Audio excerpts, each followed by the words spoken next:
Chapter 1 Damn. The apocalypse strikes right after graduation. Staring at the phone screen that had returned to the chat interface, Sean's expression darkened considerably just moments ago. He had received a video call from his parents, during which they mentioned a grave matter: a colossal asteroid, measuring 10 kilometers in diameter, was projected to collide with Earth in just over 3 months. What the hell? I've only just graduated from university and haven't even had the chance to face the harsh realities of society. And now it's the end of the world. Sean was utterly speechless, however. He understood that being informed of such news was a stroke of fortune. Thanks to his parents being esteemed experts in their respective fields, they were not the pseudoscientists or charlatans often mocked, but rather, one was an astrophysicist and the other a genetic engineer, both recently conscripted into a significant national initiative. As for why they were able to inform Sean, it was naturally sanctioned from above after all. With his parents taken away, what would happen to Sean? If they couldn't ensure his well-being, how could they expect Sean's parents to work without worry? Yet, they had repeatedly cautioned him that this information must remain confidential to avoid inciting considerable trouble. In addition to this foreboding news, Sean also received a ticket should disaster truly strike. He would be promptly escorted to the largest underground refuge nearby to ensure his survival. This was the very reason his parents were willing to be conscripted, even at the risk of never seeing their son again. After all, not being able to meet was preferable to a permanent separation by death. Furthermore, as long as one breathes, hope remains. Sean gazed at his phone screen for over half an hour in a stupor before finally opening his computer to search online. He first sought information about the asteroid, but unsurprisingly, found nothing of note. Upon circumventing internet restrictions to access foreign sites, he discovered some related news, albeit mostly ambiguous and difficult to verify. It was evident that even in free and democratic countries, information was being suppressed and public opinion managed. Sean didn't find fault in this, recognizing that once the catastrophic nature of such an impending event became public knowledge, humanity might very well bring about its own demise before the asteroid ever struck. Although the electronic ticket granted him access to the largest underground shelter, Sean's character had never allowed him to place his safety entirely in the hands of others. Moreover, even if he did reach the shelter, what then? While basic needs would be met, comfort would be a distant dream. Thanks to his parents' exceptional genes, Sean had always been remarkably intelligent. Once he confirmed that the internet was still abuzz with mundane distractions, he redirected his focus to self-preservation to survive an apocalyptic event such as an asteroid collision. The first priority is securing a refuge. This shelter must be sufficiently concealed, and robust concealment is vital to avoid potential dangers, as the greatest threat in a world ravaged by disaster often lies within human nature. As for sturdiness, it is essential to withstand catastrophic earthquakes. However, if situated near the impact site, even the most fortified shelter would be rendered useless unless the refuge is buried several kilometers underground. Even a fragment of the asteroid could spell doom. In addition, provisions such as food, water, medicine, energy, clothing, tools, seeds, materials, and other essential supplies are critical, along with equipment that increases my chances of survival and enhances my quality of life. Sean was acutely aware that surviving in a post-apocalyptic world would be more challenging after the disaster began than during its onset. According to information gathered online, should an asteroid collide with Earth, it would trigger a mass extinction event akin to that which befell the dinosaurs, plunging the planet into an extended period of darkness and ice. In such circumstances, the availability of food and water would become paramount. Relying solely on stored supplies would be insufficient for long-term survival. Indoor cultivation and aquaculture would become essential. Of course, if one failed to shelter from the initial disaster, such considerations would be moot. As Sean sifted through relevant information online, he diligently updated and refined his survival plan. It was not until after 11 o'clock at night that he finally paused. This plan is far from comprehensive, yet it is the best I can devise at this point. Next, I must act swiftly while the news remains under wraps, preparing all necessary supplies. The first priority is to identify the location of the refuge. Glancing at the time on his phone, an urgent glint flashed in his eyes. Although 3 months remained until the asteroid's impact, Sean understood that if his parents could divulge this information, others were likely aware as well. Perhaps at this very moment, many prominent figures were preparing for the impending apocalypse. For those with wealth and power, establishing a more secure refuge would undoubtedly be far easier than for Sean. A suitable refuge would either need to be hidden within a mountain or constructed deep underground. both of which would require significant time and resources. Perhaps I could consider an abandoned air raid shelter.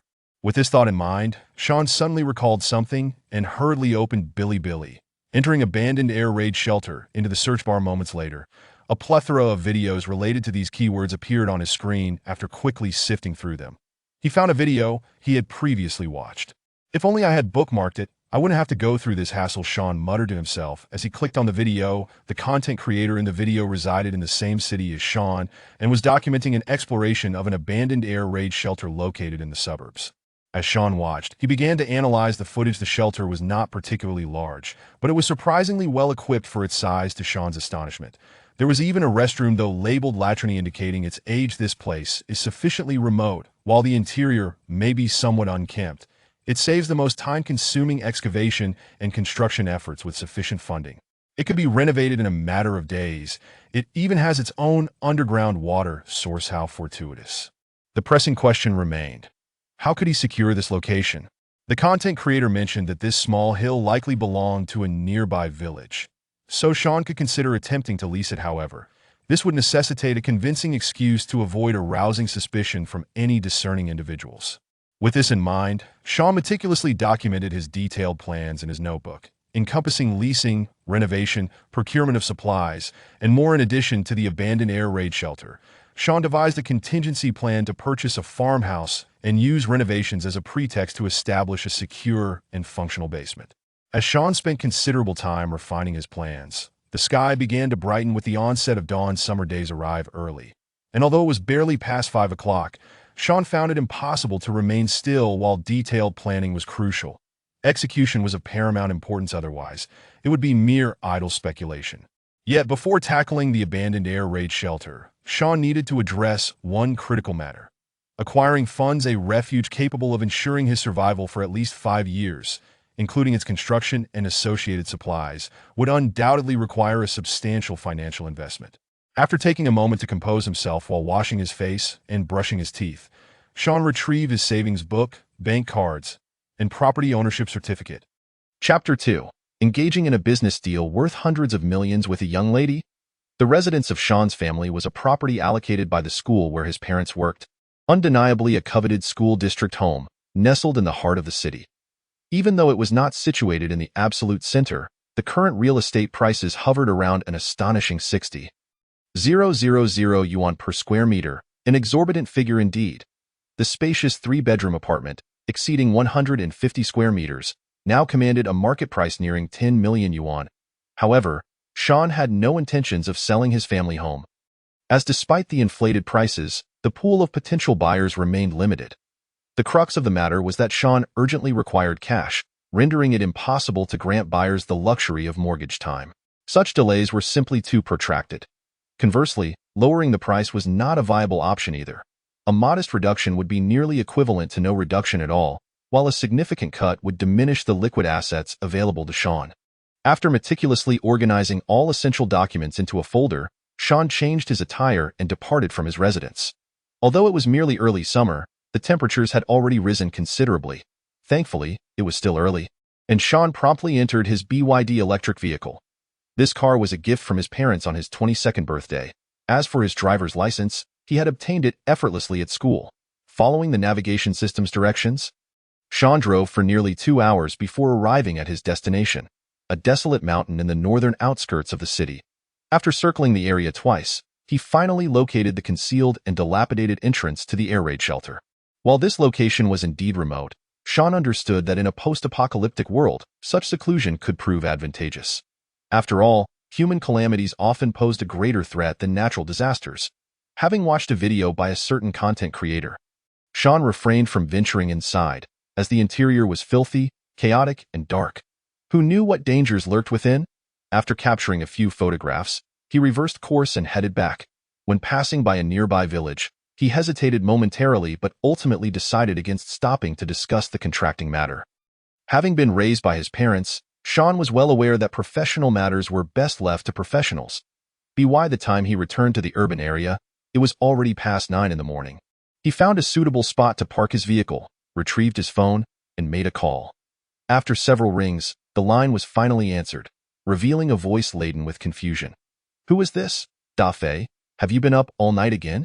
Sean replied, exasperated. Oh, it's you, Xiaoyang. Zhao Fei, still bleary-eyed in bed, lamented, could you not call so early? I'm so tired. Da Fei was a nickname Sean had assigned to his friend, reminiscent of the character from a popular film. As for Xiaoyang, it was Zhao Fei's affectionate moniker for Sean. Are you interested in a business deal worth over 10 million? Sean asked directly. Cut it out. I just discussed 2 deals worth over 100 million with a couple of young ladies last night. Zhao Fei scoffed. I'm talking about RMB, Sean clarified with a chuckle. What? A business deal worth over 10 million RMB? Xiaoyang, you can't be serious. Zhao Fei's demeanor shifted, his drowsiness dissipating. His family was relatively well off and had some connections in society, but a deal of such magnitude was undeniably significant for the Zhao family. However, based on his understanding of Sean, he could believe a deal worth several 100,000, but 10 million? That was implausible. My parents have agreed to let me mortgage our house to support my entrepreneurial venture, Sean explained. What the hell? Your house is in a dual school district, 150 square meters. It must indeed be worth over 10 million. Zhao Fei suddenly perked up, sitting upright in bed. But how could your uncle and aunt agree to this? Don't ask why. All the documents are in my possession, and I can handle the procedures at any time. Sean responded, unwilling to divulge the impending apocalypse. It's not that he was cold-hearted, but some things were better left unsaid, though actions could still be taken. For instance, the plan to contract the mountain, renovate the air raid shelter, and procure substantial supplies. Given Zhao Fei's character, he would surely discern something was amiss.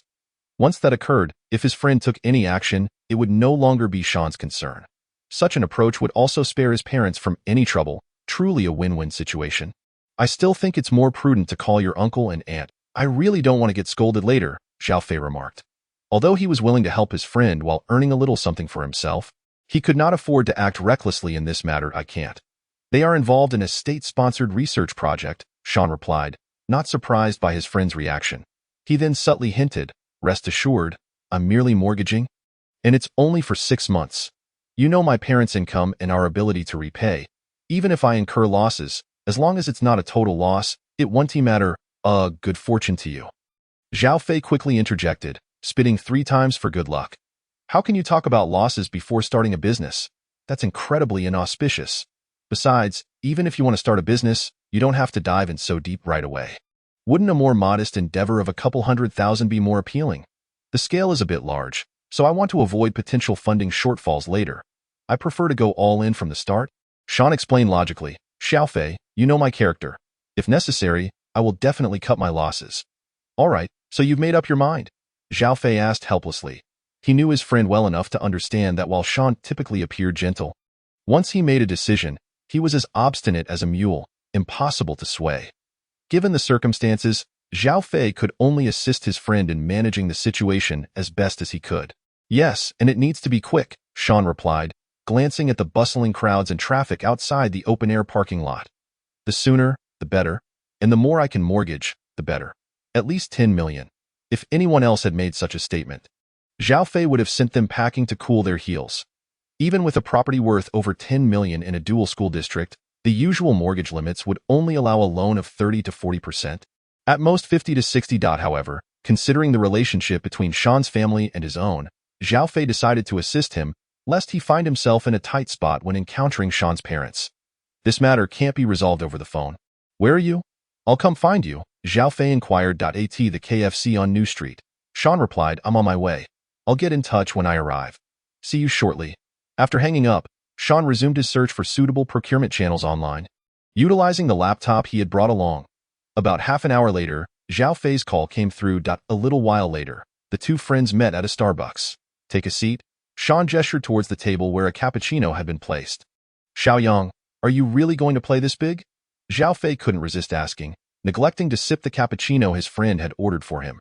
Zhao Fei, don't ask so many questions. Some things you can observe for yourself. But I want to disclose everything, Sean replied, shaking his head meaningfully. With my family's house, car, and everything else that can be leveraged, I need at least 10 million, preferably today. Wow, Zhao Fei gasped in shock. Chapter 3. Funds received, 12 million. Time to buy originally. On his way to meet Sean, Zhao Fei had prepared numerous persuasive arguments. After all, a startup involving tens of millions sounded impressive, yet if it were to fail, it would undoubtedly deliver a crushing blow to Sean's family. However, who could have anticipated that the very words Zhao Fei had rehearsed would be stifled before they could leave his lips by Sean's pointed remarks? Money. Faster is better, and more is better, Sean declared, placing the folder containing the property deed and other documents on the table. As for the loan period, 6 months was the minimum. A longer term would be acceptable, at this juncture. If Zhao Fei still failed to recognize the gravity of the situation, he would have truly wasted the past 20 years of his life. Xiaoyang, could it be that something happened with your uncle and aunt? Zhao Fei glanced at the bright red property deed within the transparent folder. If something goes awry, don't shoulder it alone. Even if I can't help, I have my dad. Simultaneously, at the Yuntong pawn shop on Shangxi Road, sitting in the CEO's office, Zhao Guixian suddenly sneezed loudly. Who the hell is talking behind my back? He wiped his nose and returned to his paperwork, grumbling about the increasingly incomprehensible shifts in the real estate and financial markets. Unaware that his father had already sensed something amiss, Zhao Fei ultimately failed to persuade his friend. How about this? Since you urgently need the funds, I'll ask my dad to find a solution, Zhao Fei suggested helplessly. No. Da Fei, please do not involve your family in this matter. Sean shook his head firmly. Don't ask why. Just consider it as me not wanting you to profit from this. Fine. Since we're at this point, I get it. Something must have gone wrong. Zhao Fei realized, conceding. All right, I'll reach out to my contacts, he said, pulling out his phone and dialing several numbers from his contacts list. In a matter of mere minutes, Zhao Fei confirmed 3 potential collaborators ready to take over. Is that all? Sean inquired, somewhat surprised. You're not familiar with this sort of thing, Zhao Fei replied, shaking his head. Don't ask me how it works. Just know that 10 million will be in your account today. Soon, people will arrive, and I need to take full charge of this matter. Regardless of any questions you may have, please refrain from speaking up. Is that clear?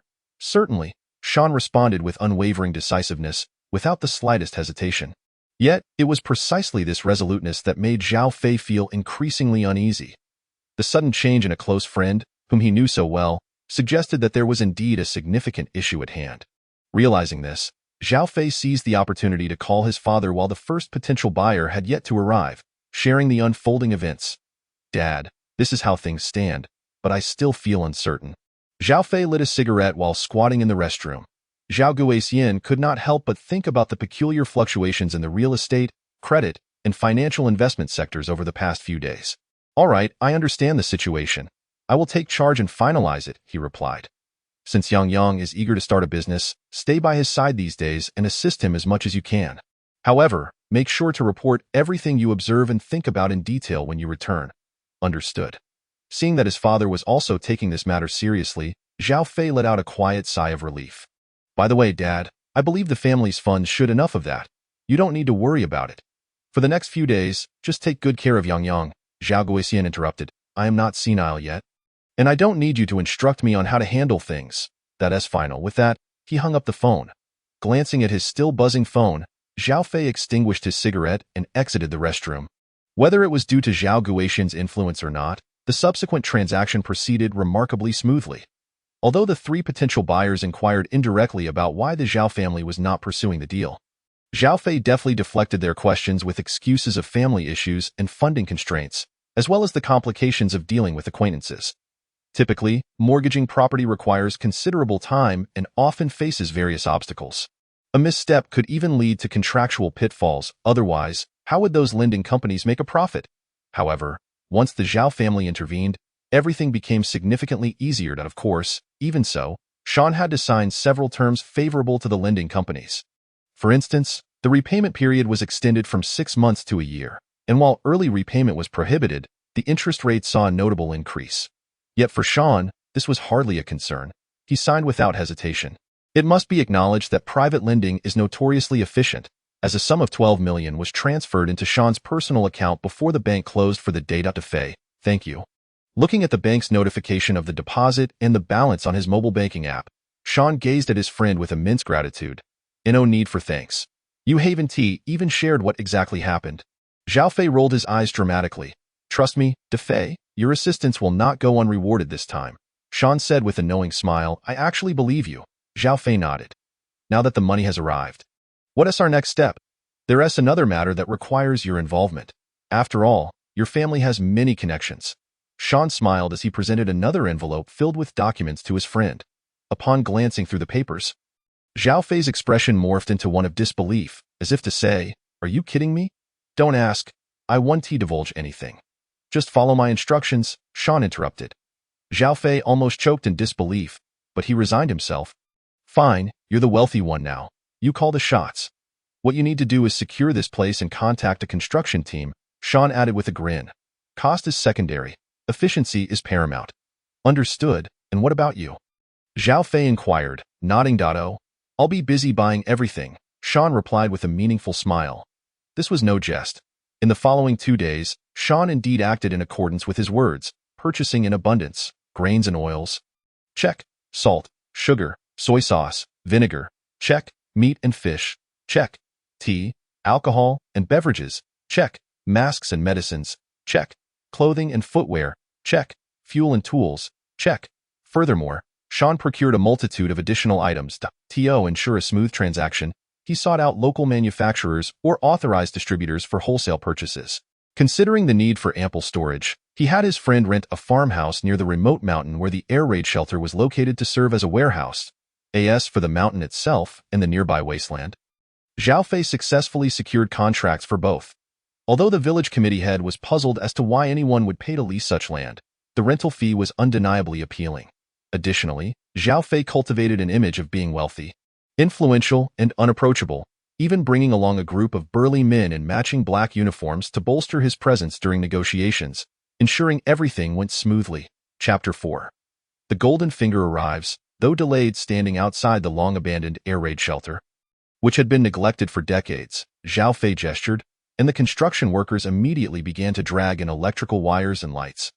"Yang, why would you choose to stay here instead of the perfectly good farmhouse?" Zhao Fei asked, his expression one of bemusement as he gazed at the dark entrance. "Trust me, there's absolutely nothing wrong with it," Sean replied with a knowing smile, refraining from pressing his friend further for the umpteenth time. It was not a matter of being heartless. On one hand, he wished to avoid causing trouble for their parents.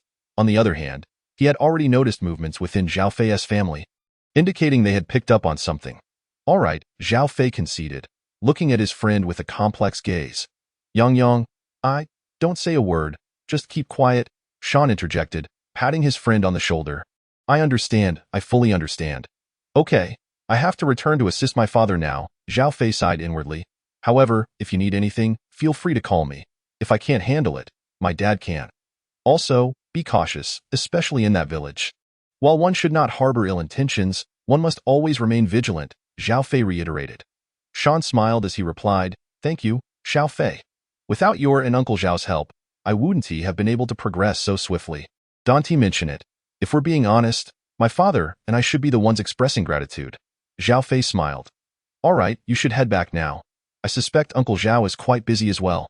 Sean did not respond but began ushering people away. Zhao Fei nodded, just as he was about to leave when he suddenly remembered something. He pulled out his phone and sent the QR code to Sean. "Scan this."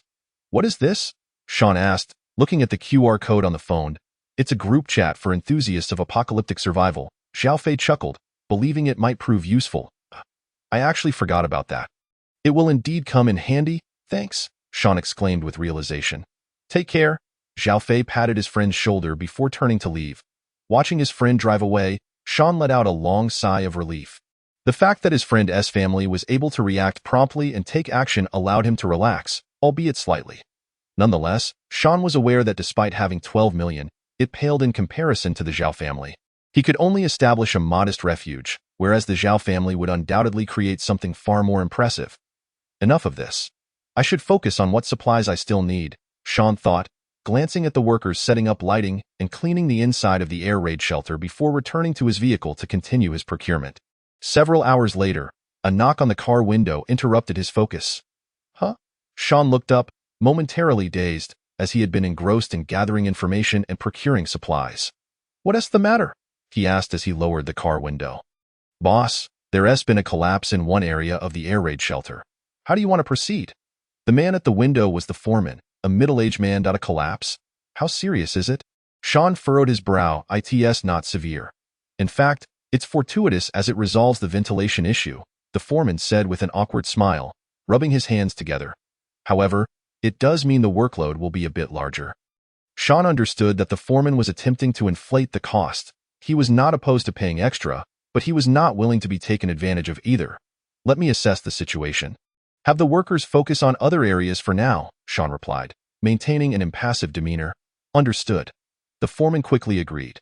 Before long, Sean, donning a safety helmet, was led by the foreman to the room where the collapse had occurred. The room was indeed in disarray, filled with dirt, rubble, and chunks of concrete. I just sent someone to check the mountain. It's basically confirmed that this room connects directly to the mountain's peak.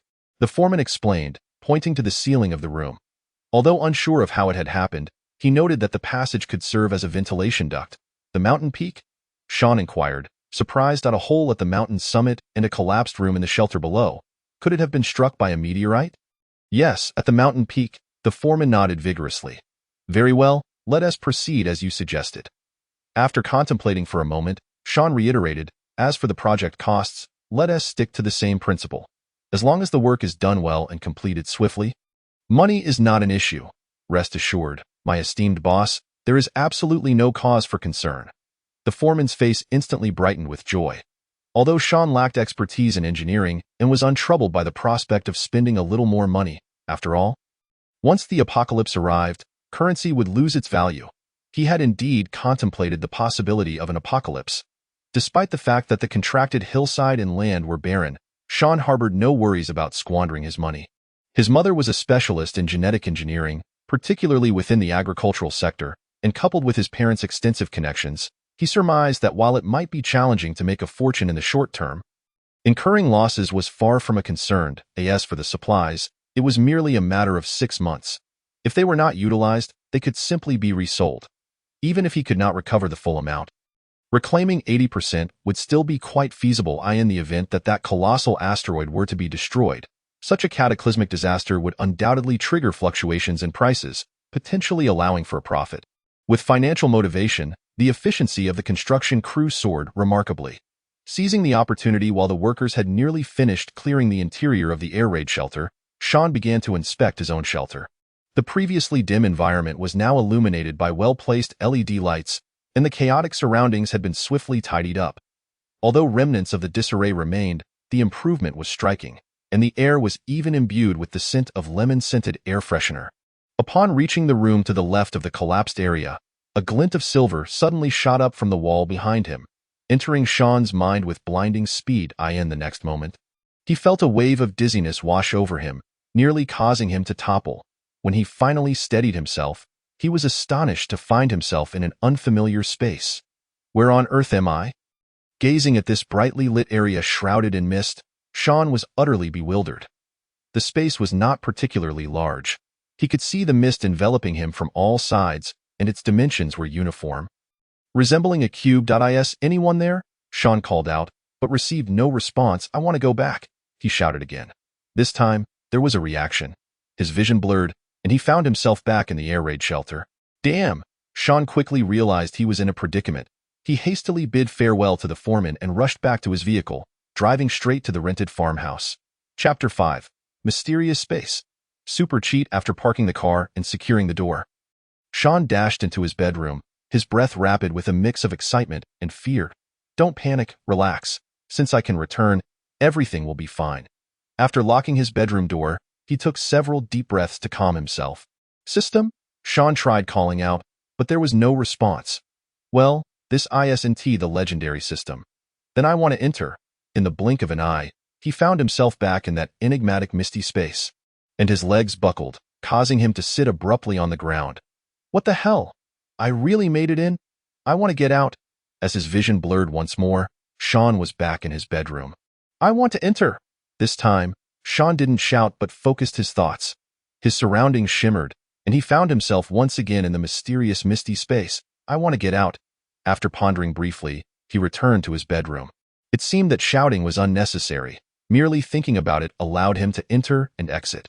Realizing he would not be trapped in that mysterious space, Sean casually picked up a water cup he used and stepped back into the enigmatic realm. I can actually bring things in? Holding the cup, Sean's face erupted with joy. Regardless of the nature of this space, The ability to come and go freely while carrying items was an invaluable boon in the impending apocalypse. This time, Sean did not rush to exit. Instead, he bent down and grabbed a handful of the fine sandy soil, which slipped through his fingers. Although he lacked specialized equipment, his summer spent working alongside his mother in experimental fields allowed him to identify the soil's quality with ease. This soil is inadequate. It's sandy and unsuitable for growing grains, but it would suffice for peanuts, soybeans, and watermelons. Nevertheless, he felt grateful for the unexpected addition of this personal space, even if it proved entirely unfit for cultivation. It could serve as a storage area for supplies. Crucially, it could also provide refuge in times of crisis, significantly enhancing his chances of survival in the apocalypse. With this thought, Sean did not stop there. He began to incessantly test the space for additional functionalities. To his delight, after a series of experiments, he uncovered several valuable insights. This space could harbor living creatures and provided ample light, making it feasible to cultivate a small area for raising pigeons and rabbits. As the old adage goes, raise rabbits and pigeons, and you'll have a nest each month. They were easy to rear and produced meat, eggs, and fur. Particularly, rabbit fur offered excellent insulation. Initially, he had considered the air raid shelter's limited space would only allow for mushroom cultivation and raising worms. Given the electrical issues likely to arise after the apocalypse, without electricity, there would be no light, and most plants and animals would struggle to survive. Only mushrooms and worms would thrive. Notably, termites could establish a microecological cycle with the mushrooms. However, the dilemma was moot now. While there was no sunlight in the space, the illumination was more than sufficient.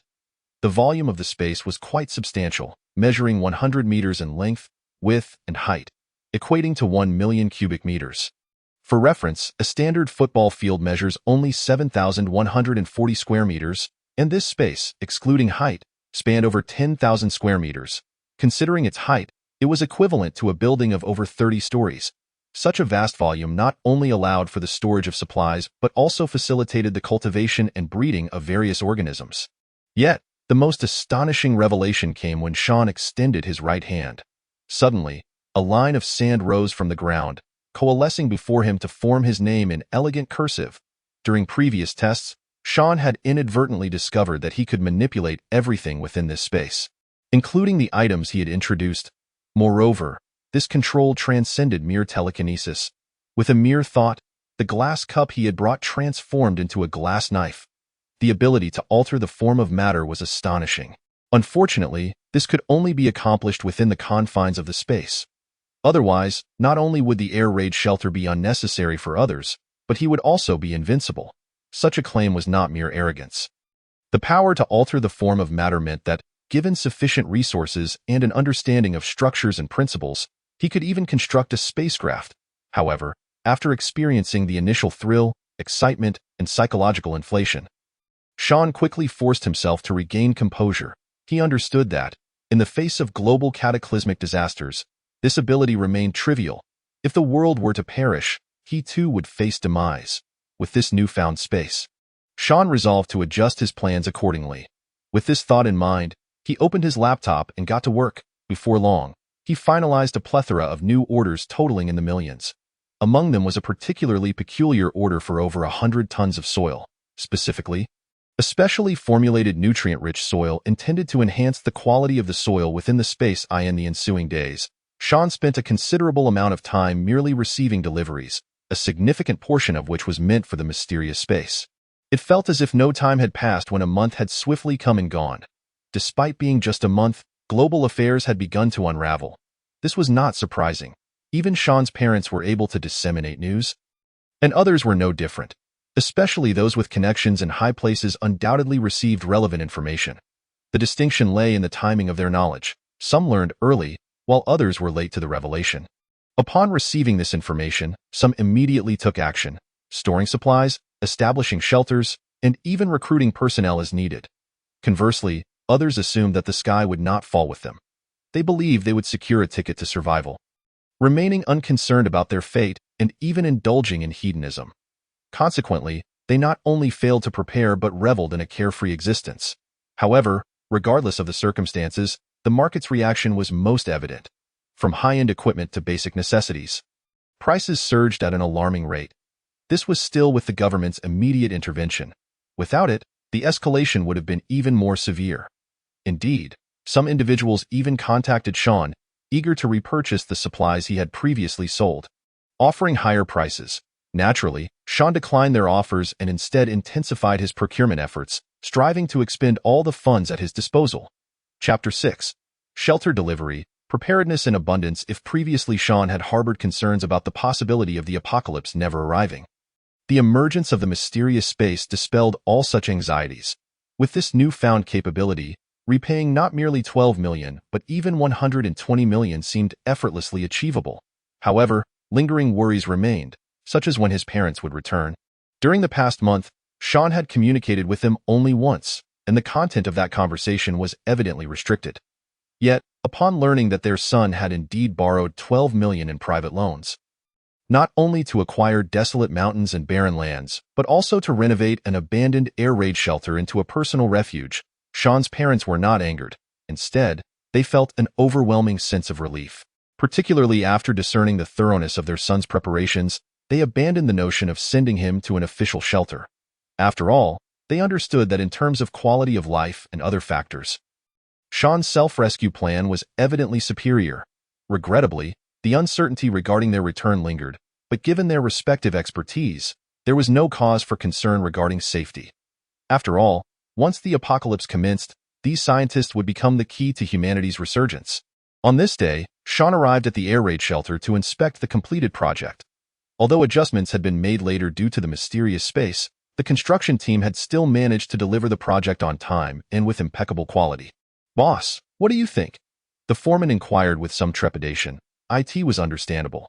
It was not uncommon for contractors to face delays in receiving final payments, often leading to prolonged struggles to collect their dues, causing much distress.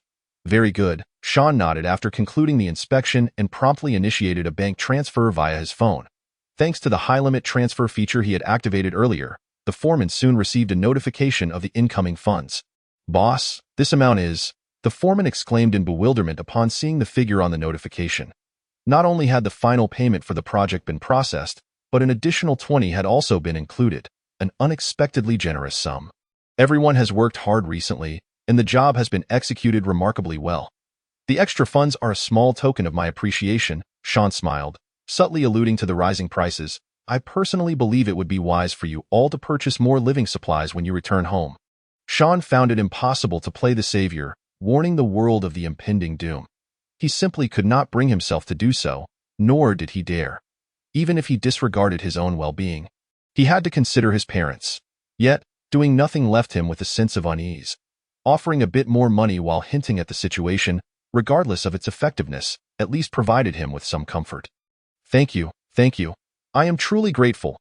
The foreman expressed his appreciation joyfully, acknowledging the boss's insight about the spiraling prices. "I plan to return home and assess the situation.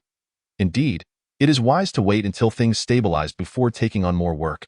Sean agreed, recognizing that nothing was more important than reuniting with family. "I will heed your advice," the foreman promptly replied. Perhaps sensing the gravity of the situation, the construction crew hastily departed after settling the payment, as it was rumored that the workers would return home to rest for a while.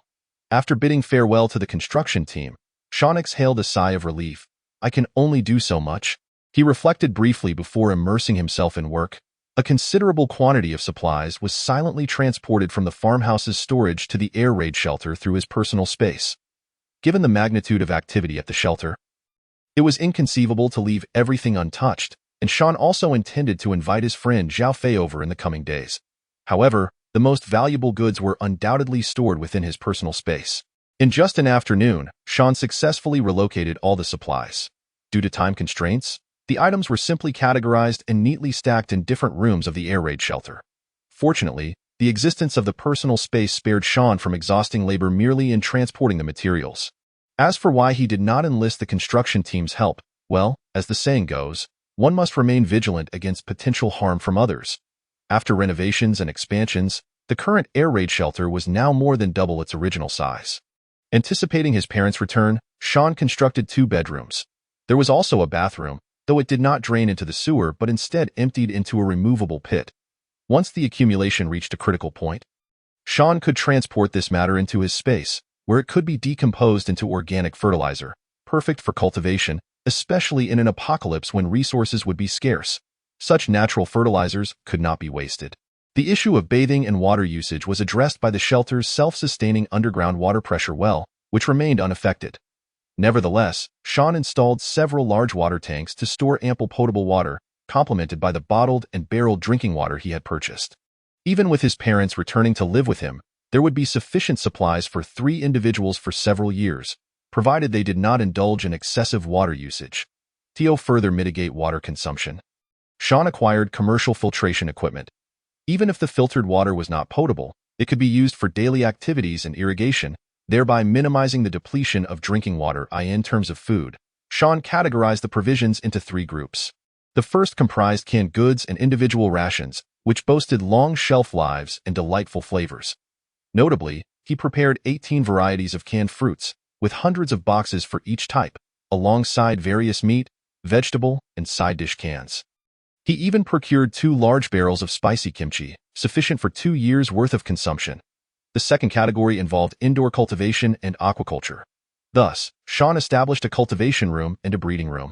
The cultivation room featured an aquaponics system, where he cultivated vegetables and rice while raising fish, shrimp, and crabs. The breeding room was dedicated to mushrooms and termites, which thrived in symbiosis. Additionally, he raised quails, pigeons, and meat rabbits, while chickens, due to their substantial consumption and space requirements, were kept in his personal space.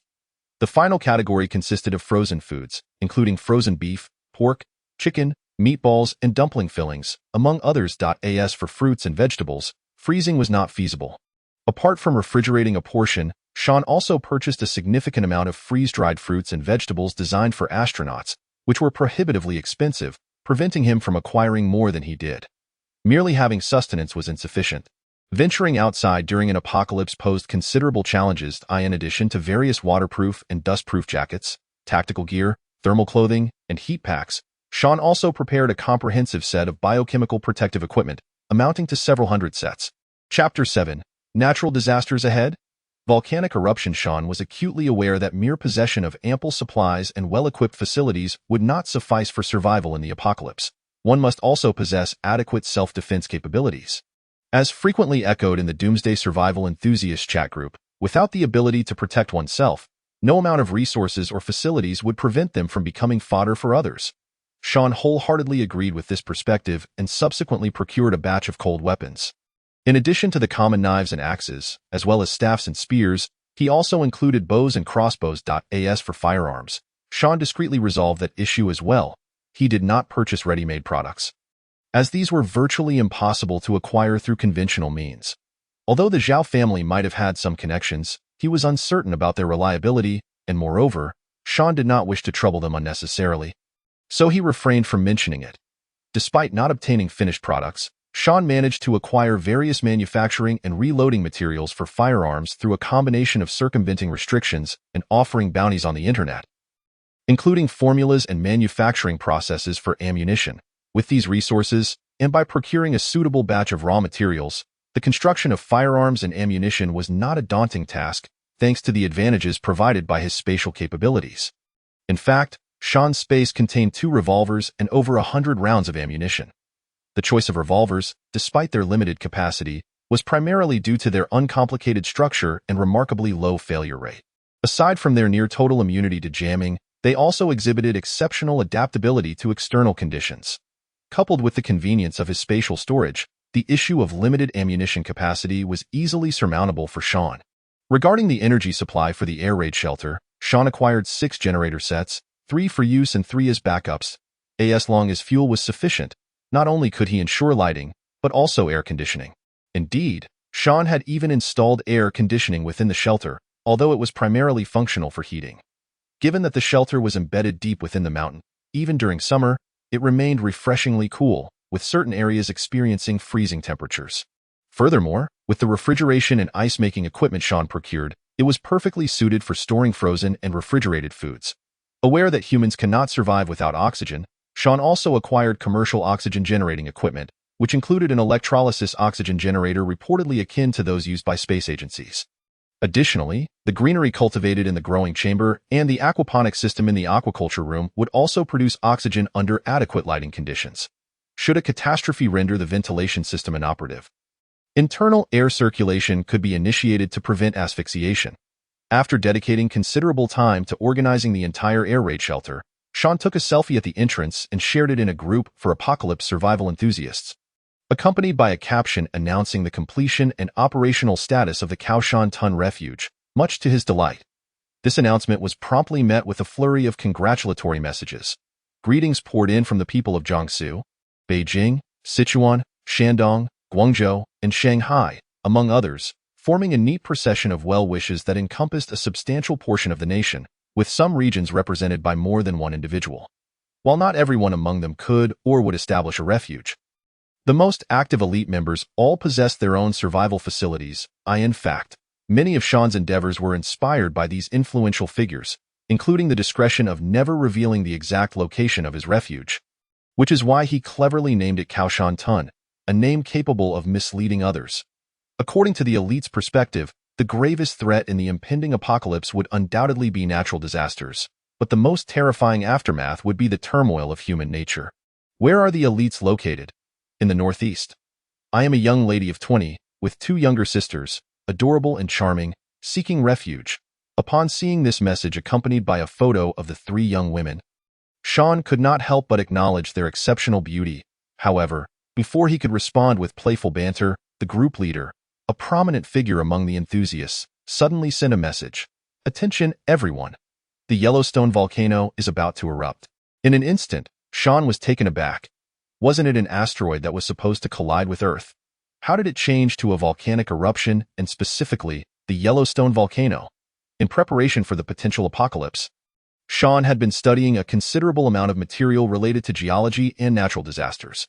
The Yellowstone volcano, officially known as the Yellowstone caldera, is one of the 7 supervolcanoes globally, located within Yellowstone National Park in Wyoming, USA. Gazing at the chaos that erupted in the group chat, Sean immediately opened his computer to research further. Beneath Yellowstone National Park lies a supervolcano harboring the capacity to obliterate the Earth, the eruption of which could bury half of the United States under volcanic debris. In fact, Yellowstone Park itself was formed by volcanic eruptions, with periodic eruptions occurring approximately every 600,000 years, and it is currently overdue for an eruption. Over the past 2.1 million years, the Yellowstone region has experienced multiple earthquakes and volcanic eruptions, with 3 significant eruptions occurring, each of colossal magnitude. Notably, the second-to-last eruption covered an area of nearly 9,000 square kilometers with a thickness exceeding 1,500 meters, resulting in vast expanses of basalt, andesite, and rhyolite, ultimately forming a lava plateau exceeding 2,000 meters in elevation. British experts predict that the eruption cycle of the supervolcano beneath Yellowstone is approximately 608,000 years, and since the last eruption occurred 640,000 years ago, coupled with increasingly intense solar activity in recent years, it appears the Yellowstone supervolcano may soon erupt. In January 2011, scientists warned that the Yellowstone volcano may have entered an active phase, as ground levels in certain areas of the park have risen by 70 centimeters since 1923. Simulations and analyses indicate that the eruption could have catastrophic consequences. The power of a Yellowstone supervolcano eruption could be 1,000 to 3,000 times greater than that of the Mount St. Helens eruption. The volcanic ash and debris from a previous eruption 2 million years ago, if spread over Fujian province, could reach a height of 20 meters. And in Yunnan, it could reach 6 meters. To illustrate, if the material expelled by Mount St. Helens were likened to a single bean, then the material from the Yellowstone supervolcano would be equivalent to the size of 3 football fields. Historical records indicate that on May 18, 1980, at 8:32:17 a.m., an earthquake directly led to the collapse of the northern side of Mount St. Helens, exposing partially molten rocks rich in steam and gases to relieve pressure. These rocks subsequently exploded, transforming into shattered fragments mixed with high-temperature lava that swiftly surged towards Spirit Lake, surpassing the recently collapsed northern slope. Chapter 8. Leave it to fate. Spatial anomalies. The eruption column from Mount St. Helens ascended to an altitude of 24,400 meters, with volcanic ash settling across 11 states. Concurrently, the ice and snow on the volcano, along with entire glaciers, rapidly melted, resulting in a series of massive volcanic mudflows that cascaded nearly 80 kilometers southwest to the Columbia River. Following the eruption of Mount St. Helens, several subsequent minor eruptions persisted into the next day, with a larger but less destructive eruption occurring later that year. Although the official death toll from this eruption was reported as 57, the devastation spanned hundreds of square kilometers, resulting in damages exceeding $1 billion. Keep in mind that this was in 1980, which, when adjusted for inflation, equates to approximately $2.834 billion in 2013. Given that it is now 2021, this figure is bound to have surged even further. Reflecting on the previous analogy, if the material expelled by Mount St. Helens were likened to a single bean, then the Yellowstone supervolcano's expulsion would be equivalent to 3 football fields. A single bean versus 3 football fields? At this realization, Sean's expression darkened considerably. Just then, his phone chimed with an incoming video call. Upon checking, he saw it was his friend Zhao Fei. "Have you seen the Elite's message?" Sean inquired as he answered the call. "Yes, and according to the information I've received, the Yellowstone volcano has begun to experience frequent seismic activity and could erupt at any moment." Zhao Fei's tone was noticeably tense. "Yangzi, I initially intended to visit you and invite you to my place, but it seems now that won't be possible. Fortunately, we are still in the same city. As long as we survive, we will eventually meet again.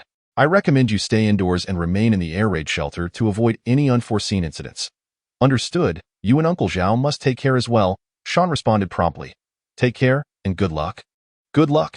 After concluding the call with Zhao Fei, Sean glanced at the group chat, which had descended into utter chaos. Many members, previously dismissive of the notion of a refuge and treating the group as merely a hobbyist forum, were now beseeching the elites for assistance. Some sought refuge, while others hoped for guidance. A few individuals attempted to reassure the group, asserting that even if the Yellowstone supervolcano erupted, the impact on the domestic front would not be significant. Meanwhile, several others remained silent, embodying a myriad of reactions. Before long, Sean received an invitation from Zhao Fei.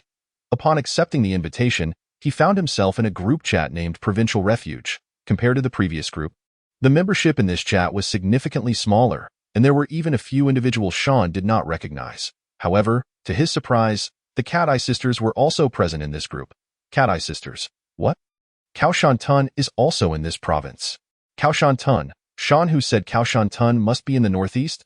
The foolish son of the landlord, Zhao Fei, remarked, "Enough. This is not the time for such discussions.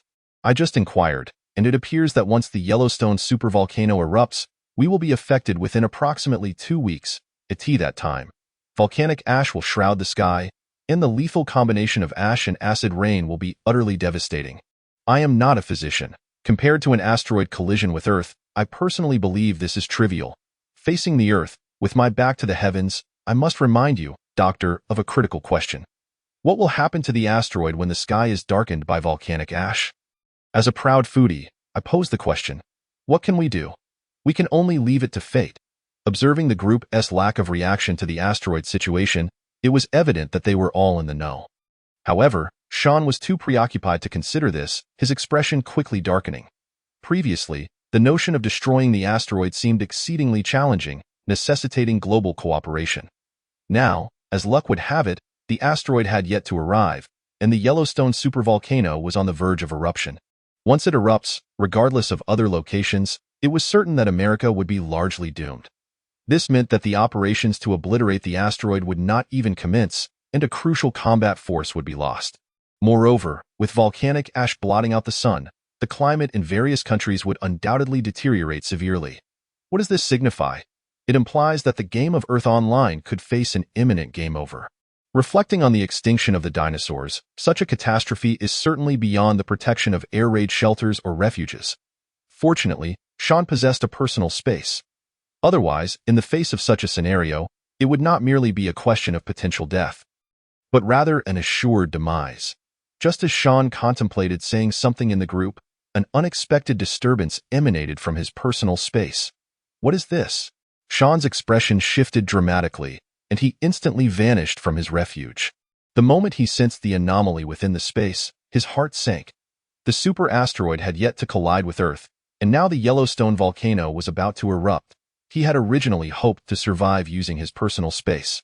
Yet, unexpectedly, an issue arose within that very space. Truly, the old adage applies. When it rains, it pours. Wait. It seems that things are not as I imagined. Upon appearing in the space, Sean quickly realized that he might have overthought the situation. After a period of management and planning, his personal space resembled a modest farmhouse. Fields were cultivated with wheat and rice, gardens flourished with various vegetables, and fruit orchards boasted strawberries and watermelons. Although the fish pond was not large, it teemed with fish, shrimp, crabs, and even an old soft-shelled turtle.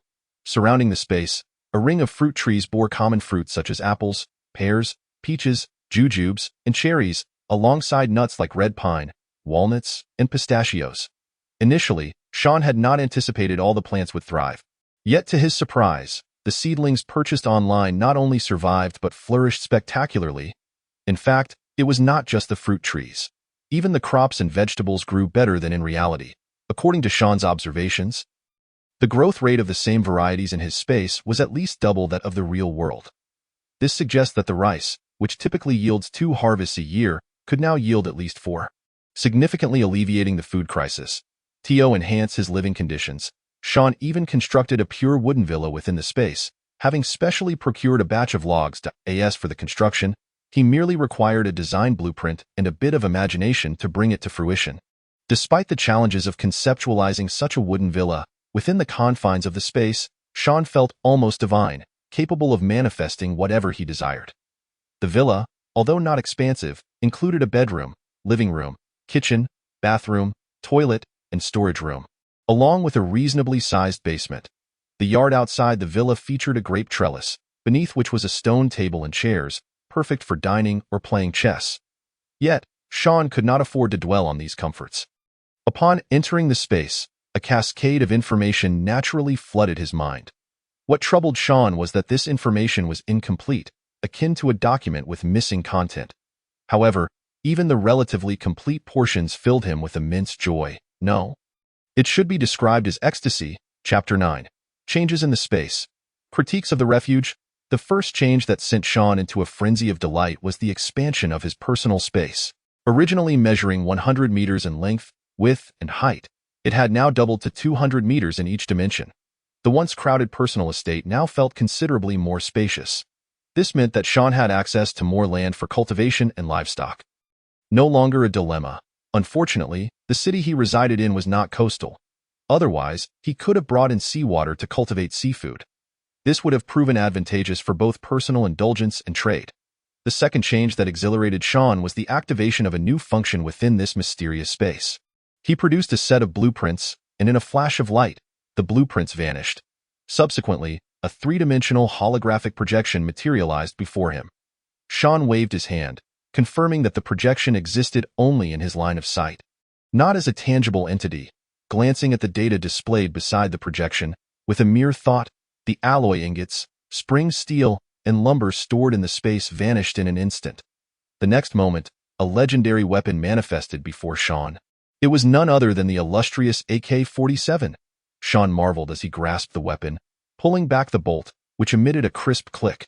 Removing the magazine revealed it to be empty, but that was of little concern. With another thought, some copper materials and various chemical compounds simultaneously disappeared. Soon after, gleaming golden bullets materialized before him, suspended in midair. Sean meticulously loaded the bullets into the magazine, inserted it into the slot, pulled back the bolt, and then aimed at the newly expanded open space, pulling the trigger. Bang, bang, bang, bang, bang. The sudden gunfire sent the dogs he had been keeping in the space into a frenzy. They were not there for protection, but rather to alleviate his loneliness. If they could be trained to become formidable companions, that would be even better. Before long, Sean had emptied an entire magazine, then paused. The materials needed to manufacture the gun body were relatively easy to procure. The real challenge lay in producing the ammunition, particularly the gunpowder, which was no simple task. Sean relied on his solid knowledge of chemistry. Well, to be fair, it was the prowess of the personal space that allowed him to gather a small batch of raw materials. Although Sean had previously constructed an AK-47, the process he had just performed was entirely different. After the upgrade of the space, Sean is now able to create corresponding items as long as he has the appropriate blueprints. A stark contrast to the previous requirement of comprehending the structure of the blueprints before proceeding. In simpler terms, the process of manufacturing items within the space was semi-automated before, but now it has transformed into a fully automated system. For instance, even the most challenging of substances, gunpowder, can now be produced without the need for any pre-existing materials. He merely needs to provide raw materials capable of extracting the necessary components.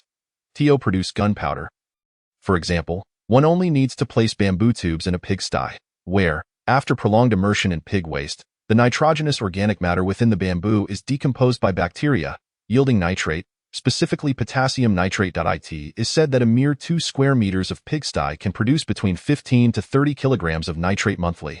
Naturally, the gunpowder used in bullets cannot be the antiquated black powder composed of sulfur, nitrate, and charcoal. Rather, it is smokeless powder.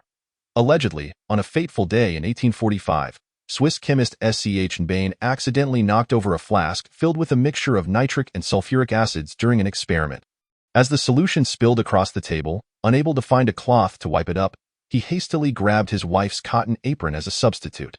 Upon soaking in the solution, the apron became damp. And fearing his wife's reproach, he retreated to the kitchen to dry it. Unbeknownst to him, as he neared the stove, a sudden whoosh occurred, and the apron was incinerated completely, leaving no trace of smoke or ash. Astonished, SCH Bain later reflected on the incident and was filled with immense joy upon realizing he had synthesized a new compound suitable for explosives.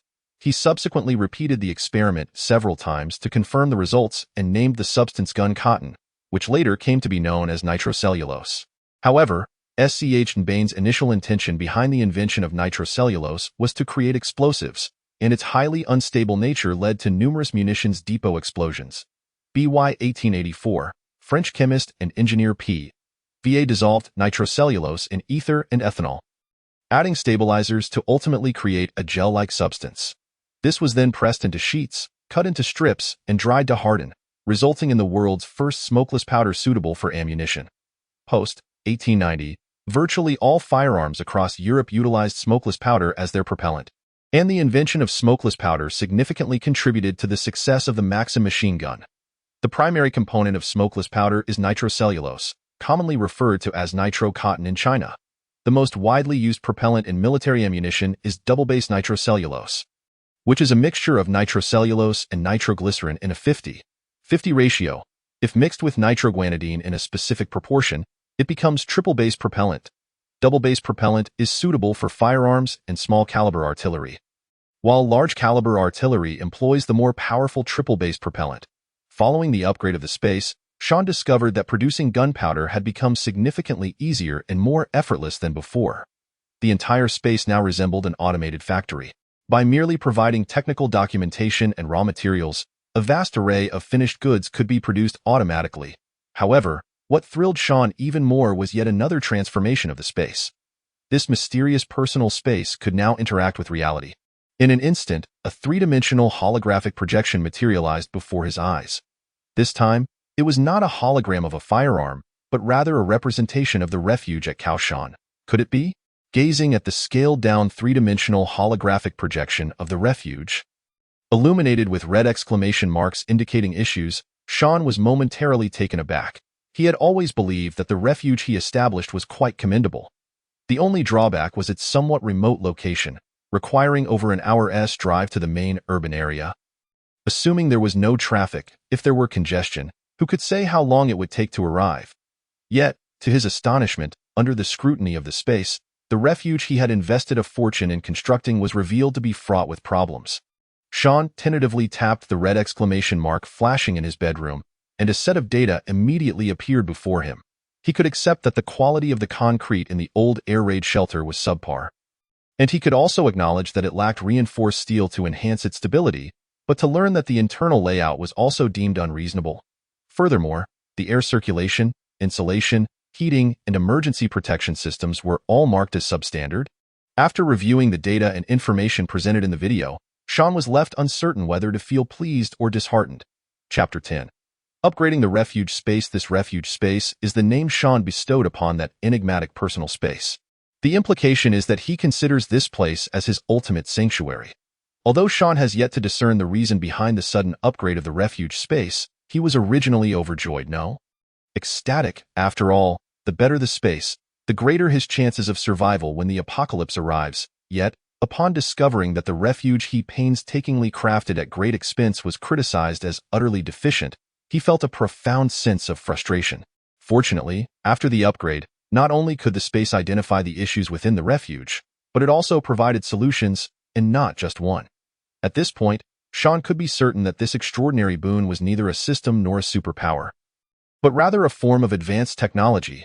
As for the nature of the super civilization capable of creating such high-level technology, Sean was at a loss.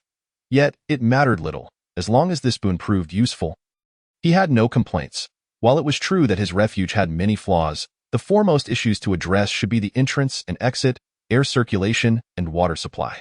With this in mind, Sean reached out to tap the red exclamation mark representing the refuge's entrance on the three-dimensional holographic projection.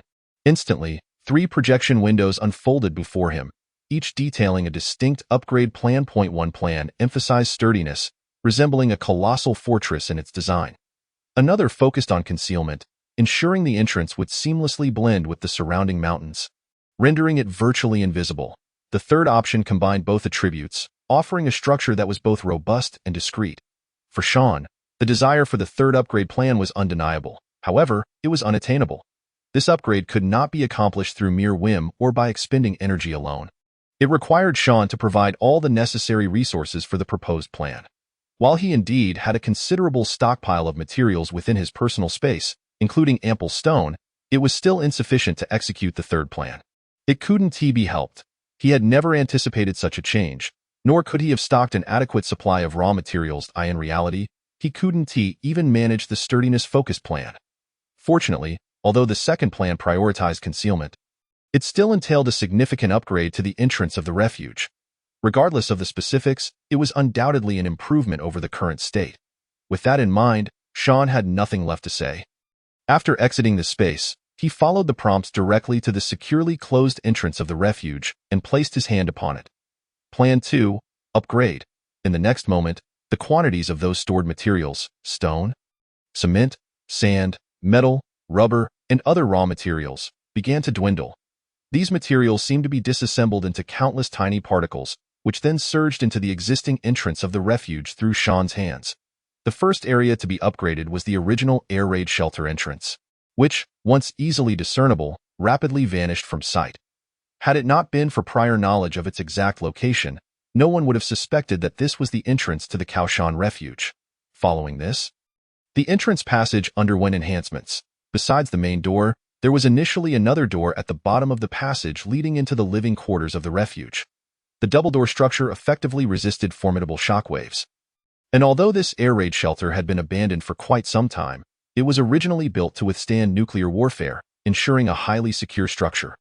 However, during the upgrade process, an additional door was installed between the 2 existing doors, along with a shooting observation port and mechanisms. Indeed, mechanisms were included, aimed at countering potential invasion threats. The entire upgrade project took over half an hour to complete. Although Sean did not need to lift a finger throughout the process, he found himself collapsing to the ground the moment the upgrade concluded, nearly fainting from exhaustion. Gasping for breath, Sean lay on the cold ground, utterly fatigued and drenched in sweat, as if he had just emerged from a body of water. The upgrade had not required any physical labor from him, yet the mental strain of observing the entire process was considerable. He had expected it to be simple, but it turned out to be so draining. Wasn't this supposed to be advanced technology? Why was it so taxing? It defied logic.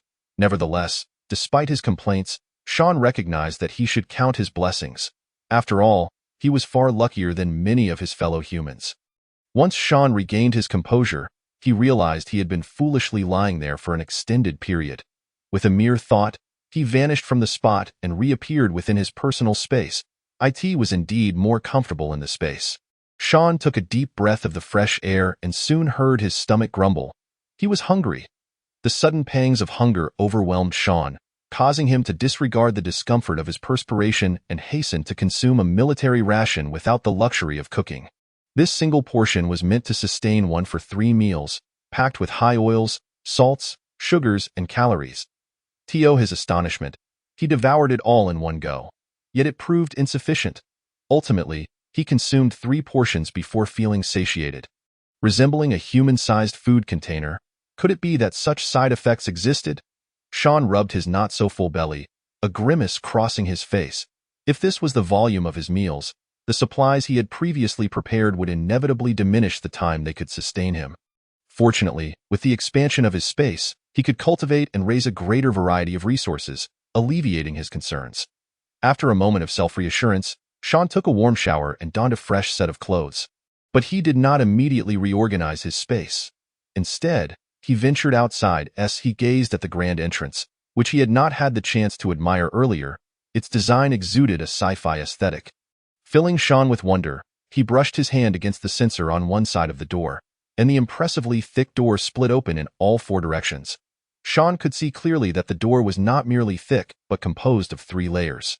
This structure felt less like a door and more akin to a blast-proof airlock from a sci-fi film. Incredible! Sean marveled before stepping outside. He swiftly traversed the 10-meter corridor, arriving at another imposing door. This door, while differing in design, was equally robust. Once again, he brushed his hand to open it and continued onward. As the outermost door of the corridor began to creak open, his phone erupted with frantic notifications. Creating quite the commotion, Chapter 11. Comparing people leads to death. Comparing goods leads to disposal. Sean swiped open his phone screen, unsurprisingly discovering the Apocalypse Survival Enthusiast group in disarray. With no time to read the group messages, he opened a private message from a friend, revealing over 20 urgent notifications, each either expressing concern for his well-being or relaying a shocking revelation that had stunned the world. The Yellowstone supervolcano has erupted. Damn, this had erupted just like that? Sean's expression shifted dramatically. Initially, he had believed that an eruption was still some time away. Who could have anticipated such an abrupt occurrence? DeFay, who had been laboring in the shelter and had poor reception, finally received the news. Yellowstone supervolcano has erupted. After sending the message, he waited approximately half a minute for a response. Yang, I'm relieved to hear you're okay. You scare me to death. Yes, the Yellowstone supervolcano has erupted. Damn, why am I even typing this? After the last message, Zhao Fei's video call request came through. Sean immediately accepted, and his friend's greasy, round face appeared on the screen. Yang, I'm glad you're safe. Please listen to me before you speak. Zhao Fei's expression was grave. You see, the news of the Yellowstone eruption has spread, and chaos has ensued in America. However, the government has reacted, so conditions domestically should be significantly better than abroad. Yet, in such a dire environment, some individuals will inevitably take risks. Many people know about your location, so I strongly advise you to seal off the shelter immediately, and no matter who comes knocking, do not open the door. Remember, do not open it for anyone. This isn't about being cold-hearted. It's about safeguarding what you've worked hard to create.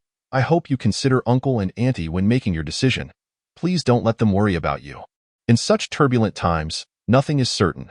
The only truth is the need to survive. Listening to his friend's earnest advice, Sean felt deeply moved. In fact, from the moment he resolved to self-rescue to the completion of the shelter. Even during the procurement of supplies, Zhao Fei's family had been a significant support. Not to mention the funds he had borrowed. Without Zhao's family, securing such a substantial loan would have been questionable. Don't worry, DeFei. I will survive, Sean replied with a smile. As for you, how are things on your end? Uncle Zhao's operation was quite extensive.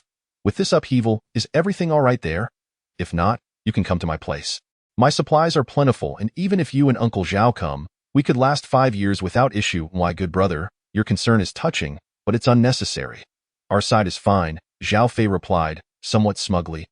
Although some areas of the shelter were still incomplete, it was overall ready for habitation, and his supplies were not lacking compared to Sean's. It's a pity this happened so suddenly. Otherwise, I had planned to bring some defense items when I visited you. But I remember you purchased a bow and crossbow, which will suffice to My preparations include more than just a bow and crossbow. Sean raised an eyebrow, displaying his Colt Python 6-inch revolver before the camera. Wow, are you sure that's not a toy gun? Zhao Fei's eyes widened in disbelief at the gleaming silver firearm. Anticipating his friend's reaction, Sean retrieved a .357 Magnum bullet to showcase. Please, I wouldn't joke about my safety. Damn, how do you have something like this? Zhao Fei exclaimed, his envy palpable, akin to having consumed an entire box of lemons. Under normal circumstances, he would have worried for his friend, but with the eruption of the Yellowstone supervolcano and the impending threat of a 10-kilometer-wide asteroid, in such a chaotic environment, As long as one did not create trouble, keeping a firearm for self-defense would pose no issue. Don't tell me Uncle Zhao didn't prepare anything for you. Sean put the bullet and Colt Python away. They have something, but it's just an old Type 64 pistol, nowhere near your level. Zhao Fei felt a pang of irritation at the disparity. After all, what man does not harbor a fondness for firearms? Previously, Zhao Fei had been a bit smug, like a child eager to share a new toy with his best friend. Having anything is better than nothing. You think you're among the big shots? Sean shook his head. Furthermore, given the current situation domestically, the likelihood of needing it is minimal. Meanwhile, those big shots abroad are easily seen as targets. Unfortunately, we can't assist them. We can only offer our blessings. Stop worrying about that. Those guys are more than prepared. Zhao Fei rolled his eyes, particularly regarding the North American lone wolf Big Shot, who supposedly had an entire arsenal at home, including artillery. Big shots are indeed impressive. Sean acknowledged this, but felt no envy in his heart. What use is an arsenal compared to his sustainable development? In reality, he not only felt no envy, but also somewhat pitted those big shots abroad. Perhaps a decade or two ago, the allure of foreign lands was indeed greater. However, in recent years, domestic development had significantly improved. Of course, claiming to have wholly surpassed the U.S. would be an exaggeration, but let us not forget that immigrants and early expatriates from China have only been treated as third-class citizens in the U.S. To be frank, the status of African Americans within the U.S. higher than that of Chinese nationals. Naturally, if one possesses ample wealth, the U.S. can indeed feel like paradise. All right, since you have better self-defense gear, I can rest easy. Zhao Fei nodded. By the way, Yang, do you have any supplies left at the farmhouse? I've cleared it out, but I still have some daily necessities, Sean replied. Forget about that. Quickly seal off the shelter. Zhao Fei continued to offer his advice. Then, while the internet and communications were still functioning, he urged Sean to download technical books, especially those related to agriculture, as they might prove useful in the future. Oh, I'll send you the encrypted radio channel and code shortly. After we weather this disaster, we can use that to stay in touch. And above all, be cautious, take care of yourself, and stay alive. I will. And you and Uncle Zhao must do the same. Let's all strive together. Sean nodded solemnly. After concluding Chapter 12, which focused on communication upgrades and spatial planning, he cast a glance at his electric vehicle parked outside the shelter. After a moment of contemplation, he decided to stow it away in his personal space. Initially, he had intended to keep the vehicle accessible for transportation, but the unexpected eruption of the Yellowstone supervolcano rendered that plan obsolete. Leaving it outside would merely serve to indicate the entrance to the shelter without any practical benefit. It would be more prudent to analyze it within his personal space. The recent spatial upgrade allowed not only for the analysis of blueprints and manufacturing processes, but also for the dissection of fully assembled products. Once he secured his vehicle, Sean refrained from immediately analyzing it and instead retrieved a military-grade telescope to inspect the farmhouse he had rented. At present, everything appeared satisfactory. However, he had no intention of returning there, as there was little of value left. After setting down the telescope, Sean took a moment to appreciate the scenery, simultaneously waiting for a call from his parents that never came. Ultimately, he turned and entered his shelter. As the heavy door closed automatically, the outer camouflage gradually restored itself, enveloping the desolate mountains in silence once more. Not even those in the know could discern the shelter's location without considerable effort to excavate the area. Even then, they would still have to contend with the formidable entrance door capable of withstanding a nuclear explosion. Upon returning to the shelter, Sean's first action was to access the three-dimensional holographic projection of the facility. The revamped shelter was indeed more secure, yet it was evidently not very accommodating of mobile signals. Contemplating this, Sean tapped on a red exclamation mark on the projection. Oh, the communication function could be upgraded independently or in conjunction with the ventilation system? Initially taken aback by the upgrade options, he quickly reconsidered, realizing that such an upgrade was not immediately necessary. Although the ventilation system was not state-of-the-art, it was sufficiently robust and reliable. Moreover, with the assistance of his personal space, Sean's need for ventilation was minimal. Of course, should he acquire an abundance of resources, he would naturally opt to upgrade both the communication and ventilation systems simultaneously. However, given that the previous upgrade to the shelter's entrance had consumed a significant amount of raw materials and there remained numerous red exclamation marks on the holographic projection, Sean concluded that it would be wiser to allocate his current resources to more pressing needs. he decided to upgrade the communication system first, taking advantage of the remaining network and mobile signals to download additional information for future use. With this in mind, Sean returned to the shelter and approached the ventilation duct, placing his hand against the wall beside it. Communication system, upgrade. Unlike the previous near-exhausting upgrade experience, this time the process was not only remarkably easy but also swift. Within mere minutes, Sean received a notification indicating the completion of the upgrade. The signal was full, truly impressive. Eagerly, he pulled out his phone, his face alight with joy. Not only was the communication signal strong, but the network signal was equally robust. As he reconnected to the internet, he noticed the persistent notifications from the Doomsday Survival Enthusiast group but had no intention of checking them. At this stage, further information was of little consequence. Conversely, the provincial shelter group he had recently joined was eerily quiet. It was evident that the members were preoccupied with preparations for their survival, leaving little time for idle chatter. Wondering about the cat-eye triplets, Sean recalled their photographs. As a man, to claim disinterest in beautiful women would be sheer self-deception. He had entertained fantasies of secluding himself in the shelter with the enchanting cat-eye sisters. But such thoughts were swiftly cast aside. Now was not the time for such considerations. Mom, Dad, I am now safely ensconced in the shelter. My supplies are sufficient to comfortably last 5 years, and if I economize, even longer. So, do not worry about me. Instead, take care of yourselves.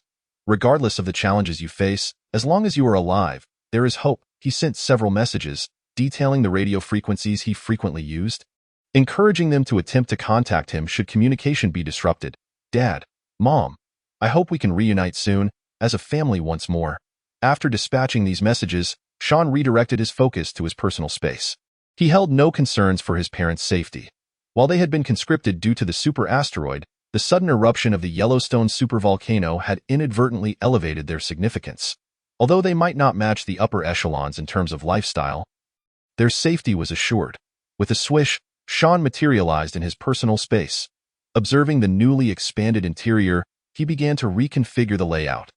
The first item to be relocated was the wooden villa, not merely moved but elevated. Previously, the vertical space had reached 100 meters, akin to a 30-story building. Now, its height had doubled to 200 meters. Such elevation warranted proper utilization. With a thought, the area housing the wooden villa rose dramatically. Amidst subtle vibrations, a hill approximately 50 meters in height emerged within the space. Well, it was more of a sizable mound than a hill. The summit featured a vast expanse of flat land, roughly 1,500 square meters.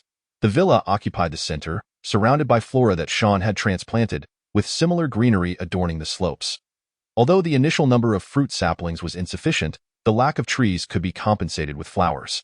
Sean had procured a considerable quantity of grass seeds, which could serve both for landscaping and livestock raising. Regarding flowers, he had also gathered numerous seedlings, all either edible or medicinal in this apocalyptic context. Aesthetically pleasing flowers devoid of practical value were of no consequence. After considerable effort, Sean established his residence within the space. He then proceeded to shift and expand the fields for grains, vegetables, fruits, and ponds, striving to utilize the available area efficiently. Nevertheless, a substantial amount of soil had been consumed by the hill, causing the original ground level to sink considerably. Seizing the opportunity, Sean implemented a long-desired waterway, encircling the space. Chapter 13. Showing off? No. Just finding joy amidst hardship indeed. The waterway surrounding the space could more accurately be described as a large drainage ditch than a river, at its widest. The water surface measured merely 10 meters, although its depth was adequate, allowing for the creation of the earthen mound. The sole drawback was the lack of sufficient water. The channel remained dry, rendering it ineffective. Nevertheless, the presence of this modest waterway held potential for aquaculture development. Regrettably, the space was still too confined. For now, Sean could only engage in freshwater farming. Perhaps in the future, with further upgrades to the space and suitable opportunities, he could create a sea-like lake within. After several hours of labor, Sean had completed the reconfiguration of his space. Although he had initially thought it had expanded significantly, it now felt somewhat cramped. Admiring the scenery within his space, he chuckled to himself. Just then, rumble echoed from his protesting stomach. With a wave of his hand, a sizable piece of beef materialized before him. with a mere thought? The imported 5A grade steak divided itself into perfectly sliced portions, seasoned and cooked automatically, requiring no effort on Sean's part. Soon, 2 thick cuts of steak lay upon a plate. While the meat rested, he casually prepared some broccoli and mashed potatoes. Pouring himself a glass of wine in this apocalyptic world, one had to make do. With his meal prepared, Sean returned to the shelter, uncertain whether to call it dinner or a late-night snack. Before eating, he snapped a few photos and shared them in the provincial shelter group, captioning them with a light-hearted remark. The first meal since the onset of the apocalypse.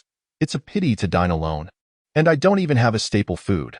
Sean's intention was not to boast, but rather to find humor in adversity. The terrifying repercussions of the Yellowstone supervolcano's eruption had yet to impact the domestic scene, and communication signals remained stable. In this moment, he felt the need to engage with the group, alleviating his solitude and psychological strain. Once the signals were lost, there would be no opportunity for such interaction. The previously silent chat group erupted to life in response to Sean's image and comment. Cat-eye triplets? Big boss, are you perhaps misunderstanding the meaning of pitiful? Landlord's foolish son, damn. Is the steak in the photograph a grade 5A5 Wagyu? As a food enthusiast, I take pride in my passion. The quality of the steak is commendable, and what is truly remarkable is that it has been cooked to perfection. Although it lacks the beloved caramelization favored by Michelin-starred chefs, it aligns more closely with our dietary preferences. Khao Shan Tun, we should have the opportunity to exchange culinary insights in the future. Khao Shan Tun, Sean, no problem, let us communicate more when we have the chance. Sean, having sent a message, felt somewhat exasperated by his group chat number and decided to change his nickname. Mechanic, Sean, I've changed my name. From now on, feel free to call me Mechanic. The cat-eyed triplets. I still believe the name Khao Shan Tun is more down-to-earth. As a food enthusiast, I take pride in my passion. Down-to-earth 1. I'm really not a doctor. Down-to-earth 2. Facing the yellow earth with my back to the sky. Down-to-earth 3. By the way, is it really wise to eat like this right now? As a food enthusiast, I take pride in my passion. What's wrong with it? The apocalypse has descended upon us. We could perish at any moment. What's wrong with indulging in good food? It's certainly preferable to those chaotic troublemakers. The foolish son of the landlord, Zhao Fei. The title of mechanic truly suits your identity. I can't help but feel envious. The cat-eyed triplets? Why do you say that? And what are you envious of? I always feel there is something secretive between you and the mechanic. As a food enthusiast, I take pride in my passion. I share your sentiment 1. Facing the yellow earth with my back to the sky. I share your sentiment 10086. Upon reading this, Sean couldn't help but acknowledge that women's intuition can sometimes be remarkably uncanny. The foolish son of the landlord. You refused to come when I invited you before. Had you come, you would have uncovered all my secrets. The cat-eyed triplets. You are just coveting our bodies. If we went, it would be like sheep entering a tiger's den. Disdain.jpg. Observing how his friends had diverted the topic in the group chat, Sean realized they were providing him cover. He chose not to speak further, instead watching as the group continued their banter while he savored his meal. Sean was indeed competent in the kitchen, albeit at a fairly ordinary level. He could whip up a few home-cooked dishes, but achieving the perfect sear on a steak was a different story, thanks to the convenience afforded by his space. These 2 pieces of steak were not only cooked to perfection, but were also seasoned with rose salt and black pepper in a remarkably even manner. This grade 5A5 Wagyu beef was a spontaneous purchase made by Sean when he acquired frozen beef. Limited in quantity and expensive, it was rumored to be smuggled, as such beef was not officially imported. Whether it was smuggled or not had become irrelevant. What mattered was that it tasted exquisite. I must admit that the highly praised Wagyu indeed possesses its merits. The marbling is stunning, and the texture is exceptional, even in its frozen state. If Sean were to describe it in words, he would likely use phrases such as tender, juicy, and richly flavorful, truly delightful. However, this kind of beef does have its drawbacks. The excessively beautiful marbling also presents a problem. It can be overwhelmingly rich. Fortunately, after laboring for so long, Sean was quite hungry and, with a hearty appetite, devoured both 500-gram steaks entirely, leaving no remnants of the side dishes or wine either. Having finished his meal, Sean lost interest in the group chat and sent a private message to his friend Zhao Fei. Fei, stop solely focusing on the group chat. Make time to exercise, or you'll end up wasting away over time. Don't worry, I have fitness equipment here, And there are even lovely ladies. Friendship over .jpg. Speaking of lovely ladies, would you like to take in a few? WDF? I'm not joking. Do you know how many requests I've received recently of this nature? Damn, why haven't I received any? Can you blame me? It's your fault for rarely speaking up, presenting an aloof demeanor that deters strangers. Wait a minute. You aren't refusing strangers who want to add you as friends. Are you? You caught me. But even if you make a valid point, what on earth does taking in lovely ladies mean? This matter is a joke. While my shelter is spacious, there are also many connections involved. Making it impossible to accommodate everyone. I recall yours was built to standard for 10 people, right? However, how to handle it is still up to you. How many people do you wish for me to take in? Quite the opposite. I hope you refrain from asking that, at least not for now. Then what is the point of this chat? Are you kidding me? JPG'd, I'm not just saying this to you. IVE mentioned it to all the private shelters I know. It's just a routine task. Chapter 14. Terrifying storms and continuous earthquakes. Observing his friend S' response, Sean immediately understood. Due to certain social obligations? Zhao Fei had to ask this, but he himself did not wish for Sean to agree. After all, in this current environment, merely inquiring was already a favor, and considering not all shelters were operated by the Zhao family, they had no authority over whether Sean agreed or not. This implies that even if no arrangements were made, nothing would come of it. Who would dare offend a shelter at such a critical time? Then I refuse. Smart move. Once we survive this asteroid crisis, I'll definitely introduce you to some prime candidates. Thanks, but you can keep them for yourself. Cut it out. You're still being tough, but after a few months, you'll only have that to hold on to. I don't understand what you're saying. It's fine. I'm logging off now. Hurry up and log off. I'm exhausted. Looking at his friend's reply, Sean chuckled and closed the chat window. It must be said that after engaging in the group chat for a while and chatting with friends, his mood indeed lightened considerably. Checking the time, Sean decided to spend a little more time online. It wasn't that he didn't want to exercise, but rather he wanted to take advantage of the internet while it was still operational to gather more information from various sources. Although he now possessed the convenience of a portable space, Sean felt he shouldn't squander his time and intended to research more materials and download some technical documents that might prove useful in the future. He worked diligently until nearly 2 in the morning before setting aside his tasks, letting the downloading software run on its own. He then transported himself into the space for a relaxing hot bath and prepared to lie down and meticulously plan his upcoming work schedule. However, he had barely rested for long when a wave of drowsiness overtook him, and Sean fell asleep just like that. He was indeed asleep, but the real world was descending into chaos, particularly across the ocean in America. The Yellowstone supervolcano erupted unexpectedly, and in less than an hour, an area spanning hundreds of kilometers was engulfed in lava, transforming it into a desolate wasteland. Even though the high-temperature lava cools rapidly upon contact with air, vast expanses of cooled lava remained covered in veins of bright red molten rock. The entire environment appeared as if it had descended into hell. At the moment of the Yellowstone supervolcano's eruption, colossal streams of volcanic lava shot skyward like the energy beams from a Death Star, soaring several thousand meters into the atmosphere. An unfathomable quantity of volcanic materials transformed into ash upon cooling, rapidly dispersing in all directions, creating a terrifying and deadly superstorm at speeds reaching 700 kilometers per hour.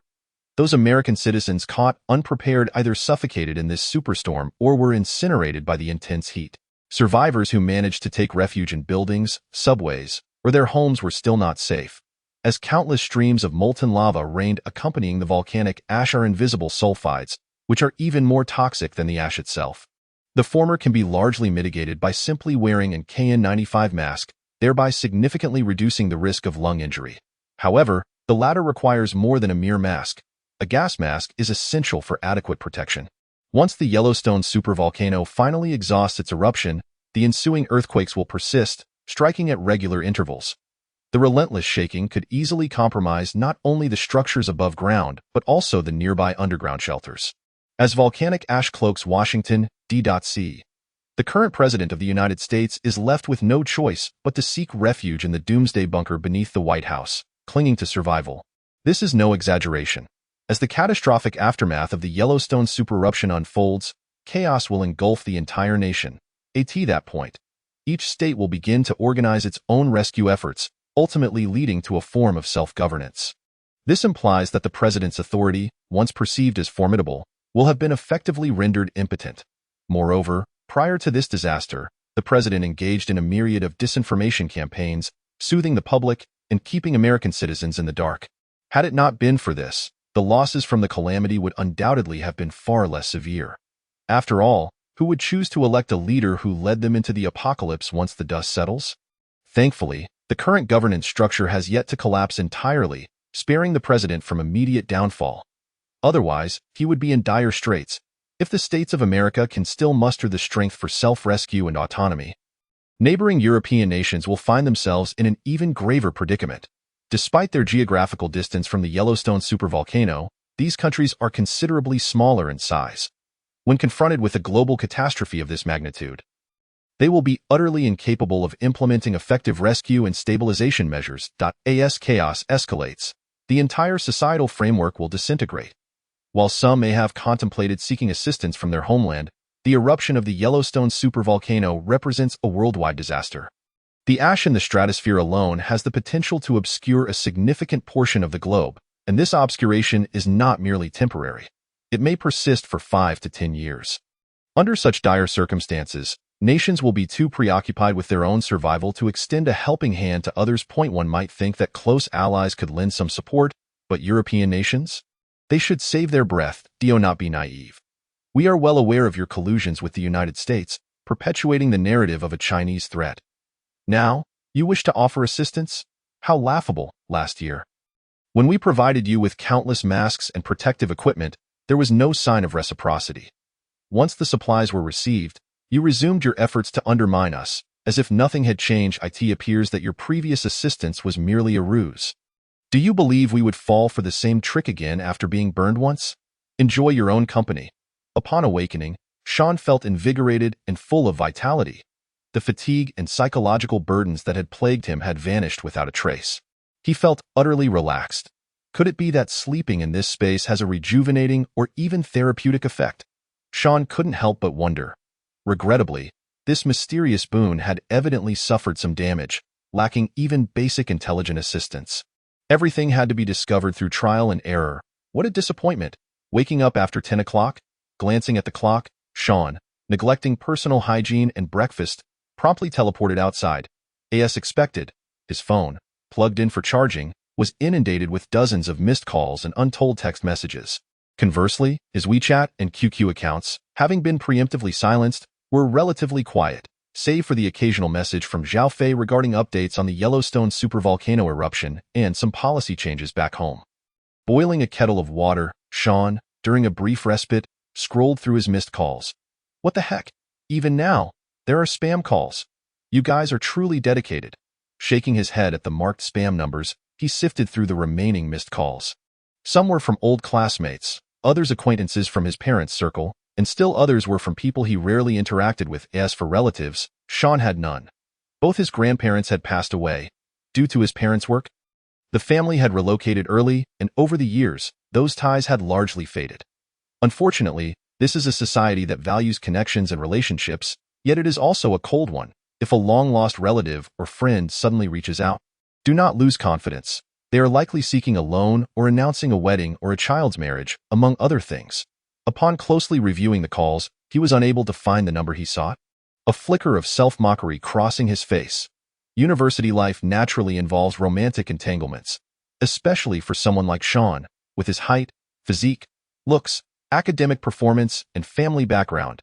To have only had one romantic relationship could be seen as a testament to his restraint.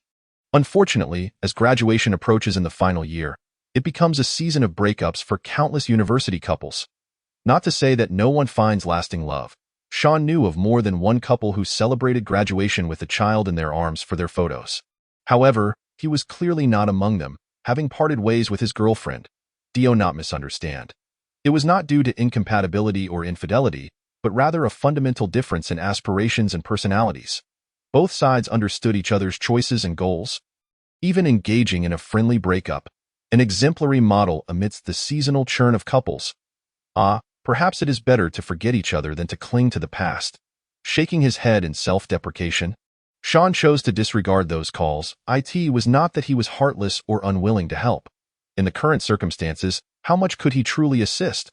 Moreover, many of those calling were not even local. It was unreasonable to expect Sean to respond as for the acquaintances in the vicinity. It was better left unsaid. Opening WeChat, he checked his parents' account, which still only displayed the last few messages he had sent, leaving him somewhat disheartened. Nevertheless, he reassured himself that their expertise and knowledge would ensure their safety. After a moment of self-comfort, Sean opened the laptop he had left on, which had been diligently running. The download tasks had made considerable progress overnight, yet compared to the vast storage capacity of the server, this was hardly noteworthy. Indeed, to accommodate a wealth of information, Sean had purchased a server. Though modest in size, it was far superior to a standard laptop or desktop in terms of functionality, particularly regarding storage space, exceeding his previous external hard drive by leaps and bounds. Within the server's hard drive lay a treasure trove of texts covering a multitude of disciplines: literature, industry, agriculture, commerce, public administration, politics, and an array of artistic works and related resources. While it may be impossible to archive all of human knowledge, it was more than sufficient for Sean's purposes. Even if he were alone in the shelter now, future upgrades could accommodate a greater number of people, and this repository of knowledge and resources could sustain a miniature national framework. Regrettably, he had initially intended to place another order for a substantial quantity of books, but the apocalypse had arrived sooner than anticipated.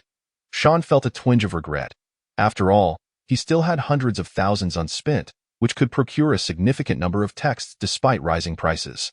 Fortunately, while physical books were unavailable, electronic books online faced no such restrictions. Upon logging onto the largest ebook platform in his country, Sean was astounded to discover a major promotional event. The previous subscription models had been replaced by an eye-catching package deal, allowing unlimited downloads of all ebooks on the site for a relatively modest fee. Witnessing this, Sean chuckled and shook his head. It was not that he couldn't afford it or found it too expensive. Rather, this promotion was clearly a ploy to capitalize on the situation. The website might be substantial in scale, but who knows how long it could endure under the weight of a global catastrophe? Moreover, with everyone attempting to download simultaneously, would the bandwidth hold up? Sure enough, after testing the download speed, it had dropped to a crawl. It was evident that many recognized the value of these electronic texts.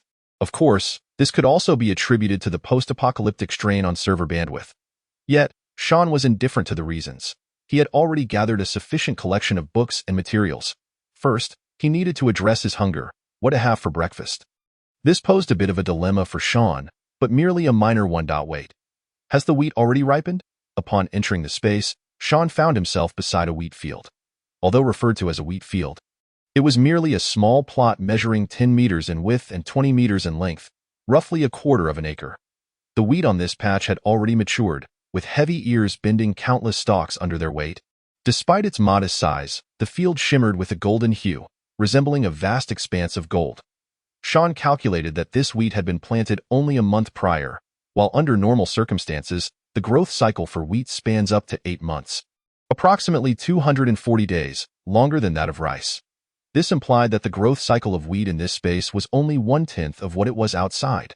Contemplating this, Sean shifted his gaze to the adjacent rice paddy. Though the rice was not yet ripe, the weighty grains had begun to turn yellow, indicating that maturity was imminent. This was not the crux of the matter. The key point was that the rice in this field was not from the first harvest but the third. Initially uncertain, Sean became increasingly convinced that the growth cycle of plants within this space was roughly 10 times faster than that in the external world.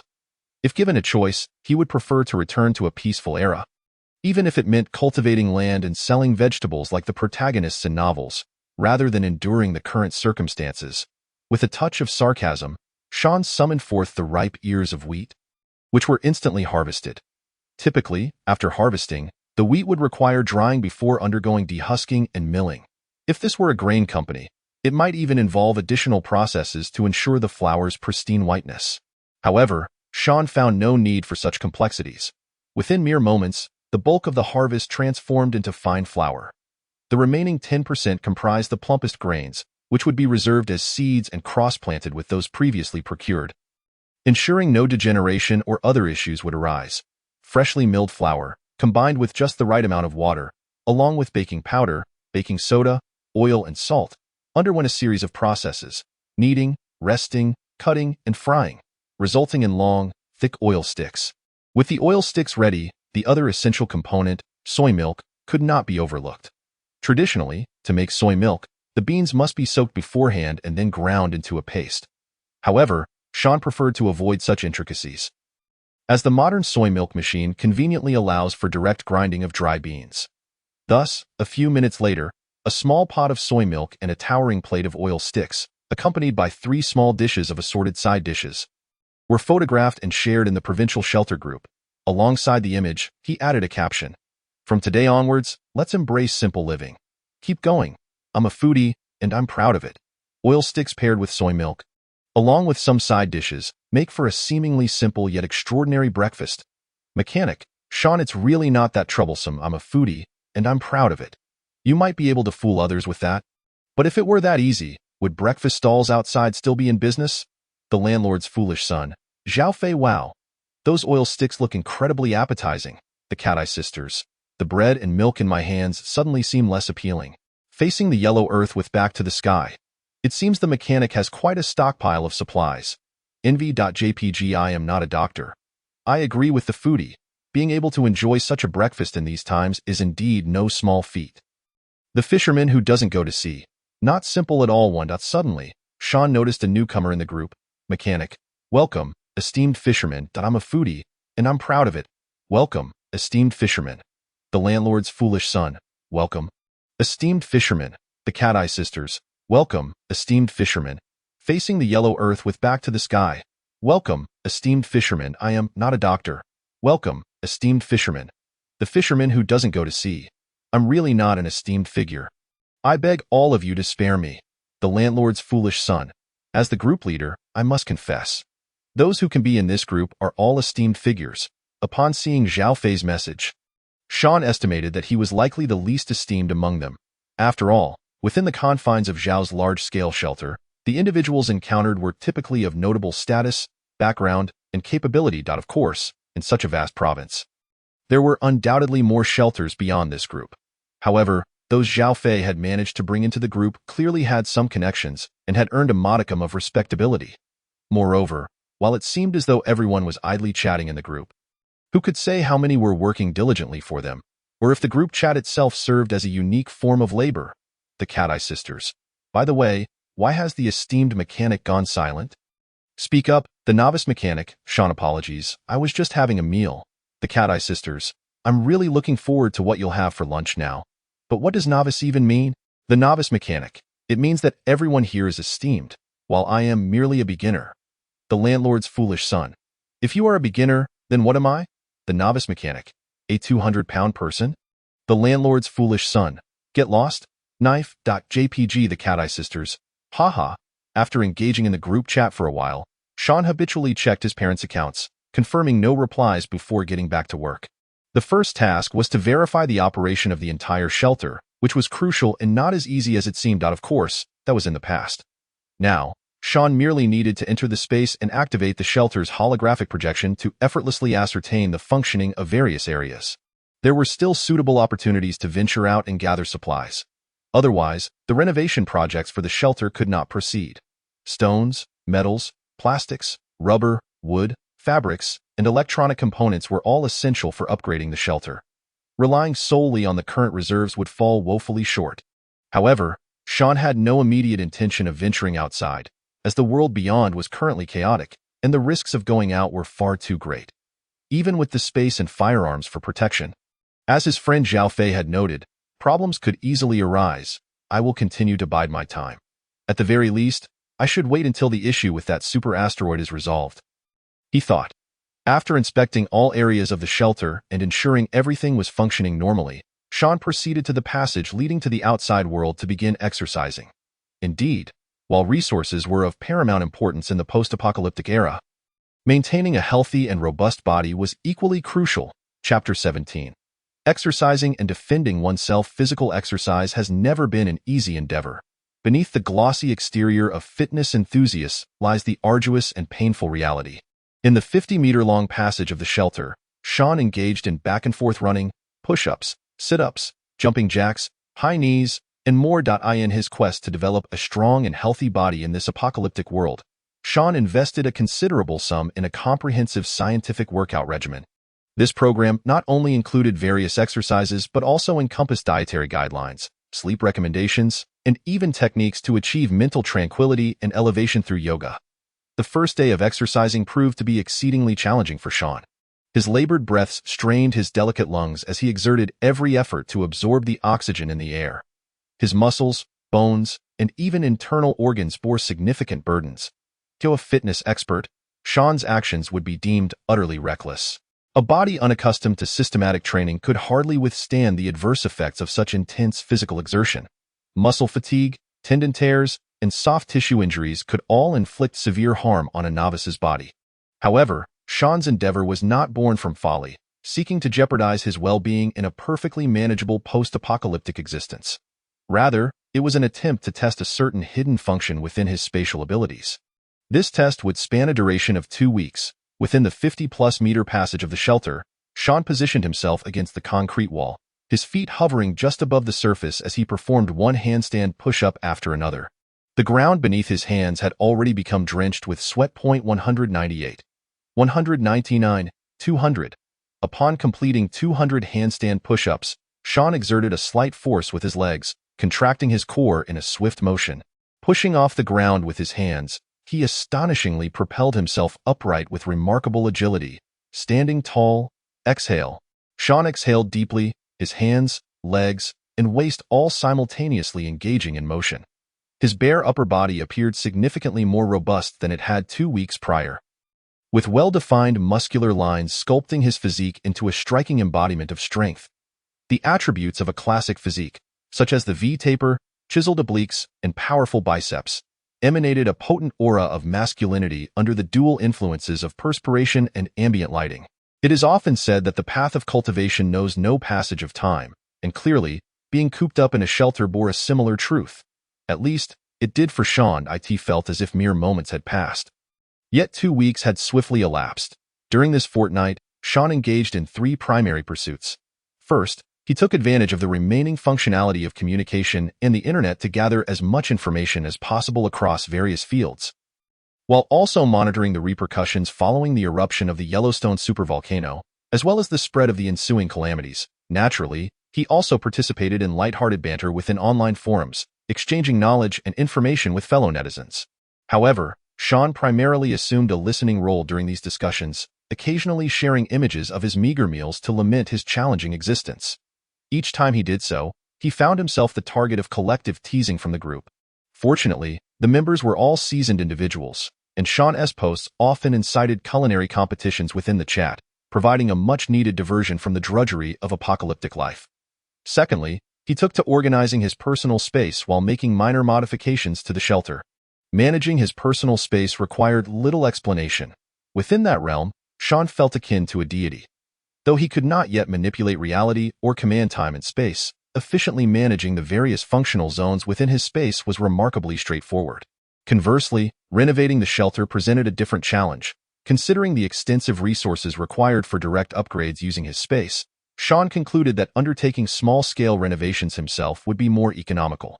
With ample time on his hands, he found solace in engaging in these tasks, which not only helped alleviate his mental burdens but also enhanced his practical skills and knowledge. The final endeavor Sean pursued was self-improvement through physical training. He undertook foundational fitness exercises, various combat techniques, and solo operational skills. His regimen also included practice with an array of weapons, including knives, firearms, axes, and other explosive devices. Initially, Sean had not anticipated any significant results from his 2 weeks of training. But to his astonishment, the outcomes were remarkable. The most evident change was in his strength. For instance, in the case of handstand push-ups, an exercise he had previously deemed unattainable. Under his assessments, after each grueling workout, regardless of the fatigue or physical toll endured, replenishing his body with sufficient food and nutrients followed by a restorative slumber in his personal space resulted in a complete recovery by morning. With no lingering side effects and considerable gains, this unique recovery effect propelled Sean to train with unrelenting fervor. It was this very determination that transformed his physique dramatically in just 2 weeks. Originally somewhat lanky due to his height, he now radiated an undeniable power.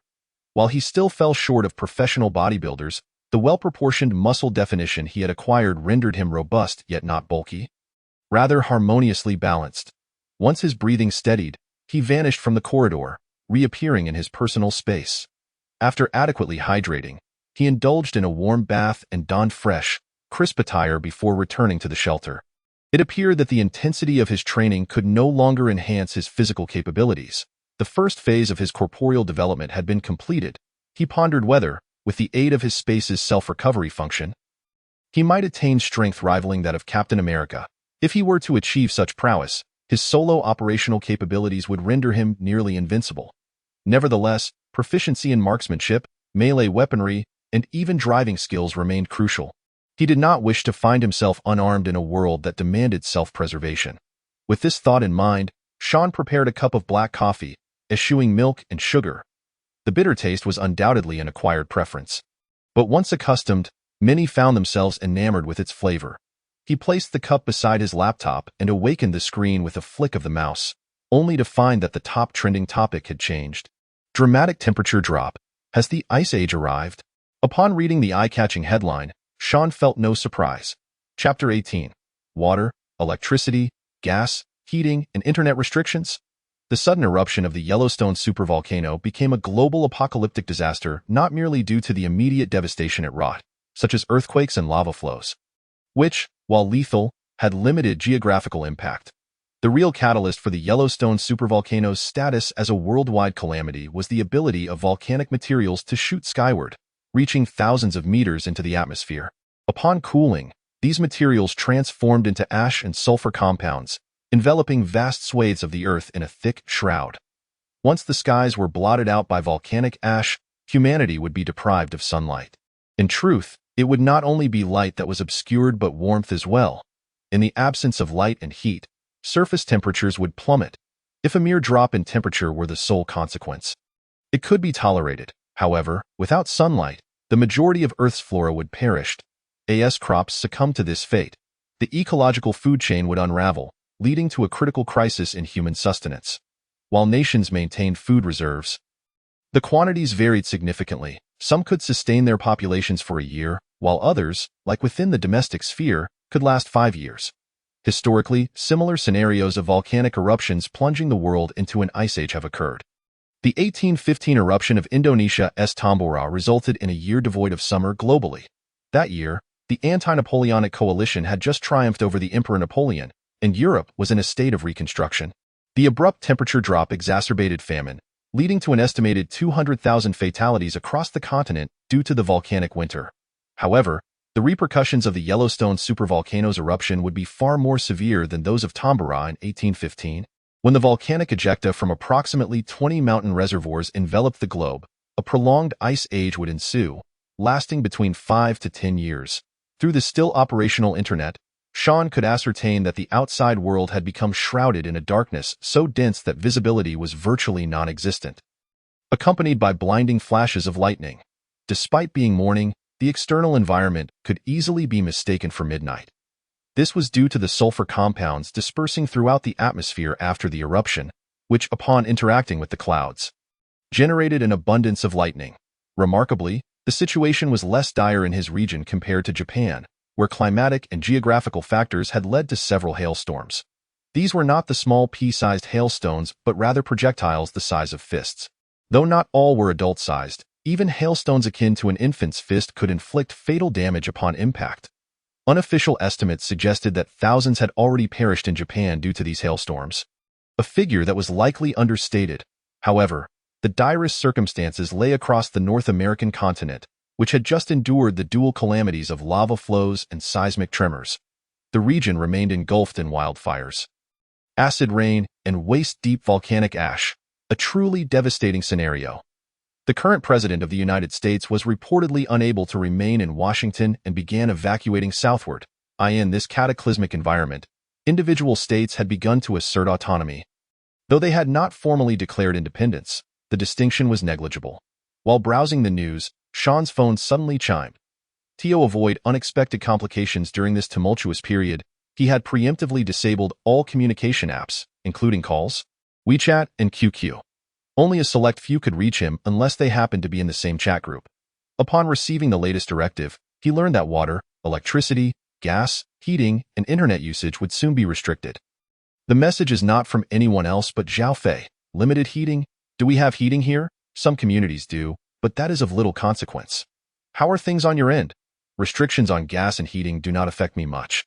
As for water, I have access to groundwater, so that is no issue. What about electricity?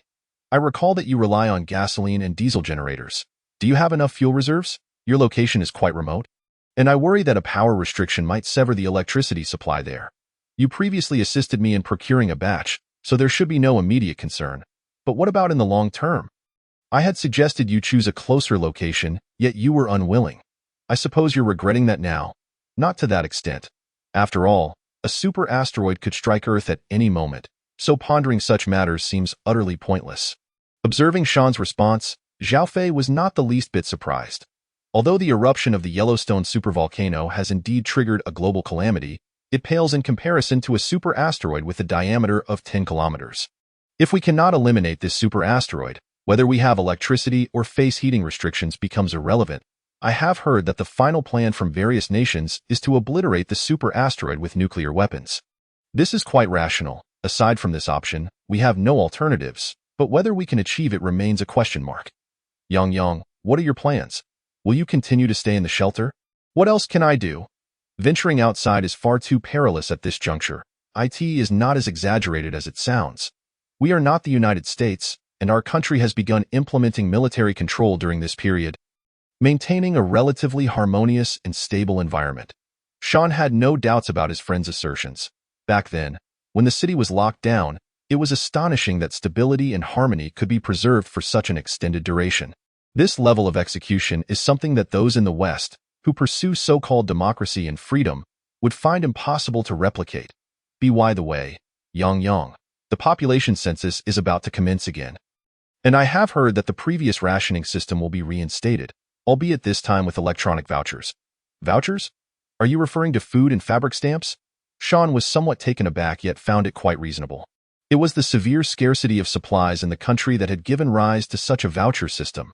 In light of the current global catastrophe, even if the nation's reserves can last a few years, it is still far from sufficient in the long run.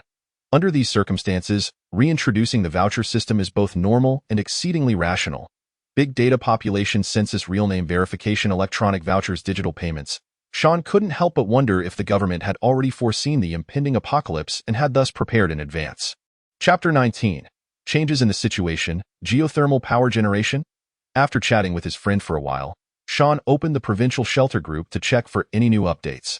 Upon entering, he immediately saw that prominent figures were discussing electronic vouchers, including matters such as limited supply, pricing of goods, and whether the existing monetary system would continue or be completely replaced by digital currency. Sean chose not to engage in these discussions, opting instead for a quiet observation, hoping to glean some useful intelligence from the exchanges.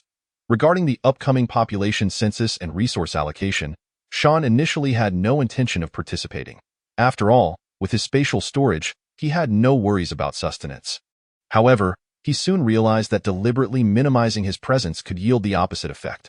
Just as he was about to make a decision, a message caught his attention. I'm not a doctor. I heard that the authorities plan to relocate the residents of the suburbs entirely to the urban area. The Cat's Eye Trio. No way. Where will they live once they move here? The fishermen not going to the sea. I have also heard about this. It is said that it will be implemented soon. I am a foodie, and I'm proud. To my knowledge, all the completed but unsold properties in the city have been requisitioned. The Cat's Eye Trio. Seriously, that's quite a big move. Won't the developers protest? Facing the yellow earth with his back to the sky. There are indeed protests, but what will come of it? The Cat's Eye Trio. The issue is that there are so many people in the suburbs and counties. Will it be enough? I'm not a doctor. They are merely consolidating those who are dispersed. Don't forget that county towns are also cities. I'm a foodie, and I'm proud. Each county will become a large shelter, making management more convenient. Upon reading this, Sean's expression grew somber. If this were truly executed, would he not also be relocated? Fortunately, someone quickly posed that very question. The Cat's Eye Trio. But what if people like us are unwilling to move? Facing the yellow earth with his back to the sky. What can be done? The consequences are to be borne by oneself. The landlord's foolish son. Why did this come up? Cat's eye. You need not worry. The yellow earth is exaggerating. For those capable of solving their own survival issues, the authorities will only be pleased and will not take any action. The fisherman not going to the sea. Oh, you should have mentioned that earlier. You just startled me. The Cat's Eye Trio, Yellow Earth, you always know how to frighten people. Compensate for their mental distress. Facing the yellow earth with his back to the sky. Didn't he say anything wrong? Solving your own survival problems means you bear the consequences, doesn't he it? The Cat's Eye Trio. I don't care. You frightened them, so you owe them compensation. Facing the yellow earth with his back to the sky. Fine. I'll compensate you with 100 jeans of rice. Come and get it if you can. The Cat's Eye Trio. 100 jeans of rice? How stingy. Facing the yellow earth with his back to the sky. Oh. You think that's too little? Do you know what the current rice prices are?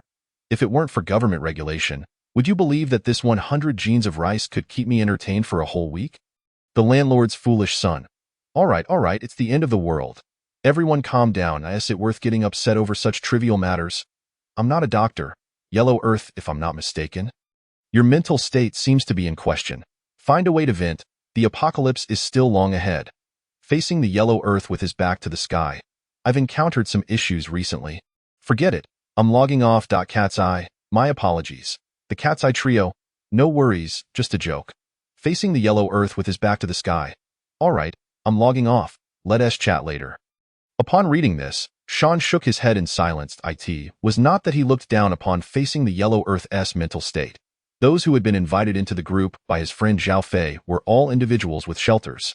Given the idle chatter over this period, Sean also understood that the other party's family had once engaged in a large-scale grain trading business, including imports and exports, if one disregarded the advantage of spatial storage.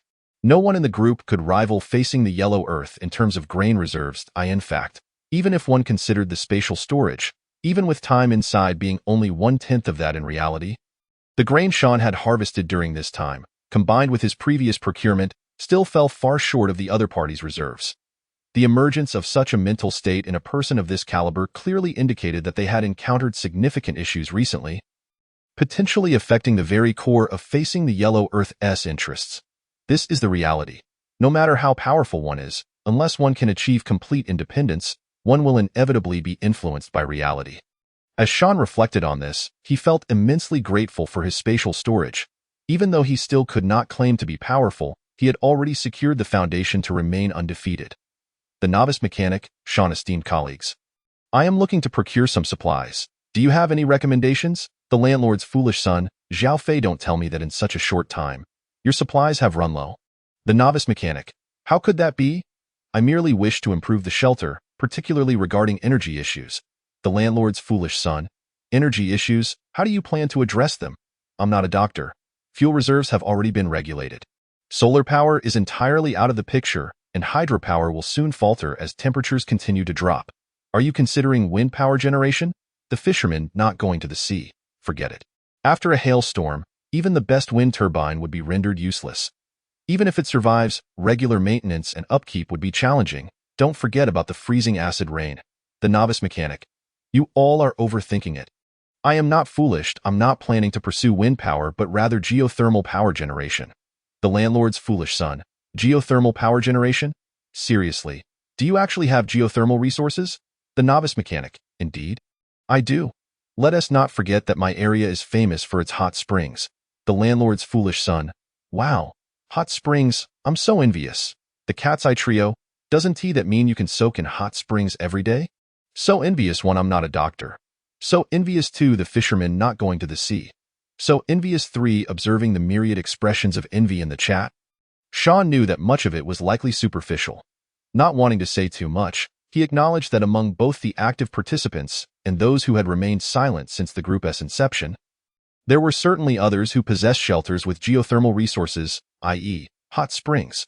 The landlord's foolish son. Wait a moment. Even if you have geothermal resources, how will you generate electricity? Do you know how? The novice mechanic. I found a set of small-scale geothermal power generation technology online. I originally thought I wouldn't need it, but now it has become relevant. However, I cannot guarantee success, as even on a small scale, the structure is complex. The landlord's foolish son. Don't be modest. My friend, once you get it working, be sure to sell me a few sets at a high price. Though Sean was unsure why Zhao Fei had such trust in him, the entire group was evidently intrigued by the geothermal power generation technology, all expressing a willingness to pay a premium if it were successfully developed. Chapter 20. Bartering is losing a blessing. Regarding geothermal power generation technology, Zhao Fei and his companions are naturally quite intrigued. However, when it comes to whether Sean can actually produce such equipment, only Zhao Fei seems to harbor some confidence, while the rest merely exchange polite remarks. After all, such equipment is not something one can simply whip up as a craft project. For the Cat-Eye sisters, offering polite words incurs no cost, and dousing enthusiasm with cold water serves little purpose beyond straining relationships. Why not indulge in a mutually beneficial endeavor? Observing the enthusiastic responses from friends in the group, Sean is not naive enough to take them seriously. However, while he remains skeptical, Zhao Fei clearly does not share his doubts. Yang, can you really create geothermal power generation equipment? I was merely commenting. I stumbled upon the blueprints online. They appear quite reliable, but I have no idea if they can actually be realized. Why do you have such faith in me? The notion of an online source is evidently a fabrication by Sean. The so-called geothermal technology is merely an upgraded proposal for the energy systems of shelters. I heard from the North American lone wolf that you purchased quite a few blueprints from him. Surely, you've constructed that equipment yourself? Zhao Fei had not anticipated that his friend was so capable, acquiring some firearm blueprints along with a few small lathes, milling machines, and planers, and actually managing to fabricate firearms. It was precisely because he witnessed his friend showcasing a Colt Python 6-inch that Zhao Fei began to entertain some belief in this geothermal power generation equipment. Don't be absurd. I am a law-abiding citizen. Sean is well aware of what his friend is alluding to but has no intention of engaging further. After all, there are online law enforcement agencies, and in this apocalyptic scenario, who knows whether surveillance on existing networks will be tightened. Zhao Fei realizes his previous comments may have crossed a line. Who knows if big data is collecting conversations on WeChat? Better to exercise caution. Right. We are all law-abiding citizens, but I am genuinely interested in geothermal power generation. Let me send you the relevant blueprints and materials, and you can see if you can create something from them. As for me, I'll need to procure some raw materials before I can attempt anything. No, please don't give me anything. Why not? I don't believe Uncle Zhao lacks talent in mechanical processing. There are indeed talents available, but you must trust me on this. If it cannot be realized, you can sell the materials. If it can be created, then sell the finished products. Zhao Fei's reluctance stems not from disbelief in his friend's technical capabilities, but rather from personal grievances. It's not that he is upset with Sean, but rather with certain individuals and events that have transpired at home over the past few days. Although the Zhao family shelter is ultimately governed by Zhao Fei's father, Zhao Guixian, it is often said that where there are people, there are complexities. Moreover, given the vastness of the Zhao family's shelter, while contracts and laws may deter outright plunder, subtle pressures are still possible. This explains why Zhao Fei previously inquired whether his friend wanted to recruit 2 individuals yet hoped Sean would decline. In Zhao Fei's view, if geothermal technology proves viable and certain individuals become aware, trouble is inevitable. He is unconcerned with the greater picture. If he were truly committed to the greater good, why should those individuals not relinquish their own interests? All right, I'll heed your advice, but you must tell me if there are any reliable trading markets currently available. Unfortunately, there are none. Essentials like grains, metals, machinery, and fuel have all been tightly controlled, leading to considerable misfortune for many.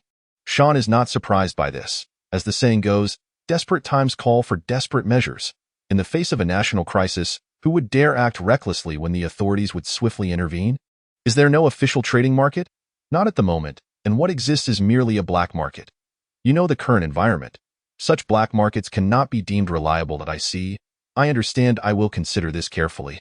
Sean feels a tinge of disappointment, but the black market is not entirely off the table for him. In the past, he would have hesitated, but now, with the backing of a mysterious space, safety should not be a concern. Caution is indeed wise. I will find a way to procure another batch of gasoline or diesel, but the price may be a bit steep, so don't hold it against me. How could I? In times like these, securing such controlled resources is something I would be grateful for, not resentful. Don't be too quick to express gratitude. Such transactions no longer involve money, especially for special resources like fuel. Then what is used instead? Not just rice, but also cooking oil, salt, sugar, seasonings, and any commonly used materials. So we are reverting to a barter system? There is no choice.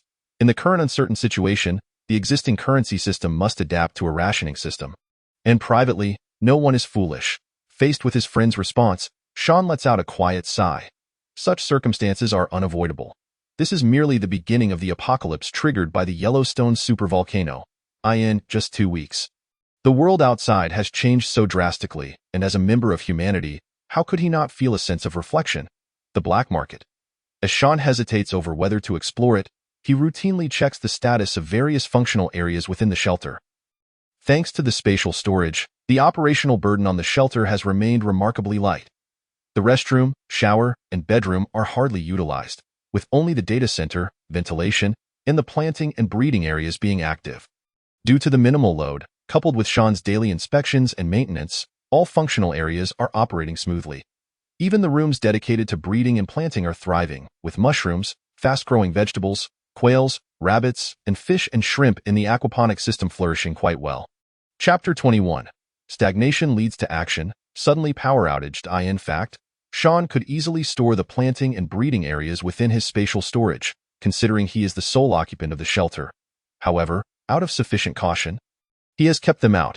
Should a guest arrive one day, or if a friend wishes to see photos of the breeding and planting areas, it would be unwise to risk discovery.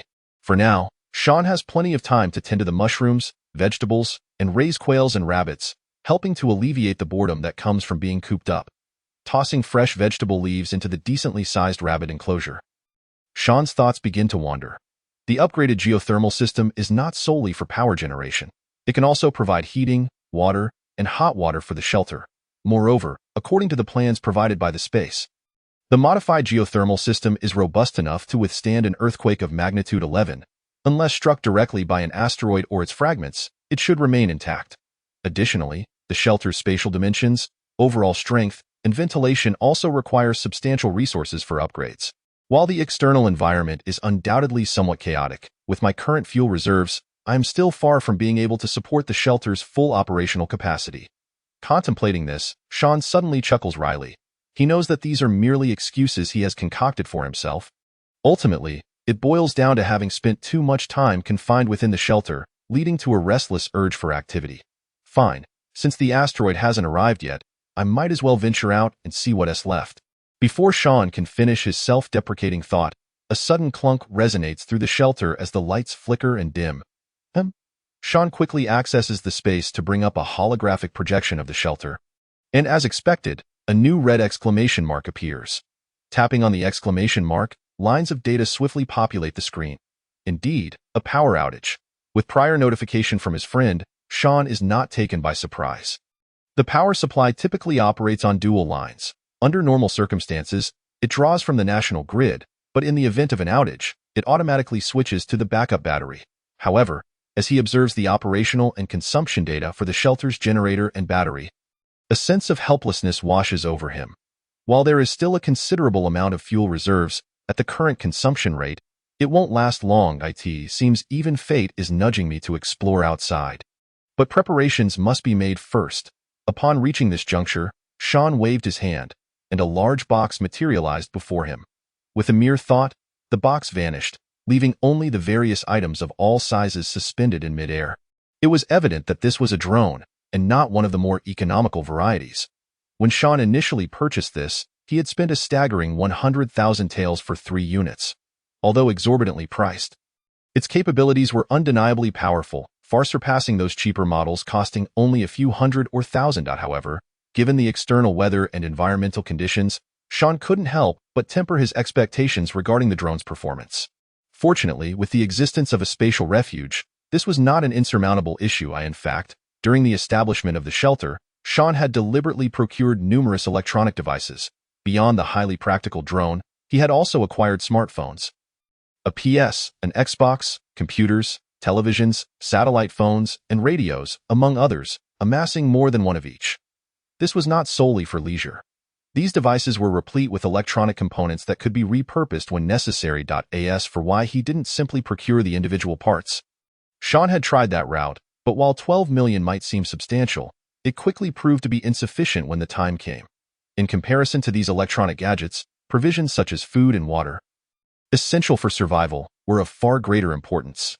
After reviewing the upgrade options for the drone, Sean nodded in satisfaction, retrieved a pair of VR goggles and a smartphone, along with some additional materials, and confirmed the upgrade. Unlike upgrading the shelter, enhancements within the spatial realm occurred with remarkable speed. A radiant light enveloped the drone and all the materials, and within mere seconds, a brand new drone system appeared before Sean. Donning the noticeably lighter and more compact VR goggles and grasping the simplified controller, Sean tossed the futuristic drone into the air. Initially unresponsive, the drone promptly extended its propellers and began operating silently, hovering aloft. While it wasn't completely devoid of sound, the noise was indeed minimal. Moreover, the 8K camera mounted on the drone relayed the captured images directly to the VR goggles. The drone size was evidently much smaller than before, resembling a portable micro-drone. Yet, in terms of endurance, flying speed, and adaptability to external environments, it far outperformed its predecessor. It even possessed a degree of self-control, alleviating concerns that a sudden miscalculation in Sean's operation would lead to an immediate crash. After maneuvering the drone with astonishing agility through the shelter, Sean couldn't help but express his awe for the mysterious space once again. Truly remarkable. Without wasting another moment, he directed the diminutive drone to ascend through the ventilation shaft. In less than a minute, the drone burst forth from the desolate mountains under the cloak of night, commencing its reconnaissance around the shelter. Despite the morning hour, the weather outside resembled the depths of night without question.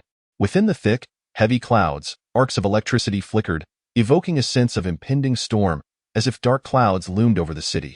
Switching to night vision mode, Sean issued the command, and the previously pitch-black view instantly became significantly clearer. While it still couldn't compare to daylight, he could at least discern the surroundings within a certain range. Transitioning to infrared mode, the petite drone, under Sean's control, silently circled the shelter twice, confirming the absence of any unidentified individuals before heading towards the farmhouse he had rented. Initially, Sean had some concerns that the synchronization of the transmission and flight control might be compromised due to the distance, but the stability was impeccable. Upon reaching the farmhouse, the infrared mode revealed no signs of life nearby. However, as he descended the drone, he noticed that the front gate had been inexplicably opened. The fallen padlock on the ground clearly indicated that the door had been forcibly breached. Chapter 22. The nature of humanity upon discovering that his residence had been unlawfully entered. It would be disingenuous for Sean to claim he was not at all enraged. After all, prior to the lease's expiration, this place was unequivocally his private abode. To forcefully enter constituted a crime. However, Sean understood the prevailing circumstances. In this chaotic environment, instances of lockpicking and trespassing were undoubtedly rampant. Moreover, to some individuals, he was viewed as a plump target, having procured an abundance of supplies. Who else would they burglarize if not him? Under the drone's surveillance, Sean quickly discerned that a notice had likely been affixed to his front door, though it had now been torn down. The remnants were meticulously shredded, indicating a deliberate act rather than mere carelessness. After straining to decipher the fragments, it appeared to be a message accompanied by a QR code, but both the content and the code were now indecipherable. However, the faint traces of a red seal suggested to Sean that this was likely a notice from the local government, possibly an attempt to reach him. While he could rationally comprehend the act of breaking into the rented farmhouse, given the apocalyptic context, the tearing down of the notice crossed a line. Indeed, Sean possessed a refuge within the spatial realm, enabling him to live in a manner far superior to the majority of the populace. Yet, those who had ripped down the notice were oblivious to this fact. What if he had not? This could imply that a potential lifeline had been severed. Ah, the fickleness of human nature. As Sean piloted the drone into the courtyard, the signs of illegal intrusion were evident. Through the windows, he observed that several rooms had been rummaged through, particularly the storage room and kitchen, which had been thoroughly emptied. Even the firewood that had previously been stacked outside the kitchen was now entirely gone. Witnessing this scene, Sean felt an immense wave of gratitude for heeding his friend Zhao Fei's advice to retreat into the shelter at the first opportunity and sever ties with the outside world. Seeing that his rented abode had been completely looted, he was even more thankful for having upgraded the entrance to the shelter promptly. Should someone discover his location, while personal safety might not be a primary concern, the consequences could still be dire. As for why the authorities had not come knocking, Sean was not particularly surprised. On one hand, having severed contact with the outside world, It was likely the authorities had been searching for him. But what could they do if they couldn't find him? On the other hand, having rented this abandoned air raid shelter and expended significant resources on its renovation and expansion, legally speaking, ownership belonged to Sean until the lease expired. No one could contest that. As for forcible appropriation, that would undoubtedly be more harmful than beneficial. To say nothing of the fact that those who had the means to establish shelters were not simply ordinary individuals. If they were to forcibly seize this location, what would that imply for the other shelters? Furthermore, Sean's parents worked for the government. If they were to commandeer his refuge, what would that signal to other scientists? Moreover, Sean's shelter was merely a small-scale refuge. Even if it were commandeered, what impact would it have? Such detrimental actions, fraught with risks, would rarely be undertaken by anyone not blinded by greed or foolishness. Of course, these were merely Sean's speculations. He was unaware of the exact circumstances and had no intention of finding out. As his friend Zhao Fei often said, out of sight, out of mind. The less you know, the fewer troubles you encounter. After piloting the drone around his rented farmhouse for a couple of laps, Sean directed it towards the distant village. As it flew, the camera revealed an eerie silence. The crops in the fields had clearly been harvested, even though it was not yet the official harvest time. However, it was certainly preferable to letting them rot in the ground. Unripe crops, even if inedible for humans, could still serve as feed for poultry and livestock, and with some processing, they could be consumed by people as well. The vegetables and fruits from the gardens were also gone, and the once familiar sights of chickens, ducks, geese, cows, sheep, and dogs in the village had vanished entirely. It was strikingly clean, though not surprising. Once the freezing acid rain arrived, compounded by volcanic ash, these animals would surely meet their demise, rather than letting them go to waste. It made far more sense to gather everything and preserve it as food reserves. Under Sean's control, the drones circled the village twice. Not only were there no people, but even the dogs, typically easy to spot, were nowhere to be seen. One could only wonder what choices the so-called dog lovers would make when faced with starvation versus consuming dog meat. In truth, although Sean himself does not own a dog, he harbors a fondness for pet dogs. He holds genuine respect for those who are true dog lovers, devoid of any negative sentiments towards them. However, the crux of the matter lies in the fact that many of the so-called dog enthusiasts are not sincere in their affection. Rather, they merely use it as a fade. Such individuals evoke no goodwill from Sean whatsoever. When the drone hovered over a notice board that had been partially torn apart but still retained most of its integrity, Sean finally discerned the events that had transpired in the village. Indeed, the previous notice appeared to be an evacuation order. The villagers had all departed, seemingly under duress. This notion is not unfounded, particularly among the older generation. There exists a deep-seated belief in the difficulty of leaving one's homeland. Especially in such apocalyptic circumstances, they would rather meet their demise at home, adhering to the tradition of returning to one's roots. However, after the drone completed its reconnaissance of the village, it became evident that the evacuation had been remarkably thorough. Not only were the inhabitants absent, but all daily necessities had vanished as well. While it is understandable that the villagers were removed, how did they manage to transport those cumbersome supplies? Wait a moment. Even the crops and vegetables in the fields had been harvested, indicating that the villagers' provisions had likely been systematically transported away. It remains uncertain how this matter will be accounted for in the end. Nevertheless, Sean is aware that contemplating such things is merely a distraction from the pressing concerns at hand. The absence of villagers is, in fact, a boon for him, as it alleviates numerous potential troubles and addresses the issue of insufficient materials for upgrading his shelter. After surveying the village comprehensively, Sean dispatched the drone to the farthest reaches in an attempt to ascertain the state of the surrounding transportation routes. To his surprise, not only were the roads intact, but temporary pathways had been laid out across fields and marshy areas, evidently to facilitate the passage of heavy trucks. Sean did not wish to send the drone directly to the nearest county or urban area, as its battery life could not sustain such a distance. Chapter 23. A plunge in temperature. Retrieving the homestead once Sean called the drone back, he wasted no time and immediately began preparing for his excursion that day. Although the external environment was far less severe than that of the United States, acid rain had yet to fall, and volcanic ash was nowhere in sight. Sean opted for a complete set of protective gear for safety's sake. While he did not resort to military-grade gas masks, he did procure the finest industrial model available. Moreover, he ensured he was equipped with defensive weapons. Besides the Colt Python and AK-47, his personal space contained an array of cold weapons and self-defense items, such as pepper spray. After all, it is preferable to avoid resorting to firearms unless absolutely necessary. Having made these preparations, Sean naturally did not overlook the need for transportation. The location of his shelter was rather remote. Previously, it took over an hour to drive from the city center, with a portion of the journey along the highway. Walking would be an arduous and uncertain endeavor. Progressing through the lengthy corridor and passing through two large internal doors. Fully armed, Sean quickly found himself at the outermost door. That moment, he resembled an official from a bioweapon disaster film, clad in multi-layered protective gear, with only his face visible behind a full-cover gas mask. He held a modified AK-47 with the tactical flashlight illuminated below the barrel. Even though the drone had confirmed the absence of nearby individuals, caution was never unwarranted. He brushed his hand over the sensor switch, and with a click, the first sound he heard was that of high-pressure jets. Subsequently, the heavy door was pushed inward and rolled aside along its tracks, revealing the ominous darkness beyond. Upon the door's opening, Sean's initial sensation was one of cold. In comparison, the shelter remained significantly warmer even without air conditioning. Raising his left hand to check the multifunctional wristband worn over his protective suit, he was astonished to see the temperature displayed as a mere 5 degrees Celsius.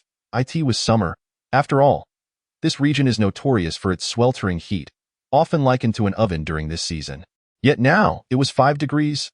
It felt as though summer had abruptly transformed into winter.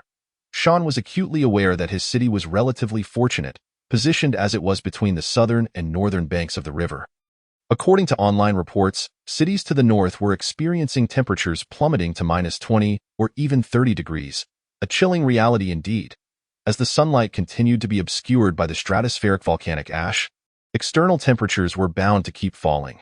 Just how low they would ultimately drop remained uncertain, but one thing was clear. It would be exceedingly cold. Taking a deep breath, Sean, with the AK-47 in hand, stepped outside. The sound of thunder rumbled ominously, punctuated by flashes of lightning that illuminated the darkened sky. Despite the protective suit, the noise was still significant. Sean surveyed his surroundings. The power outage had extinguished all streetlights, rendering the area shrouded in complete darkness.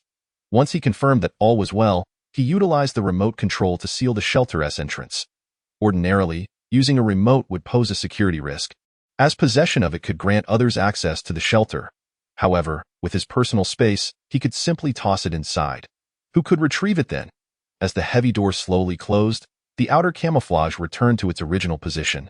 From Sean's perspective, the door had become nearly indistinguishable. Aware that this outing had serious business to attend to, Sean did not linger. He raised his right hand, and a vehicle materialized before him. This was not the previous BYD electric car, but rather a renowned domestic vehicle, the Wuling Hongguang. Anticipating its utility, Sean had purchased several affordable second-hand vehicles of various types and stored them in his personal space. This Wuling Hongguang was among them. And while it appeared normal at first glance, it had been upgraded. Thanks to the enhancement capabilities of his space, components such as the battery, motor, and air conditioning from the original electric vehicle had all been repurposed for this model. The vehicle itself had undergone upgrades. For instance, its shell was constructed from a lightweight alloy that ensured adequate strength while minimizing weight. The tires had also been upgraded to honeycomb tires, eliminating concerns about blowouts or punctures even if they were cut. Sean had removed the rear seats, as the primary function of this vehicle was to transport goods. Climbing into the driver's seat, Sean stored the AK-47 in his personal space. He closed the door, pressed the start button, and the dashboard immediately lit up. Placing his phone in the holder, he donned a pair of glasses affixed to his mask. These were not ordinary glasses, but specialized night vision goggles designed for nocturnal driving. They were an advanced version of professional night vision devices, upgraded to include infrared thermal imaging capabilities, extremely practical.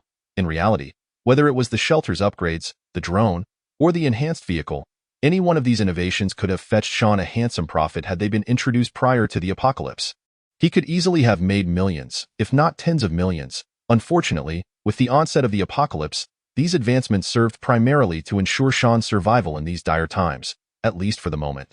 Under the cover of darkness and lightning, this truly remarkable vehicle silently made its way along the dirt road toward the first stop, the now abandoned farmhouse. Once the van came to a halt outside the homestead, fully armed, Sean swiftly entered the yard. Standing within the enclosure, he felt a deeper sense of the desolation that had unfolded, a stark contrast to what he had observed through the drone. With a long sigh, Sean pressed his hand against the main wall of the homestead, and with a swift motion, he commanded, "Retrieve." In an instant, an invisible force radiated outward from Sean, enveloping the entire farmhouse in mere moments. The echoes of his voice lingered as the nearly emptied homestead vanished in a flash. For most, the most critical resources in an apocalypse are food and drink, followed closely by clothing and daily necessities. However, to Sean, the homestead itself represented a treasure trove of materials. The red bricks within the walls, the stones, timber, glass, and even the electrical wiring, plumbing, and switches were all invaluable. Chapter 24. The well-fed know not the hunger of the famished in less than a minute. Sean reappeared at the site of the now empty farmhouse. He returned to the van parked nearby and turned to wave his hand. The sound of clattering filled the air. A sudden clamor erupted. And after a meticulous spatial decomposition, the utterly worthless refuse was unceremoniously deposited upon the original site of the estate. Sean felt not an ounce of remorse for his actions. Legally speaking, this place was his until the lease expired. When he initially rented the property, Sean had negotiated with the former owner to undertake renovations, a stipulation duly noted in the contract. For instance, the steel-framed warehouse was constructed at Sean's own expense. However, the owner was no fool. He had explicitly stated in the contract that should any damage occur to the estate, Sean would be obligated to provide compensation or restore it to its original condition. With over half a year remaining on the contract, if the owner were to return and seek accountability, Sean would certainly be willing to assist in reconstructing the estate. Even if the owner chose not to reclaim the property, providing some essential supplies would be entirely reasonable. Yet, if the owner failed to appear, Sean could hardly be blamed. Gazing at the estate, now reduced to mere debris, Sean felt a slight release of the pent-up frustration within him. He was not oblivious to the childishness of his actions, but in a world turned upside down, the psychological burden was immense. As long as no lives were recklessly endangered, what harm was there in a touch of immaturity? If, after the apocalypse, they were to meet again, compensating him with a villa or a cache of supplies would be of no consequence. Just as Sean was preparing to depart, a familiar ringtone abruptly pierced the air. "Your Majesty, there is a scoundrel requesting an audience. Shall we receive him or execute him?" Sean opened the car door, settled into the seat, and only after shutting the door did he press the Bluetooth earpiece nestled in his right ear. "Hello? Yang, it's me." The voice on the other end belonged to none other than Zhao Fei. "Knowing it's you, the only ones able to reach me are you and my parents," Sean chuckled. "There should be someone else, right? Hee hee. Enough of that. What's the matter? Didn't I promise to help you with fuel? I couldn't procure diesel, but I have 3 barrels of gasoline, each holding 200 liters, totaling 600 liters. Interested? Of course. What's the price? 1,000 jin of rice or 100 jin of meat. If you have canned goods or salted meat, that would be even better. We can negotiate the price." Sean was somewhat taken aback by this offer. Yang, that price is genuinely not exorbitant. I'm not gaining anything from this, though. I'm not complaining about the price, nor am I suggesting you're profiting. Are you saying it's too cheap? Heh, you clearly don't understand the black market prices for rice and meat. Expensive? Not only expensive, but there's south also no place to buy even if you have the money. That can't be true. Right? Not true. It's extremely true. You're a well-fed man who doesn't comprehend the hunger of the starving. You speak as if you're the one starving. Fine, the price is acceptable. How do we transact? Will you deliver? I can't do that. You'll have to pick it up yourself. But don't worry, the location isn't far from you. No need to enter the city so it's not sourced from your place. Hee hee, don't pry into the specifics. This transaction will go smoothly, but do remain cautious. After all, one must not harbor ill intentions, yet one must always be on guard. All right then, send me the address. While communication is still intact. I truly need to stockpile more supplies. I'll send you the address right away. By the way, there's also a passcode. Without it, you won't be able to travel. I had applied for a passcode previously. Is it the same? This is a private transaction. Using your own code would clearly make it easy for them to track you. Understood. I'll head over promptly. I initially thought I'd come to you. And I had prepared a small gift. What kind of gift? Zhao Fei's interest peaked instantly. You'll have to wait and see, but it seems that one TB happening now. Perhaps another time. Sean sighed helplessly. Don't, Yang, I actually plan to check out a few private shelters as well. Instantly understanding, Zhao Fei swiftly changed his tone. Let us meet at that location then. But I can't take things for free. I'll see if I can gather some additional supplies and no need. You've helped me plenty. It's merely a token of appreciation. Sean smiled, but do take care of yourself. I wouldn't want to hear any unfortunate news about you. Pa. May you have great fortune. Zhao Fei quickly spat a few times. Leave this matter to me. Just tell me when you can set off. I'm outside now. Damn. Why does your voice sound so muffled? Zhao Fei was quite exasperated. Let us just meet later. All right, see you later. After hanging up, Sean swiftly received the location and passcode sent by his friend. Upon checking the navigation app, he discovered it was indeed the closest new district to him. This area had originally been a county but was later incorporated into the city. IT had developed quite well, with convenient transportation. If all went smoothly, he could arrive in just over half an hour. Should anyone stop him, he needed only to present the code for scanning. If he was prepared, a little extra gesture would be ideal. No problem, I'm on my way. See you soon. After sending the voice message, Sean pondered for a moment, retrieving 20 bags of rice and 20 bags of flour from his spatial storage, each weighing 100 jin, totaling 2,000 jin each. He also procured 2 boxes of canned goods, one containing meat and the other assorted fruits, along with a box of individual rations. After assessing that he still had nearly half the cargo space available, Sean added 2 boxes of frozen pork belly, 2 boxes of frozen pork chops, 2 boxes of frozen whole chickens, 1 box of frozen beef, 1 box of frozen lamb chops, and a basket of eggs. The rice, flour, canned goods, individual rations, and those frozen meats and eggs were all procured by Sean earlier, that time. He didn't possess spatial storage. So he naturally had to gather enough supplies to ensure a longer and better survival. However, now, the growth rate of plants within his spatial storage was merely 1/10 of that in reality. And the same applied to livestock and poultry, as long as there was ample feed. These animals not only grew quickly and healthily, but also reproduced efficiently. The key was that the quality of the produce from the space was exceptional, rendering Sean utterly uninterested in the goods he had previously acquired. Storing them in the warehouse would merely waste electricity for preservation. It was far more beneficial to exchange them for supplies of greater utility. Chapter 25. Pulling the tiger's skin, raising the flag since his friend had indicated that the prices of these food items on the black market were shockingly high. Sean was confident that his cargo, aside from the previously mentioned 600 liters of gasoline, could be traded for a considerable amount of goods. For instance, he could swap it for a sufficiently large vehicle, ideally one of the caliber of Optimus Prime. Even if he couldn't upgrade to a base vehicle, becoming an armed transport vehicle would suffice. In that case, whether for travel or transactions like this one, it would undoubtedly be much safer and more capable than his current Wuling Hongguang. Once he had loaded the goods, Sean set off on his journey. With a clear destination in mind, he refrained from revisiting the now emptied village, instead opting to follow the main road as directed by the navigation software towards the nearest urban area. After driving for about 10 minutes, he noticed a lack of other vehicles on the road. However, Sean was not surprised.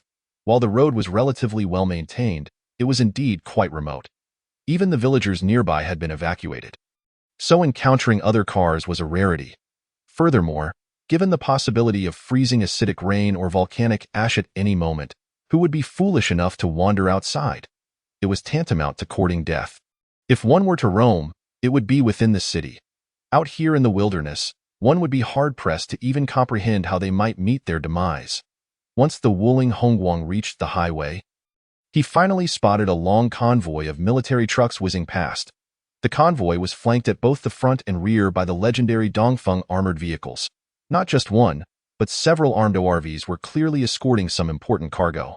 Following the convoy for a stretch, Sean was halted by a roadblock. This checkpoint was strategically placed at the entrance to the urban area, flanked by police cars with flashing lights and armed paramilitary officers in protective gear on duty. Sean slowly brought his vehicle to a stop and watched as 2 officers approached. Without waiting for them to knock, he lowered his window. Upon seeing Sean in protective gear with a gas mask, the officers momentarily paused. "Sir, please present your passcode." The officer holding a handheld data terminal suddenly adopted a much more courteous tone. Clearly, Anyone brave enough to venture out under these conditions, equipped better than they were, was not an ordinary individual. Please hold on, Sean replied, retrieved his phone, opened the passcode sent by his friend, and handed it out the window. That moment, the other officer began scrutinizing the rear compartment with a powerful flashlight. What they discovered upon inspection was shocking: food, and nothing but food. With rice and flour in abundance, one might find it acceptable, but the presence of several boxes of frozen meat is quite astonishing. Even though they are police officers and do not suffer from hunger or deprivation, witnessing such a bounty in the current environment naturally stirs a sense of envy. After all, they are merely managing to fill their stomachs. And the days of casually dining out have long since vanished. That moment, the traffic police had completed their scanning, and the handheld law enforcement terminal quickly displayed the relevant information. The records indicated that Sean's current task was a temporary supply allocation mission to the new district, with official documentation confirming its legitimacy. With such official approval, many potential troubles were effortlessly circumvented. All clear, you may proceed. Drive safely, the officer remarked, nodding to his partner. The officer did not observe anything suspicious from the vehicle, and given that his partner found no issues, they forewent even the step of opening the door for inspection. Thank you for your hard work, Sean said, extending a bag out of the window. Please, do not be polite. This is just a small token from above. This statement was not entirely deceptive, as Zhao Fei had previously mentioned that a little gesture would be appreciated. The two on duty were clearly taken aback by this unexpected offer. After exchanging glances, they accepted it. After all, it was a directive from higher-ups, and accepting it did not constitute a violation. Once the items were taken, the checkpoint was swiftly cleared, and Sean nodded to the officers before leisurely rolling up his window and driving past the barricade. What's the situation? A temporary supply transport mission. That explains it. It's all food inside, even saw boxes of frozen meat. It must have been allocated from some warehouse on short notice, but since there's a passcode, why bother questioning it? By the way, what's in that bag? How would I know? Open it and take a look. Ha! It's 2 packs of cigarettes, just enough for everyone to share. What are those 2 big bags?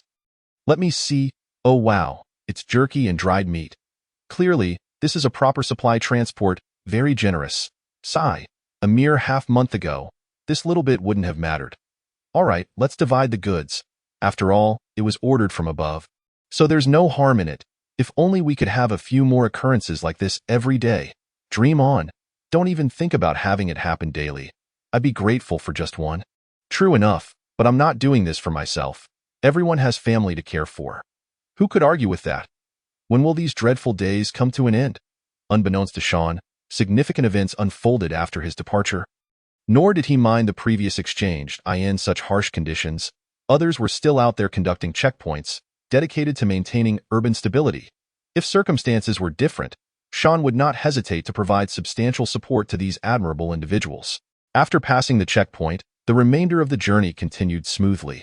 After approximately 20 minutes of driving, Sean parked his vehicle on a slow lane diagonally across from a large courtyard. It was unclear what purpose the courtyard served in the past, as it housed only 2 6-story buildings and a vast open space, with little else discernible. The upper floors were mostly dark, and even the electric gate appeared as if it had lost power. After a brief scan, Sean did not rush to knock but instead called his friend Zhao Fei. Hello, Yang, where are you? The call connected swiftly. I'm already at the destination. Where are you? What, that was quick. I'll be there in about 5 minutes. I'll wait for you. All right, see you soon. After hanging up, Sean maneuvered his vehicle to a dimly lit corner by the roadside. Unlike the previous suburban area, this location, although somewhat remote, was still relatively close to the city center, and even on a less trafficked road, cars occasionally passed by. However, the overall traffic had diminished significantly compared to before. This hour, those still driving likely had unavoidable reasons for being out. Sean had only experienced such scenes during the global incident, but this time felt even more severe. 5 minutes passed swiftly, and Sean spotted a military jeep parked outside the courtyard. Your Majesty, a rogue seeks an audience. Shall we receive him or execute him? Hello? Sean pressed the answer button. Yang, where are you? Are you in that jeep? Yes, where are you? Hold on, I'm coming over. Sean did not hang up but drove his car silently out of the shadowy corner. Damn! Upon witnessing this scene, Zhao Fei was momentarily overwhelmed. He thought he knew Sean well, but since the latter established the shelter, He had felt increasingly unfamiliar with him. "I've arrived. I see you. I'll have someone open the door." Shortly after ending the call, the seemingly powerless electric gate suddenly swung open as if resurrected. With the military jeep leading the way, two vehicles entered in succession, heading straight into the underground parking garage. After following his friend into the garage, Sean was genuinely surprised. The exterior appeared ordinary, but the underground garage was surprisingly spacious. A few vehicles were parked inside, including BMWs, Mercedes, domestic cars, and even two box trucks clearly designated for transporting supplies. Once they parked, Zhao Fei was the first to leap out of the military jeep, clad in camouflage combat gear. After a moment of astonishment, Sean began to piece together some information. He had heard that Zhao Fei's father was a veteran, but Zhao Fei himself had never served. If it were merely a camouflage outfit, it would be one thing, as such gear was readily available online. However, the military jeep was an official model, not a civilian modification, clearly bearing military plates. "Wow, Yang, is this really necessary?" Seeing his friend's attire, Zhao Fei was taken aback. "What do you mean necessary?"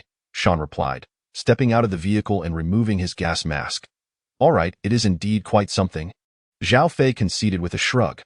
"Let us handle business first, and then we can chat." "No problem." Sean smiled. As they spoke, a clattering noise echoed, and they noticed a substantial human defense door slowly opening nearby.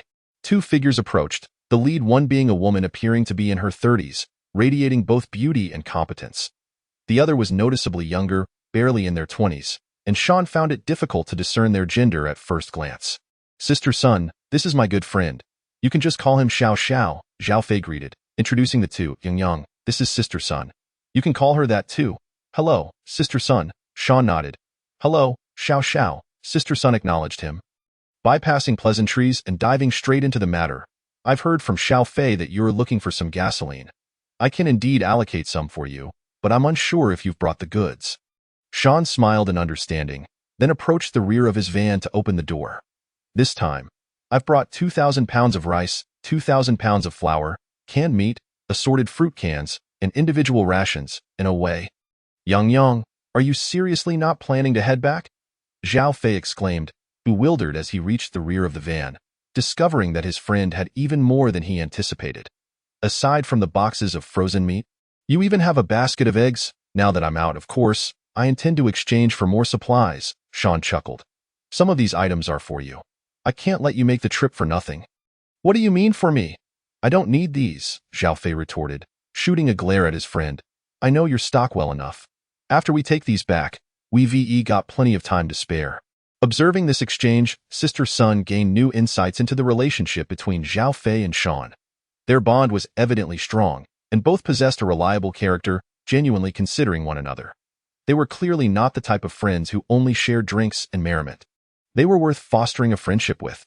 "Since Xiao Fei doesn't want it, I'll take all of it then," Sister Sun stated with a smile. "Sister Sun, we agreed on a price beforehand. You can't change it on a whim." Zhao Fei's expression shifted.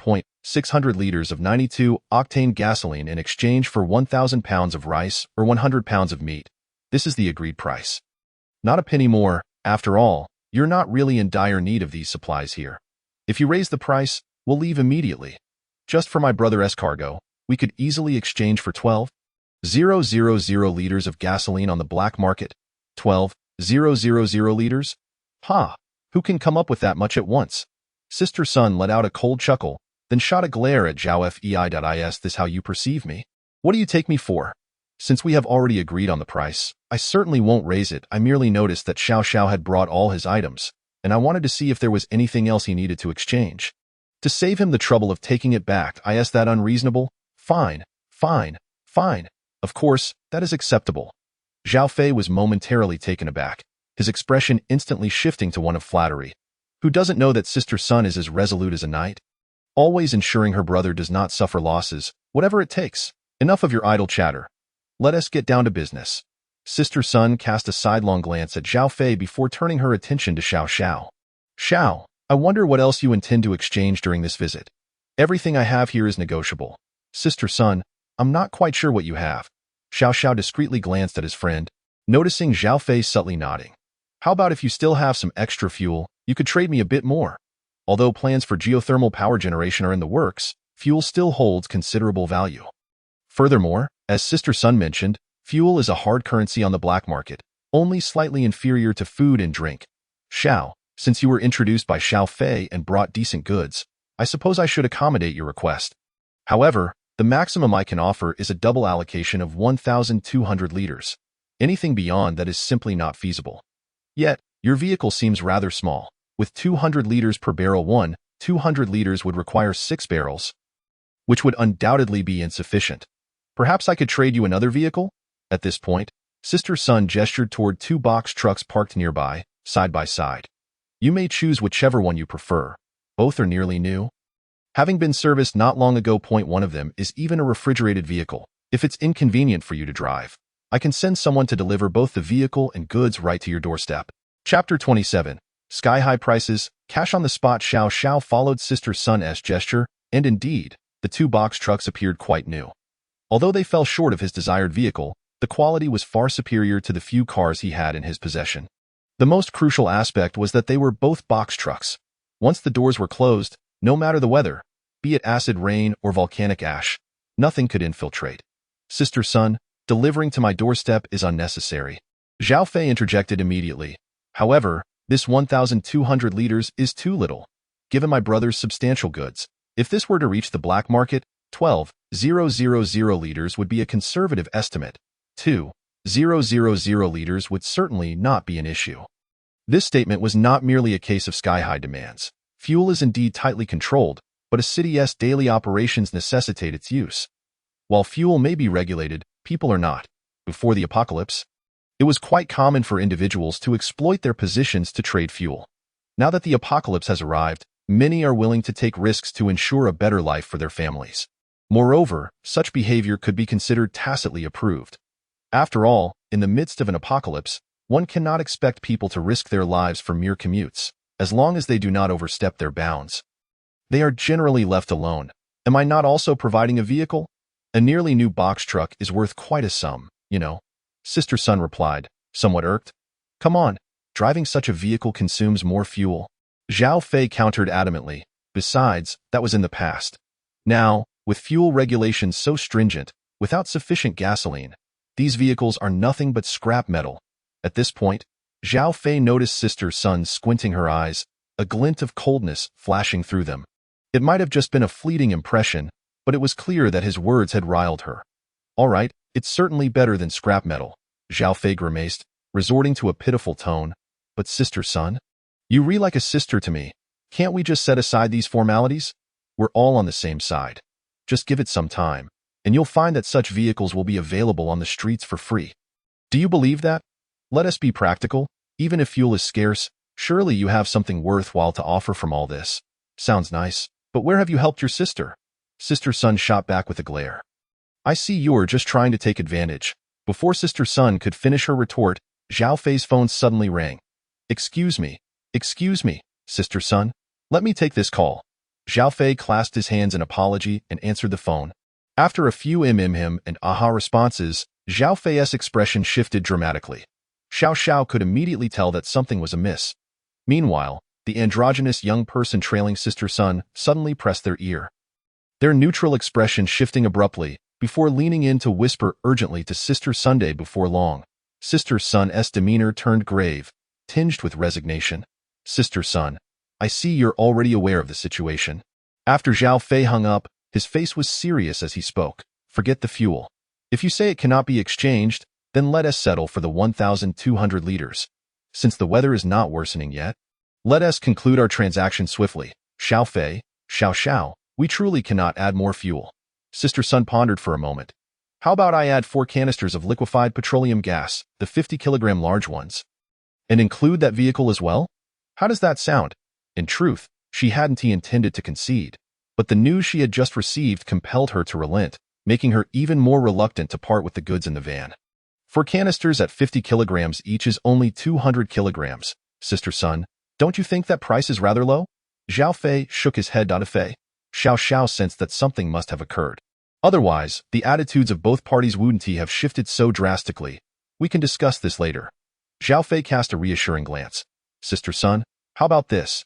You add 4 canisters of liquefied petroleum gas. And the vehicle, if you're willing to part with it, great. If not, just send another one to my brother later. I believe you have more than just these two types of goods, right? Metals, plastics, rubber, and so forth. Can't you spare a few? You want those? Sister Sun appeared taken aback. She was well aware that raw materials like metals, plastics, and rubber were highly valuable, but their utility usually pertained to factories. What could they possibly intend to do with such materials? Could they actually manufacture something? But such inquiries remained unanswered, as she had no way of asking. Just like this transaction, she could not inquire about Xiao Zhao's identity or the reasons for their trading. Sister Sun, to be honest, I intended to ask about that too, even if DeFei had to mention ID. Asked the party involved. Xiao Xiao smiled gently. If you could spare some metals, plastics, rubber, or cement, that would be marvelous. Even if you don't have any at the moment, that's fine. When you do, I believe our trading relationship can continue. Upon hearing this, Sister Sun looked at Xiao Xiao with astonishment. It was evident that this was not merely a one-time transaction. The tone implied a long-term relationship. However, a pressing question arose. Where would this young man acquire such an abundance of resources? Upon hearing his friend's words, Zhao Fei's expression shifted dramatically. But before he could speak, he caught Xiao Xiao's eye, which prompted him to swallow his words. That being said, I have no objections on my end. After a brief contemplation, Sister Sun reached a resolution. I do have a bit of what you seek, but we still need to negotiate the specific price. Absolutely. Xiao Xiao nodded. He then motioned to his friend, DeFei. The next part is yours, you little sly fox. Sister Sun thought to herself, gritting her teeth. She had initially sensed that Xiao Xiao was not adept at haggling and had intended to take advantage of that. Who would have thought he would so skillfully delegate the negotiations to Zhao Fei? Considering the connections Xiao Zhao's father had, it would be impossible to press for a lower price, DeFei. Since Sister Sun is a straightforward person, I don't mind taking a slight loss on the price. Xiao Xiao patted his friend's shoulder, adding, let us consider this friendship with Sister Sun as an investment for future cooperation, shall we? Zhao Fei shot a resentful glance at his friend. You've said all the good stuff. Now I'm left to play the bad cop. What am I supposed to say? Generous. Sister Sun flashed a thumbs up at Xiao Xiao. Xiao Fei, look at Xiao Xiao. He is showing concern for others on the very first meeting. Now look at you. Your mouth is like honey. Yet when it comes to serious matters, you falter. Zhao Fei wore a pained expression, feeling like the odd one out amidst their camaraderie. With the general direction provided by Sean, the subsequent transactions proceeded with remarkable ease. Zhao Fei and Sister Sun did not engage in extensive discussions and swiftly finalized the deal.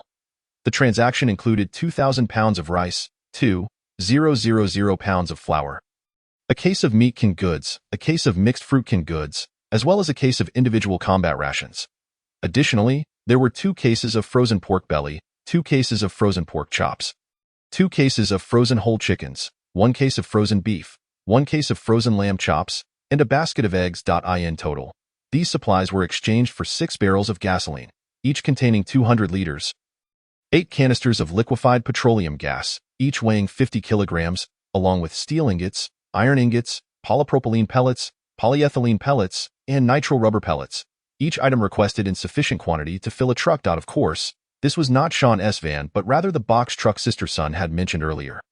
The goods were first transported to the underground parking lot using a forklift, and then loaded onto the truck. The unloading process was similarly efficient, directly depositing the items onto the pallets lifted by the forklift, which were then swiftly taken away. During the transaction, Sean noticed that the forklift operator was also a woman. Interestingly, both Sister Sun and what appeared to be a young, androgynous individual also participated in the loading. This piqued Sean's curiosity. Could this place be a refuge exclusively for women? No, it seemed more than just a sanctuary. It likely served as a warehouse. After all, the presence of gasoline, liquefied petroleum gas, and various metals, rubber, and plastic suggested that this was indeed a supply depot, though the exact nature of the situation eluded Sean. Regardless, the transaction was remarkably smooth, yielding substantial profits.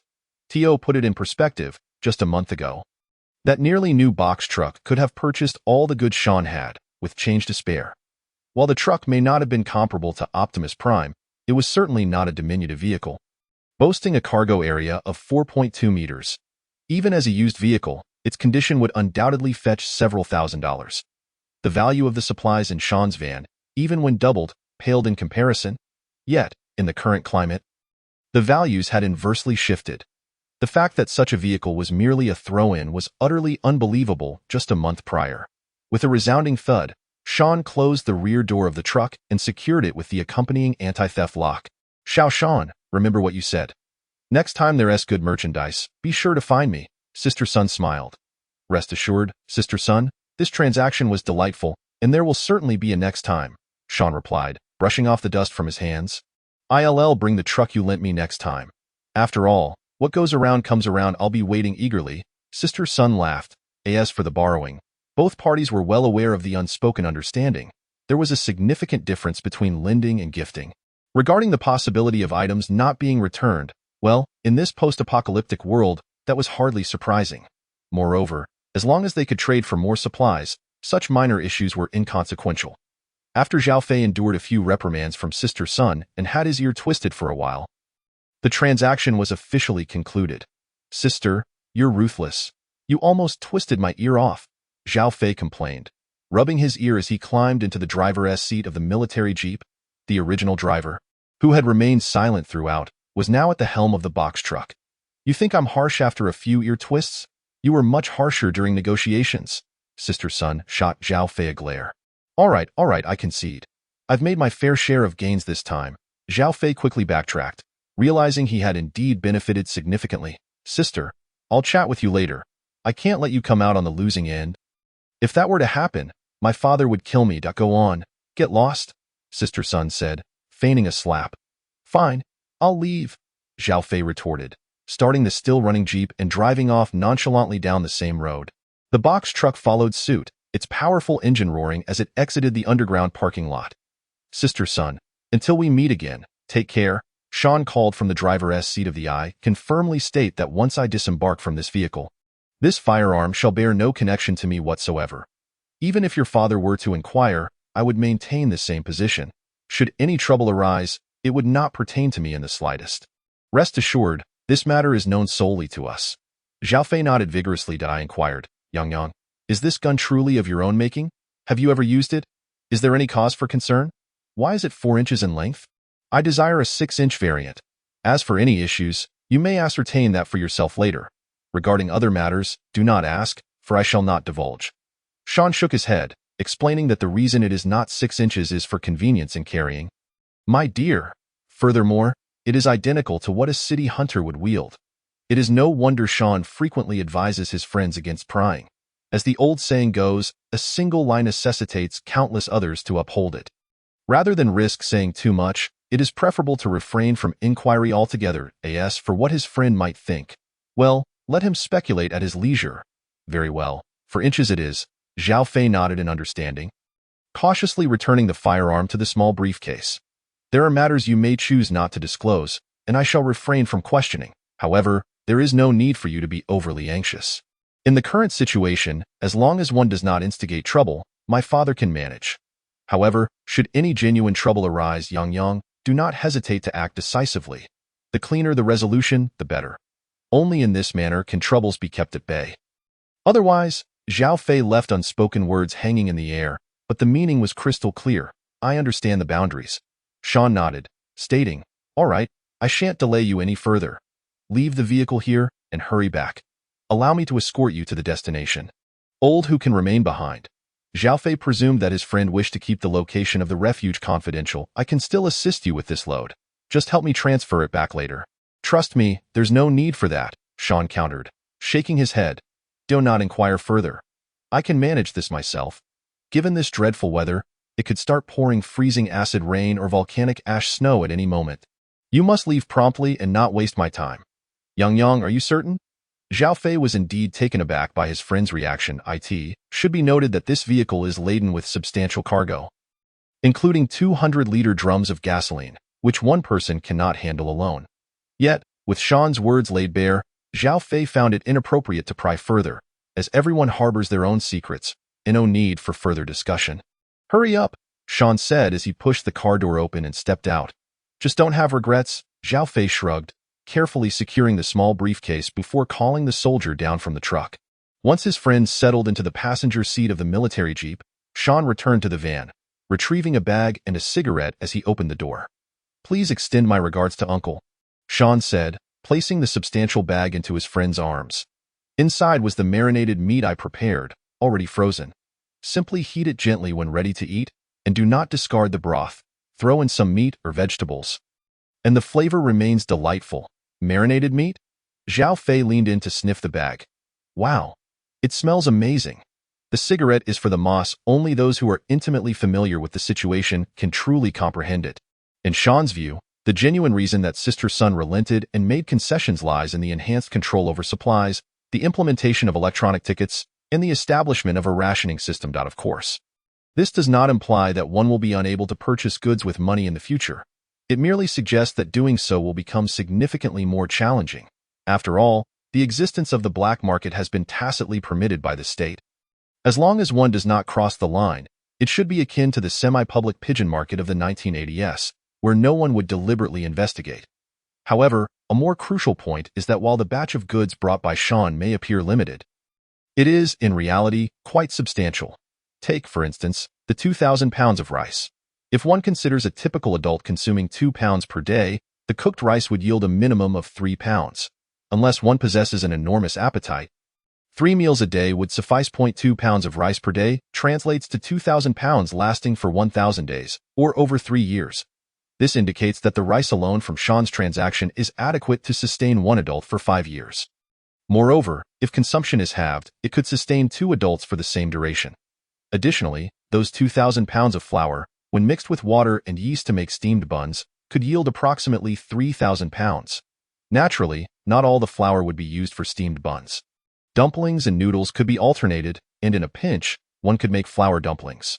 Coupled with canned goods and frozen meat, this stock could easily sustain 3 adults for 5 years, even if it is unrealistic to subsist solely on these supplies. As vegetables and synthetic vitamins would be necessary to maintain health, this batch of provisions could still prove life-saving in critical times. As for the traded fuel, plastics, rubber, liquefied petroleum gas, and even the borrowed van, while they may seem valuable in the apocalyptic context, one must first ensure they are fed before considering anything else. What use is a trove of industrial raw materials if one is starving? Furthermore, even if Sun Ili possesses such supplies, one must not forget that a massive asteroid is on a collision course with Earth. It is better to be prepared than to be caught unawares. Chapter 31. Upgrading the generator room. Listening to the broadcaster's tone on the radio, Sean was certain that once these policies and regulations were enacted, even if the authorities intervened to stabilize prices, the black market prices would inevitably soar once again. It is akin to the situation in the 70s and 80s, where purchasing goods without tickets at the pigeon market would invariably incur a higher cost. If one finds it expensive, they need not buy. After listening to the full broadcast twice, Sean intentionally slowed down the van as he finally returned to the shelter. Throughout the journey, drones continuously surveyed the surroundings, discovering some wildlife, yet no humans were spotted. Once Sean maneuvered the drone with thermal imaging for a couple of rounds to ensure safety, he parked the van and used the remote to open the concealed shelter door. The previously dark passageway illuminated automatically upon his entry. With a hissing sound, the high-pressure jet activated, and amidst the sounds of gears meshing and metal clashing, the immensely thick door slowly closed. Exhaling deeply, Sean stood in the dimly lit corridor, finally relieved. In a mere moment, he had transitioned from his double-layer protective suit and gas mask to his pajamas. Overall, this outing had been quite successful, and the transaction yielded satisfactory returns. After all, with the spatial storage at his disposal, he was in no shortage of food or meat. Conversely, the fuel, metals, rubber, and plastics he acquired during this trade would prove immensely useful. Even the 8 canisters of liquefied petroleum gas held additional value beyond mere cooking. Upon returning to the data center, which was essentially the computer room, Sean checked the network. Fortunately, although the power was down, the internet remained operational. This was not surprising, as the nation was undergoing significant changes, and the internet allowed citizens to better understand policies and new regulations. However, based on Sean's speculation, internet restrictions were an inevitable trend, albeit not immediate. After connecting his phone to the charger, Sean messaged his friend, "I have safely returned home. Now I can finally breathe easy. I haven't arrived yet, but I will soon. Faye, what do you think about the new regulations?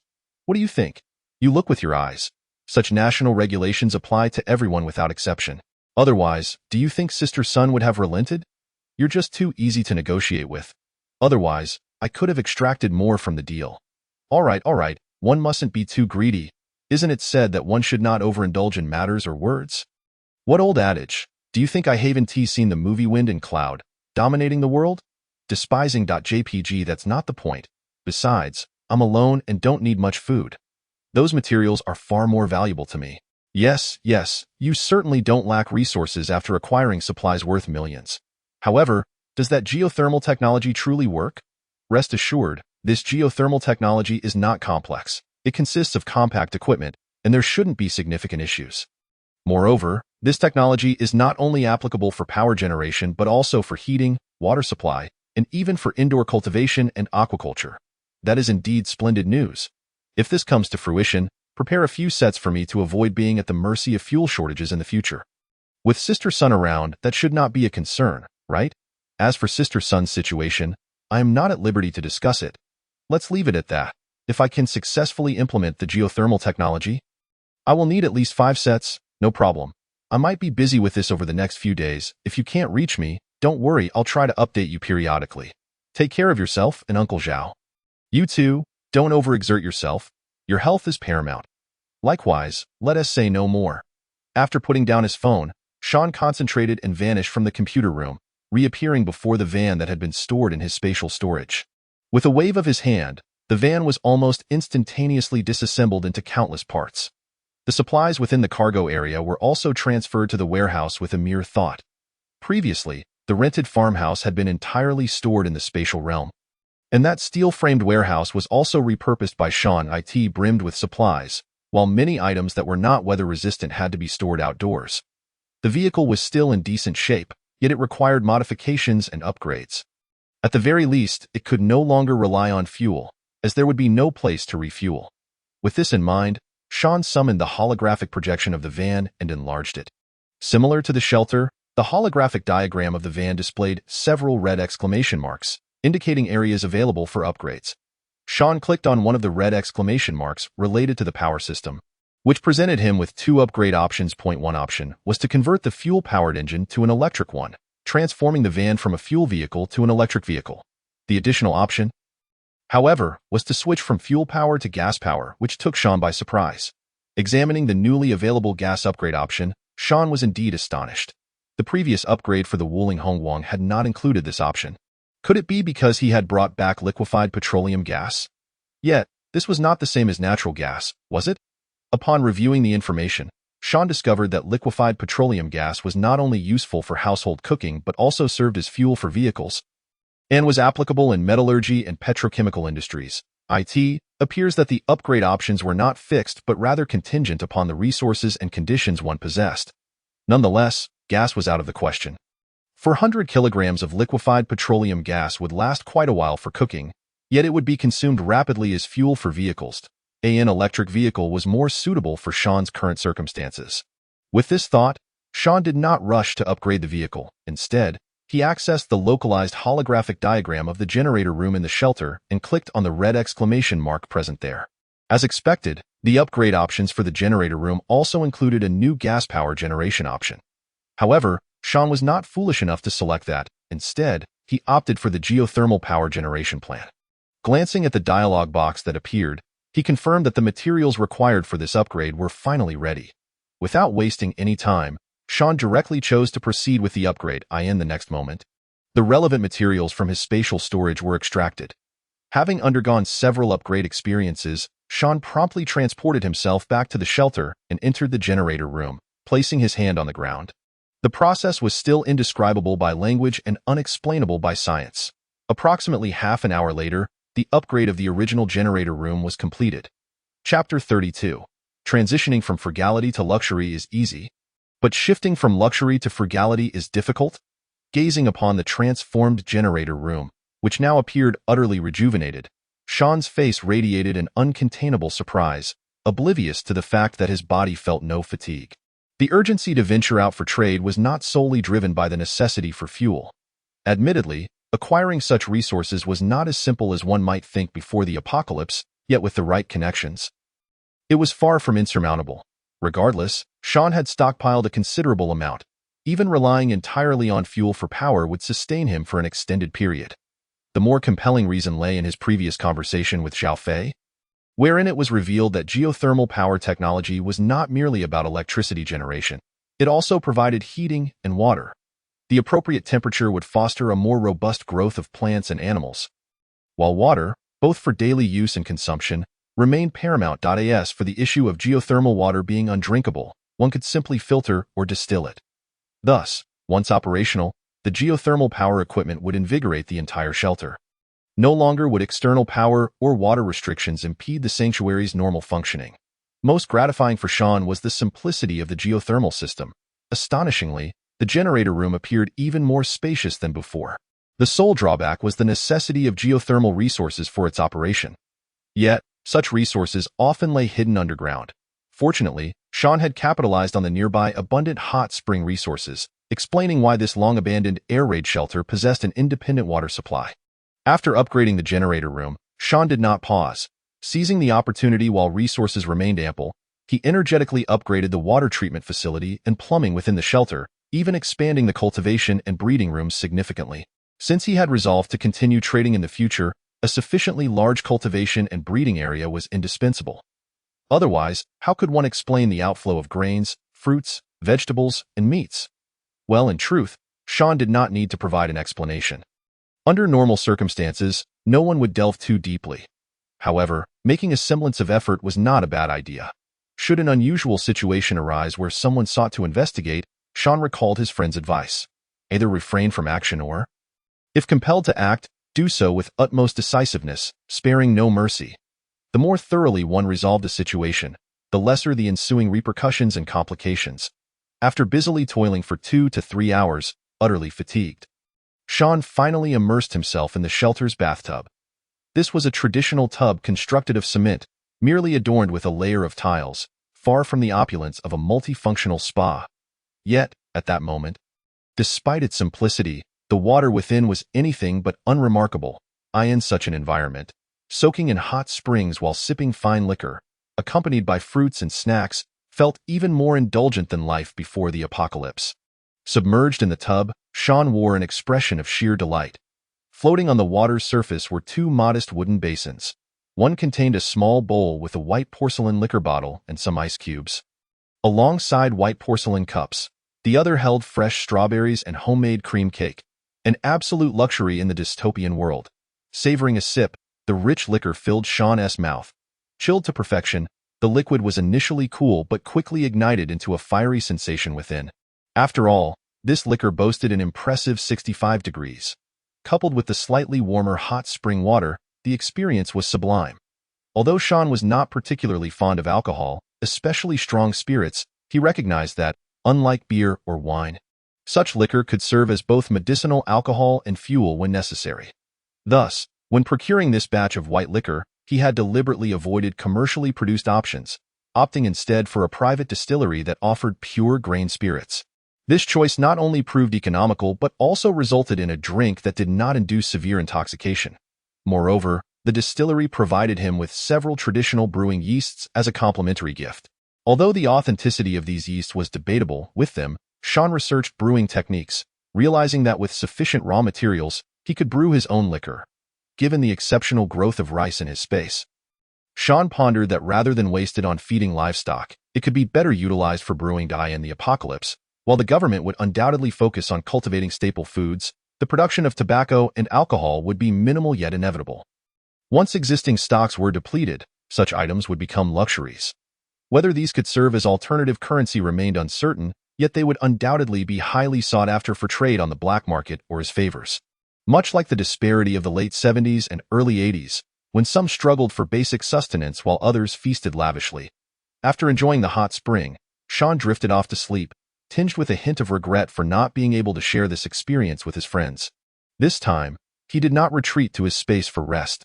Instead, he slumbered in the shelter's bedroom. With the geothermal system in place, all rooms, except for the cold storage, were warmed, creating a spring-like atmosphere. Not only was he comfortably nestled in bed without needing heavy blankets, but even daily activities like washing involved hot water, indeed, hot spring water. The shelter was conveniently situated above a hot spring vein, which not only offered good quality but also ample flow. Had the modifications not progressed so rapidly, Sean would have surely boasted about his enhanced quality of life to his friends. Upon awakening the next day, Sean felt a twinge of regret. It was not that he had slept poorly the previous night. After enjoying just the right amount of liquor, he had indeed rested well. The liquor itself was of good quality, leaving no headache or discomfort upon waking. However, accustomed to the rejuvenating effects of sleeping in his space, he found the experience of resting in the shelter somewhat lacking. Was this what they meant by the difficulty of transitioning from frugality to luxury? Amused by his own thoughts, Sean washed up in the hot spring, hastily preparing a modest breakfast. Yet, upon sharing a photo in the group chat, he cheekily remarked that the more arduous life became, the more one ought to indulge oneself. This prompted a wave of envy and resentment from his friends. Chapter 33. I Can't Drive, and I Can't Even Daydream. Sean's breakfast featured 12 different dishes, including char siu buns, shrimp dumplings, steamed siu mai, rice rolls, glutinous rice chicken, steamed spare ribs in black bean sauce, steamed chicken feet, fried spring rolls, royal custard buns, durian pastries, Portuguese egg tarts, and century egg congee. The portions were small, but the variety was impressive. I am a foodie, and I take pride in it. Is this Cantonese dim sum? 12 varieties? Big shot. Can you finish all this? Cat-Eye Sisters. Damn it. Why did I click in at this moment?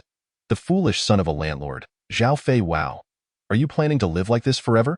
The inexperienced mechanic. Sean, this is just a little reward for myself after making some progress with geothermal technology.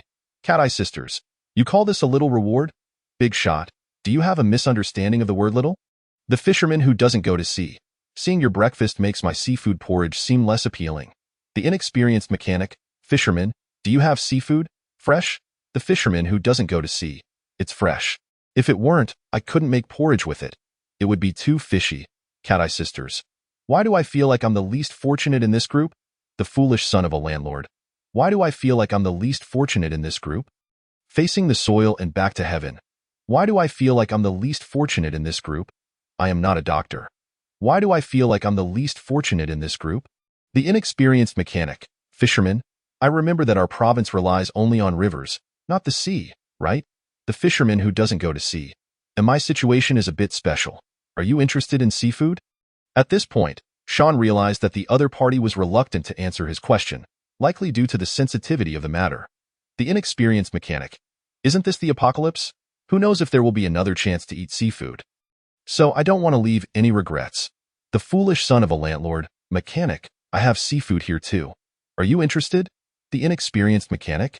Since when did your family start selling seafood? What do you have? The foolish son of a landlord. Kelp. Cat-Eye Sisters. Damn. Fatty, are you trying to choke me? Seeing his friend's response, Sean's expression darkened. Just then, a private message arrived. Yang, it's better to keep a low profile.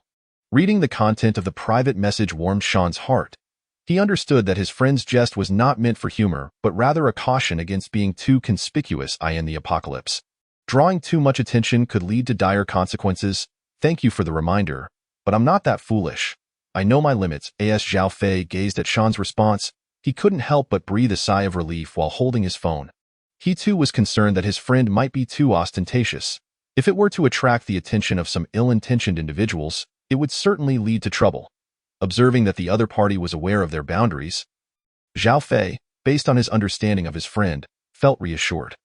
After all, despite Sean's occasional provocative remarks in the group chat, they remained within the realm of normalcy. It was merely a fondness for food. One only had to look at the group's motto, I am a foodie, and I take pride in it, which often indulged in similar banter.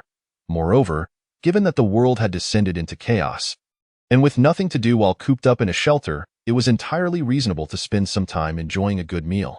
However, amidst this relaxation, Zhao Fei grew even more curious about his friend's recent changes. He had indeed tested that Colt Python 4.25-inch revolver, and its quality was nothing short of exceptional. Even his father, who had served in the military, was taken aback by the gun's craftsmanship. If it weren't for its traceable origins, he would have never believed it was a counterfeit crafted by Sean, with some even suggesting it could be genuine smuggled goods. Had it not been for Zhao Fei's relentless efforts, that gun would likely have been lost. First came the firearm, and now such a substantial transaction was in play. While the significant financial outlay was noteworthy, Zhao Fei was also aware that his friend had leveraged information disparities to procure a considerable amount of supplies in the market. However, from what Sean indicated, such transactions could astonishingly continue long-term, which was quite extraordinary. Zhao Fei had inquired with his father about the matter, but the response was vague. Do not ask about what should not be asked. As long as the person is safe, that is enough as long as you are aware. The situation with the fisherman's family is somewhat akin to my father's, albeit that family's dealings are more maritime in nature. Upon seeing his friend's reply, Sean instantly grasped the meaning behind the fisherman who does not go to sea. Would there be issues with trading with the other party? Surely not. Do you genuinely wish to purchase seafood? Besides seafood, I also wish to acquire a boat, one capable of going out to sea. Capable of going to sea? Why? Are you not looking to secure a backup plan for yourself? Forget boats. I even want to acquire an aircraft. My goodness, you truly dare to dream. Why not? If a large aircraft is out of reach, surely a smaller one is not impossible. Perhaps a civilian helicopter of some sort. Upon reaching this point, Zhao Fei paused. Realizing that his friend was indeed correct, if a large aircraft is unattainable, a smaller one might very well be feasible.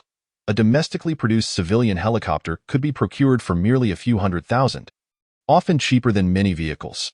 Yet, while the helicopter itself is inexpensive, the costs associated with making it airborne are anything but. The requisite pilots and their certification are far more costly than the helicopter itself. Especially in this apocalyptic reality, those without means cannot afford a small helicopter, while those with resources have larger, superior options. What use is that to you? You do not know how to operate it. Cut it out. I may not know how to fly, but that doesn't mean I can't fantasize about it, right? Fantasize? Zhao Fei was utterly bewildered. Acquiring an aircraft was a jest. As you pointed out, even if I were to acquire one, I would not be able to fly it myself. Surely I cannot hire a pilot. However, a boat is a different matter. All right then, Sean had indeed lied about this matter. It was not that he could fly a plane. Rather, he genuinely wished to buy one, whether it be a helicopter or a luxurious private jet. Sean was aware that the lavish private jet was a stretch. Even in this world, he would most likely not afford it. However, acquiring a small civilian helicopter should not pose a significant challenge as for its intended use. It would not be for immediate flight, but rather to upgrade it through his spatial capabilities. In truth, it was not just aircraft. If he could somehow acquire a spacecraft or a heavy-lift rocket, that would be even better. After all, given the current state of the Earth, who knows what future calamities may arise? If he could elevate a spacecraft or heavy-lift rocket to become a true starship, then he could escape Earth and venture into the cosmos. Coupled with the farms, pastures, and fisheries in his spatial realm, he would not need to worry about a lack of supplies during a lengthy interstellar journey. Yet, Sean was fully aware that such aspirations were still mere fantasies at this juncture. However, the prospect of acquiring an aircraft and upgrading it to a more advanced flying vehicle was indeed something to look forward to, as it would significantly enhance his mobility when seeking resources or engaging in trade with others, far surpassing the limitations of mere vehicular travel. Chapter 34. Can one still indulge in joyful pretense? Upon reading his friend's response, Zhao Fei assumed that Sean was merely jesting and could only shake his head in resignation. Is that so? I recall that your procurement list included a boat. Perhaps even more than one. That's merely an inflatable boat, and I do not wish for a small one. Ideally, it should be larger and capable of venturing out to sea. I advise you not to rush this matter. I will keep an eye out for you. Of course, if you're in a hurry, you could also reach out to the fisherman. Why would I be in a rush? However, this transaction with Sister Sun has made me consider establishing a small internal trading circle. Oh? You feel the same way? I've listened to the interpretation of the new policy several times, and I did not hear any mention of eliminating the black market. It seems the higher-ups are tacitly permitting it. While private transactions are likely being tolerated, the black market is a different story. Price gouging falls under severe scrutiny. What about the pigeon market from before? That should be fine. You understand. While Zhao Fei's statement seemed somewhat contradictory, oscillating between stringent crackdowns and leniency, Sean comprehended instantly. The authorities likely recognized that private transactions could not be entirely eradicated, hence neither affirming nor denying their legality. However, price gouging was evidently intolerable. It is easy to understand. In a climate of widespread anxiety, it resembles a ticking time bomb. Should a significant issue arise, it would equate to detonating that bomb, with dire consequences. Yet, Completely stifling private transactions is impractical. It is akin to how do you manage the floods? Ventilation is preferable to blockage. Furthermore, with the establishment of official trading platforms, a dual approach can better maintain control of the situation. Faye, from what you imply, do you have any plans? What plans could I possibly have? Just like this transaction with Sister Sun. We each take what we need. Each taking what we need. What a clever phrase. Nevertheless, it would be wise to remain low-key for the next few days. The new policy has just been initiated, and we should avoid drawing attention. Rest assured about that. By the way, the processing of the geothermal equipment is progressing smoothly. If all goes well, it should be ready in about 10 days to 2 weeks. So soon? Zhao Fei was genuinely astonished, and alongside his surprise, he felt increasingly impressed by his friend's capabilities. What a joke. After learning about the benefits of geothermal power generation, he had consulted his father. Zhao Guoxian had sought out professionals regarding this field, concluding that while the path was not impossible, it certainly would not be straightforward. Geothermal technology, as the name suggests, requires a geothermal source. In theory, if one were to drill into the earth, they would undoubtedly encounter geothermal energy. But the question is, how deep must one drill? Even though Zhao's shelter was situated near a region replete with hot springs, where upscale residential complexes could even bring hot springs into households, natural hot springs at that, it still posed a significant challenge to establish geothermal equipment. Did I not mention? This technology is not complex. If you do not believe me, I can provide you with the technical documentation, and you can have Uncle Zhao find someone to handle it. I'm certain they would do it faster than I could. Faced with this suggestion, Zhao Fei found it hard to dismiss the tempting offer. Sean had stated that this technology not only provided energy but also facilitated heating and water supply, which was exceedingly important. However, after pondering for a moment, Zhao Fei made his decision. Perhaps I should just wait for the finished product. It would be far easier. Do not worry. I will not take anything without giving something in return.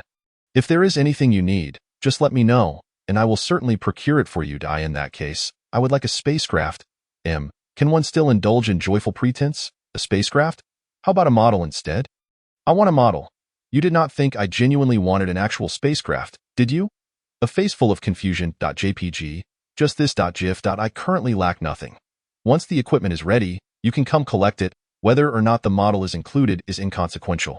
Why is it that, despite engaging in the same pretense, you seem so nonchalant and natural about it? The perplexed black man, JPG. There was no denying that the disparity between individuals was indeed significant. Get lost. JPG. Sean ultimately refrained from disclosing to Zhao Fei his intentions behind wanting to purchase a boat, and the latter, being astute, did not inquire why or how he intended to fund such a purchase. Nonetheless, Zhao Fei did mention that the directors of the shelters he had invited to the group were not only competent but also relatively trustworthy in terms of character.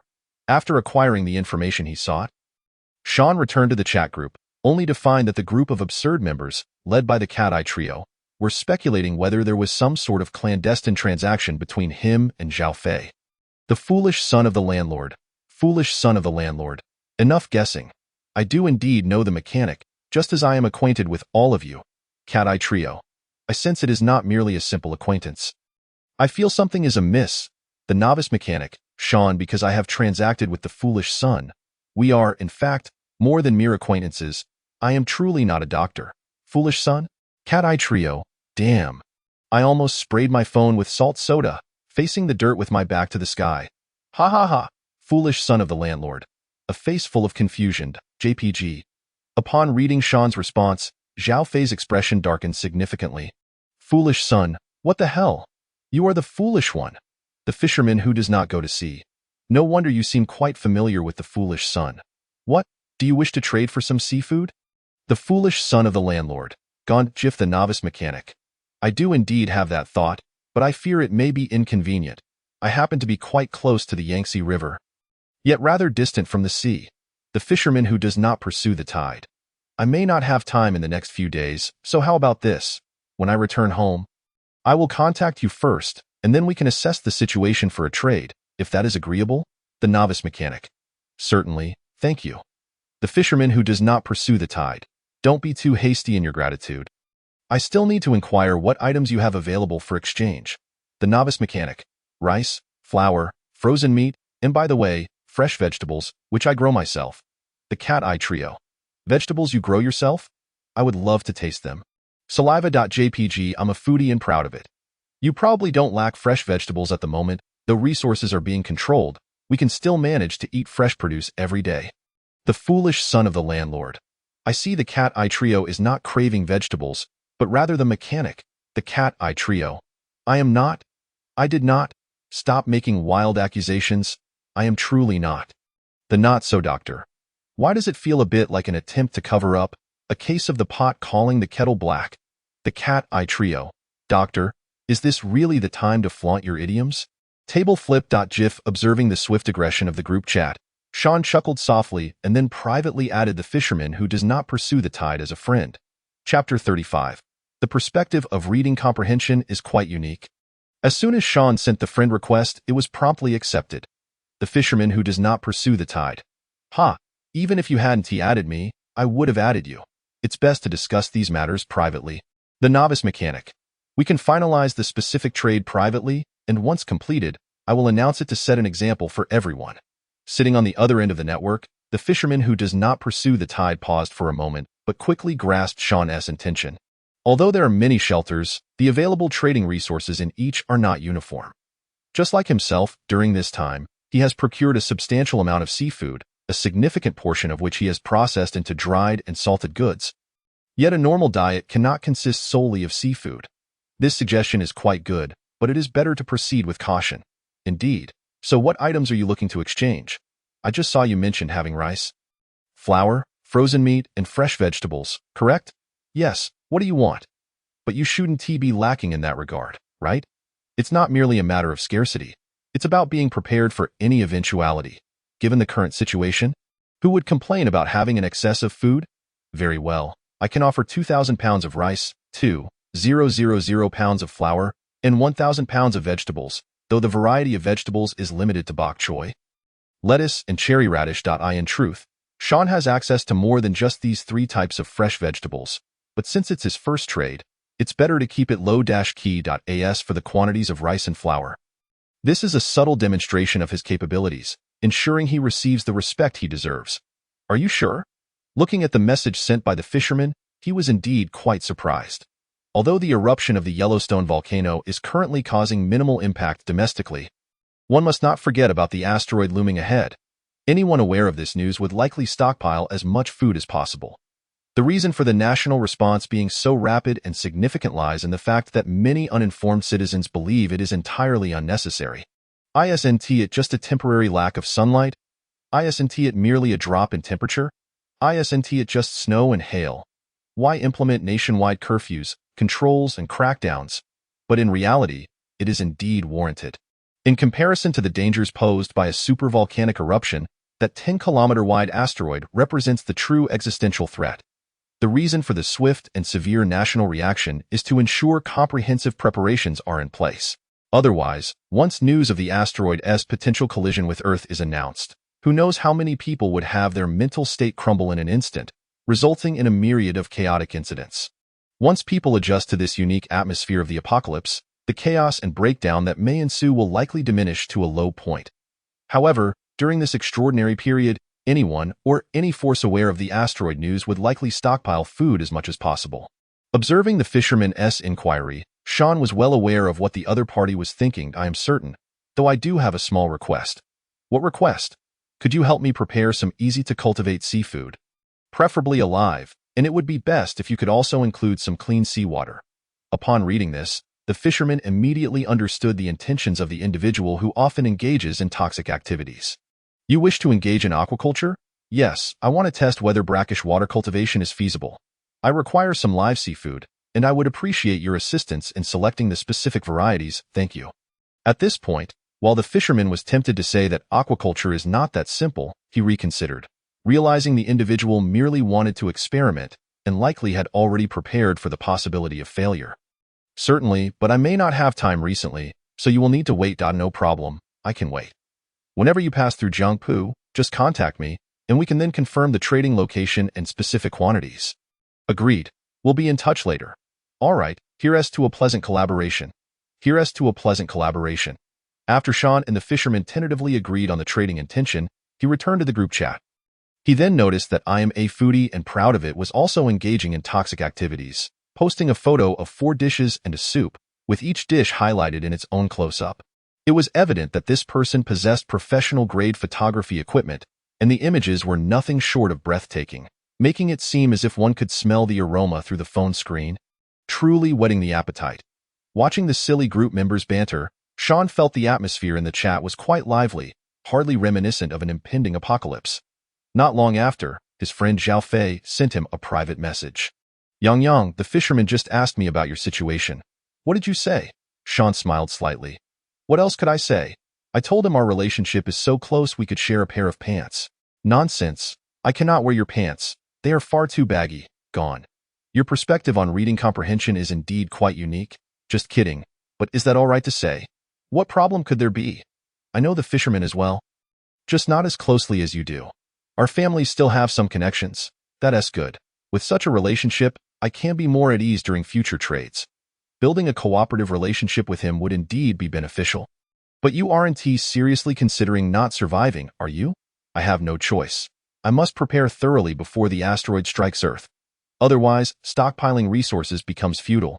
You are far too pessimistic. What if we successfully avert the asteroid? That would be ideal, but even if we do manage it, wouldn't there still be 5 to 10 years of darkness? I plan to stock enough supplies for 10 years. Wouldn't it be better to trade the remainder for something useful to me? Fair enough, I cannot argue with you, but it's wise to be cautious during trades. After all, human nature is fickle, I understand. After chatting casually with his friend for a while longer, Sean refrained from further engaging in the group chat and logged off to attend to his own affairs. In a swift motion, upon reaching this point, Sean, filled with excitement, commenced the enhancement of the protective suits, stab-resistant garments, riot gear, and combat uniforms before him. Much like the vehicles from earlier, anything within the confines of this space could be upgraded with an ease akin to that of a shelter. Upon activating the holographic projection of the protective suit, he was unsurprised to encounter 3 red exclamation marks. As he clicked on each one, he discovered that these exclamations pertained to materials, structure, and functionality. With merely a thought, the protective suit before him was instantaneously disassembled into a cloud of mist. Simultaneously, a portion of the requisite materials from the inventory was swiftly extracted, in the span of just a few breaths. An entirely new protective suit materialized before Sean. However, gazing at the new suit, Sean felt a tinge of disappointment. It wasn't that the upgrade had yielded poor results. On the contrary, the effects were quite commendable. The suit, which had previously appeared rather flimsy, had thickened considerably, adopting a design reminiscent of a form-fitting diving suit, its aesthetic appeal having surged significantly. Yet, for Sean, this transformation still fell short of his aspirations. While he did not wish to compare himself to Iron Man, one could at least aspire to create something akin to Batman's combat suit, couldn't one? Contemplating this, Sean glanced at the stab-resistant suit, riot gear and combat uniform still hovering nearby. Instinctively, he activated the holographic projection of the stab-resistant suit and overlaid it with that of the recently upgraded protective suit. This maneuver was inspired by his observations of Iron Man in the past, as that ingenious playboy had employed similar holographic projection technology to develop subsequent iterations of the Mark series. Sean hoped to glean some inspiration, seeking a way for the 2 suits to complement each other's functionalities. Just as the 2 holographic projections made contact, a blue question mark suddenly sprang into view. The blue question mark? Sean was momentarily taken aback, reaching out to tap the blue question mark. Almost immediately, a dialog box appeared beside the overlapping projections of the protective suit and stab-resistant suit, displaying a series of data lines. What the? It can do this too? Sean marveled, particularly astonished by the final line of text. He had experienced the wonders of this space before, especially its upgrade capabilities, but he had never anticipated the existence of another upgrade mechanism, synthesis. The prompt to discover synthesizable items appeared. Would you like to synthesize? There was no hesitation in his mind. Without a second thought, Sean selected yes. Instantaneously, the recently upgraded protective suit and the stab-resistant suit were disassembled into mist, which then merged together. 2 swirling clouds of differently colored mist churned energetically, while simultaneously, some of the raw materials within the space were dissolved and integrated into the mist. This synthesis process took significantly longer than the previous upgrade, extending nearly 7 to 8 minutes. Eventually, a brand new suit, which he tentatively referred to as a combat suit, emerged before Sean. Wow, this looks familiar, Sean mused, stroking his chin. Something still felt amiss, though. With that thought in mind, he summoned the holographic projections of the combat uniform and riot gear, overlaying them with the newly synthesized combat suit. Once again, the blue question mark illuminated, and upon tapping it, the data displayed made him furrow his brow. It wasn't that synthesis was impossible. It certainly was. But the data indicated that even if synthesized, the changes would be minimal. Clearly, the functionalities of the stab-resistant suit, riot gear, and combat uniform overlapped. Nevertheless, the discovery of the synthesis capability filled Sean with immense joy. No, it should be termed as sheer delight.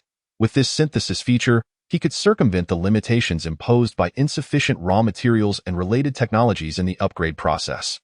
Casting a glance at the overlapping holographic projections, Sean contemplated before extending his hand, summoning a motorcycle helmet, a smartphone, a VR headset, several titanium alloy pieces, a pair of mountaineering boots, a diving suit, and more. After a series of experiments, Sean finally crafted a multifunctional combat suit that aligned with his needs. "Oh, it just hit me," he exclaimed, clenching his right fist and striking it against his left palm. No wonder this looks so familiar. It resembles that character from. With that thought, Sean summoned a spare laptop from the space, opening a media player to select a purely CG film titled Starship Troopers. Invasion.as. The movie commenced. He fast-forwarded until he paused at a moment when a character named Chui Gu was conversing with her savior. Observing Chui Gu clad in a sleek black combat suit and then glancing at his freshly synthesized product, he acknowledged the resemblance. Admittedly, there were distinctions. One was male and the other female, but overall, the style and design were remarkably similar, which explained his sense of familiarity. The clarity of his recollection stemmed from the film's impressive production quality, which was rife with appealing visuals. Aside from the snug protective combat suit, Sean noticed that his newly synthesized creation featured metallic plates at crucial areas of the body, enhancing its aesthetic appeal. Moreover, after further experimentation, the combat suit not only boasted an eye-catching exterior but also included a multifunctional helmet. This helmet seamlessly integrated with the combat suit, incorporating the visual display of the VR headset and various functionalities of the smartphone. With a mere thought, the laptop and his previous attire vanished. And in the next instant, the freshly synthesized combat suit adorned his frame. The initial sensation of donning the combat suit was not one of constriction. The upgraded materials afforded a commendable level of comfort even when worn snugly. After completing the change, Sean's first impression was the suit's substantial weight. This was no mere layer of plastic protection. Testing his mobility, he quickly realized that despite its heft, the one-piece combat suit did not hinder his movements. Of course, this was contingent upon having sufficient strength. Otherwise, wearing the suit for an extended period could become burdensome. As he moved about, he considered how he would feel once he began to sweat. But for now, he could check off comfort as a standard. Not bad, though a powered assistance system would make things much easier, he mused. He was grateful for the rigorous training he had undergone recently, which had yielded significant results. Otherwise, he'd be merely wearing the suit for show, unable to harness its true capabilities. With that thought, Sean reached out for the helmet that was still floating nearby. This helmet bore a resemblance to a fully enclosed motorcycle helmet, yet the details were markedly different, particularly its weight, which matched that of his combat suit. As he placed the helmet atop his head, he felt a satisfying click as it sealed with the combat suit through an airtight connection. Sean tested his range of motion by moving his head in various directions, finding it somewhat restrictive, yet it certainly did not impede his ability to move normally. "Xiao AI, power on," Sean instructed suddenly. "Certainly, sir," a sweet voice responded, causing the helmet's visor to illuminate. To his surprise, rather than the expected startup screen of a well-known domestic smartphone, he was greeted by a diminutive 3D representation of Xiao AI in the upper right corner of the display. A remarkably high-quality rendition. "Xiao AI, please tell me what functions you currently possess," Sean inquired curiously. "Sir, I can assist you with making and receiving calls, connecting to the internet, querying data, providing navigation, recording information, and remote control," Xiao AI replied. Sean was astonished to find that her tone was far more fluid and natural than the original version of Xiao AI. If he had not been actively listening, he would never have guessed that she was merely an intelligent assistant on a smartphone. IT, seemed that synthesis and upgrades were not limited solely to hardware. Sean mused, "Sir, are you listening?" The diminutive Xiao AI in the upper corner performed a knocking gesture, accompanied by an appropriate sound effect. "Apologies, I was momentarily distracted." Sean chuckled to be by the way. "It seems you only mentioned functions that align with the original version. Do you not have any new capabilities?" "Sir, what functions would you like me to possess?" Xiao AI inquired, her eyes wide with curiosity. "For instance, network intrusion, scientific research, and self-evolution." Sean suggested. "I'm afraid, sir, that I possess none of those capabilities," she replied. Xiao AI shook her head. Faced with such a response, Sean felt a twinge of disappointment. It was not so much that he was disheartened by the absence of the three functions he had mentioned, but rather by the realization that Xiao AI remained merely an intelligent assistant. Although her appearance had reached the level of a CG original artwork in 3D form, making her strikingly lifelike, and her tone was fluid and natural, even exhibiting a degree of initiative, she ultimately was not true artificial intelligence. Clearly, there had been improvements in the software, yet it had not produced a Jarvis or a Red Queen. However, this was acceptable. The concept of artificial intelligence held little utility for him at present. Meanwhile, despite its many shortcomings, the combat suit was more than sufficient for current needs. With this thought in mind, Sean assumed a gun-holding posture, and in the next moment, an AK-47 appeared in his hands. "Xiao AI, can you assist with aiming?" he inquired. "That I can give it a try," Xiao AI responded. "Then let us give it a shot." Sean replied with a smile. Soon, a crosshair materialized in his line of sight. Astonishingly, the crosshair displayed data such as distance, altitude, temperature, and humidity, presenting a rather sci-fi aesthetic. Yet, Sean was acutely aware that such functionality did not exceed Xiao AI's original capabilities. Bang! With the sound of a gunshot, Sean observed the bullet hole on the ground, a considerable distance from the crosshair, with an expression that conveyed, "I knew it." The aiming assistance Sean had mentioned was not merely about displaying a crosshair and some environmental data. In truth, Sean had already tempered his expectations regarding the aiming assistance feature when Xiao AI failed to suggest ballistic calibration. However, he could understand the limitation given the absence of a network in space, and even the lack of a server within the shelter. Even if Xiao AI possessed a degree of initiative, she still required access to relevant information. "Sir, the available data is insufficient for me to improve my performance." Xiao AI remarked. "It's fine. This is already quite impressive," Sean chuckled. This was not mere consolation. The fact that artificial intelligence could achieve such a level was commendable, especially since Sean had prepared himself for something far less capable. Of course, some disappointment lingered, as creating a competent powered armor suit would indeed be remarkable. It was evident that upgrading and synthesizing equipment still required raw materials and foundational technology. Clearly, a system-based approach would be far more convenient, where one could create anything with sufficient points or credits. Space, you still fall short. I wonder when you will upgrade again. For now, this will suffice." After conducting a comprehensive test of his combat suit in the space, Sean had to admit that although it was still far from true powered armor, it undeniably represented cutting-edge technology in this era. While he had yet to test flying, he had successfully tried running on land and swimming in water. Finding it exceedingly effective, functions that seemed trivial on his phone, weather, temperature, humidity, location, navigation, proved to be quite useful in practical application. After a thorough evaluation, Sean was confident that the combat suit he had crafted was capable of outclassing all known combat suits on the market. If there were any drawbacks, aside from the added burden it imposed on the user without powered assistance, the only other inconvenience was the difficulty it presented during restroom breaks. Chapter 38. Water source supplementation and scrap recycling with a more advanced protective combat suit. Sean certainly would not let it gather dust in his room. His recent transaction with Sister Sun had indeed resolved the upgrade issues concerning the generator room and water treatment facility, allowing him to appreciate the significance of resources. However, his friend Zhao Fei had advised that it would be prudent to remain low-key during this initial phase of the new policy. Thus, similar transactions would not be feasible in the short term, and merely waiting in the shelter felt overly passive. After much contemplation, Sean decided to venture out to explore alternative channels or methods to acquire the resources he needed. Coincidentally, the water resources in his space had dwindled to near the warning line, making this excursion an opportune moment to locate a suitable water source to replenish his supplies. Reflecting on this, Sean glanced at the time. After all the commotion, it had shifted from morning to late afternoon, edging toward evening. Once again, the drone was dispatched first, and after confirming the area was clear, Sean opened the shelter's door and stepped outside. Clad in a black and silver combat suit, his head was encased in a multifunctional tactical helmet. He held an AK-47 in his hands. While the gun's design was indeed somewhat low-end, it still provided a striking visual impact overall. Xiao AI. Initiate the drone's follow-and-watch mode, he commanded while standing at the entrance of the shelter. Casually releasing the drone he had just retrieved, follow-and-watch mode activated. Xiao AI's sweet voice chimed as the compact drone took flight, silently ascending to over 100 meters before hovering in place. The drone was equipped with two 8K cameras. The front one switched to night vision mode while the rear one activated thermal imaging, conducting real-time reconnaissance of the surrounding environment.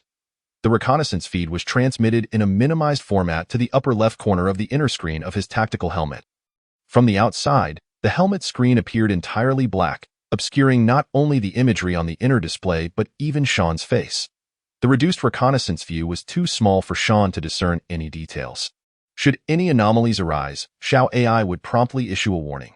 Xiao AI, locate the nearest water source, Sean instructed as he released his electric van.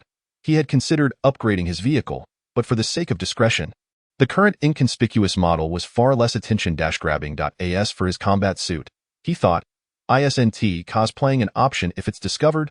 Location confirmed. It is approximately 5.8 kilometers away, Xiao AI reported. Then let's set off, Sean declared as he climbed into the van, tossing the AK-47 into the space.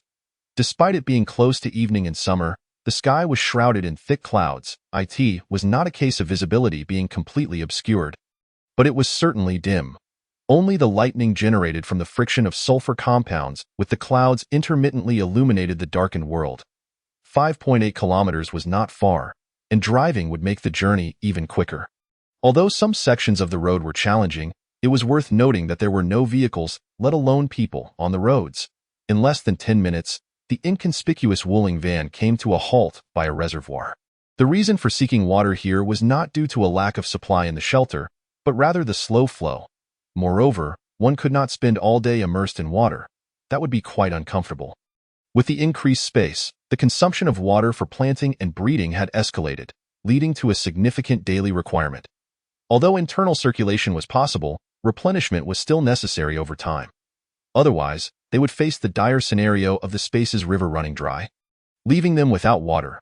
Furthermore, this reservoir had originally been designed for fish farming. While most fish had likely been caught, there would undoubtedly be a few stragglers left, as for contaminants, once the water entered the space.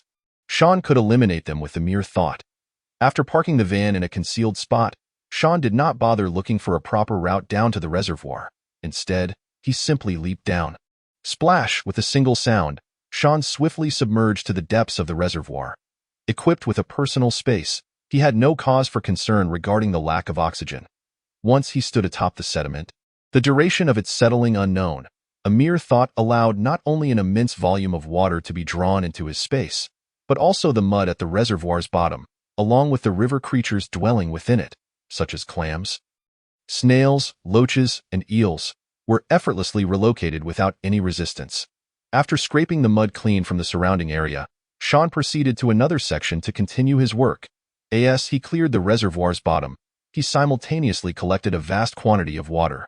To be candid, the water quality in this high-density aquaculture reservoir was rather mediocre. However, this was of little concern, as the collected water would undergo treatment within his space. Beneficial components and pure water sources would be channeled into the rivers of his domain, while harmful substances detrimental to aquatic life would be decomposed. Usable materials would be repurposed as fertilizers or as raw materials for processing heavy metals, with only the truly unusable waste discarded. As the treated water was released back into the space, the once nearly half-empty river surface began to visibly rise. A multitude of aquatic creatures, whether fortunate or unfortunate, such as fish, shrimp, crabs, clams, loaches, and eels quickly adapted to their new environment. Initially experiencing some discomfort, but soon settling in addition to these river delicacies, Sean unexpectedly collected a modest number of lotus roots from the relatively shallow parts of the reservoir, unsure whether they were left for planting or simply overlooked. The entire process of harvesting water and aquatic life initially proceeded smoothly, but soon Sean sensed something amiss. What was the cause? How could the heavy metal content in this reservoir be so alarmingly high? Even if the aquaculture had issues, such levels should not arise unless there was a nearby source of pollution. Contemplating this, Sean glanced at his space, which had returned to normal levels and even experienced a continuous downpour. Before he returned to the shore, Xiao AI, please check if there are any fertilizer factories, paper mills, plastic factories, or similar establishments upstream of the reservoir. Yes, sir. Sean did not have to wait long, not even having time to dry himself off before receiving a response. Sir, there are no fertilizer factories, paper mills, or plastic factories upstream of this reservoir. However, I did find a resource recycling company engaged in the business of reclaiming renewable resources. Resource recycling? Isn't that just a junkyard? Theoretically, yes, but this resource recycling company has currently been shut down. Shut down? Due to pollution, I presume? Indeed. That explains a lot. However, this is good news for me. Xiao AI, pinpoint this location. We must go there immediately. Understood, sir. Location pinpointed. It is approximately 8 kilometers from here. Chapter 39 Xiao AI. What do you think? The navigation indicates 8 kilometers, but in reality, this distance is not trivial, as the route is not a straight line. We must navigate around some farmland and waterways, and even pass by a few farmhouses and rural villas, if measured in a straight line. The recycling company is actually less than 5 kilometers from the reservoir. Xiao AI, assess the surrounding environment. Yes, sir. The drone, which had been following overhead, soon began a more thorough reconnaissance of the target area. A few minutes later, Xiao AI provided a clear update. Sir, the target area is secure. Sean was not surprised by this. Such a coercive relocation operation would not grant any opportunity for loopholes. As for the reasoning behind it, one must understand that, in the aftermath of the apocalypse, the population is the most fundamental condition for a nation's rapid recovery and prosperity, not to mention the looming threat of a super asteroid potentially colliding with Earth.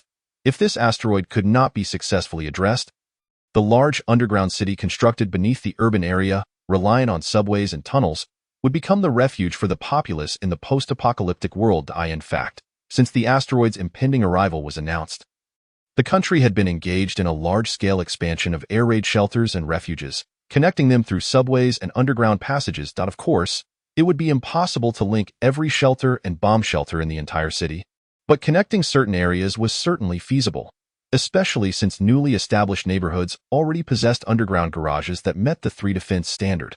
As long as they were linked and some living facilities were added underground, the survival rate would undoubtedly be significantly higher than if left unattended. Nevertheless, even with these considerations, Sean found the nation's series of actions somewhat overly aggressive. Fortunately, given the dire situation in Europe and America, there were likely fewer keyboard warriors and critics espousing democracy and benevolence. Regrettably, this was a matter of national policy concerning the rise and fall of a country, and even with his spatial advantages, Sean dared not inquire further. Forget it. Instead of getting caught up in entanglements and curiosities, I might as well focus on surviving. When the time comes for me to break free from Earth and venture into the cosmos, those matters will become inconsequential. Regaining his focus, Sean arrived at the large courtyard hidden at the village's edge. This courtyard was indeed quite substantial, comparable to that of Sister Sun's place. The difference lay in the fact that it was not as well constructed and lacked the height of 6 stories.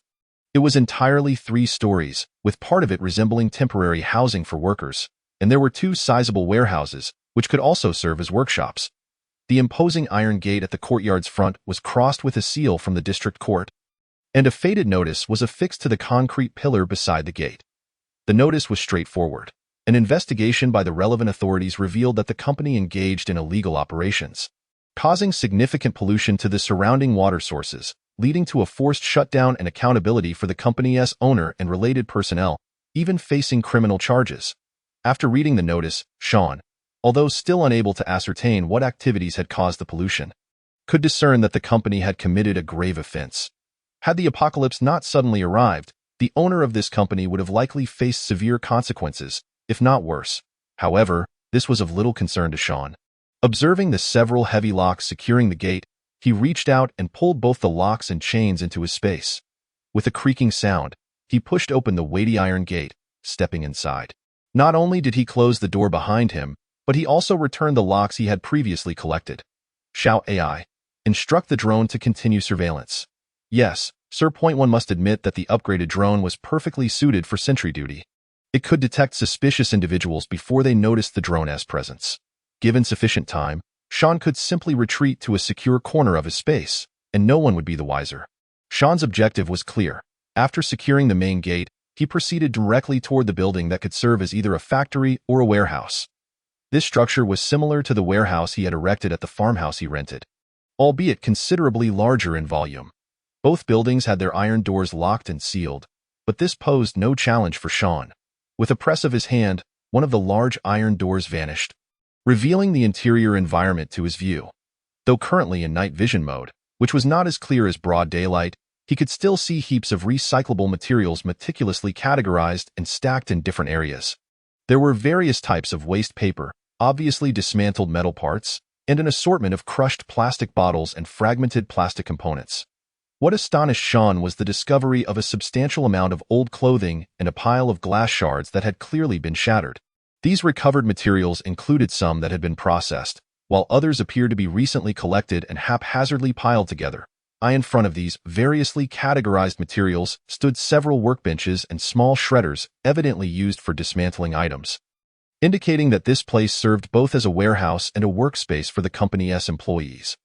But under such circumstances, pollution should not arise, should it? Sean pondered, but he could ascertain that if there were no issues here, it would be impossible for the establishment to be shut down. After all, being able to operate such a company in the area would entail some degree of background and connections. In such circumstances, if it were still shut down, pollution would be inevitable. Otherwise, the owner's connections would not stand idly by. Thus, the question arose: where exactly was the source of pollution? Xiao AI, can you find any information online? Sir, the news reports only address the severe pollution caused by this company to the surrounding area, with no specific details available. I see. Never mind, let us first clarify the situation here. Upon concluding his remarks, Sean took a turn around the venue that served both as a warehouse and a workshop, only to find no signs of contamination. Upon opening the door to the second storage area, he discovered that the conditions within were not markedly different from the first. The sole distinction lay in the fact that this space was filled with processed waste materials. For instance, it housed granulated plastics, scrap iron, waste copper, and glass particles. Even the discarded paper was meticulously categorized into types such as cardboard, newspapers, and advertising materials. Chapter 40. Their waste, our resources. To speak candidly, based on what Sean had just observed, this resource recycling company appeared quite professional, and the working environment was notably clean and orderly, far surpassing the typical waste recycling stations by several streets. Yet, a sense of unease lingered within Sean. The three-story prefabricated buildings and offices outside were evidently designated for employee dormitories and management offices, with perhaps a cafeteria and restrooms as well. It seemed highly improbable that there were any secret processing workshops hidden within. Xiao AI, direct the drone to scan these two factory buildings and compare the findings with the data I just acquired to see if any discrepancies arise. Certainly, sir. The drone swiftly ascended above the factory premises. While labeled as a scan, it merely measured the dimensions of the buildings. Once the data regarding length, width, and height was procured, Xiao AI promptly provided an analysis. Sir, the internal dimensions of both factory buildings do not align with their external measurements. They are approximately 30% smaller. Upon hearing this response, Sean's understanding deep in IT was evident that the apparent cleanliness and professionalism of these two factories served merely as a facade, concealing the true issues hidden within that elusive 30% of space. Armed with this revelation, Sean promptly approached the innermost wall of the factory. Before this wall stood a row of metal shelves laden with tools and safety equipment, adjacent to what appeared to be a small office for management personnel. After inspecting the office and finding no hidden doors, he decided not to waste any more time and began removing the shelves one by one. When he reached the 8th shelf, he finally stumbled upon something significant. To his surprise, a hidden door had been ingeniously constructed. It seems this company is involved in some considerable clandestine operations, Sean remarked as he moved the 2 rows of shelves that constituted the secret door, revealing an entrance wide enough for vehicles. Upon entering, he immediately comprehended why this company had polluted the environment and faced closure. So much electronic waste. Sean marveled at the towering piles of electronic refuse, roughly 5 to 6 meters high, feeling as if fortune had unexpectedly smiled upon him. Electronic waste typically refers to discarded electrical or electronic devices that are no longer in use, predominantly encompassing household appliances such as refrigerators, air conditioners, washing machines, and televisions, as well as obsolete communication devices like computers and mobile phones. The recycling value of electronic waste is remarkably high. Sean distinctly recalled a report he had once read. According to the report, from a ton of randomly collected electronic circuit boards, one could extract 143 kilograms of copper, 0.5 kg of gold, 40.8 kg of iron, 29.5 kg of lead, 2.0 kg of tin, 18.1 kilograms of nickel, and 10.0 kilograms of antimony. Why do the streets echo with cries for old mobile phones, old computers, and exchanges like old phone for a pot or old computer for a kitchen knife? It is precisely due to the high gold content of those circuit boards. Aside from the most valuable gold, copper, iron, palladium, lead, tin, nickel, and so forth also possess significant monetary worth.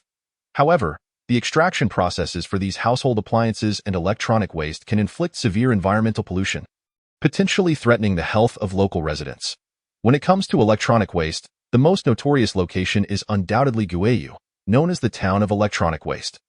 This area is the most concentrated site for grassroots electronic waste recycling and dismantling in the country, where locals reap substantial profits while also facing dire pollution threats. Consequently, the government has explicitly prohibited the import of electronic waste, yet individuals persistently overlook the inevitable dangers due to the immense profits at stake. Clearly, the owner of this company is one among them, but his ability to transport such a large volume of electronic waste suggests a complex background. What piqued Sean's curiosity further was why. Despite the closure, no one had mentioned the issue of electronic waste. Moreover, the entrance to this secret factory had been restored to its original state. Was there something else amiss within? In truth, Sean's suspicions were not unfounded. The reason for this situation was that the new district had already decided to transform this site into the city's largest center for dismantling and recycling. Had it not been for the sudden onset of the apocalypse, the nearby villagers would soon have been greeted with the prospects of relocation, and this area would have become a model project for resource recycling throughout the province. Of course, this involved certain interests. But such matters were of no concern to Sean. As for Sean's feeling of serendipity, it stemmed from the fact that this electronic waste was perfectly suited to him. Those electronic components deemed useless by others could yield far greater value in Sean's hands. The specifics of the situation were irrelevant to him. He would not hesitate to take advantage of this electronic waste. Having articulated his thoughts, Sean proceeded to collect all the electronic refuse piled high within the hidden factory, even encroaching upon a sizable stretch of grassland in the process. Unlike his previous endeavors, he did not immediately dismantle the electronic waste into raw materials, particularly with regard to the computer and mobile phone motherboards. Even if they were obsolete, one must remember that space could indeed facilitate upgrades. Sean was eager to experiment with the possibility of upgrading a conventional computer into a quantum computer.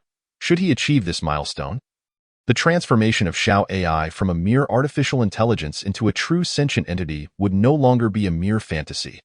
After clearing out the entire electronic waste, Sean was not shy about taking everything that could be salvaged, including computers and office supplies from the management area, kitchenware from the cafeteria, and even leftover renovation materials.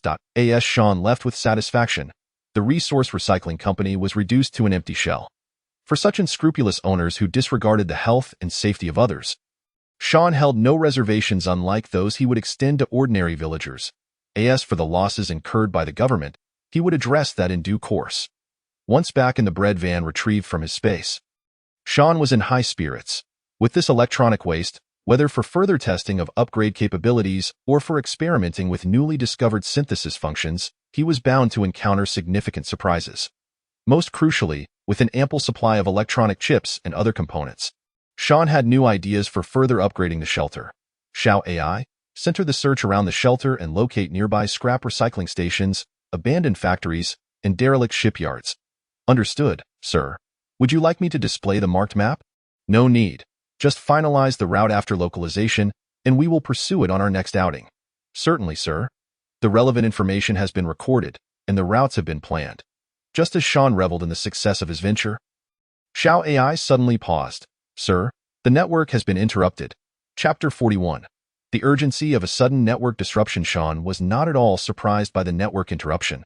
What astonished him was its abruptness and swiftness. One would expect a prior notice, similar to a power outage, before the disconnection occurred. Fortunately, despite the loss of network, Sean was well prepared.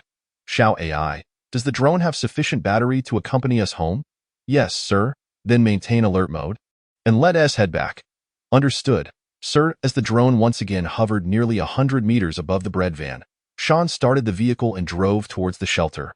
While driving, he picked up the radio intercom from the center console. Calling. This is the mechanic. Is anyone there? Over. The radio was set to a predetermined channel, intended for immediate contact with his friend Zhao Fei and the group of eccentric leaders in case of sudden communication and network interruptions. Calling. This is the foolish one. This is the foolish son of the landlord. Mechanic, how are things on your end? Over. I'm currently outside. The network just went down, and I immediately reached out to you. Do you have any idea what is happening? Over. I have no clue. The network just cut off abruptly. I'm unsure if it's a device malfunction or something else. Over. Well, this is unfortunate, as the joy of chatting has vanished, but I sense something is amiss. Over. I feel the same way. I'll ask my father later if he has any news, and then we can discuss it further. Over. Since the network is down, let us establish a fixed communication schedule for noon and 8 p.m. each day. Over. Sounds good, but why are you out here again? Stay safe. Don't worry. My evacuation efforts are thorough, and I'm heading back now. Over. Until the situation becomes clearer, it is best not to venture outside. Safety comes first. Over. Understood. The geothermal equipment on my end is progressing smoothly, and I estimate it will be completed in a few days. We can reconnect at that time. Over. In response to this, Zhao Fei, sitting before the radio, felt a strong urge to dissuade his friend from coming out. Yet the thought of his own shelter needing such geothermal equipment for power, heating, and water supply left him in a state of inner turmoil. Let us assess the situation before making any decisions. We must not jeopardize safety over trivial matters. Over. Sean sensed his friend's conflict and understood that he did not wish to take risks. No worries. If necessary, we can arrange to meet at a neutral location for the exchange. As long as an asteroid doesn't crash into the Earth ahead of schedule, we should be fine. Over. We shall see. After all, safety is paramount. Over. Very well, I shall return now. Over. Stay safe. Over. Indeed. Over. After concluding the conversation with his friend, Sean wasted no time and swiftly made his way back to the shelter. He retrieved the nearly depleted drone and the van, then hurried through the recently opened entrance of the shelter. With the assistance of the AI assistant, entering the shelter no longer required a remote control, which was exceedingly convenient. Once inside, Sean removed his protective combat suit and did not rush to deal with the electronic waste he had gathered earlier. Instead, he headed directly to the computer room of the shelter and sat before the radio. Turning it on and tuning into the appropriate frequency for the local shelter, he heard a group of online acquaintances speculating wildly about the sudden loss of internet connectivity. Regrettably, after listening for some time, Sean could not find anyone who mentioned the true reason behind the outage. However, most seemed to suspect that it might be related to the asteroid. Sean calculated the time elapsed since he learned of the news from his parents until the shelter's completion, and it had indeed been quite a while. Although there was still some time before the predicted impact, the recent internet blackout was undoubtedly connected to the situation. As radio communication fell silent, an inexplicable sense of urgency washed over Sean. Fortunately, he had acquired a substantial amount of useful materials during his outing. It was time to upgrade the shelter comprehensively. With this thought in mind, Sean entered the spatial realm and activated the shelter's holographic projection.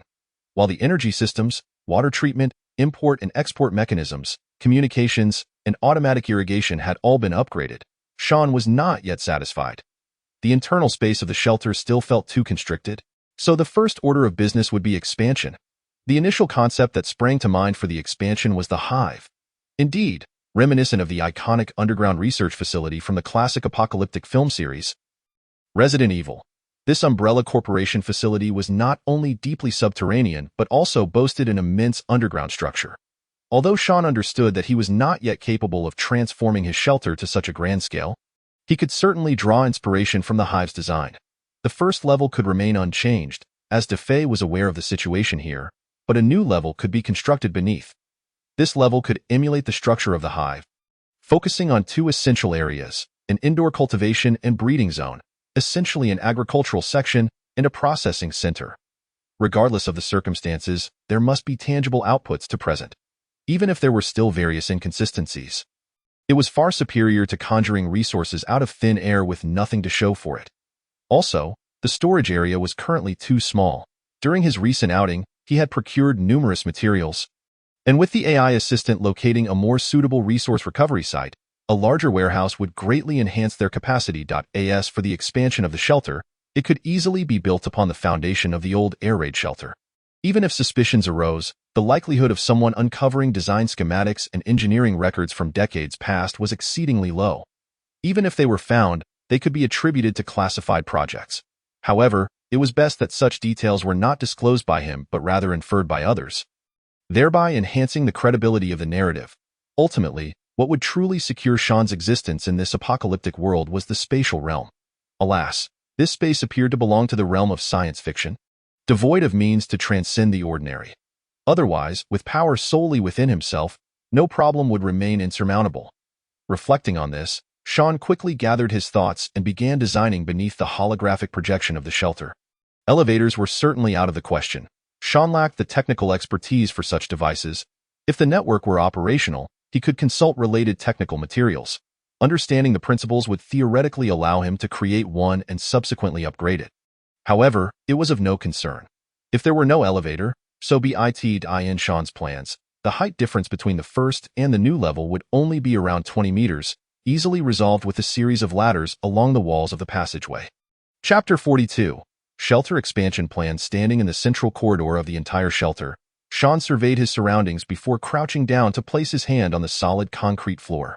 With a mere thought, the ground before him suddenly sank. In about 10 minutes, a circular pit with a diameter of 2 meters appeared, complete with a row of alloy ladders along the walls. Digging to a depth of 30 meters would indeed require heavy machinery. Relying solely on human strength would be exceedingly arduous, particularly given that the shelter sat upon a desolate mountain, which was essentially a colossal rock formation. The surface layer of soil was scant, making it impractical to cultivate any trees, and even weeds struggled to grow haphazardly, barely surviving. However, it was precisely this mountain's unique characteristics that had prompted the decision to excavate an air raid shelter here decades ago. The reasons for halting the excavation after only a limited area remained shrouded in the mists of history, yet for Sean, the choice of this location proved fortuitous. Once the vertical passage and ladders were completed, Sean swiftly descended. A height of 30 meters was roughly equivalent to 10 stories. In the past, such an elevation would have exhausted him, even when descending, as a fall could prove fatal. Yet, now, with his enhanced physique, Sean found the descent effortless, and his speed was astonishing in no time. He stood at the bottom of the passage. He pressed his foot down and felt the solid ground beneath him, likely granite. This geological structure pleased Sean immensely, for granite's durability would significantly ease the material concerns for the shelter's expansion. Placing his hand against the walls of the passage, he concentrated once more, and the originally 2-meter-wide tunnel expanded rapidly. After another 10 minutes, a room measuring 30 meters long, 30 meters wide, and 10 meters high materialized. Sean did not merely clear away the rock and soil using his spatial abilities. He also reinforced the room with materials from within his space. After all, being deep underground necessitated fortification. Without it, even minor seismic activity could lead to collapse, let alone an asteroid impact. Despite the subterranean geological structure being predominantly rocky, it could not consist entirely of stone. Without proper reinforcement, partial collapses were inevitable, so he could not skimp on resource expenditure. The newly expanded room took on a convex shape, protruding into the passageway. Though the passage was short, both ends featured protective doors. The floor of the room behind the door would be 2 meters lower than the passage, allowing it to serve as both a swimming pool and a fish pond if filled with water. However, Sean had no immediate plans for large-scale aquaculture. Instead, he mixed the silt obtained from the reservoir with the soil excavated earlier to fill the space. Consequently, this room transformed into a fertile plot of land spanning over an acre. As Sean gazed upon the freshly unearthed subterranean farmland, he exhaled deeply and crouched down to grasp a handful of black soil that seemed capable of yielding oil. The entire excavation process appeared deceptively simple. Yet the consumption of resources, as well as the mental and physical burdens, were indeed considerable. Fortuitously, during this period, Sean had been diligently exercising his body's recovery functions within the spatial confines. Otherwise, he would have been utterly exhausted by now. Initially, Sean had contemplated creating a similar chamber across the way to raise some poultry and livestock, or even excavate a pond for aquatic life. However, upon observing the drastically dwindling resources of cement, sand, gravel, steel, silt, and soil within the space, he decisively opted to refrain from further expansion for the time being. After all, with over an acre of land at his disposal, cultivating cabbage or potatoes, or even sweet potatoes, would yield no less than 10,000 pounds, with the possibility of reaping several tens of thousands more. Furthermore, the height of this chamber, not counting the 2 meters excavated, reached a remarkable 8 meters. Such elevation would not only support vegetable growth, but would also accommodate tree cultivation. Sean had no intentions of planting trees, yet he could exploit this height to establish an extensive hydroponic vegetable network. Integrating fish-vegetable symbiosis techniques into the system, if he were to apply intercropping methods, the annual yield from this acre of land could be astonishingly significant. Nevertheless, he resolved to take things one step at a time. Intending to relocate the cultivation chamber above and transform that space into his workshop, as for plans to further expand the base, he would postpone those ambitions until he had gathered sufficient resources. After all, he was currently alone and had the luxury of time afforded by his spatial sanctuary. Tossing the black soil back into the ground, Sean brushed off his hands and rose to his feet. After stretching his somewhat fatigued body, confirming he could still endure, he resumed his tasks. Ultimately, possessing merely land and ample space was far from sufficient. Factors such as electricity, lighting, water sources, temperature, and air quality were all indispensable. Each of these elements required Sean's meticulous attention, consuming significant resources, which elucidated his true rationale behind foregoing the construction of another chamber. In the past, Sean would have promptly ventured out again, heading directly to a resource point pinpointed by ZioEye that was highly suitable for his needs, collecting enough materials before returning to continue his expansion efforts. However, the sudden loss of internet connectivity had imposed considerable psychological pressure on him. He resolved to refrain from unnecessary excursions until the situation clarified, reassured by the fact that he could afford to wait. After a flurry of activity that spanned over 3 hours, he finally completed the setup of this newly cultivated subterranean farmland, lacking the capability to shorten growth cycles within his space. The seeds planted required time to germinate, as previously discussed with the fisherman who does not chase the tide. Sean only sowed 3 types of vegetables across the acre. Bok choy, fast-growing lettuce, and cherry radishes were his selections. The choice of these 3 was not due to their high yield. In fact, potatoes, sweet potatoes, corn, and cabbage would yield far more. Rather, these 3 vegetables boasted the shortest growth cycles, with lettuce and cherry radishes taking just over 20 days. While bok choy was even more remarkable, sprouting in less than 20 days. Given the underground setting, abundant electricity provided ample lighting, complemented by optimal temperature and humidity conditions, ensuring that as long as the fertilizer kept pace, these 3 vegetables could be harvested monthly, with yields that were quite considerable. Importantly, all 3 varieties could be consumed raw, particularly the cherry radish, which served both as a vegetable and a fruit, boasting a delightful flavor. Chapter 43. Daily Life in a Post-Apocalyptic World. Upon awakening, it was already the following morning. With a graceful leap akin to a carp's jump, Sean effortlessly sprang from his bed. The only imperfection in his morning routine was the slight discomfort in his pants. Alas, such is the burden of exceptional talent. Standing before the bed, Sean stretched his body, feeling invigorated and brimming with energy. Not only had the fatigue and toil of the previous day left no trace, but he also noted a modest yet evident improvement in his physical condition. He had taken another step closer to becoming the captain of the Huaxia team. Onward and upward. Unabashedly, Sean set a small goal for himself, to become the Huaxia equivalent of Captain America. Under normal circumstances, this would be an unattainable aspiration, but after experiencing daily changes in his physical capabilities, he felt that this goal was not only feasible but highly probable. After completing his morning hygiene routine, Sean found a lavish breakfast awaiting him at the rustic wooden dining table. 2 500-gram steaks, a serving of fruit and vegetable salad, and 2 slices of whole-grain toast. It was not that Sean sought to impress. Being the sole inhabitant of the space, there was little point in ostentation.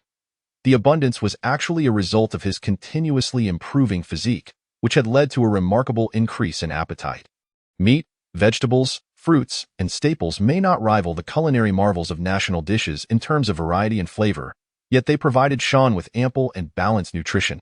Admittedly, the convenience of preparation played a significant role in his choices.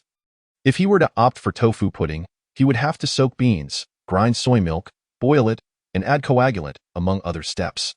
Even though he did not need to lift a finger in his space, he certainly could not subsist solely on tofu pudding. Pairing it with youtiao, xiaobing, or baozi would complicate matters significantly. After finishing his breakfast, Sean changed into work attire and exited the space, returning to the shelter. "Good morning, Xiaowai." "Good morning, sir. It is currently 6 hours and 18 minutes. Is the internet back up?" "Not yet, sir." "That is indeed unfortunate news, however. Do notify me immediately upon re-establishment." "Understood, sir." "What would you like me to do next?" "If you have just eaten, you may conduct a patrol of the shelter, even if everything appears normal." "Splendid suggestion. By the way, please play some music, perhaps something ethereal. How about Zhoushan's Big Fish?" "Zhoushan? It is said that his voice has been kissed by angels. Let it be him." "Very well, sir." Pleased on the wireless headphones. Received. Soon, melodious strains filled Sean's ears. It must be said, the singer's vocal prowess was indeed extraordinary, complemented by the quality of the song, rendering it a rare delight to listen to. Amidst the ethereal and emotive melodies, Sean completed a circuit of the first level of the shelter. Just as Xiaowai had reported, everything was in order.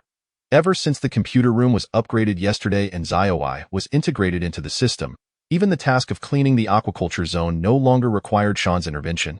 Automatic sprayers regularly cleansed the various aquaculture pens, with food scraps and waste being channeled through pipes into the -1 levels farm, serving as natural feed for the fish in the aquaponic system. The waste produced by these fish not only provided the necessary nutrients for the hydroponic vegetables, but, after undergoing specialized filtration, fermentation, drying, and granulation processes, could also be transformed into organic fertilizer. Sean merely needed to periodically retrieve this organic fertilizer and apply it as needed to ensure the subterranean farmland remained fertile and did not suffer from excessive depletion due to frequent planting. In truth, this efficient system extended beyond the aquaculture room. Even the shelter's bathrooms and kitchen operated similarly. All organic waste would be repurposed, ensuring absolutely no waste occurred, as for plastic bags, paper towels, and other refuse. Those would be directly disposed of in the space for recycling. Upon descending the ladder to the -1 level, Sean realized that there was little of interest to behold. Unlike the space where seeds could sprout within 2 days, here, it would take time for the seeds planted yesterday to germinate and grow.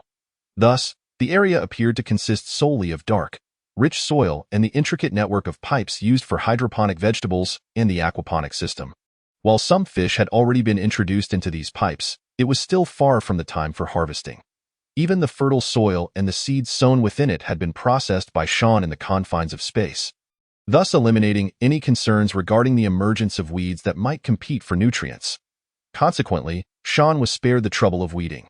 After taking a moment to admire the farmland, with its intricate network of pipes and water tanks, Sean ascended the ladder back to the first floor and seated himself before the radio station in the computer room. At this moment, the radio station no longer resembled its former self. It exuded a distinctly science fiction aura. Indeed, Sean had taken the opportunity to upgrade this device within the space. This new type of radio station not only boasted an extended communication range and a greater variety of frequency channels, but also provided clearer conversations. Furthermore, with the support of the data center in the shelter, it had acquired mobile communication capabilities. The novel radio station before Sean, in conjunction with the data center, functioned even more effectively than traditional communication bases. Its only limitation was that the effective communication range remained somewhat restricted. However, within the city, communication had become virtually indistinguishable from traditional networks. It was capable of transmitting voice, sending text messages, and even facilitating video chats.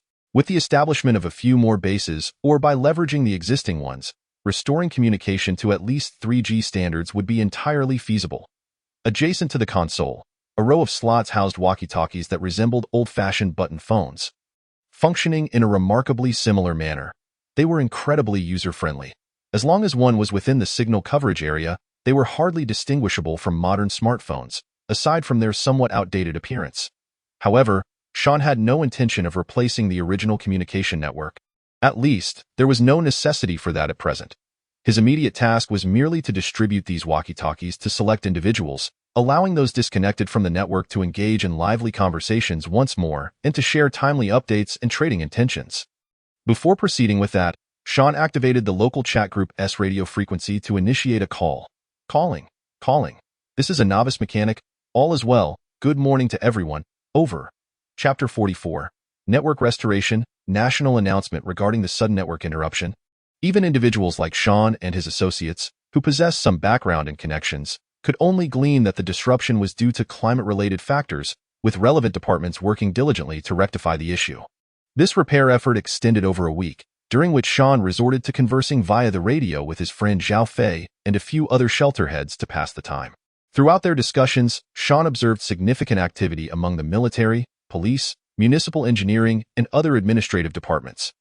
While ordinary citizens might interpret these actions as mere responses to the increasingly severe climate disasters following the eruption of the Yellowstone supervolcano, Sean and his associates perceived them as preparations for an impending asteroid impact on Earth, encompassing drills, propaganda, and expedited expansions of civil defense projects.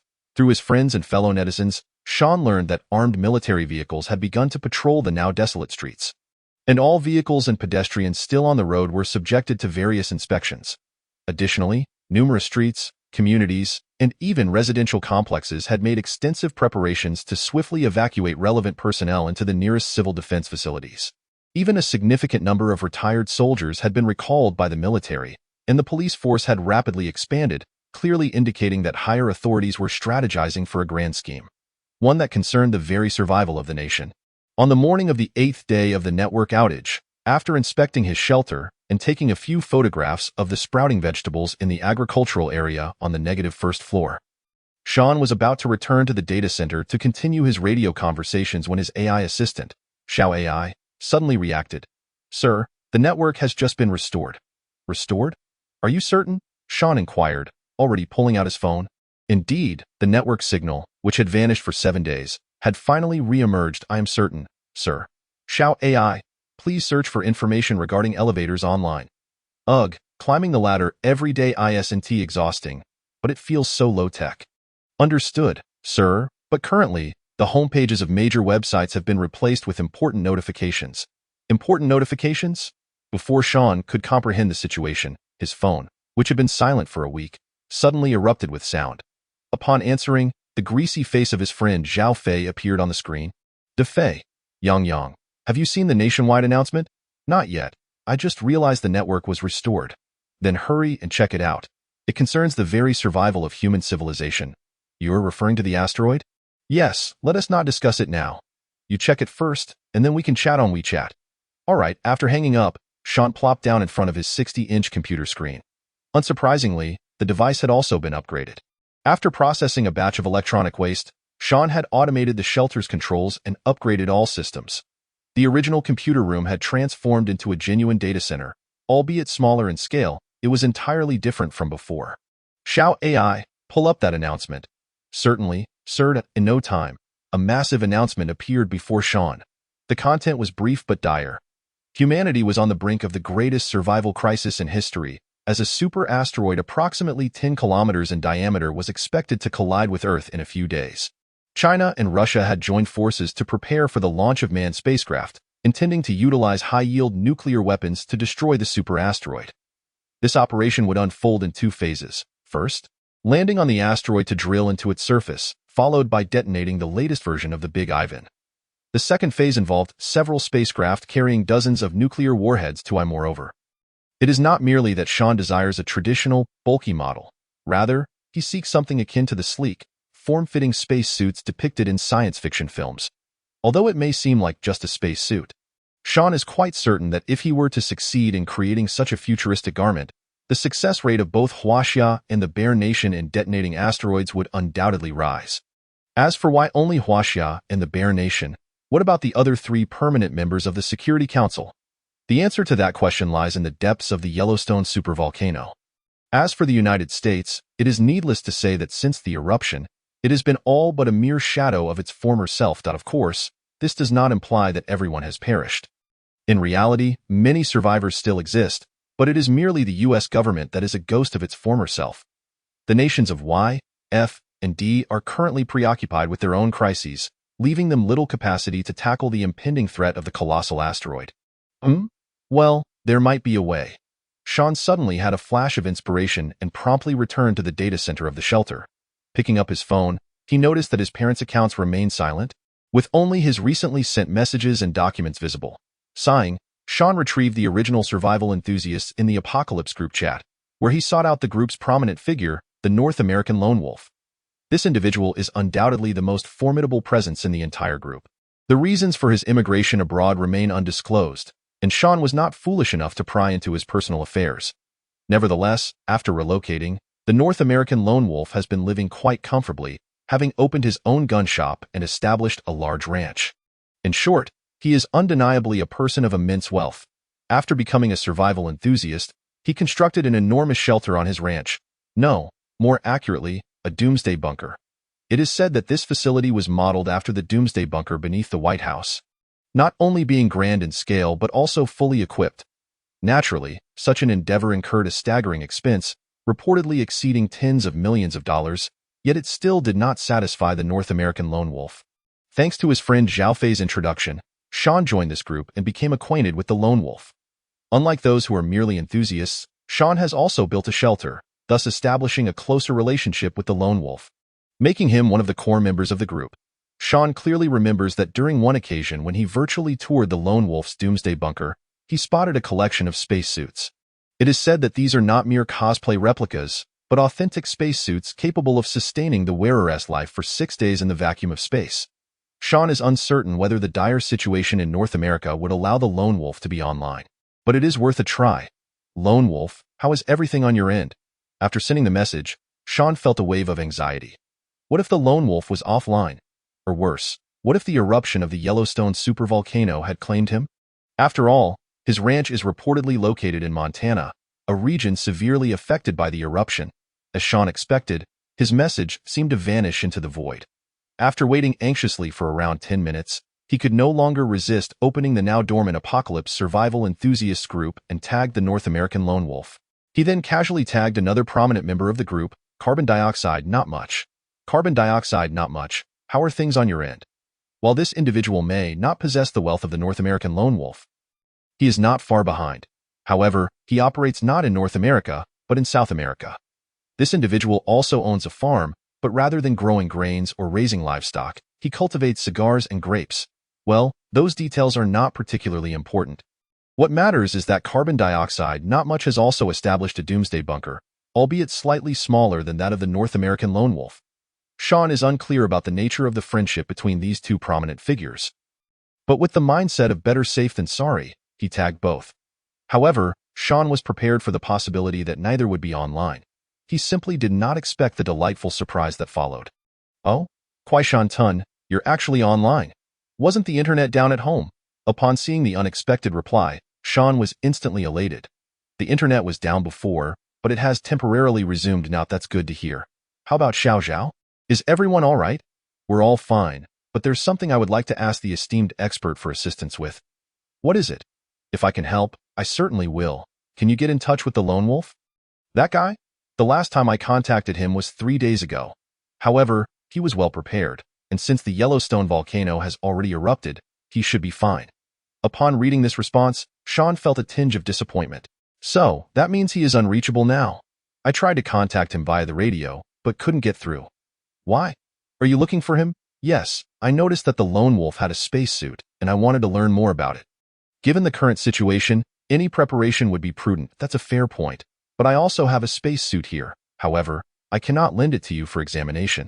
After reading Carbon Dioxide Not Much's response, Sean paused for a moment before he felt a surge of joy. Esteemed expert, you don't need to lend it to me. Could you send me relevant data and materials instead? Even if I can't afford to buy a suit.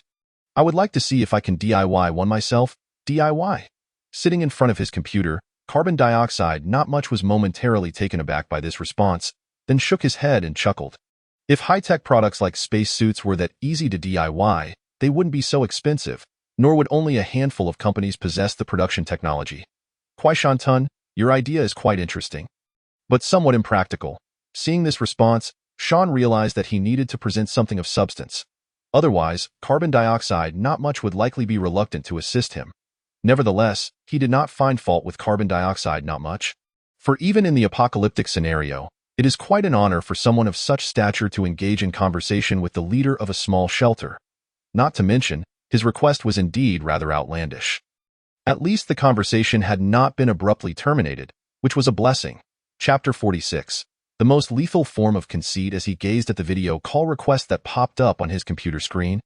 Carbon dioxide not much smiled but did not decline in his view.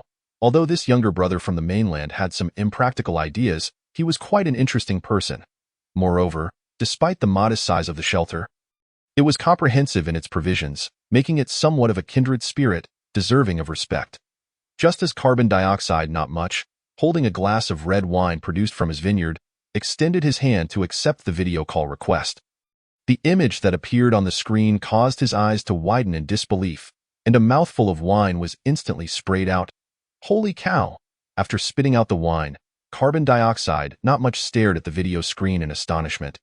Quaishan Tun? It's no wonder he reacted so strongly. The figure displayed in the video was exceedingly futuristic. The full-body combat suit, primarily black and accented with silver gray, bore a muscular structure that made carbon dioxide not much feel as though he were playing a game called Crisis Island. It's me, esteemed expert, Sean, clad in the protective combat suit, nodded but did not remove his helmet. Please don't tell me that the suit you're wearing is the same as the nanosuit from the game? Carbon dioxide not much spoke while scrutinizing the image to ascertain whether it was a glitch. Esteemed expert, there's no need to search further. This is neither a CG animation nor a nanosuit. This is a protective combat suit I designed and made myself, specifically for situations like the apocalypse. To be honest, the reason I want to understand the technology and data behind spacesuits is to refine and enhance this product. Perhaps in the near future, I might be able to perfectly replicate the nanosuit. If Sean had said this previously, carbon dioxide not much would have surely laughed, thinking it was a grandiose claim. However, given Sean's current appearance, regardless of its functionality, at least from an aesthetic standpoint, it was indeed quite impressive. The saying talent exists among the masses proved to be true. Carbon dioxide not much could not help but exclaim. All right then, I will do my best to prepare the materials you need, but I have one request. What request? Sean inquired. If you truly manage to create a nanosuit in the future, even if it's not perfect, please be sure to sell me a suit. All right? Carbon dioxide not much asked. In truth, it was not that he had much faith in anyone's ability to recreate the nanosuit. He even questioned whether the striking protective combat suit in the video was merely for show. Yet for him, merely helping to gather information on spacesuits was not a difficult task given his influence in the area. IT was a simple favor, effortless and without cost. Why not? Moreover, what if it turned out to be true? That would be a significant profit. Selling it is one option. When I visit Brazil, I'll be sure to bring a suit for you, Sean replied. Visiting Brazil? Carbon dioxide expressed mild surprise. It is important to recognize that times have changed. Due to the presence of volcanic ash, aviation has been severely crippled.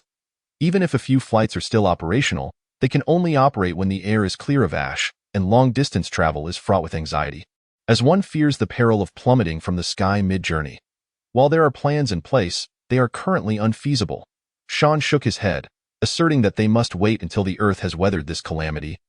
For otherwise, words would be rendered meaningless. Very well, I shall prepare the materials for you. Is it preferable for them to be as detailed as possible? Inquired carbon dioxide.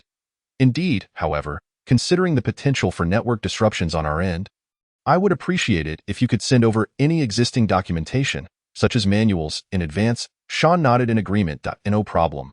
I'll handle it immediately. Please bear with me, he replied, and without further ado, carbon dioxide summoned a technical assistant to gather the relevant information. Observing this unfold via video, Sean exhaled a sigh of relief, feeling immense gratitude towards the individual on the other end of the line. Although he could not ascertain how much useful information he would ultimately receive, nor could he predict the success of his plans, it was evident that carbon dioxide's wealth and stature lent significant weight to his willingness to assist. By the way, esteemed colleague, I also have a geothermal technology. I wonder if it might be of use to you, Sean ventured. Geothermal technology? Carbon dioxide paused. I indeed have a hot spring at my farm, but my doomsday bunker is equipped with its own energy system. Sean discerned a lack of interest from carbon dioxide regarding his geothermal technology and interjected, "Please hold on a moment." He then called upon Xiao AI, adjusting the video call to display the perspective of his protective battlesuit. "My goodness," carbon dioxide exclaimed, his eyes widening at the sudden shift in the video feed. There was no denying that, following several upgrades, the data center had become quite impressive. The internal environment of this data center was immediately apparent to someone with carbon dioxide's discerning eye.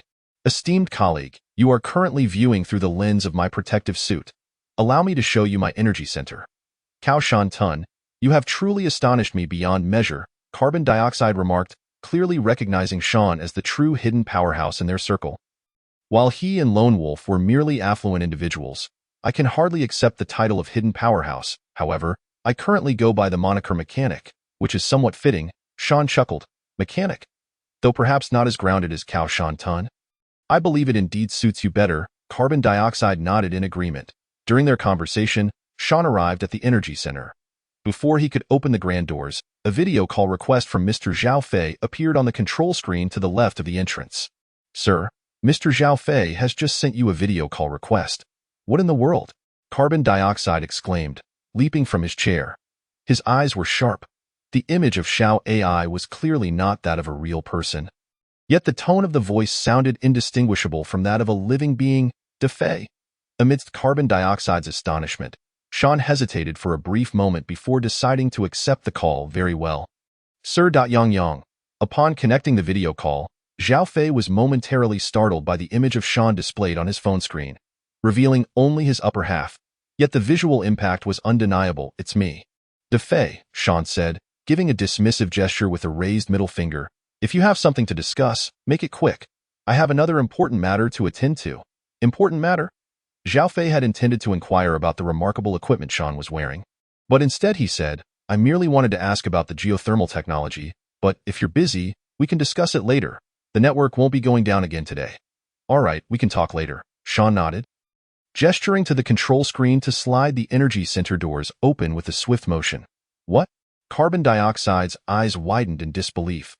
Had he not known the other party was a domestic junior with a shelter, he might have thought they were aboard a spaceship. In such a brief time, carbon dioxide felt as though his worldview had been thoroughly upended. When did a domestic junior manage to create such a grand spectacle? Was everything he had just witnessed merely a jest? "This door is just a bit of my imagination. Rest assured, I am not on a spaceship." Sean chuckled as he stepped into the energy center. The upgraded energy center was divided into two sections. The core housed a fantastical geothermal device. Currently, this device provided all the energy, heating, and gas for the entire shelter. The other portion comprised a backup energy system utilizing standard fuel generators, which Sean had also upgraded, rendering them quite advanced in appearance.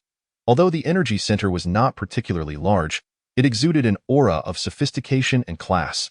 "Esteemed colleague, this is the geothermal device I mentioned. With it, all energy, heating, and water supply for the shelter are resolved. I now enjoy daily hot springs, and the indoor farm below has flourished significantly." Sean continued, "I cannot guarantee the production of nanofabric suits, but if you are interested in this technology, consider it a token of my appreciation. Then I shall not hold back." Carbon dioxide eagerly accepted the offer. Any initial skepticism was entirely replaced by genuine enthusiasm. Though the time spent discussing this was brief, he had witnessed a plethora of astonishing advancements. Carbon dioxide's success abroad indicated that his financial resources, capabilities, and perceptiveness were far from lacking, in the current apocalyptic environment. There was little incentive for this domestic junior to deceive him from thousands of miles away. Even if deception were a possibility, his loss would merely be inconsequential information. "I must apologize for troubling you." Sean smiled, though his helmet obscured the expression. "By the way, do you have any information on jet aircraft? If not, propeller planes would suffice." "Would fixed-wing aircraft be acceptable?" Carbon dioxide inquired. "Certainly, that would be very helpful." Sean nodded. "Xiao AI, please package and send over the geothermal technology." "Understood, sir." Sean reasoned that since they were already in contact, it would be foolish not to seize the opportunity to acquire additional valuable resources. After all, some items would prove challenging to procure domestically, but were relatively straightforward to obtain from abroad. Fixed-wing aircraft were not entirely unavailable in the domestic market. However, Acquiring substantial documentation on them was no simple task. As for spacesuits, they were nearly impossible to purchase domestically, let alone gather any related information. Sean had not even considered the possibility of carbon dioxide reneging on their agreement. After all, the geothermal technology was intended for dissemination. If he were to be deceived, he could simply reclaim his losses in greater measure when he had the means to venture out again. Let us do this. Give me some time to prepare everything, and I will send it your way. Carbon dioxide suggested it would be best to provide me with an emergency email address, just in case we lose contact. No problem. Xiao AI, please send my email address. Understood, sir. Soon enough, Carbon Dioxide received the email, yet his attention was entirely captivated by Xiao AI. The name Xiao AI was familiar to him even abroad, yet he could not reconcile the Xiao AI before him with the one he had known. Were it not for the fear of asking an inappropriate question, he would have already inquired whether Sean had developed artificial intelligence. My apologies, esteemed colleague. I have matters to attend to. We shall continue this conversation later. No worries, focus on your tasks, and let us maintain our communication. After severing the connection with carbon dioxide, Sean instructed Xiao AI to call Zhao Fei again, and the call was answered almost instantly. However, this time, Sean did not hide his face but removed his helmet instead. My goodness. Yang, it really is you, Zhao Fei exclaimed, his gaze more fervent than when encountering a beautiful woman. What can I say? If it's not me, would it be an alien? Sean replied with a smirk. We'll discuss my equipment later. The geothermal device is ready. Will you come to collect it, or shall I deliver it to your door? Ready? So soon? Zhao Fei replied, bewildered. Why concern yourself with the details? As long as it works, that is all that matters, Sean replied with a knowing look. Yes, as long as it functions well, that is the priority. Everything else is secondary. Zhao Fei, quick to comprehend, nodded eagerly. However, at this moment, home delivery was certainly inconvenient. I'll handle it myself. Perhaps we should arrange to meet somewhere? Sure, as long as you're certain it's all right to go out now. Sean was indifferent. What could possibly go wrong? This batch of geothermal equipment isn't solely for my household. Zhao Fei raised an eyebrow. By the way, how many sets do you have on your side?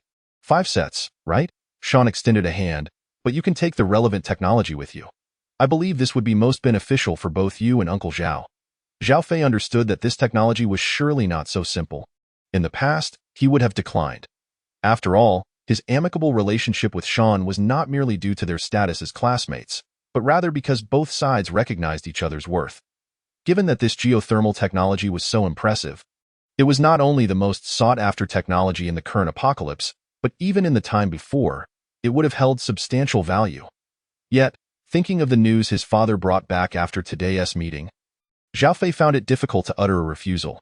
All right, I still rely on Uncle Zhao to help me settle a few matters. Sean noticed his friend's inner turmoil and chuckled. Moreover, this technology isn't being given to you for free. I do have conditions. Chapter 48. Some rather peculiar conditions? Staring at the newly received compressed file on his phone, Zhao Fei found himself momentarily bewildered by the recent conversation with his friend. Xiao Fei, what's wrong? Zhao Guixian, who had just entered through the door, furrowed his brow. Dad, I was just about to look for you. Zhao Fei quickly stood and waved his phone. Yang just sent over all the information on the geothermal technology, and he mentioned that he has prepared 5 sets of equipment, which are quite simple to install, asking if we want them, and of course, we want them. Zhao Guixian replied without a moment's hesitation. You're not planning to take them for free, are you? How could that be? Yang has conditions too, Zhao Fei replied with a wry smile. What's the matter? Are the conditions difficult? Zhao Guixian took a seat and gestured for his son to do the same. If this technology is really that good, I can't agree to any conditions I'm capable of fulfilling. How could it not be good? Yang is indulging in hot springs daily, with electricity, heating, and water supply all exceedingly convenient. Its said he even established a small underground farm, measuring over an acre, where he has already grown 3 types of vegetables that will soon be ready for harvest in about half a month. Wait a moment, an underground farm? Over an acre? Zhao Guixian was somewhat astonished. I recall that the shelter Yang built wasn't particularly large, was it? Indeed. I've seen the engineering blueprints, and they indeed suggested it wasn't large. Zhao Fei nodded. However, I just reviewed the photos he sent. Dad, to be frank, while our shelter is spacious, the quality of life there truly cannot compare to Yang's. I'm feeling a bit envious. Zhao Fei shared the carefully selected photos from Sean with Zhao Guixian, who, upon viewing them, appeared equally stunned. Xiao Fei, are you certain this is Yang Yang's shelter? Zhao Guixian expressed his astonishment. Yes, it's indeed his. Xiao Fei nodded. But I remember the initial design didn't have such dimensions, right? Zhao Guixian had assisted significantly during the renovation and expansion of the shelter. That's correct, however, I returned later to help. So I didn't go back. Zhao Fei shrugged at I suspect Yang Yang altered the design midway. No wonder I heard that the construction team charged significantly more upon completion. Ah, that makes sense. Zhao Guixian nodded. Not thinking much of it. Yang Yang has always been quite resolute. He likely recognized the situation and increased the investment midway. Such audacity is truly impressive. Speaking of which, our family owes our current progress largely to Yang Yang's reminders. After reminding his father, Zhao Fei shifted the topic. Dad, Yang Yang has proposed 3 conditions. Point 3? What are they? Zhao Guixian smiled. As long as it's within my capabilities, I will fulfill them. First, Yang Yang wants a pass that allows unrestricted movement. Zhao Fei held up a finger. Second, he wishes to borrow a boat, one capable of going to sea and sailing far. Third, he wants to experience flying in a jet, preferably a fighter jet. Are you sure he is not joking? Zhao Guixian appeared bewildered once more. He could understand the need for a pass, given the stringent checks outside. Having one would undoubtedly make things more convenient. As for why Sean needed this pass or why he wished to go out, Zhao Guixian had no inclination to inquire. He was well aware of the transaction Zhao Fei had previously conducted with that sister-son, and he understood Sean's considerable expenditures. He didn't quite grasp why Sean was so eager to exchange for so many supplies. But he had no intention of dissuading him. Borrowing a boat capable of going to sea, Zhao Guixian could somewhat imagine Sean's desire to fish. In fact, the military had been engaged in this endeavor. Considering the vast population across the nation and the astronomical quantities of food consumed daily, not to mention meat, in comparison to pigs, cattle, sheep, chickens, ducks, and geese, the natural marine resources were undeniably more abundant. During this period, countless tons of seafood had been caught daily, subsequently frozen or processed into canned goods and salted products. In Zhao Guixian's view, Sean's request to borrow a boat was likely for fishing, a condition that could be easily met. Having secured that geothermal technology, it would merely be a matter of leveraging it as a favor to borrow a boat. No significant issue there. But what on earth was the last condition? Wanting to experience flying in a jet, preferably a fighter jet. It wasn't that Zhao Guixian was incapable of fulfilling this request. However, if it was indeed a fighter jet, that would be rather troublesome. But there are also transport planes besides fighter jets. The military's airlift tasks had been exceedingly frequent lately, so securing a flight for a quick aerial tour truly shouldn't pose a problem. Yet the question remained. What did Sean intend to accomplish by making such a request? Surely he didn't wish to experience the thrill of flight before the apocalypse struck. Dad, I find it equally baffling. But Yang Yang insisted on it. Zhao Fei wore an expression that mirrored his own confusion. Moreover, he stated that the boat matter wasn't urgent, but the airplane should ideally be arranged during this transaction. However, Yang Yang also mentioned that should it prove impossible, he wouldn't mind merely observing from a distance. Regardless, he already has all the information on the geothermal technology, and the equipment can be delivered at any time. I see, Zhao Guixian mused. Wait a moment, I'll reach out and see if I can make arrangements, though don't hold your breath for a fighter jet. That's too complicated, especially given how sensitive things are at this time. I was saying the same, but Yang Yang assured me he is not picky. Zhao Fei chuckled helplessly. As long as he is not picky, very well, I'll go contact them right away. Zhao Guixian smiled and then departed. Meanwhile, far away in Brazil, the carbon dioxide levels were unusually low, leaving one individual, referred to as Oldly, astounded. Oldly, are you certain this technology is not only functional but also highly efficient? Oldly was a middle-aged man with a receding hairline. Wearing thick glasses that clearly indicated his technical background. Boss, this geothermal technology isn't complicated. It's simply quite ingenious. Oldly nodded. The key point is that the entire equipment setup is modular, making installation, maintenance, and repairs exceedingly convenient. Which industry leader invented this technology? In comparison, Iceland's utilization of geothermal resources is significantly inferior. However, one cannot fully compare the two, given that one is small-scale while the other is large-scale. With differing focuses.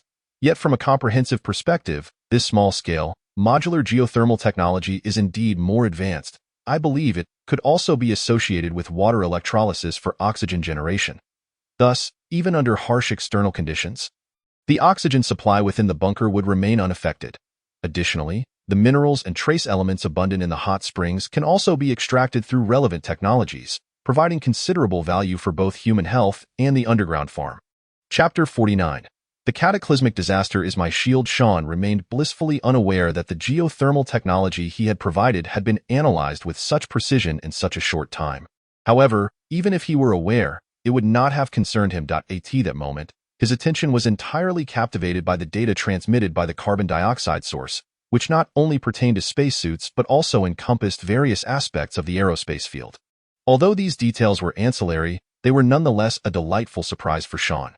With the internet restored, following Sean's instructions, ZIOI diligently scoured the web for technical information regarding spacesuits, jet propulsion, and other related domains. He did not seek groundbreaking innovations. Even a fundamental understanding or basic technology would suffice. Of course, comprehending even the most rudimentary technical data was no simple feat, given that Sean was not a specialist in that area. Fortunately, he did not need to master these technologies. He merely required pertinent information and materials. While Zhao's family worked diligently to fulfill his conditions, and the carbon dioxide source marveled at the power of geothermal technology, Sean had already crafted the first generation of space suits. He felt a tinge of disappointment. Gazing at the bulky space suit before him, Sean found himself at a loss for words. Although this space suit was indeed somewhat cumbersome, it was essential to consider it in comparison to other designs. It was certainly bulkier than Sean's protective combat suit, yet it had slimmed down considerably compared to traditional spacesuits. Moreover, a spacesuit is not merely an article of clothing. In addition to providing oxygen, insulation, and radiation protection, it must also maintain a certain pressure balance. Typically, to ensure these functions operate efficiently, a backpack is attached to the rear of the spacesuit. With this thought in mind, Sean glanced at the screen of his laptop. It was still displaying Starship Troopers Invasion, showcasing the powered armor worn by its characters. In truth, the allure of this CGI film did not stem solely from the powered armor, but rather from other elements. Moreover, the powered armor utilized by the human mobile forces in Starship Troopers Invasion could hardly be considered advanced. While it was termed powered armor, it was essentially just a layer of armor over a spacesuit, and not even a full coverage design. However, precisely because it was not particularly advanced, recreating it was not out of reach for Sean. As for nanotechnology, he had a greater affinity for it, a sentiment likely shared by players of the Crysis game. Nevertheless, such a product, combining nanotechnology and biotechnology, was beyond Sean's current capabilities. Despite the immense potential of his space, it ultimately belonged to the realm of science fiction, unlike the mysterious system streams that allowed one to conjure resources with mere points or credits, something that left Sean envious. Nonetheless, Sean's space had its advantages. At the very least, it did not require the gradual upgrades demanded by system streams to unleash its full prowess. True, Sean's space had undergone upgrades, but even if he did not achieve omniscience and omnipotence within it, he was still quite impressive. He decided to attempt another upgrade, prioritizing lightweight design. In the realm of space work, an overly heavy suit could significantly hinder operational efficiency. If he were to bore into an asteroid, a lightweight space suit would undoubtedly enhance his success rate. Even if the improvement was marginal, it was better than none at all. As for the remaining functions, ensuring they met basic requirements would suffice. With this in mind, Sean wasted no time. He enlarged the holographic projection of the first-generation spacesuit and then selected the direction for upgrades. After 3 consecutive adjustments, the second-generation spacesuit finally materialized before him. It remained a second-generation suit because 2 of the upgrades did not align with Sean's vision. Staring at the second-generation spacesuit, Sean fell into contemplation. It was not that the upgraded suit failed to meet his expectations. In fact, it did not. However, compared to the previous bulky first-generation suit, the second was noticeably more streamlined. Yet, even so, it still fell far short of the ideal space combat suit he envisioned. The design of the second-generation space suit bore a striking resemblance to another film. Sean switched off the laptop's playback of Starship Troopers Invasion and instead opened another classic sci-fi film, Prometheus. In contrast to the powered armor from Starship Troopers Invasion, the suits in Prometheus represented true space suits. From a design perspective, Sean's second-generation suit resembled those in Prometheus more closely. Of course, this similarity was only in appearance. Functionally, there remained significant gaps. Regardless, this suit's design and performance were indeed superior to traditional spacesuits. It was not that Sean could not upgrade further, but rather that he faced material limitations, and he had essentially reached the peak of what was currently achievable. Unless he altered the focus of the upgrades, such as enhancing combat capabilities or defensive strength, he would not achieve what he desired. After all, he had no intention of being harmed by his own inventions. Thus, Sean nodded in agreement, his thoughts coalescing. All data regarding the second-generation spacesuit was automatically stored in his computer, compressed into a single file. Upon returning to the shelter, he took out his phone and accessed his father's account. "Dad, I just received this information from a prominent figure in South America regarding the latest spacesuit. I reviewed the data, and it seems credible. If possible, please consult a professional. If this spacesuit is indeed viable, it could significantly aid our upcoming space missions." After sending the text, Sean dispatched the compressed file to ensure it would not be overlooked. He included several high-resolution images and a video of himself wearing the second-generation spacesuit, so that the information reviewers would not dismiss it as a joke. After sending a similar message to his mother's account, Sean exhaled deeply. He had contemplated whether his actions might lead to trouble. Given that the second-generation spacesuit he had developed was indeed superior to those currently available on the market. Although he had the carbon dioxide source as a shield, individual efforts often felt futile against national machinery. Fortunately, the current situation was exceedingly unique. If they could not destroy that super asteroid, not only would human civilization face extinction, but at least 90% of humanity would surely perish. In Sean's view, this apocalyptic disaster served as his best safeguard. Chapter 50. A scene rich in flavor. In Sean's perspective, even if the asteroid were successfully intercepted, and Earth and humanity narrowly escaped calamity, one must not forget that the repercussions of the Yellowstone supervolcano's eruption were still unfolding. It would not be long before the entire planet was blanketed in volcanic ash. While the tropical regions would undoubtedly fare somewhat better, perhaps occasionally allowing faint rays of sunlight to penetrate the clouds and support crop growth, the overall yield would certainly be affected, albeit better than having no sunlight at all. However, in other regions, life without sunlight for 5 to 10 years, coupled with exposure to extreme cold, was a grim prospect. Amidst such overwhelming circumstances, who would have the leisure to question how Sean acquired geothermal and spacesuit technology? As a wise figure once stated, it matters not whether a cat is black or white, as long as it catches mice. Furthermore, with the carbon dioxide source acting as a prominent ally, even if the other party did not acknowledge it, he would serve as Sean's best shield. Achoo! Achoo! Achoo! Far away in the South American doomsday bunker, the carbon dioxide source suddenly sneezed several times in succession. What was going on? The bunker maintained a constant temperature. There was no reason to catch a cold. Could it be that someone was speaking ill of him behind his back?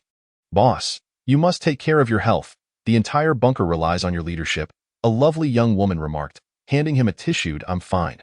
The carbon dioxide source took the tissue and wiped his nose. "What is happening outside? Are those local tyrants still relentless? They won't give up." The young woman shook her head. "Since they refuse to relent, let us send them to their doom." The carbon dioxide source sneered. "If the tiger does not roar, they truly believe I am Hello Kitty. Boss, it was high time to act like this." The young woman licked her rosy lips as she spoke, her beautiful eyes glinting with a bloodthirsty glimmer. Meanwhile, Sean, after sending the messages and data, returned to his space and loaded 5 sets of geothermal equipment onto the truck, along with 2 sets of combat protective suits, albeit in a diluted and weakened version. Once the protective suits were exposed to his friend Zhao Fei, Sean was prepared. The original protective suits were certainly not something he could take out. After all, he did not wish for his own inventions to turn against him one day. However, the diluted version posed no such issues.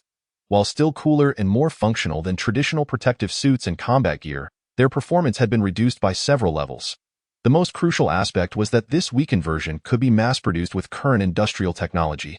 Once mass production commenced, even in the apocalypse, the official combat capabilities would see a significant enhancement. As for the potential for problems, Sean had indeed contemplated it. In truth, sending out this diluted version of the protective combat suit was, how shall I put it, perhaps too ambitious and naive to be termed a test. It was merely an experiment. If everything progressed positively, Sean would not hesitate to share more valuable items in the days to come. Of course, this was contingent upon ensuring the safety of himself and his parents. Should the situation deteriorate, Sean would retreat into silence until he could safely bring his parents back before contemplating further actions. Your Majesty, a rogue seeks an audience. Shall we grant it, or shall we execute? The familiar ringtone of his phone echoed, and Sean picked it up with a surge of excitement.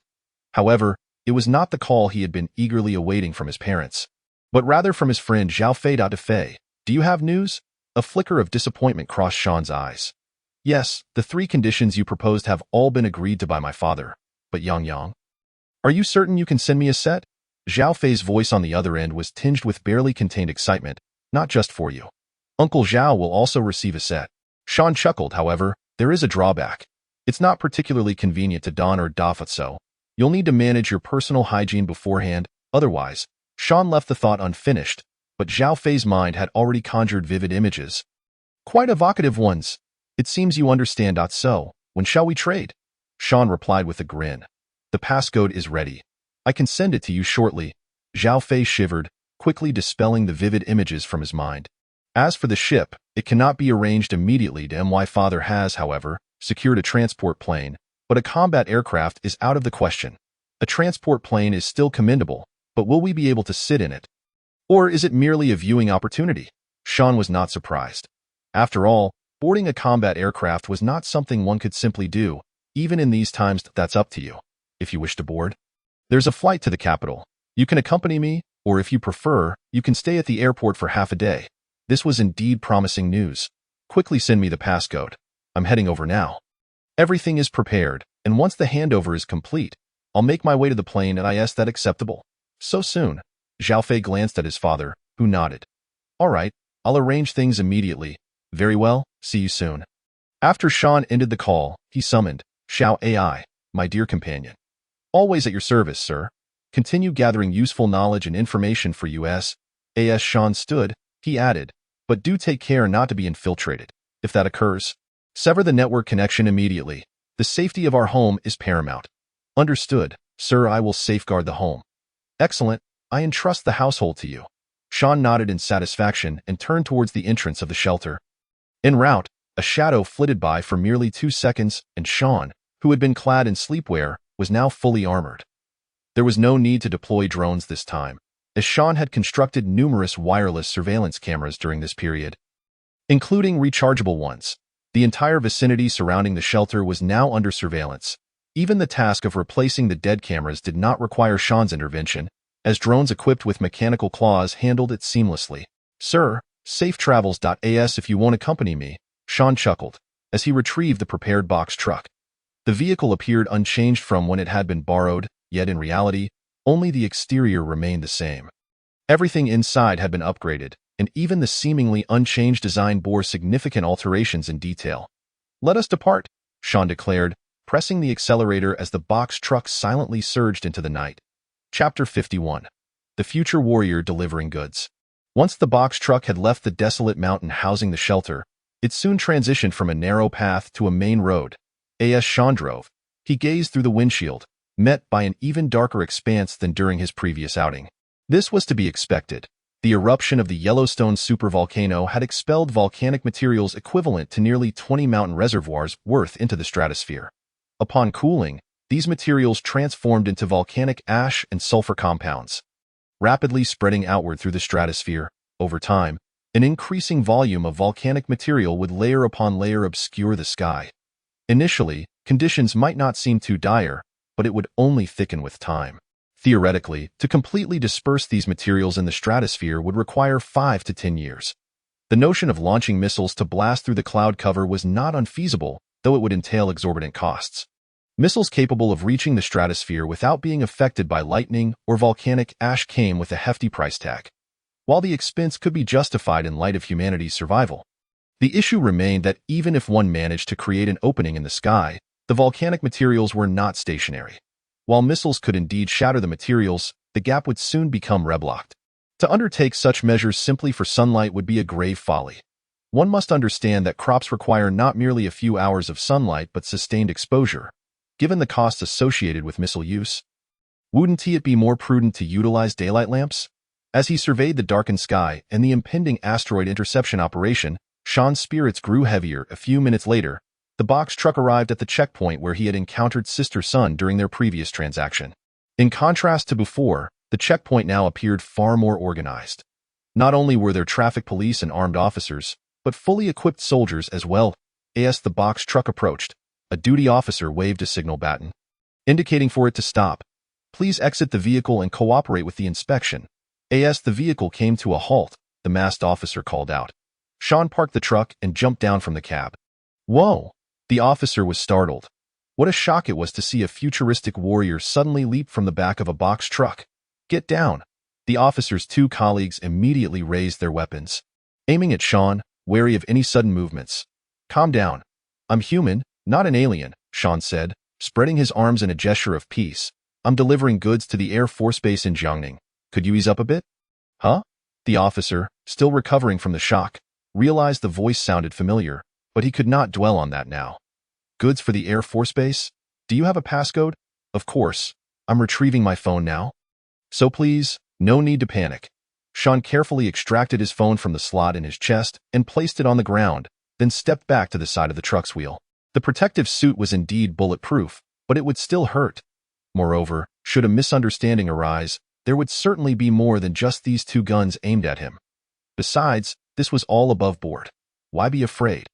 Seeing Sean's cooperation, both the officer and his colleagues let out a quiet sigh of relief.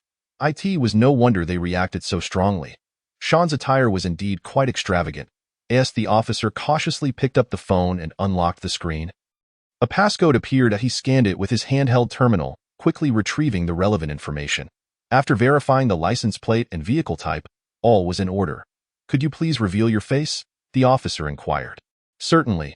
Upon Sean's conclusion, there was no immediate action. The originally opaque helmet visor transformed into a transparent state, emitting a faint yet sufficient glow. Witnessing this scene, the duty personnel and his two partners felt utterly speechless. Was it truly necessary to employ such advanced technology merely for the delivery of goods? Meanwhile, we, stationed outside, were merely clad in bulletproof vests, with not even gas masks properly donned. Nevertheless, despite their astonishment, the officer holding the phone quickly recognized someone. Oh, is that you? He inquired. You know me? Sean responded, somewhat surprised. Last time, you drove a Wuling Sunshine, bringing a truckload of rice and frozen meat. I was the one who conducted the inspection. The officer's tone instantly brightened. How could he not be elated? He had been waiting for Sean for quite some time. So it's you. Can I lower my hands now? Sean inquired, a subtle smile gracing his face. This was merely a casual exchange. Yet he had exaggeratedly invoked the authority of higher-ups. Upon hearing his partner's remark, the armed officer suddenly grasped the situation. However, the newly arrived soldier appeared a bit bewildered. Was he not a futuristic warrior? How had he become so familiar? Of course, but I need to make a call to confirm your passage code. The duty officer nodded. That's good. This feeling is truly dreadful. Sean lowered his hands, simultaneously regretting not having chosen a more ordinary outfit for driving. Please hold on a moment. I need to make a contact. No problem. It's my duty, I understand, but please be swift. They are in urgent need over there. All right. The duty officer dashed towards the patrol vehicle parked nearby. And meanwhile, the situation had attracted attention. It was fortunate that the officer had explained via the walkie-talkie. Otherwise, there would not have been just two individuals surrounding Sean at this moment. Brother, your outfit is quite impressive. What's the situation? The armed officer inquired. Apologies, but this is military confidential information. I cannot disclose anything. Sean shook his head. However, I can tell you what is loaded on the vehicle. What is it? Is it food? Not this time. It's geothermal equipment. Geothermal equipment? The officer momentarily struggled to comprehend. It harnesses geothermal resources for electricity generation and provides heating and water. Sean kindly elaborated. If it could be integrated with oxygen production devices, even the most adverse surface conditions would not affect the interior of the shelter. Is it truly that impressive? Now, not only the armed officer was intrigued, but also the fully armed soldier showed interest. Despite their simultaneous duty, their relationships had developed positively over time, though they ultimately belonged to three distinct systems. Such effective geothermal equipment would be beneficial, whether for oneself, comrades, superiors, or family. There was no reason to overlook it. Chapter 52. Under the Cataclysm, All beings are but ants. When the duty officer returned after making 2 phone calls, he was astonished to find that his 2 partners were engaged in a lively discussion with Sean. However, regardless of their animated conversation, they maintained their vigilance, guns still in hand, though the muzzles were no longer directed at Sean. "Is everything all right?" the armed officer asked. "What could possibly be wrong?" the duty officer chuckled, handing his phone to Sean. "Apologies, duty calls. Please do not take offense." "Not at all." Accepting the phone, Sean pressed it against the slot on his chest. "You are still on duty at this hour. It must be quite taxing." "Indeed. Hold on a moment." With that, Sean turned, opened the vehicle door, and effortlessly hopped inside before promptly jumping back out. Though seemingly simple, the speed was remarkable. Whoosh! In an instant, Sean returned to the ground, now holding a black bag. "A small token. Please do not disdain it."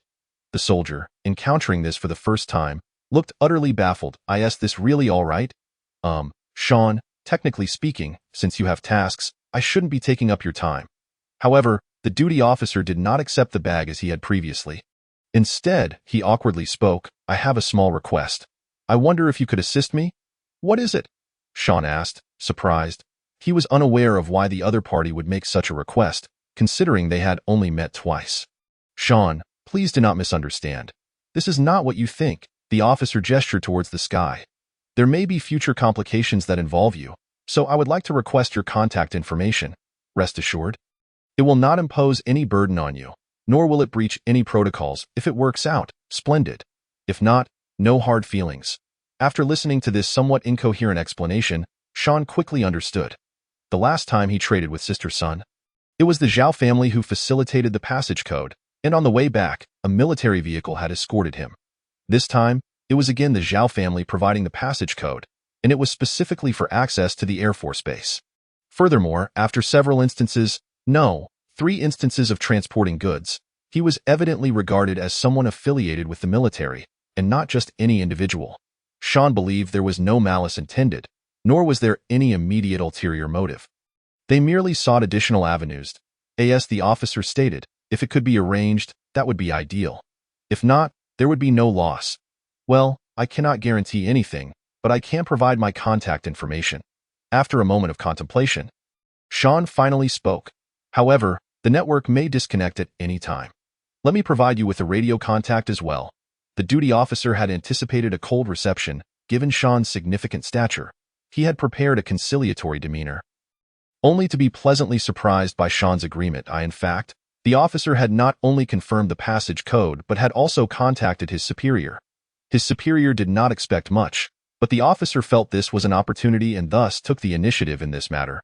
As for the concern of being overly ambitious, well, let us not forget what times we are living in. Even with the successful interception of a super asteroid, there remained 5 to 10 years of darkness to endure. Establishing connections with brother units to secure additional channels for resources, even if the probability was low, was still worth attempting. Trying grants some chance of success, while not trying yields none. Moreover, the duty officer represented merely a police station. At most a branch office. Perhaps securing basic necessities was manageable, but obtaining high-quality provisions was far more challenging. Given the opportunity, why not give it a shot? It wouldn't lead to any dire consequences. "Thank you. I am extremely grateful," the duty officer expressed joyfully. "No need for thanks. Let us add each other on WeChat, and I will provide you with the radio contact." Sean retrieved his phone once more. "Great." After adding each other as friends on WeChat, Sean casually tucked the bag back into the officer's hands. "Do not refuse, and do not inquire further. You understand?" The officer was inclined to decline, yet the tactile memory of the previous cigarettes and jerky lingered, making refusal impossible. "All right, let it be as the higher-ups intend." Sean smiled, handing over the items before turning to enter the vehicle. "I will send you the relevant technology regarding geothermal equipment later. Remember to share it with everyone." "What?" Before the duty officer could process the information, Sean had already driven away. The utilization of geothermal energy for electricity, heating, water supply, and even oxygen production sounded remarkably advanced. The old partner quickly explained, glancing enviously at the officer. "I never expected you to truly make it, and to receive such a benefit right from the start. You'll be credited for this when you return. It's a significant achievement. You must treat us to cigarettes. I've already smoked my share." Why would I treat you to anything? Nonsense. What do you have in your hands? Oh, right. Upon opening the black plastic bag, he discovered not only 3 soft Sue cigarettes, but also 3 substantial bags of vacuum-packed jerky. Sean remained oblivious to what transpired after his departure, yet he felt a twinge of sentiment regarding this unexpected encounter. The exhilaration of leveraging authority was undeniably satisfying, yet it was also tinged with bitterness. In the face of such apocalyptic calamities, all beings were merely striving ants. During the subsequent journey, Sean was subjected to 5 more vehicle inspections, but having learned from prior experiences, he had changed into protective combat attire, resulting in a notably smoother passage. From Jiangbei to Jiangdi, Sean's journey spanned the entire urban area. Thankfully, there were no traffic jams, making the drive exceptionally smooth. Fei, I'm almost there. Come out to receive me and the goods. All right. Upon arriving at the designated location, Sean was astonished to find that his friend's shelter was established within a hot spring resort. Outside the mountain villa, not only are there sentries on duty, but the thermal imaging capability also reveals hidden observers lurking in the corners. While Sean cannot discern the identities of those concealed figures, the standing guards are undoubtedly clad in camouflage uniforms. Presumably alerted by a notification, as Sean's vehicle slowly comes to a halt across the road, the soldiers react promptly but do not aim their weapons at the car. Just as Sean stabilizes the vehicle, he notices a familiar figure darting from behind the entrance of the hot spring villa, swiftly climbing into the passenger seat. Wow! Yang, you truly did not deceive me, Zhao Fei exclaims, his eyes nearly popping out of their sockets at the sight of his friend dressed as a futuristic warrior. Chapter 53, Modified AK? Quick, strip down. Before arriving at the hot spring villa, Sean had already donned his protective combat suit. It was not for show, but rather due to significant changes in his physique over the past period. Wearing the suit afforded him a convenient excuse. Even if the excuse was not particularly convincing, having one in the current climate was certainly advantageous. Yang, what is this? Zhao Fei gazes at his friend with eager eyes. As per our usual arrangement, do not inquire about matters that do not concern you, Sean calmly responds, glancing at his friend before adding, unload the cargo quickly. I still need to head to the airport. All right, if you insist, Zhao Fei concedes, suppressing his curiosity and excitement, rolling down the car window and waving his hand. With Zhao Fei facilitating matters, the cargo truck smoothly enters the hot spring villa and makes its way along the spacious road to an underground parking lot. En route, Zhao Fei placed a call to his father, and by the time the cargo truck arrived at the underground parking lot, Zhao Guixian was already waiting there with a trusted aide. What the hell? Upon seeing Sean emerge from the vehicle, even Zhao Guixian could not help but exclaim in surprise. His aide stood there, wide-eyed, believing he had stumbled upon a highly classified matter, mentally reminding himself to keep his mouth and ears in check.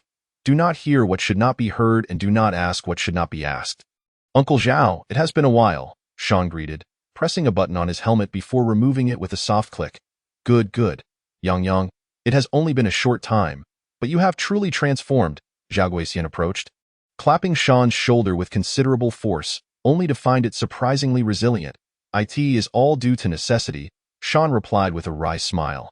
All 5 sets of thermal equipment are in the truck. Just have someone unload it and assemble it according to the information I sent to Defei. I have noted areas of concern in the documentation. If there are any uncertainties, we can address them once I return. No problem, Zhao Guixian nodded. Yang, where is my gift? Zhao Fei could no longer contain his curiosity.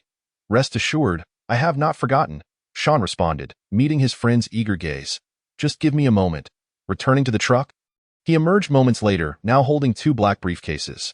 Yang, let us head to my office, Zhao Guixian suggested, glancing at the sizable briefcases. I will ensure the unloading is handled, and I will arrange transportation to the airport without any delays. Very well, Sean nodded, aware that Zhao Guixian was concerned about others seeing the contents of the cases, which is likely why he had only brought one trusted aide and left the rest behind. Let us go, Zhao Guixian affirmed, leading the way to the entrance they had just entered through. Yang, may I help carry one? Zhao Fei offered, rubbing his hands together, his face beaming with excitement. Are you certain? Sean chuckled. Huh? Is something wrong? Zhao Fei paused in confusion. These cases are not light. I fear you may struggle, Sean teased, effortlessly lifting one of the briefcases with his left hand. So, what do you say? Care to give it a try? Perhaps I shall forego that, Zhao Fei conceded quickly. Knowing his friend well, He realized Sean would not jest about such matters. As for why Sean was handling them so effortlessly, Zhao Fei surmised it was likely related to the combat suit he was wearing. Zhao Guixian shook his head while becoming increasingly interested in the gifts. Under his guidance, the three of them navigated through a series of twists and turns until they arrived at a designated room. "I'll make a call," Zhao Guixian said, picking up the office phone and efficiently arranging the unloading and installation. With trusted aides already stationed, there was little concern for complications. "Yang, let us see what you have brought," Zhao Guixian urged, his excitement palpable as he hung up the phone. "All right," Sean replied, placing the two sizable cases on the floor and pressing a spot on the surface that lacked locks or buttons. Unlocking it, with a crisp click, a rush of high-pressure gas hissed forth. Lifting the lid revealed a meticulously organized array of protective combat suits and related components, including an assault rifle. "What the hell? Yang, what kind of gun is this?" Zhao Fei exclaimed, his eyes lighting up at the sight of the rifle. "AK-47, Sean answered. "WTF? Are you kidding me?"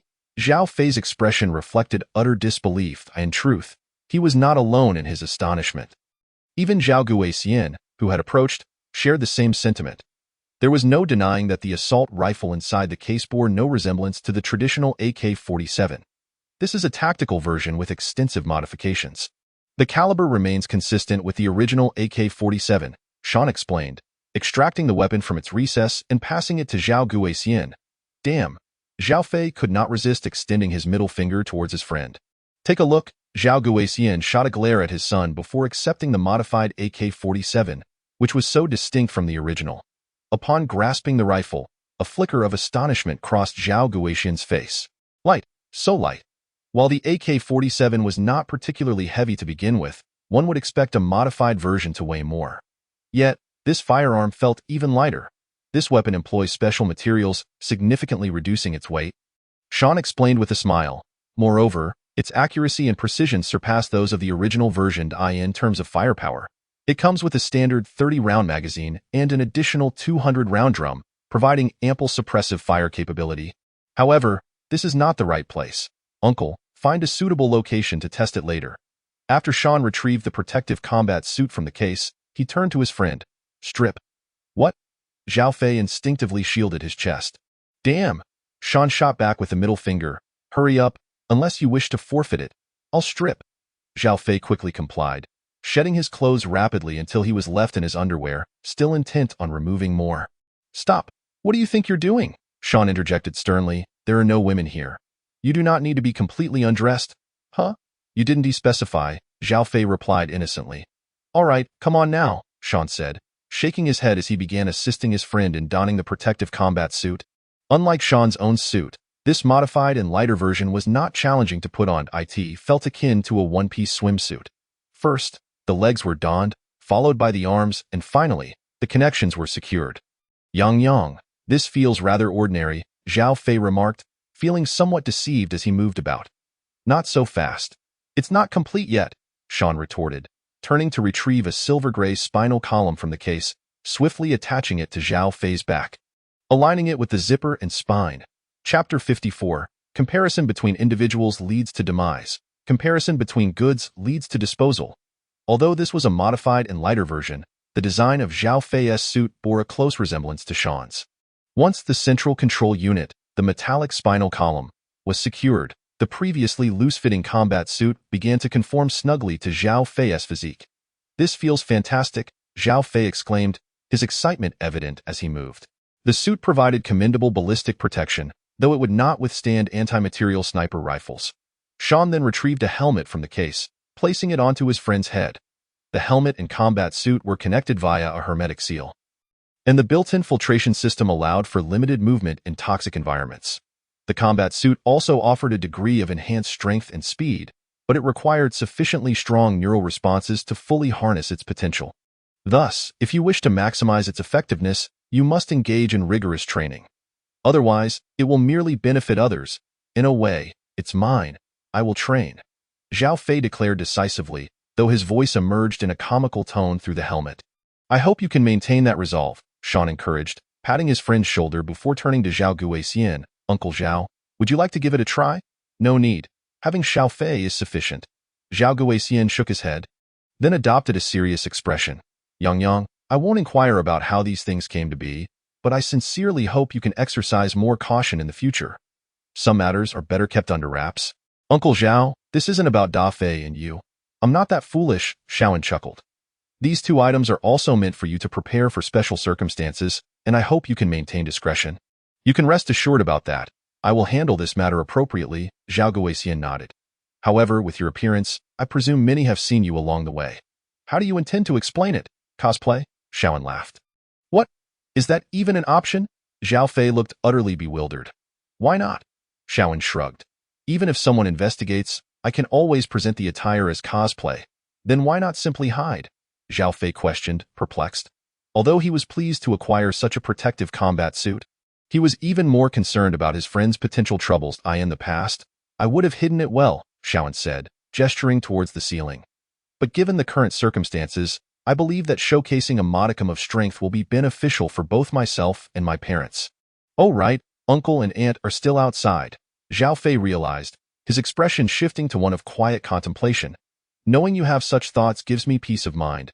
Zhao Guoxian nodded appreciatively. However, when he glanced at his son, his expression shifted to one of frustration and helplessness. The phrase comparison breeds contempt resonated deeply with him at that moment. Seriously, Dad, what kind of look is that? Zhao Fei protested, bewildered at his father's demeanor. Just because I'm not as capable as Yang doesn't mean you should be this disappointed in me. I've contributed to the establishment of the shelter and logistics, you know? Yes, you've done well, Zhao Guoxian replied dismissively, shaking his head. Now hurry and remove the gear. You'll be taking Yang to the airport shortly, and no need, Uncle Zhao. Just arrange for someone else, Xiaoan interjected. There's no rush. I'll take my time getting acquainted with this equipment later. Zhao Fei nearly let slip that I'll accompany you. It might alleviate some trouble. All right then, I'll take this opportunity to teach you and your uncle how to put this on and take it off, Xiaoan said, proceeding to instruct both his friend and his friend's father on how to don the protective combat gear, remove it, and replace the filters and batteries. After a tumultuous half-hour, the 3 returned to the underground parking lot. Boss, everything is ready. An aide rushed over. Good, Zhao Guoxian nodded, turning to his son. Xiao Fei, I leave the rest to you. Be careful on the road. Absolutely, Zhao Fei affirmed, thumping his robust chest. Yang, if there are any issues regarding the geothermal equipment, I'll reach out to you later. Zhao Guoxian then turned to Xiaoan. All right, sure, Xiaoan nodded, then glanced at his friend. Da Fei, you take the front seat. I'll change in the back. Do you need my help? Zhao Fei asked. No, I'm fine, Xiaoan replied, moving to the side of the van and opening the side door, only to discover the space, which should have been empty, was filled with numerous boxes and barrels of supplies. Uncle Zhao, what is this? Xiaoan turned back. I couldn't let you make a trip for nothing. I heard from Xiao Fei that you needed these items, so I prepared a few for you. Zhao Guoxian smiled. It's not much, but please don't refuse. Uncle, then I won't be polite, Xiaoan said, genuinely appreciative. You deserve it. Now hurry along, Zhao Guoxian urged with a smile. Xiaoan wasted no time, jumping into the vehicle and closing the side door behind him. Just moments later, the side door opened again, revealing Xiaoan clad in a camouflage combat uniform, replacing his previous futuristic warrior appearance. Zhao Guoxian and Zhao Fei exchanged no more than a glance, as the presence of the protective gear rendered the camouflage outfit unremarkable. However, the aide was taken aback. When unloading the vehicle, they'd emptied the cargo area. The question arose, from where had this remarkably professional combat uniform appeared? Yet, as a loyal aide, he understood the boundaries of inquiry and wisely refrained from asking. Wow, that combat suit is impressive, Zhao Fei remarked, unable to contain his admiration as he watched his friend enter the driver's seat. Is that what you lack now? Xiaoan shook his head, starting the vehicle and waving at Zhao Guoxian outside. Uncle, I'm off. Go ahead, drive safely, Zhao Guoxian waved back. Xiaoan did not linger with pleasantries. Driving out of the underground parking lot. Wait, Yang, is this vehicle electric? Zhao Fei finally noticed something amiss. Yes, it's fully electric, Xiaoan confirmed with a nod. Zhao Fei instinctively wanted to ask more, but recalled his father's admonitions. Xiao Fei. Regarding Yang, if he chooses not to disclose something, refrain from pressing him, unless it endangers his safety. With that thought, Zhao Fei suppressed his curiosity and astonishment, feeling increasingly envious of his friend's enigmatic aura. Chapter 55. Unexpected Changes? Unexpected surprises with Zhao Fei leading the way. The van successfully arrived at an Air Force base located in Jiangning. Along the route, they underwent 2 inspections but remained inside the vehicle, merely presenting their passes to gain entry. As they neared the base, Zhao Fei made a call, and upon arrival, someone was already waiting for them. The individual was dressed in military attire, although obscured by a mask. His stature was undeniably robust and upright. "Xiao Fei," Yao Jinsong waved. "Uncle Yao." Zhao Fei lowered the window to greet him. "I'm here. First, you need to undergo inspection, then follow my vehicle inside," Yao Jinsong instructed, not allowing the vehicle entry simply because he was a comrade's son. After all, this base was currently engaged in significant transport operations, making security paramount, and no problem. Zhao Fei understood the protocols and complied. "Yang, pull the vehicle over to the nearby inspection station for a check. During these special times, it's necessary, so don't harbor any thoughts about it. Rest assured, in today's climate, it's prudent to be cautious," Xiaowen acknowledged, steering the vehicle to the designated inspection area. The inspection station featured an arched passageway, where the vehicle would enter through one end and exit through the other, allowing the contents to be scanned. The equipment resembled that found in subway security checks, albeit on a larger scale, capable of scanning even massive vehicles like Optimus Prime. Once the vehicle passed through the security check and was directed to a halt by a soldier, several armed soldiers opened the cargo doors to commence their examination. "Yang, everything all right?" Zhao Fei asked, concerned that the combat suits might be discovered. "All good," Xiaowen replied with a calm smile. Faced with such stringent double checks, Xiaowen noted the heightened security measures, which were entirely reasonable given the current climate. In truth, when he initially suggested wanting to see a military aircraft, it was merely a trial. He never anticipated success. After all, he had already acquired information on fixed-wing aircraft from the carbon dioxide sector. While it may not rival jet fighters in certain aspects, it was sufficient for the time being. To his surprise, his friend's father was incredibly supportive, not only allowing him to observe, but also to board the aircraft, a remarkable opportunity indeed. Xiaowen understood that this was likely due to the recognition of his potential value, an early investment, as it were. If it were merely about the geothermal equipment, he doubted such a trip would have materialized. After a thorough 10-minute inspection, it finally concluded. "Xiao Fei, follow my vehicle," Yao Jinsong instructed, tapping the van's door. "Okay," Zhao Fei nodded, somewhat speechless. He hadn't anticipated the inspection to be this rigorous. Initially worried about the combat suits being discovered, he was relieved they had not. Yao Jinsong climbed into a jeep to lead the way, with Xiaowen following in the van. After 5 or 6 minutes, the 2 vehicles came to a stop in front of a hangar. "Get out," Yao Jinsong beckoned, exiting his vehicle. Xiaowen parked the van and jumped out alongside Zhao Fei. "Uncle Yao, this is Xiaowen, my best friend. You can call him Xiao," Zhao Fei introduced as they approached. "Yang, this is my dad's comrade. Let's greet him as Uncle Yao."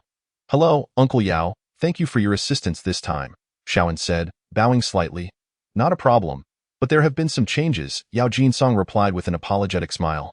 "The original transport plan has been altered, so you might not be able to board this time. Don't ask me why. It's military confidential." "Surely not, Uncle Yao. What should we do?" Zhao Fei was somewhat taken aback. "It's all right, Uncle Yao.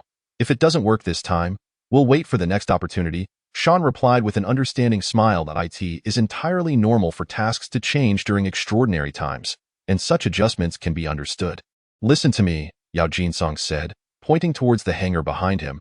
"Although being with the aircraft is no longer feasible, I heard from old Zhao that you have a keen interest in fighter jets? There are several grounded in this hangar. Although they are all slated for scrapping, there is a variety of models. You don't mind, do you, Xiao?" Not at all. This is quite wonderful," Sean promptly replied. He genuinely did not mind. Despite the planes being somewhat outdated and on the verge of decommissioning, they were still fighter jets. For Sean, the act of merely being able to scan these aircraft was far more important than whether he could actually fly in them. "Surely not, Uncle Yao," Zhao Fei interjected, clearly displeased. "Even if we can't fly, are you really suggesting we make do with these obsolete contraptions? It's not that I expect the latest models, but at least a couple of active ones would suffice." "It's easy for you to say. Do you think I don't want to help?" Yao Jinsong shook his head in resignation. Sensing the conversation had become somewhat awkward, Sean quickly took over the dialogue. "Xiao Fei, you know the situation better than anyone. It's already quite challenging for Uncle Yao to assist us to this extent." "All right, as long as you think it's acceptable," Zhao Fei conceded, fully aware of the circumstances but still feeling the need to express his dissatisfaction. I certainly can, Sean nodded and then turned to Yao Jinsong. Uncle Yao, experiencing the physical presence of domestic fighter jets is merely a personal hobby of mine. Please do not feel compelled to violate any protocols for my sake. If that is the case, I will take my leave now. Listen, Xiao Fei, how is it that you and Xiao Xiao are worlds apart? Yao Jinsong chuckled while giving Xiao Fei a playful glare. In truth, this situation had indeed taken an unexpected turn, yet given the sudden circumstances, he had no other options. Under Yao Jinsong's watchful gaze, Xiao Fei rolled his eyes dramatically, unwilling to engage further. Rest assured. These planes are all slated for scrapping. I can certainly manage this little request, Yao Jinsong assured as he walked toward the hangar doors and retrieved his keys. Once the massive metal doors slid open, the dark interior of the hangar indeed exuded an eerie, cinematic quality. Fortunately, Yao Jinsong quickly switched on the lights, and Sean was pleasantly surprised to discover that the aircraft were not as antiquated as he had initially imagined. Surely not, Uncle Yao. These are to be scrapped? Xiao Fei echoed his surprise. The ones here are all in disrepair, destined to be dismantled for parts. Yao Jinsong gazed at the aircraft with a mix of resignation and sorrow. In the past, such a fate would not have been permitted, but the current climate and broader circumstances are indeed unique. While this decision may seem wasteful, it is, regrettably, the most sensible arrangement. Chapter 56. Aircraft Graveyard. A bountiful return accompanied by Yao Jinsong, Sean engaged in an intimate exploration of several domestic fighter jets, even venturing into close proximity. He paid particular attention to the engines, scrutinizing them with meticulous care. Xiao Fei, sensing his friend's intentions, engaged Yao Jinsong in casual conversation. Yao Jinsong, reassured by Sean's unencumbered presence, felt no need for concern, especially knowing that these aircraft were soon to be dismantled into parts. Confident in this, he not only allowed Sean to climb up and peer into the disassembled engines, but also encouraged him to sit in the cockpit, providing him with a pilot's helmet. The only stipulation was that no photographs were permitted. Otherwise, he could explore freely. Sean complied with sincerity, merely caressing the surfaces, leading one to believe he was an ardent aviation enthusiast. After an hour of thorough exploration, Sean finally ceased his activities, feeling fulfilled. Despite the unforeseen complications, this turn of events was fortuitous for him, a stroke of good fortune. Originally intended for military transport, he had the opportunity to engage with fighter jets, and not just one model. Even though most were rather old, Sean required only foundational data. Different models would yield varied data, greatly benefiting future upgrades. Uncle Yao, I apologize for keeping you waiting. Sean approached the two engaged in conversation with an apologetic smile. No trouble at all. My task today is to ensure your satisfaction. Yao Jinsong replied with a smile at so. Do you wish to continue exploring? No, this is sufficient. Sean shook his head. By the way, Uncle Yao, I noticed that the U.S. has dedicated aircraft graveyards for decommissioned planes. Do we have something similar? Ah, an aircraft graveyard. We indeed have one. Yao Jinsong nodded. Under normal circumstances, I would gladly take you there, but the current situation is quite complex, and I cannot leave for now. My apologies. No need for apologies. I only inquired casually. Sean waved his hand. Following the eruption of the Yellowstone supervolcano, the U.S. was essentially finished. Even if various states retained some military capabilities, they were undoubtedly not comparable to the past. In my opinion, during such times, the higher-ups should send personnel to various universities in the U.S. to rescue as many scientists as possible before the local government reacts. I imagine no one would refuse at this point, right? Yao Jinsong paused, suddenly realizing that this suggestion held considerable merit. No, it was quite intriguing, however, being merely a minor figure in the local Air Force. He could not influence such grand strategies. At most, he could report the idea upward. As for Sean, he was not merely speaking idly. He genuinely wished to alert the higher-ups that this was an opportune moment to rescue individuals from abroad. In the past, such actions would have been fraught with difficulties. Not only would the U.S. government have reacted strongly, but the scientists themselves would likely have been reluctant to return to their homeland. Yet, the situation was different now. The North American continent was on the brink of devastation, and the U.S. was too preoccupied with its own survival to concern itself with the fates of its scientists. All right, even if the most prominent ones are likely to be rescued first, we must not forget the sheer number of scientists in the U.S. Even if we were to bring back just 1/10 of them, It would yield immeasurable benefits for domestic scientific research, but of course, Sean understood that such matters would not be left solely to a mere civilian like himself to suggest. The think tanks would undoubtedly mobilize resources and vessels to undertake such actions promptly. Perhaps by now, some scientists had already been rescued, rendering his concerns moot. Uncle Yao, having observed and even touched the aircraft, I find my small wish fulfilled. Sean smiled. I recognize you are busy, so I shall not intrude on your work any longer. We will take our leave now. Very well. It is indeed not the appropriate time for hospitality. Once things stabilize, I will find a way to make it up to you. Yao Jinsong expressed a hint of embarrassment. No need for compensation. This is more than sufficient, Sean replied, waving his hand. By the way, Uncle Yao, Zhao uncle asked me to bring you a little something. What? Zhao Fei, standing nearby, was taken aback, unaware that his father had instructed his friend to bring anything. However, he was not truly oblivious. After a brief moment of surprise, he chose not to comment further. Once the trio returned outside the hangar, Sean seized the opportunity while getting into the vehicle to retrieve a few items from his storage. Uncle Yao, just a small token of appreciation. Please do not refuse, Sean said, handing over a black plastic badge. This from old Zhao? Yao Jinsong chuckled. He was no fool. He understood this gesture was not merely from a comrade but rather the intention of this young man before him. It's of no consequence. There may be times when I trouble Uncle Yao again in the future, so please do not decline, Sean smiled. Exactly, Uncle, just accept it. Consider it a gesture of respect from a younger generation. It doesn't violate any protocols, Zhao Fei chimed in. I never said I wouldn't accept it. Yao Jinsong shot Zhao Fei a glare before turning back to Sean with a smile. If only Zhao Fei could be as considerate as you. Old Zhao would probably wake up laughing. Ha ha, Zhao Fei rolled his eyes. Given the close relationship between the two families, they were accustomed to such informalities and had no reservations. All right, I will accept this. You two should head back now, Yao Jinsong said as he took the black plastic bag, noting its weight without peeking inside. I'll see you off. Remember to let me know when you arrive home safely. Understood, sir, Zhao Fei smirked. Once they climbed into the cargo truck, Sean drove, following the military jeep out. Just as upon their entry, they had to undergo another inspection upon departure. However, the process was reversed. They first underwent personal checks before passing through the security checkpoint. The outcome, of course, was entirely uneventful. All right, I won't see you off any further. Drive safely on your own. Yao Jinsong waved from the exit of the security checkpoint. No problem. You take care as well, Uncle, Zhao Fei called out as he rolled down the window. After their farewells, Sean drove Zhao Fei back to the Hot Springs Villa. Just as he was about to drop him off, Zhao Fei halted him. Young, don't rush off just yet, Zhao Fei said with a greasy grin. Let go. Every time you smile like that, something bad happens. Sean swatted his friend's hand away and directly stated, if you desire to engage in something, let me make it clear. I can accommodate what I am capable of. But there is no point in suggesting what cannot be done, he chuckled. I merely noticed that your vehicle is rather impressive.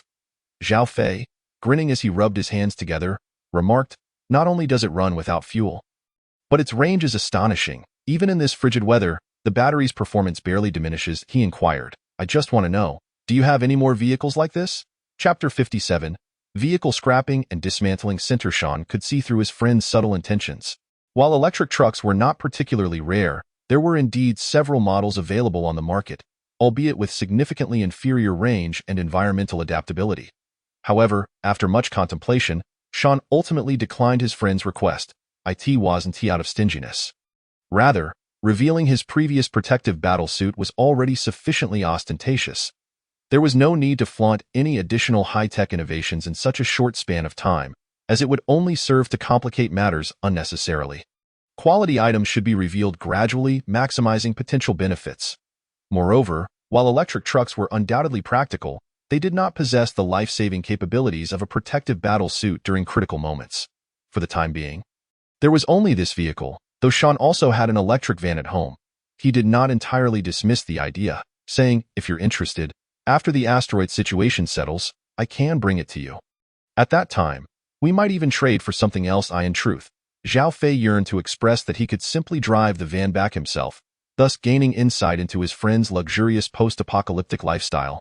However, he discerned that Sean did not share this sentiment, so he swallowed his words, realizing that one must be considerate in relationships, especially among friends. Otherwise, one might risk losing even that bond. The Zhao family maintained a harmonious relationship with Sean because both families were not only reliable in their dealings but also principled in their conduct. Otherwise, how could a scholarly lineage like theirs align with a family of dubious repute? All right, we shall discuss it later. Zhao Fei nodded to Fei. Strive to survive. Otherwise, everything is futile. Sean patted his friend's shoulder. Indeed, let us persevere together. Zhao Fei replied, nodding once more. Please convey my regards to your uncle. I shall take my leave now. Sean smiled. If there are issues with the installation of the geothermal equipment, just video call me. The network should remain stable for the next few days, correct? Rest assured, your manual is so clear that even I can comprehend it, Zhao Fei remarked, patting his friend's shoulder. If those technicians cannot handle it, they ought to be dismissed. Very well, I shall be on my way. Sean nodded. Travel safely, Zhao Fei advised. Not to worry, Sean smiled, turning to his vehicle and departing from the hot spring resort. Watching his friend's car swiftly vanish into the darkness, Zhao Fei hurriedly entered his own vehicle parked at the gate, eager to return. After all, there awaited a set of enhanced protective battle suits for him to indulge in. He could not afford to dawdle. Meanwhile, Sean glanced at the hot spring resort that had completely faded from view in his rearview mirror, feeling a sense of relief wash over him. He had noticed his friend's desire to accompany him back and was genuinely concerned that Zhao Fei might voice it. Had that occurred, a refusal at that moment could have led to awkwardness, even if it did not jeopardize their friendship. Fortunately, Zhao Fei refrained from speaking, thereby averting any potential complications.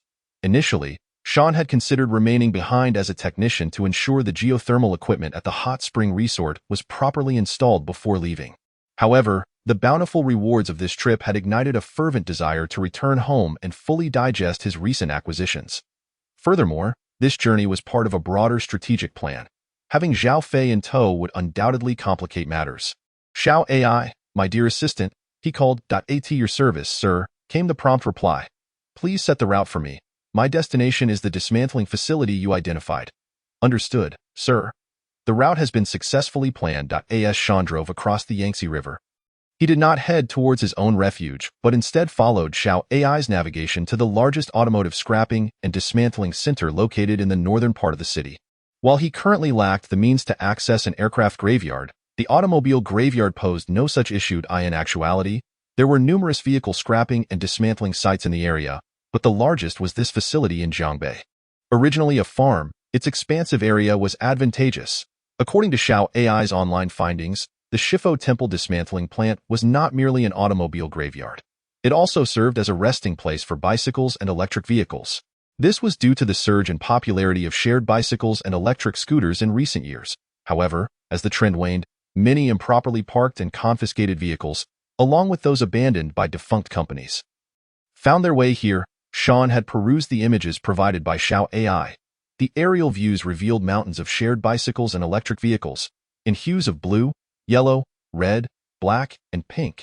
An astonishingly voluminous collection, under normal circumstances.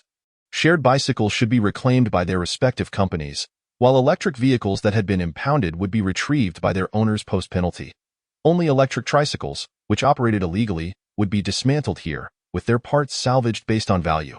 Nonetheless, given the presence of normalcy, there were inevitably irregularities. In reality, both the companies managing shared bicycles and individual owners rarely sought to reclaim these vehicles.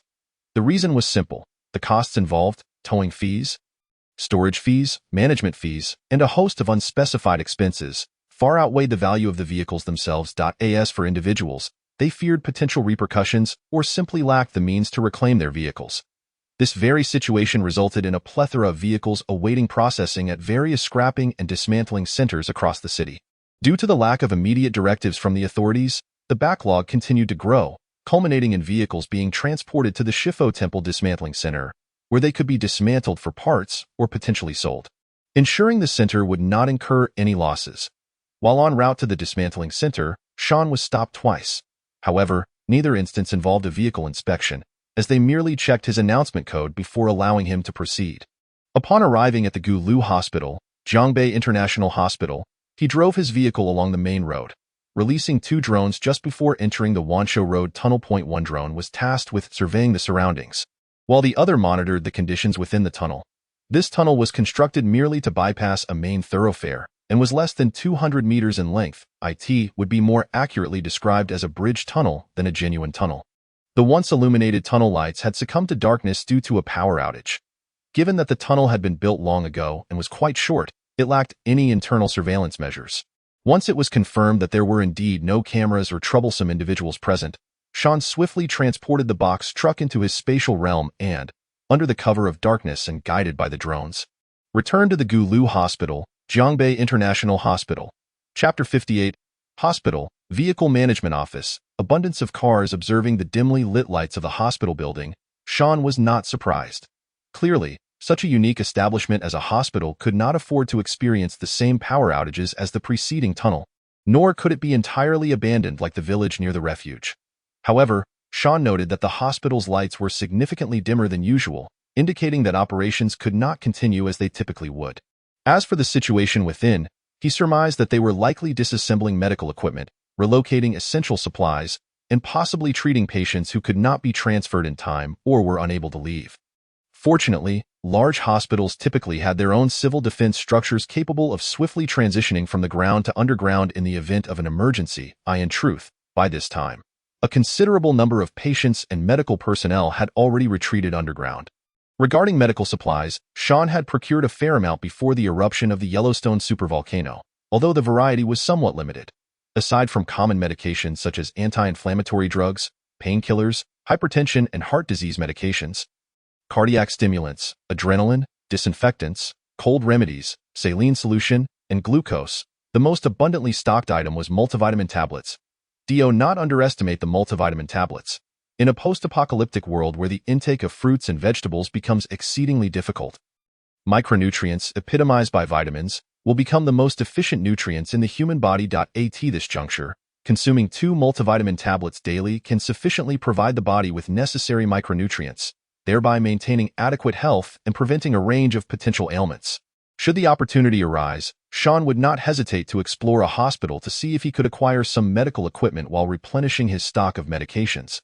Even though his physical constitution was steadily strengthening due to the spatial constraints, rendering medications seemingly unnecessary, in the days to come, these pharmaceuticals might very well become more valuable than electronic ration coupons, rice, flour, and cooking oil. After all, while one might survive a day without food, a day without medication could spell disaster. As Sean traversed the dimly lit path leading to the Shifu Temple Driving School, he soon discovered another building that still had electricity and occupants, the Traffic Management Bureau's Jiangbei Vehicle Administration Office. It was no wonder. Observing the map displayed by Xiaoa, Sean was not taken aback. With traffic control measures commencing outside, it was imperative to establish a temporary command center to oversee operations. This was merely the Jiangbei branch. Similar establishments would undoubtedly exist throughout the city's various districts. Guided by the reconnaissance and direction of the drones, Sean adeptly avoided all locations where he might encounter others. After navigating a couple of turns along the internal roads of the driving school, he spotted a mountain of discarded vehicles piled high beyond a reasonably low wall. Without a doubt, the other side of the wall was the Shifu Temple Dismantling Center. What astonished Sean was that even outside the wall, a significant number of derelict vehicles were parked along its length, some of which had deteriorated to mere rusting shells, devoid of tires and windows. Yet, some appeared to be dusty but remarkably intact. With ample air in their tires, the circumstances surrounding this were puzzling. Gazing at the narrow internal road flanked by these abandoned vehicles, old cars, and relatively new ones, Sean contemplated but refrained from taking action. Firstly, despite the substantial number of vehicles, they were merely a fraction, about 1/10, of the total at the Shifu Temple Dismantling Center. Secondly, these vehicles could serve to render his movements more clandestine. Finding a secluded nook shrouded by the wreckage, Sean produced 3 drones and sent them aloft. Including the 2 previously deployed, he now had a total of 5 drones at his service. Xiaoa, assess the situation in the target area and issue alerts for high-risk zones. Understood, sir. Upon Xiaoa's affirmation, the 5 drones ascended into the sky, swiftly vanishing in various directions. Among them, 3 drones traversed over the wall into the Shifu Temple Dismantling Center, while the other 2 split into separate directions to scan the surrounding environment. Sean's caution was warranted, as the Shifu Temple area housed not only the dismantling center but also Jiangbei's largest driving school and the Traffic Management Bureau's Jiangbei Vehicle Administration Office. while he was unconcerned about the driving school. The Vehicle Administration Office likely had surveillance in place. Even though this region had plunged into the apocalypse and experienced power outages, the Vehicle Administration Office remained operational, staffed by numerous personnel. Under Xiao's command, the 5 drones silently navigated to their designated zones. The 2 drones tasked with surveillance hovered above the areas most likely to impact Sean's forthcoming operations. Should anyone appear nearby, Sean would receive immediate notification to respond accordingly. The 3 drones that entered the dismantling center first conducted thermal imaging scans twice, followed by 2 rounds of night vision reconnaissance, ensuring the absence of personnel and operational surveillance cameras before hovering above 3 access points to maintain vigilance. "Sir, it is currently safe." "Excellent." Sean nodded in satisfaction and positioned himself between 2 abandoned vehicles, standing before the dismantling center's wall. In less than a minute, a nondescript hole appeared in the wall nestled between the 2 wrecks. The opening was modest, measuring approximately 1 meter in height and half a meter in width, yet sufficient for Sean to enter with ease. Following Xiao's guidance, he arrived at the dismantling center's safest corner. "So many vehicles," he remarked, gazing at the towering heap of discarded automobiles. Without hesitation, he swiftly extracted a mountain of cars into his spatial realm. With a mere thought, he joined them within the space and proceeded to decompose the abandoned vehicles into their most fundamental materials. Aside from metals, plastics, and rubber, he also acquired leather, fabric, foam, glass, sulfuric acid, and a myriad of other materials, not only in diverse types but also in considerable quantities. Determined to maximize his visit, Sean had no intention of ceasing his efforts prematurely. Thus, in this most concealed area, heaps of abandoned cars, an abundance of shared bicycles, and electric scooters that had been seized but not processed were continuously drawn into the space and subsequently dismantled into various raw materials, which were then meticulously categorized and stored. After nearly 2 hours of diligent work, Sean had consumed all the abandoned vehicles, shared bicycles, and assorted conveyances from the dismantling center's most discreet zone. While the quantity may have appeared substantial, it remained a mere drop in the ocean compared to the entirety of the dismantling center. Once he had extracted a sufficient amount of raw materials, Sean departed under the cover and guidance of the drones. A box truck emerged from the Wanshou Road tunnel, swiftly disappearing into the enveloping darkness. Chapter 59. Fighter Jets, Fuel Cells. Upon returning to the refuge, Sean immediately entered the spatial realm. With a mere thought, a plethora of diverse raw materials was instantaneously summoned, coalescing before him into a Su-30 fighter jet. This Su-30 was the object of Sean's prior focused attention within the hangar. Shortly thereafter, a J-16 appeared before him. However, he did not construct any additional fighter jets. This was partly because the Su-30 and J-16 were the most advanced among the aircraft slated for disassembly, and partly because the resources within the space remain limited. Having created 2 fighter jets in succession nearly depleted the raw material Sean had painstakingly collected from the Shifu Temple dismantling center. "This is so incredibly cool," Sean marveled, gazing at the 2 fighter jets hovering in midair. Although these jets may not represent the pinnacle of domestic aerospace technology, for an ordinary individual, possessing such collectibles far surpassed owning a Rolls-Royce or a Bugatti. However, amidst his awe, Sean understood that piloting these jets was an impossibility. It was not due to a lack of aviation fuel or runways, but rather their impracticality. Indeed, in Sean's view, whether it be the Su-30 or the J-16, or even the latest and most formidable models, none were practical for his use. "I have no place to learn fighter jet piloting skills, and the aircraft themselves are unsuitable for my purposes." With this thought in mind, Sean opened the holographic projections of both aircraft and enlarged them. Unsurprisingly, the projections still displayed several red exclamation marks. These exclamation marks pertain to materials, engines, control consoles, structural design, energy sources, firepower output, and other aspects, indicating that upgrades were feasible in numerous areas.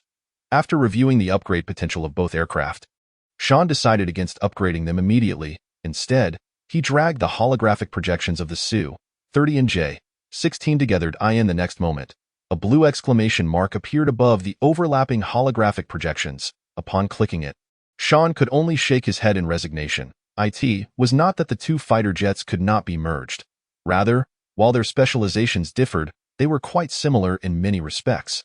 Even if merging them would indeed enhance their structure and performance, the extent of improvement would ultimately be limited. Forget it. Let us merge them to establish a solid foundation, then upgrade later. With this resolution, Sean selected the merge option in an instant. The freshly minted Su-30 and J-16 transformed into a swirling mist and fused seamlessly together. Concurrently, a portion of the raw materials stored in the space was drawn in and integrated. Within mere minutes, a brand new fighter jet materialized before Sean. Awesome.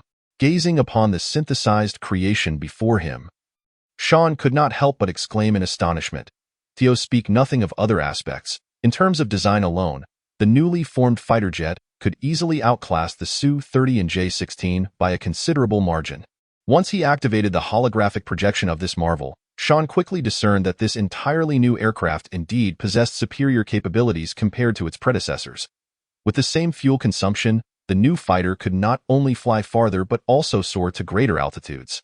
Its performance in air-to-air, air-to-ground, air-to-sea engagements, and beyond visual range combat was equally commendable.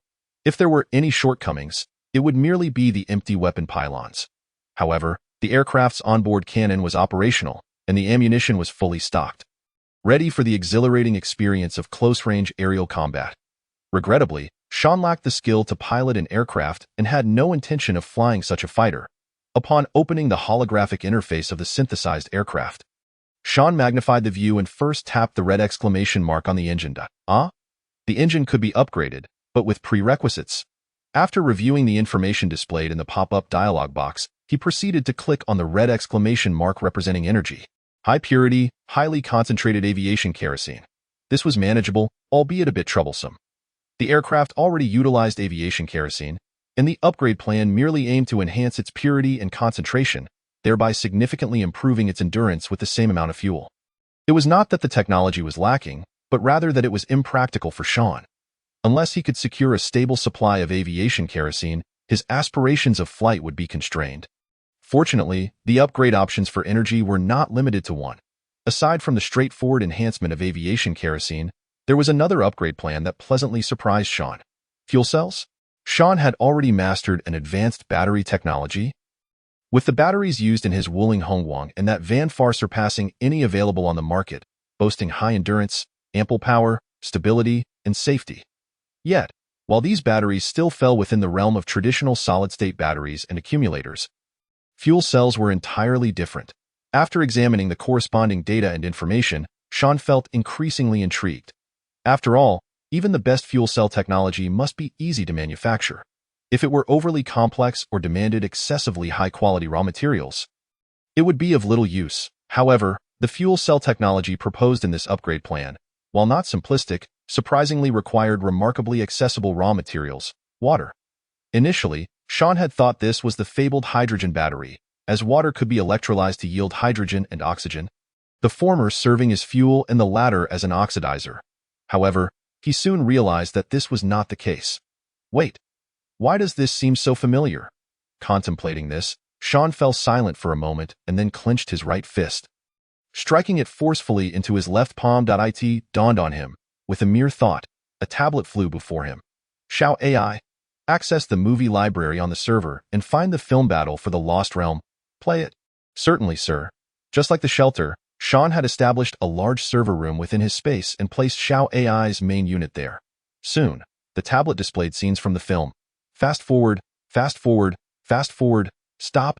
At Sean's command to halt, the screen revealed the protagonist replacing a battery in a damaged drone. In the footage, the fuel cell held by the protagonist emitted a warm orange glow. Comparing the sample images provided in the upgrade plan with the fuel cell on screen, a flicker of surprise and curiosity crossed Sean's eyes. This was it. It truly resembled it. Wait a moment. The powered armor from Starship Troopers, Invasion, the spacesuits from Prometheus, and now even the fuel cell looked strikingly similar to that in Battle for the Lost Realm. Could this all be mere coincidence? Chapter 60. Boldness must be amplified. Looking at the fuel cell he had just created, and then at the screen of the tablet, the two appeared remarkably alike at first glance. However, upon closer inspection, one could discern numerous subtle differences. Observing the tangible fuel cell alongside the one on screen, Sean increasingly pondered whether the spatial upgrades might be related to the films he had downloaded. Could it be that this space had traversed through myriad realms, acquiring technology from cinematic and animated worlds for its upgrades? No, That possibility seemed slim. It was more likely that the technology settings depicted in those films merely served as references, resulting in similar yet not identical designs. If it were truly capable of obtaining technology from across the multiverse, the outcomes would be indistinguishable. Well, this was merely Sean's speculation and analysis, and he could not definitively ascertain the truth. Nevertheless, it mattered little. Whether this space's origin truly traversed various realms or simply drew inspiration from cinematic works, it was not a disadvantage for him. Yes, he fiddled with the exquisitely crafted fuel cell. Small yet somewhat weighty, thoughts of his mother flooded his mind. If handing over such technology could bring his parents back, Sean would not hesitate to comply. However, the geothermal technology had already been relinquished, and the second-generation spacesuit technology fabricated by the space had also been surrendered. If the higher-ups truly valued these exchanges, they would not only return his parents, but would also arrange for a meeting between them.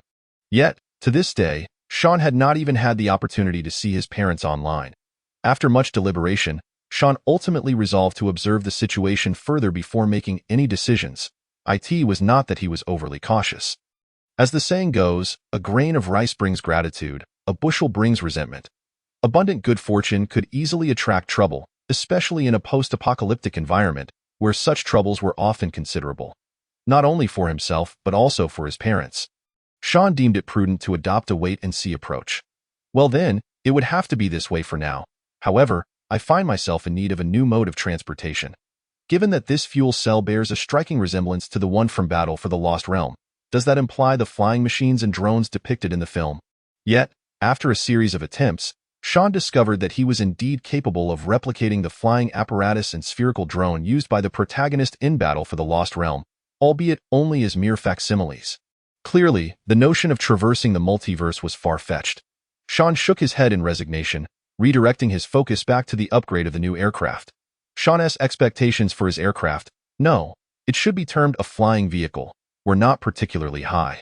It should not be excessively large, must allow for convenient takeoff and landing, possess strong endurance, be easy to maneuver, boast formidable firepower, ensure a high safety factor, operate stably, and maintain a level of stealth. If it could also incorporate artificial intelligence and achieve flight in space, that would be even better. Well, Sean recognized that his demands might indeed be somewhat lofty. However, without dreams, what differentiates a person from a mere salted fish? Tinker, fail. Tinker again, fail again. Double the tinkering, double the failures. After an entire night of relentless effort, Sean, with Xiao AI's assistance, finally managed to create a flying vehicle that was, at best, a modest source of satisfaction. To be precise, it should be termed a flying apparatus, for aside from its ability to fly, it bore no resemblance to traditional aircraft. Powered by a fuel cell, it could take off and land vertically and boasted impressive speed. It featured dual-mounted cannons and could carry several small missiles, rendering its combat capabilities quite commendable. The materials used were the strongest alloys currently available, offering bulletproof protection and a reasonably safe operational factor. Though piloting it might indeed present some risks, with his spatial capabilities, he need not fear falling to his demise. Thus, aside from its overly flashy design and vibrant colors, which clashed with his understated yet luxurious persona, it was devoid of flaws. As he admired the dazzling flying vehicle he had crafted, with a little help from Xiao AI. Sean could not resist taking several photographs with his phone. The luxurious gold and rose-red body of the flying vehicle exuded an undeniable flair. Coupled with its sleek, futuristic design, it was no exaggeration to describe it as high-end, sophisticated, and extraordinarily impressive. Even if he could not showcase it online at present, preserving it as a memento was worthwhile. After all, this was his first private flying vehicle, a remarkable achievement with significant sentimental value. Should I give it a try? Once this thought crossed his mind, it became impossible to dismiss. Try it? Absolutely. Why not? However, despite his words, Sean promptly donned his protective combat suit and reclined into the cockpit of the aircraft. Indeed, the cockpit was not of the traditional seated variety, but rather designed for lying down. The canopy's interior served as a monitor, providing real-time visual feeds from multiple directions around the aircraft without any latency. The controls were positioned at his sides, with the right hand dedicated to flight control and the left to auxiliary and weapon systems. Additionally, there was an onboard intelligent assistance system, offering support in various aspects such as radar detection, target locking, combat assistance, and autopilot functionalities. Beneath the aircraft were 3 pairs of vector jet engines, with another 3 pairs at the rear, capable of delivering robust power for vertical takeoff and high-speed flight. As for the energy source, it was, of course, a freshly minted fuel cell. A standard capacity fuel cell could sustain the aircraft's full operational capacity for several hours. Xiao AI, prepare for takeoff. Sir, are you sure you do not require flight training? I wouldn't dare fly outside, but in here, what do I have to fear? Get ready. Understood, sir, but the internal space is limited and cannot accommodate extensive flight maneuvers. That's fine. Let's give it a try. Once I master this contraption, we can venture outside. All right, the power system is online. The balance assistance system is online. Fuel cell capacity at 100. Let's start with a modest thrust. I certainly do not wish to smash myself into a wall like some reckless dandy. Sir, there are no walls here. That is irrelevant. Understood. Commencing takeoff. Engine thrust at 1. As Xiao AI's voice resonated. The 3 pairs of vector jet engines beneath the aircraft erupted with a torrent of hot air.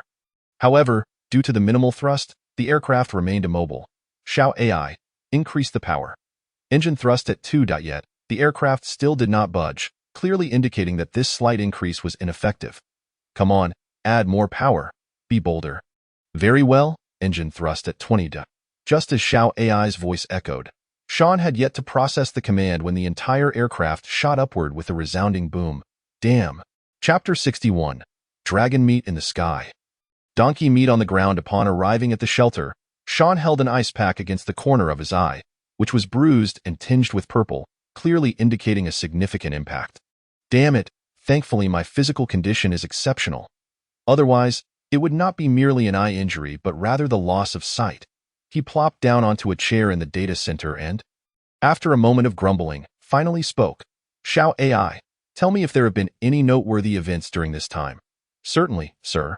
Once Xiao AI recounted the remarkable incidents of the period, Sean's reaction was not one of surprise or astonishment, but rather a surge of exhilaration. These events primarily revolved around a singular occurrence, the formidable alliance between Huaxia and the Bear Nation, broadcasting live to the world their mission to intercept an asteroid. Notably, the declaration made by the Grand Elder, while delivered in a calm tone, stirred a fervent excitement within listeners. However, amidst the fervor and thrill, Sean was acutely aware that the realities behind the press conference were far more complex than the declaration suggested. Even seemingly inconspicuous phrases within the declaration hinted at the allocation of substantial human, material, and financial resources, with the possibility of sacrifices made in the process. What astonished Sean most was the mention of a new type of spacesuit in the declaration. Could it be that the spacesuit I provided has been acknowledged by the higher-ups? Then why haven't my parents contacted me? Is it a matter of restriction or simply an issue of communication? Regarding this question, Sean hoped for the latter scenario. After all, engaging in scientific research, especially endeavors aimed at ensuring the continuity of human civilization, inevitably involves numerous confidential matters. It is understandable that direct communication may be inconvenient for now. But surely they could send a video to reassure me. Yet, to this day, Sean had not received any news about his parents. The only source of solace was the continued existence of their WeChat accounts. Do not underestimate this. While it may seem trivial to an ordinary person, Sean was well aware that his parents would never abandon their accounts, and neither would the higher-ups take such actions lightly. Very well, this is merely a self-comforting thought. Until I possess the power to disregard everything, I shall continue to develop gradually. Gazing at the completed video, Sean had no immediate plans to venture outside. After all, he had fulfilled his obligations, acquired what he needed, and constructed what was necessary. Now, it was merely a matter of whether they could weather this impending catastrophe. Xiao AI, once the asteroid interception operation commences, be sure to notify me. Understood, sir. Additionally, deploy a swarm of drones to conduct 24-hour monitoring and detection of the surrounding areas. I do not wish for any unforeseen incidents, of course, sir. Lastly, while the internet is still operational, I should learn as much as possible, focusing primarily on survival in the apocalypse and the revival of civilization. Understood, sir. Soon, drones began to exit the shelter through the ventilation ducts, and the enormous screen in the data center quickly displayed fragmented moving images. Surrounding these images were numerous static monitoring feeds from wireless cameras, numbering in the hundreds. It was fortunate that Sean had synthesized an oversized LCD screen, coupled with Xiao AI's constant vigilance. Otherwise, accommodating so many feeds would have been impossible. And even if they could fit, an ordinary person would struggle to comprehend them all. Not bad at all. While it still possesses some limitations, it suffices for managing my routine tasks. Sean nodded in satisfaction at the dense array of monitoring feeds, occasionally zooming in on one or two, recording abnormal data for further analysis. Due to its remote location, the area surrounding the shelter remained devoid of human presence, yet wildlife was far from scarce. In fact, with humans retreating to the nearest towns and cities, coupled with the various impacts of natural disasters, wild animals in the mountains began to emerge, wandering through the temporarily abandoned villages in search of food or shelter. Sean held little interest in these wild animals. Upon acquiring the space, his first action was to procure a large quantity of fruits, vegetables, flowers, trees, and livestock. With ample funds at his disposal, Sean selected only the most renowned varieties. He had acquired several breeds of pigs, including Jinhua, Rongchong, Xiaoxiang, Taihu, Luchuan, Ningxiang, and even domesticated wild boars, all at considerable expense, with the corresponding farms delivering multiple pairs. In addition to pigs, he acquired cattle, sheep, horses, deer, and more, ensuring at least 2 varieties for each. The deer included sika deer, fragrant deer, and roe deer, all of which were sourced from breeding facilities rather than being wild. Initially, Sean had not anticipated such quantities. He merely believed that deer blood, antlers, and certain parts were highly nutritious. Raising deer would not only provide meat but also allow for medicinal preparations and wine infusion, which seemed quite advantageous. However, what truly delighted Sean was the unexpected discovery that the breeding facility also raised flying dragons. Of course, they were not the kind of dragons that could soar through the skies like those seen in games or animations. Rather, they were a type of fancy-tailed chicken. As for the taste, it could be aptly described by an old saying, dragon meat in the sky, donkey meat on the ground. The dragon meat referenced in this saying pertains to the fancy-tailed chicken, which is exquisite whether stewed, braised, fried, or barbecued. Having completed his arrangements for Xiao AI's tasks, Sean made his way to the shelter's kitchen, preparing a pot of flying dragon soup. He then gathered fresh vegetables, homemade meatballs, fish balls, and sausages, slicing up 2 large plates of beef and lamb from the space to create a makeshift hot pot. Opting for a clear broth. Just as he was about to indulge in his meal, a video call request suddenly came through. Glancing at the number, Sean was somewhat surprised but answered nonetheless. Mechanic, it's you. As the video connection was established, the individual in Brazil, known as Carbon Dioxide, was about to greet him when he noticed Sean was in the midst of dining. Eating was one thing, but the spread was astonishingly lavish. Plates of vegetables and meats surrounded a yin-yang hot pot, heated over charcoal. It was clear that Carbon Dioxide was thriving in Brazil. Even in the apocalypse, the quality of his meals was not significantly inferior to that of the pre-apocalyptic era. At the very least, it was not lacking at present. However, after checking the time and accounting for the 10-hour time difference between Brazil and his homeland, Sean realized it was still morning back home. This meant that what Carbon Dioxide was enjoying was, in fact, breakfast. Chapter 62. Bionic Machinery, Spider Bombs. As I gazed at the opulent breakfast displayed in the video, a sense of speechlessness enveloped me, while my mouth watered with envy. Yet, I found myself perplexed. Although the domestic system has shaped an environment far more robust than that of foreign lands, I couldn't fathom how a private sanctuary could attain such extravagance. Boss? Sean waved at the camera. Oh, my apologies. I snapped back to reality, offering an awkward smile. Mechanic, it seems I've interrupted you. Not at all. I haven't eaten yet. Sean replied with a grin. There's something on your mind? Not particularly. I merely wish to express my gratitude. I replied with marked politeness. Is geothermal technology beneficial to you, boss? Indeed. It is immensely valuable. Sean nodded. By the way, mechanic, could we refrain from the boss appellation? In this apocalyptic world, titles hold little weight. Then please, call me Xiao Sean. He chuckled. I still don't know what to call you. My surname is Zhou, so you can refer to me as Lao Zhou. I introduce myself as well. By the way, Xiao Sean, how is the situation domestically? What do you think? Can't you see it outside? Sean seemed somewhat puzzled. I was not surprised by his reluctance to disclose his full name. In these dire times, such caution is entirely reasonable. Those who divulge every detail of their past tend not to survive long in this harsh environment.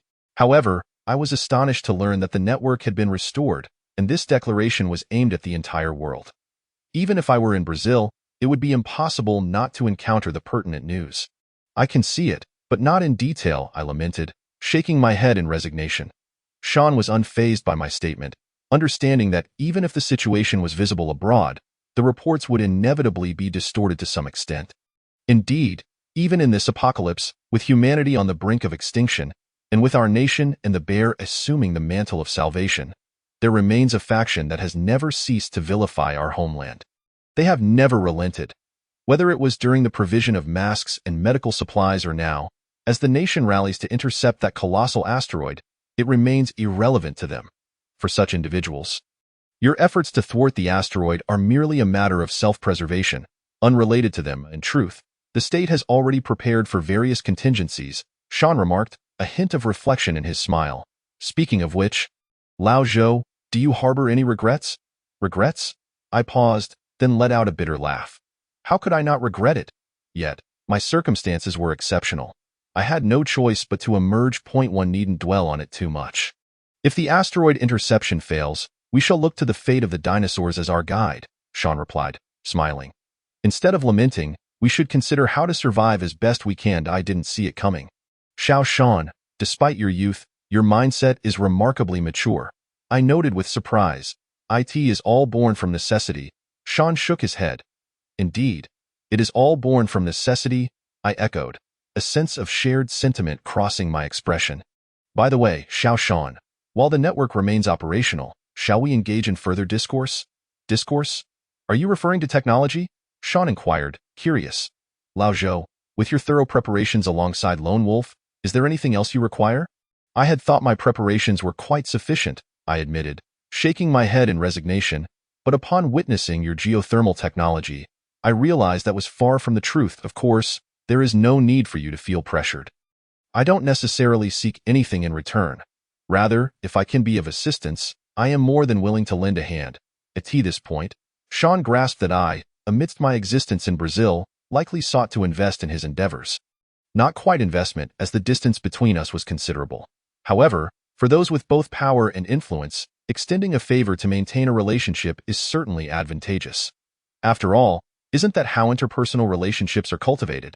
Though there may be little immediate return, who can guarantee that this connection won't prove invaluable in the future? Just as the geothermal technology was a delightful surprise for me, even if I gain no further benefits. I wouldn't mind assisting Sean further, especially given my keen interest in the specialized combat suits he had previously showcased. Lao Zhou, now that you mention it, I do have a matter for which I seek your assistance. Sean pondered for a moment. What is your understanding of bionic machinery? Bionic machinery? The image of me on the screen blinked in confusion.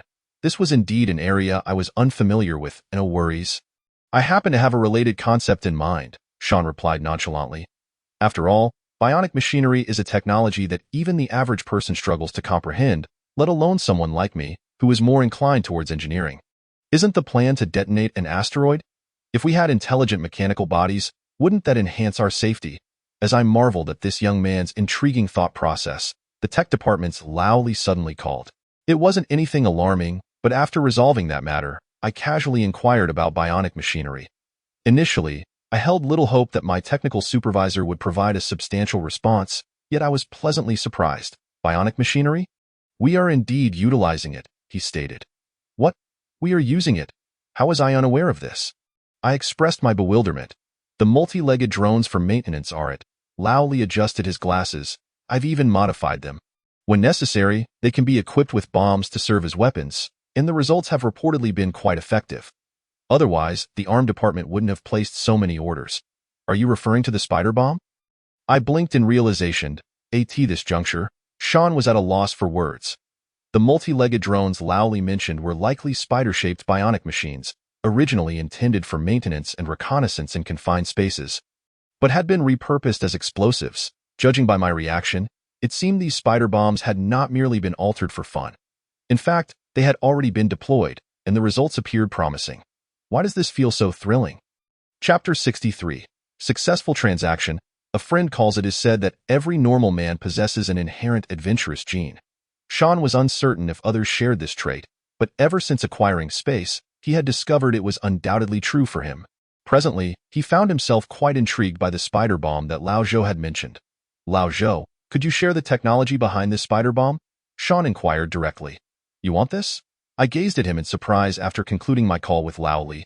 Given the current domestic situation, wouldn't this be unnecessary? The primary function of bionic machinery is not to serve as explosives, Sean countered. Shaking his head, I intend to apply it in engineering contexts, such as pipeline maintenance, machining, and various mechanized tasks. Of course, I am also quite interested in the spider bomb.as for the current domestic situation. While it may not be immediately relevant, should the asteroid interception fail, it could become necessary. Failing the interception?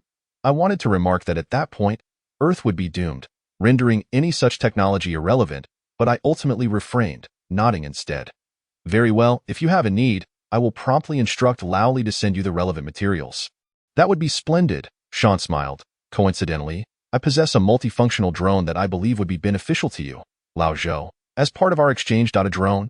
I instinctively thought to mention my own drone. Yet recalling the geothermal technology, I swallowed my polite retort. Since I am the elder here, I shall not be overly courteous.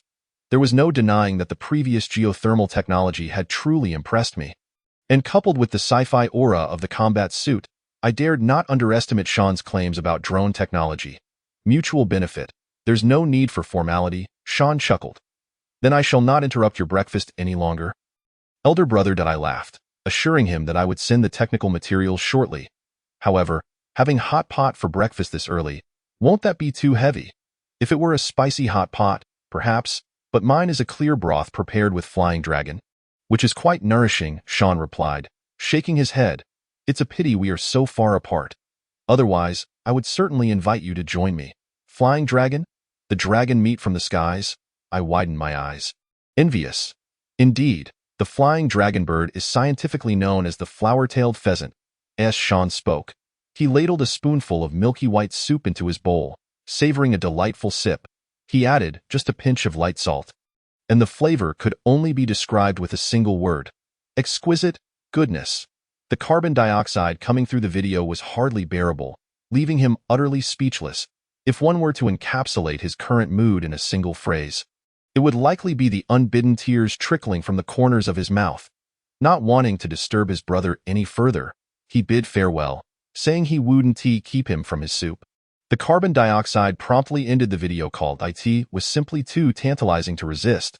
Ultimately, Sean could not contain himself and pressed the switch on the internal communicator to inform the kitchen that he desired hot pot today. A clear broth hot pot. Naturally, Sean remained oblivious to the fact that someone had altered his original dietary plans, but even if he found out, it would not concern him. With the weather growing increasingly cold outside, what could be more delightful than enjoying hot pot while sipping beer? Xiao AI, dear assistant, gently picked up a piece of beef adorned with snowflake patterns, pondered for a moment, and then sent the data on the third-generation drone to the other party. Since they had been so accommodating, it would be ungracious not to reciprocate. Wouldn't it? Understood, sir. The data has been successfully transmitted.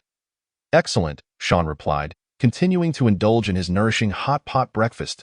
As for whether carbon dioxide would be ungrateful upon receiving the information, he worried not at all. The very fact that the call was made indicated the other was an astute individual. Should there be any attempts at deceit, Sean would have the means to recover it. Moreover, the drone required long-distance operation to gather more operational data, facilitating further training and preparing for future upgrades. Sir, we have received data from Brazil, detailing all information on the multi-legged bionic mechanism. Very well. Can we pinpoint their location?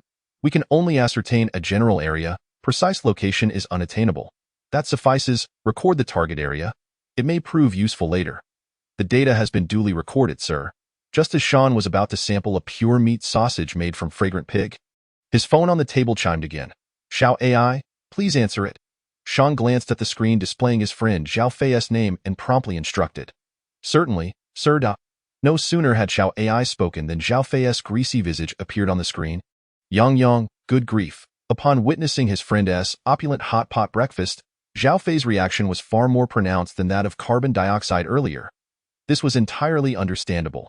After all, carbon dioxide was the lord of a doomsday bunker, possessing territory, subordinates, resources, and combat prowess. Thus his psychological resilience outstripped that of Zhao Fei. Good morning, De Fei. Sean raised his chilled beer towards the camera. You call me this early in the morning.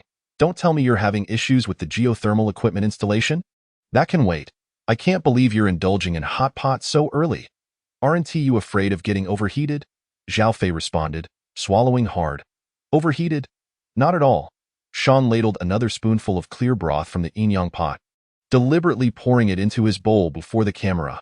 This is the nourishing broth from the Flying Dragon, truly the most revitalizing. Haven't you noticed my Inyang pot is all clear broth? The nourishing broth from the Flying Dragon? As a food enthusiast, Zhao Fei paused momentarily before comprehending what a flying dragon entailed. In a way, do you even have frozen chicken reserves? Not frozen chicken, but live Huawei chicken. The flavor is infinitely superior to the frozen variety, Sean replied, savoring a delectable sip of the Flying Dragon broth. Aren't you at the Hot Springs Resort? Don't tell me you don't have farmed poultry? Of course we do, but we don't raise Huawei chickens. Zhao Fei gulped several times. You must bring me back a few Huawei chickens, live ones, preferably 2 males and 4 females. You want to raise them too? I have no objections. I'll gladly give them to you then. Sean smiled calmly. All right, enough idle chatter. What is the reason for your call? Or is it merely to boast? Chapter 64. The self-indulgent hot pot lost its appeal. Zhao Fei undoubtedly did not call merely to boast. Otherwise, he could have just browsed online. Yang, you promised. No backing out. At this moment, Zhao Fei no longer cared about formalities, and besides, adding new livestock varieties to his own shelter was indeed a legitimate matter. Regardless of how others saw it, Zhao Fei believed this himself. All right. Once the asteroid interception is successful, not only will I provide you with flying dragon birds, but I'll also treat you to hot pot. Is that acceptable? Sean sighed with a smile. That's more like it. Zhao Fei swallowed yet again, increasingly unable to contain his appetite. Now, what is the matter? Sean inquired while eating. Damn, you're torturing me. Zhao Fei gestured with a raised middle finger before finally addressing the real issue. I am calling about the geothermal equipment, but not for installation issues. My dad wants to place another order. Your dad? Sean instantly grasped the crux of the matter. I knew I couldn't keep that from you. Zhao Fei shrugged. My dad had a set of geothermal equipment installed for testing. You understand that, of course. It concerns the safety of the entire shelter. One can never be too cautious. Sean nodded in understanding. The results of the tests were quite promising. Zhao Fei was not surprised by his friend's understanding. As you know, the success of the asteroid interception is still uncertain. So, more locations will require this geothermal equipment. Correct? Sean smiled, seamlessly picking up the conversation. Exactly. Zhao Fei offered an apologetic smile. Technically, we should keep this technology confidential, but enough. I never intended to keep this technology under wraps. Sean interjected with a smile. In fact, if this technology can be widely adopted, that is precisely what I desire to see. This sentiment was not mere pretense on Sean's part. It was his moral compass. Without the spatial advantages and the myriad benefits it offered, he would undoubtedly remain holed up in his shelter until the outside world was deemed entirely secure before venturing out. He would never concern himself with the happenings beyond his sanctuary or whether his little refuge could save others' lives. This was not inherently contradictory. It was akin to how most people, when financially constrained, never contemplate donating or engaging in charity. But once wealth is acquired, sufficient for a lifetime of lavish spending, charity becomes an inevitable pursuit. Of course, one could argue about the darker nature of humanity, that human nature is inherently flawed. Yet Sean found it unacceptable to remain apathetic when he could contribute to saving lives without jeopardizing his own safety. All right, there was a certain degree of compensation or psychological solace for Sean regarding his utilization of external resources, scanning fighter jets, and such. However, regardless of the reasoning, the moment the geothermal technology was decided to be shared, Sean had no intention of concealing it further. Rather, he hoped it would serve a greater purpose. Impressive. Zhao Fei found himself momentarily at a loss for words, ultimately expressing his admiration for his friend with 2 thumbs up. In that case, my dad will hand over all the data regarding the geothermal technology. Feel free to do as you wish, if it can be exchanged for useful resources or anything else. Don't hesitate, Sean smiled, offering a reminder. Rest assured, they wouldn't dare take advantage of it. Zhao Fei chuckled. My dad mentioned that there's a share for you in this deal. Don't decline. According to him, if this matter is handled well, the merits will be immeasurable, just a small benefit.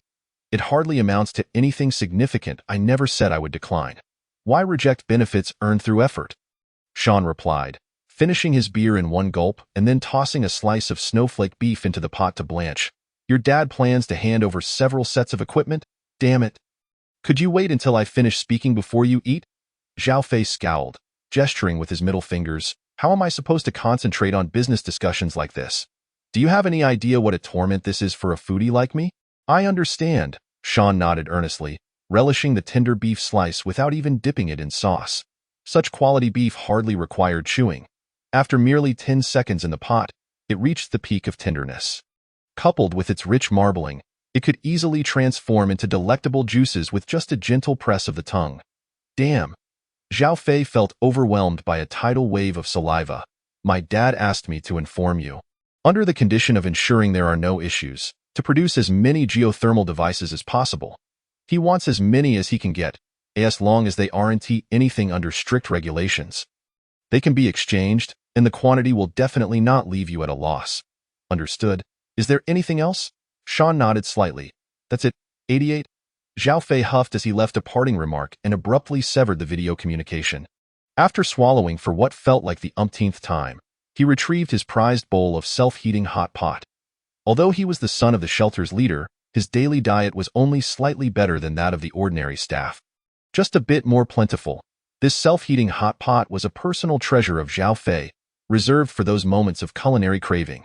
The mildly spicy and numbing beef hot pot flavor was his favorite.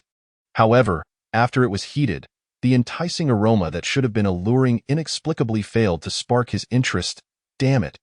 This self-heating pot is utterly unappetizing. Sean remained oblivious to the blows and influences his friend was facing. Even if he were aware, he would not have cared, perhaps even relishing in his friend's misfortune.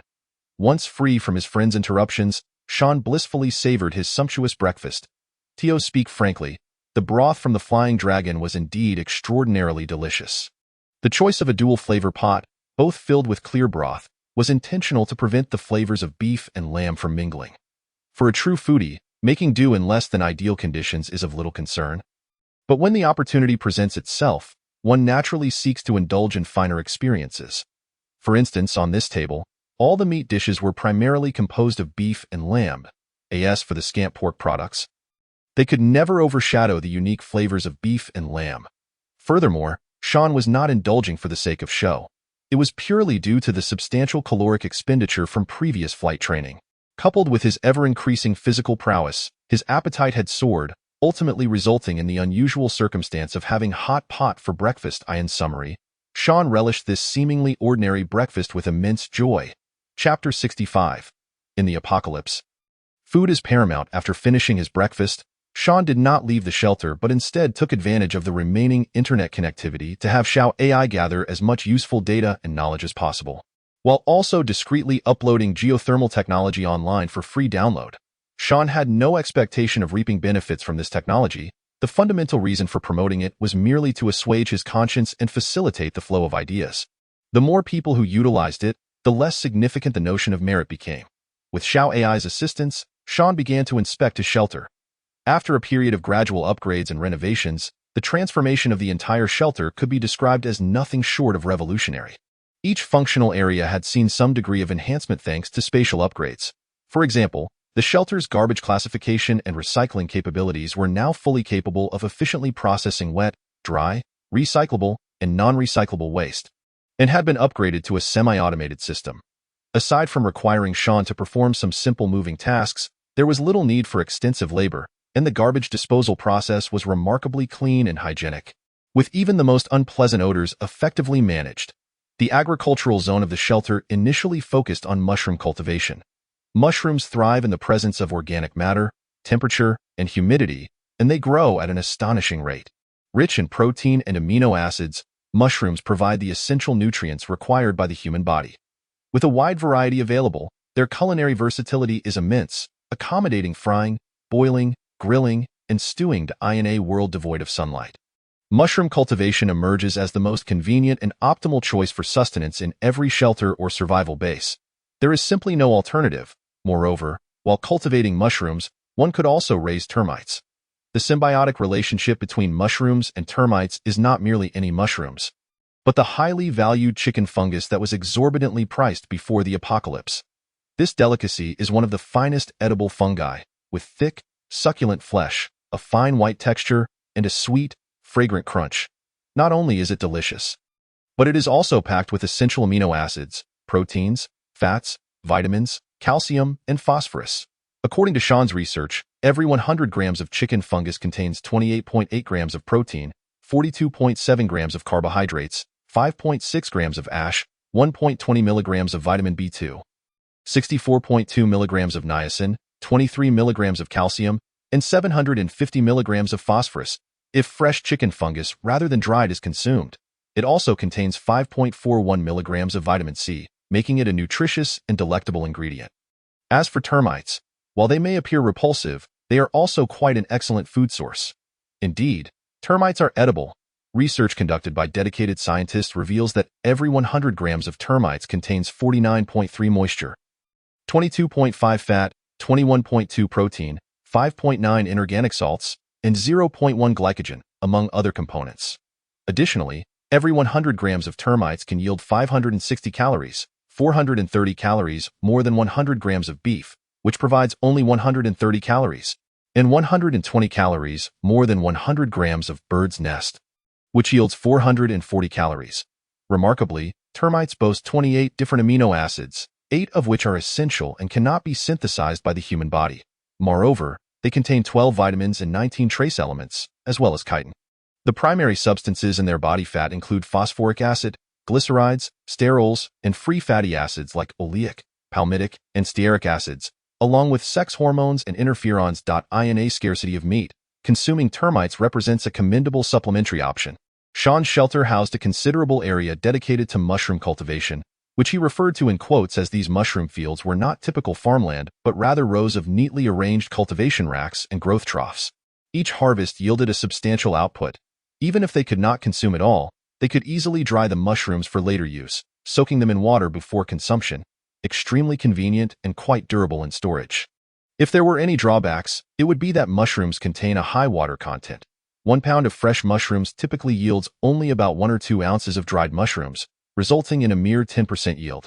Nevertheless, even in the grim and sunless apocalypse, cultivating mushrooms and rearing termites may not provide gourmet meals, but it certainly ensures a longer survival, preventing starvation. Naturally, from the moment Sean conceived the idea of establishing a shelter, he had no intention of compromising on his own comforts. Thus, in addition to mushrooms and termites, the agricultural zone, which occupied a significant portion of the shelter, also incorporated a sizable aquaponics system. Aquaponics is a novel composite cultivation system that merges aquaculture and vegetable production, 2 fundamentally distinct agricultural techniques, through ingenious ecological design, achieving scientific symbiosis. This system allows for fish farming without water changes, eliminating concerns regarding water quality, while vegetables grow normally without fertilization, creating an ecological symbiotic effect. This fosters a harmonious ecological balance among animals, plants, and microorganisms, representing a sustainable, zero-emission, low-carbon production model, and serving as one of the most effective solutions to the agricultural ecological crisis. While the aquaponics system may sound sophisticated and upscale, the materials required are anything but extravagant. Those willing to invest a little more can use PP material. A more economical option would be PE material, both of which are food-grade. Using these materials for fish farming and vegetable cultivation poses no risk of leaching toxic substances. If one finds these options too costly, ABS material can also be employed. Although it may leach some harmful substances over time, the quantities are minimal, posing little risk of irreversible damage to the water quality or the fish and vegetables. In simple terms, the essence of aquaponics lies in the fact that fish waste serves as fertilizer for the vegetables, while the vegetables utilize their roots to absorb various pollutants generated by the fish, such as nitrates, thereby ensuring the water remains clear and providing a comfortable and beneficial growth environment for the fish. Initially, Sean's aquaponics system was not particularly large, consisting of 6 1-meter by 1-meter cylindrical tanks, complemented by PP piping, hydroponic racks, planting beds, aeration pumps, and filtration tanks. Admittedly, it was far from simple. However, as long as the funds were sufficient, numerous professional companies were willing to resolve all challenges. Sean merely needed to invest the money. From delivery to installation and after-sales service, he did not need to lift a finger. Even potential issues, like water mold disease, were met with professional solutions, and relevant technical documentation was provided free of charge.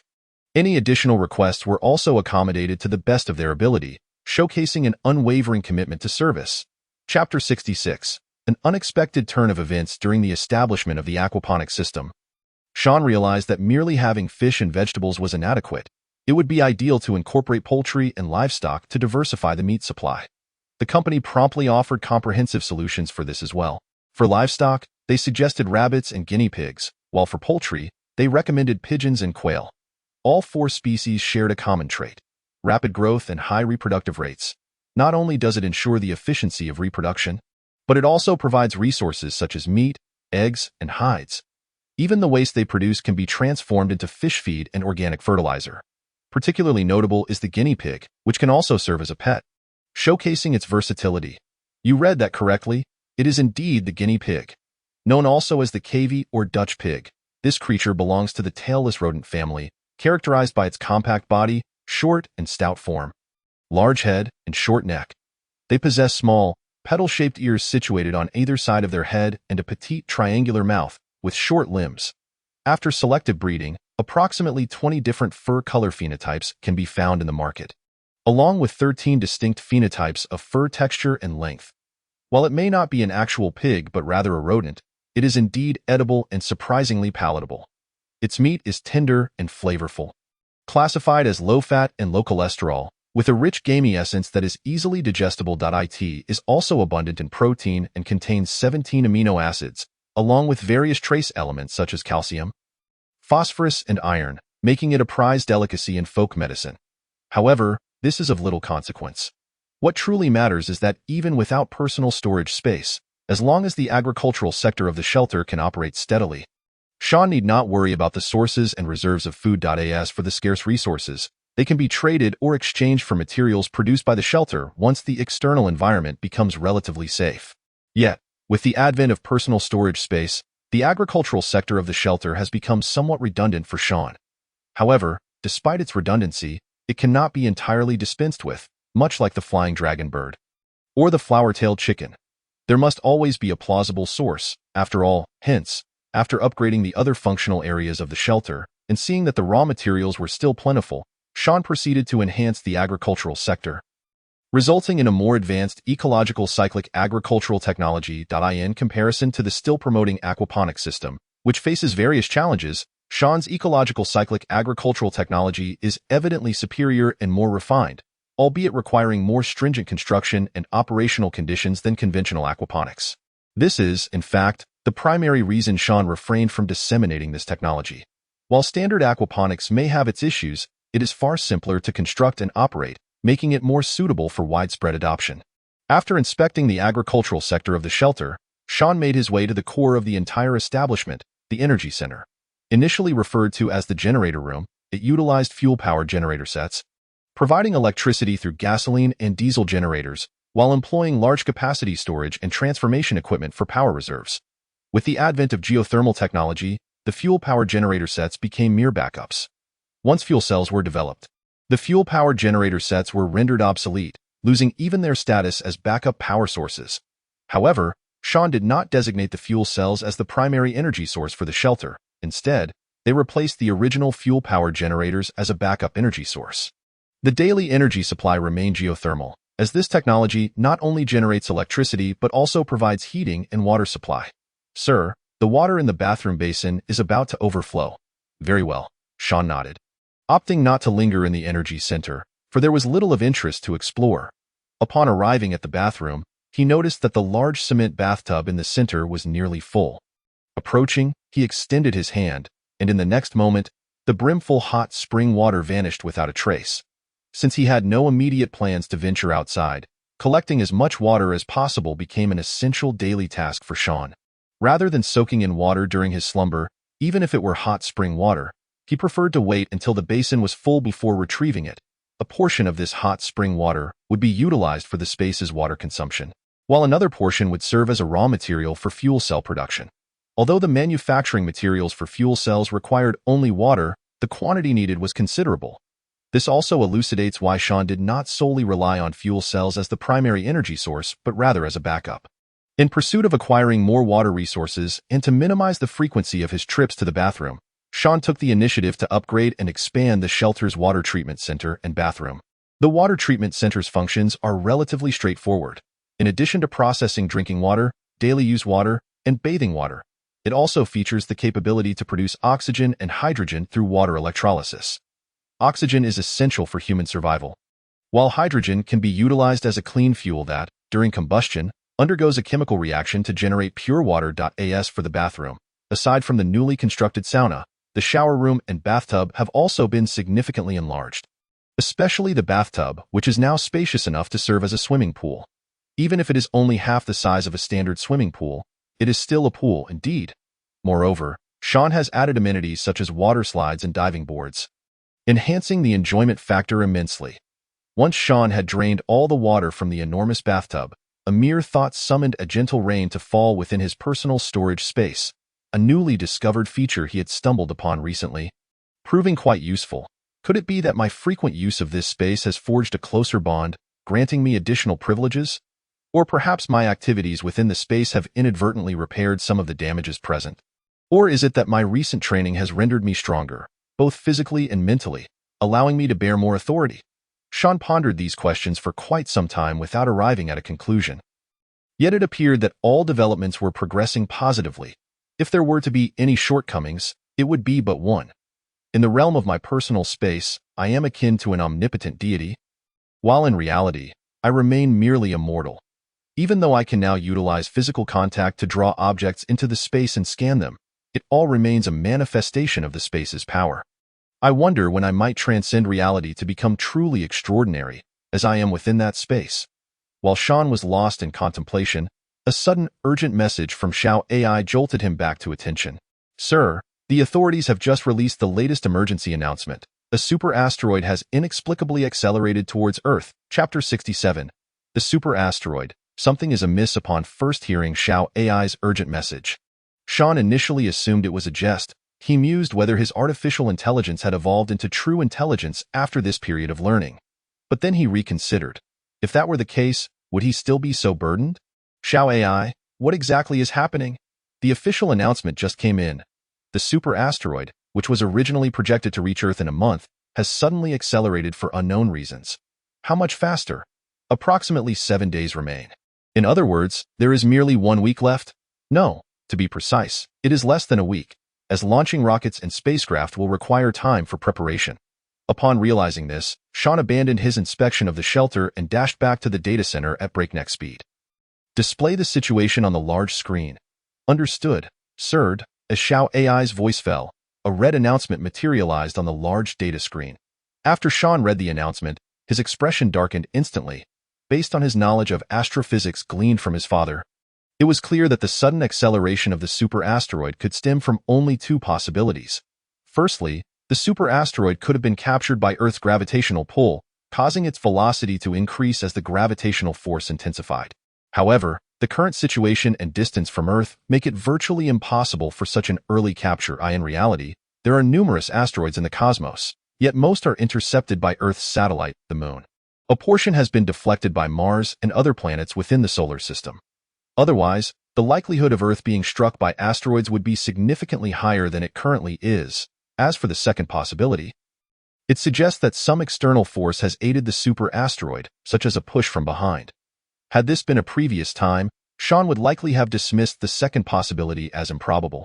After all, even if extraterrestrial beings exist, accelerating a super asteroid without causing any damage or noticeable commotion is no easy feat yet. The emergence of his personal storage space, along with its myriad of inexplicable capabilities that defy current scientific understanding, has instilled in Sean an instinctive belief that the might of extraterrestrial civilizations may far exceed human comprehension.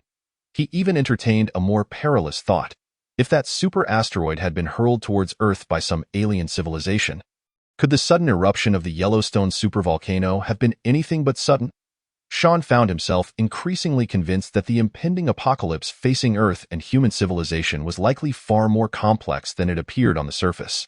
The mere contemplation of the hidden possibilities sent chills down his spine. Nonetheless, he understood that panic would serve no purpose in such dire circumstances. He took a few deep breaths to forcibly calm himself.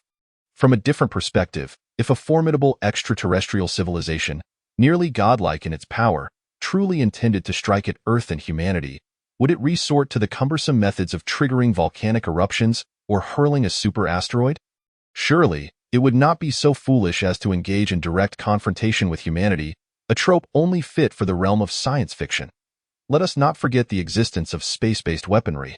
A simple drop of tungsten alloy rods from low Earth orbit could decimate human civilization, obliterating 90% of it in a single onslaught, even if it managed to withstand the initial strike. Moreover, if an alien civilization possessed the capability to accelerate a super asteroid towards Earth, why would they bother with tungsten rods? Surely, a devastating energy weapon akin to those depicted in Independence Day or the planet-destroying armaments from Star Wars would suffice. Capable of annihilating a planet with a single shot, in such a scenario, why expend so much effort and time? This line of thought alleviated some of the pressure weighing on Sean's mind. But the issue of the super asteroid still necessitated resolution. Fortunately, the announcement not only warned of the super asteroid's accelerated trajectory towards Earth, but also outlined clear countermeasures. A rocket would launch in 3 days, and the asteroid interception plan would commence ahead of schedule. The authorities emphasized that preparations for this initiative had been successfully completed, and as long as no unforeseen circumstances arose, there remained ample time for action. With an interception success rate of 80%, Sean was unaware of the source of the authorities' confidence, but in this tumultuous time, whether genuine or feigned, such declarations were essential for maintaining stability. Xiao AI. Has there been any official announcement released? Yes, sir. Everything has been recorded. Show me. Of course, sir. Soon, a series of read announcements and videos of various leaders' speeches appeared before Sean. In summary, the abrupt acceleration of the super asteroid prompted urgent communications from various locales. The content of these announcements was largely consistent, stating that during the asteroid interception period, efforts would be made to relocate local citizens into official civil defense shelters. Furthermore, the authorities explicitly encouraged private citizens to establish shelters in preparation for potential catastrophic scenarios. In truth, this had been tacitly acknowledged since the announcement of the impending asteroid impact. According to his friend Zhao Fei, the number of privately constructed shelters had surged. Those fortunate enough managed to rent some abandoned air raid shelters from the authorities and renovate them, while others had to resort to digging deep pits to create makeshift shelters as sturdy as possible. Of course, renting official air raid shelters after a potential eruption of the Yellowstone supervolcano would come at a cost, including a share of the burden on citizens and possibly even demands for unified management. Nonetheless, given the prevailing circumstances, these stipulations were not unacceptable. Survival took precedence over all else, once life was lost. Pondering further matters became futile, as Sean absorbed the increasingly palpable sense of impending doom from the online discourse. His phone suddenly rang. Initially, he assumed it was his friend Zhao Fei calling, but upon checking, he was surprised to find it was someone unexpected. Why are they calling me? Sean was taken aback. Chapter 68. An unexpected trade request. The caller's identity was a source of astonishment for Sean.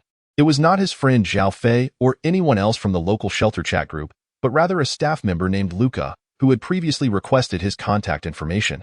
This individual, surnamed Wu, was named Wu Yaohua, sharing a name with a renowned comedic actor, differing only by surname. After adding each other as friends, Sean had shared geothermal technology with him and provided his radio contact information, earning considerable goodwill. However, he had not heard from Wu Yaohua since. Whether due to busyness or a sense of indebtedness after receiving the technology, the silence had led Sean to believe the other had forgotten him. After a moment's hesitation, Sean answered the ringing phone. Hello, is this old Wu? It's me, Sean. It's old Wu. Seated in a conference room, Wu Yaohua glanced at the phone resting on the table, surrounded by several uniformed individuals. Mostly officials. Old Wu, with such a major event unfolding, how do you have time to contact me? Sean, precisely because of this major event, I felt compelled to reach out to you. Throughout the conversation, Sean could detect an undercurrent of anticipation, tension, and even a hint of fear in Wu Yaohua's voice. He understood the apprehension stemmed from the rapidly approaching super asteroid, a natural response in the face of an apocalyptic calamity. Old Wu, if you have something to say, just say it. As always, I'll help if I can. Sean, I sincerely apologize. I just wanted to inquire if you have any surplus supplies. Wu Yaohua's tone grew increasingly anxious. In fact, the tension permeated the entire conference room, with all eyes on him. Supplies? Sean hesitated. Old Wu, please don't tell me you are still lacking in that regard. Indeed, Wu Yaohua replied, casting a glance at his superiors and colleagues. A wry smile crossing his lips. The situation has taken us by surprise. Our original preparations and arrangements have been significantly disrupted.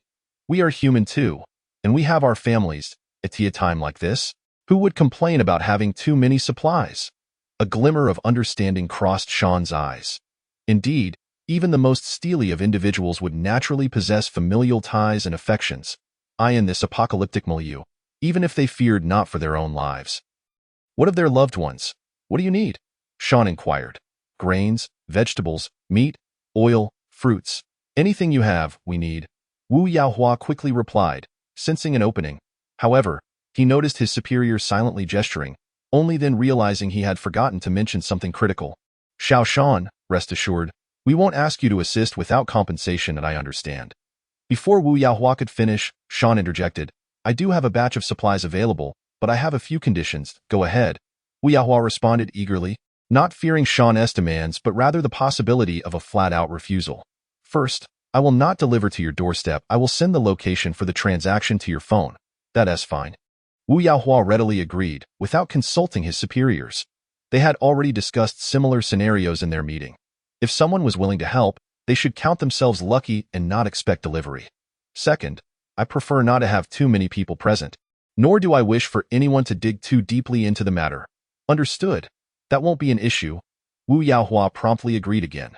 Though he lacked clarity on Xiao Shan's background, which had transformed from an ordinary recent university graduate to someone with military connections, details that had become classified, he was well aware that in such times, probing into someone's past was tantamount to courting disaster. Lastly, I will not assume any responsibility for any potential issues arising from this transaction, nor will I acknowledge it. Upon hearing this, Wu Yaohua exhaled a sigh of relief. A sentiment echoed by all present in the conference room. They had initially feared that Sean would impose excessive demands, yet the negotiation had proven surprisingly straightforward. Indeed, these three conditions are entirely reasonable. Wu Yaohua's superior signaled, Xiao Shan, we accept your three conditions. What would you like in exchange? In truth, Sean had no intention of trading for anything in particular. He was not lacking in resources. Even if the shelter were to collapse, he could survive within the confines of his space and thrive. Furthermore, he had ample spare materials prepared within that space, allowing him to reconstruct the shelter even better if necessary. Tio speak candidly about shortcomings. What Sean currently lacks are merely certain aerospace technologies. For once he masters such skills, he stands a considerable chance of possessing the means to propel himself beyond the confines of Earth into the vastness of the cosmos. Imagine upgrading a human space shuttle into a genuine interstellar vessel, transforming a space station into an airport. At that juncture, would it even matter if Earth were to face destruction? Just as Sean was about to express his lack of desires, he abruptly swallowed the words that surged to the tip of his tongue. It wasn't that he had suddenly thought of something he wanted. Rather, he felt that if he expressed a complete lack of wants, it might provoke unease in the other party. Well, had Sean known that his official dossier had undergone significant changes, he might have thought differently. However, he was oblivious to this fact, and after a moment of contemplation, he articulated his request. Could you provide me with a ship? What? Wu Yaohua replied, bewildered that I want a ship. Ideally, a patrol vessel. If that's not possible, a fishing boat will suffice. Sean clarified that in truth, he was at a loss for what to ask for. If he were to request weapons or ammunition, it was likely that the other party would neither dare to provide nor be able to. Furthermore, he was quite capable of producing such items himself, especially after acquiring the formulas for primers and propellants. Why would he want to engage in a trade that could leave him vulnerable? Conversely, a vessel had always been a coveted possession for Sean. Be it a maritime ship or a riverboat, yet he had never managed to acquire one. Chapter 69. A hot potato delivered to his doorstep. Ideally, Sean wished for a naval warship, but such aspirations were evidently unrealistic. Not only was it improbable that Wu Yaohua and his associates possessed a warship, but even if they did, it would certainly not be available for trade. Fortunately, Sean only required a ship. The specific type was not of paramount importance. A vessel from the Maritime Administration would be most welcome, but a fishing boat would be adequate if that were the only option. Wu Yaohua remained somewhat dazed. However, his superior quickly grasped the situation and mouthed an agreement to Wu Yaohua. Very well, how shall we proceed with the transaction, and when can we arrange it? Wu Yaohua eagerly inquired. Once you have prepared the vessel, notify me, and I will be ready at any time, Sean replied with a knowing smile. Having discerned that he was not conversing solely with Wu Yaohua, but also with his superior, which explained the prompt agreement. Understood. We will contact you as soon as we are prepared, Wu Yaohua assured him.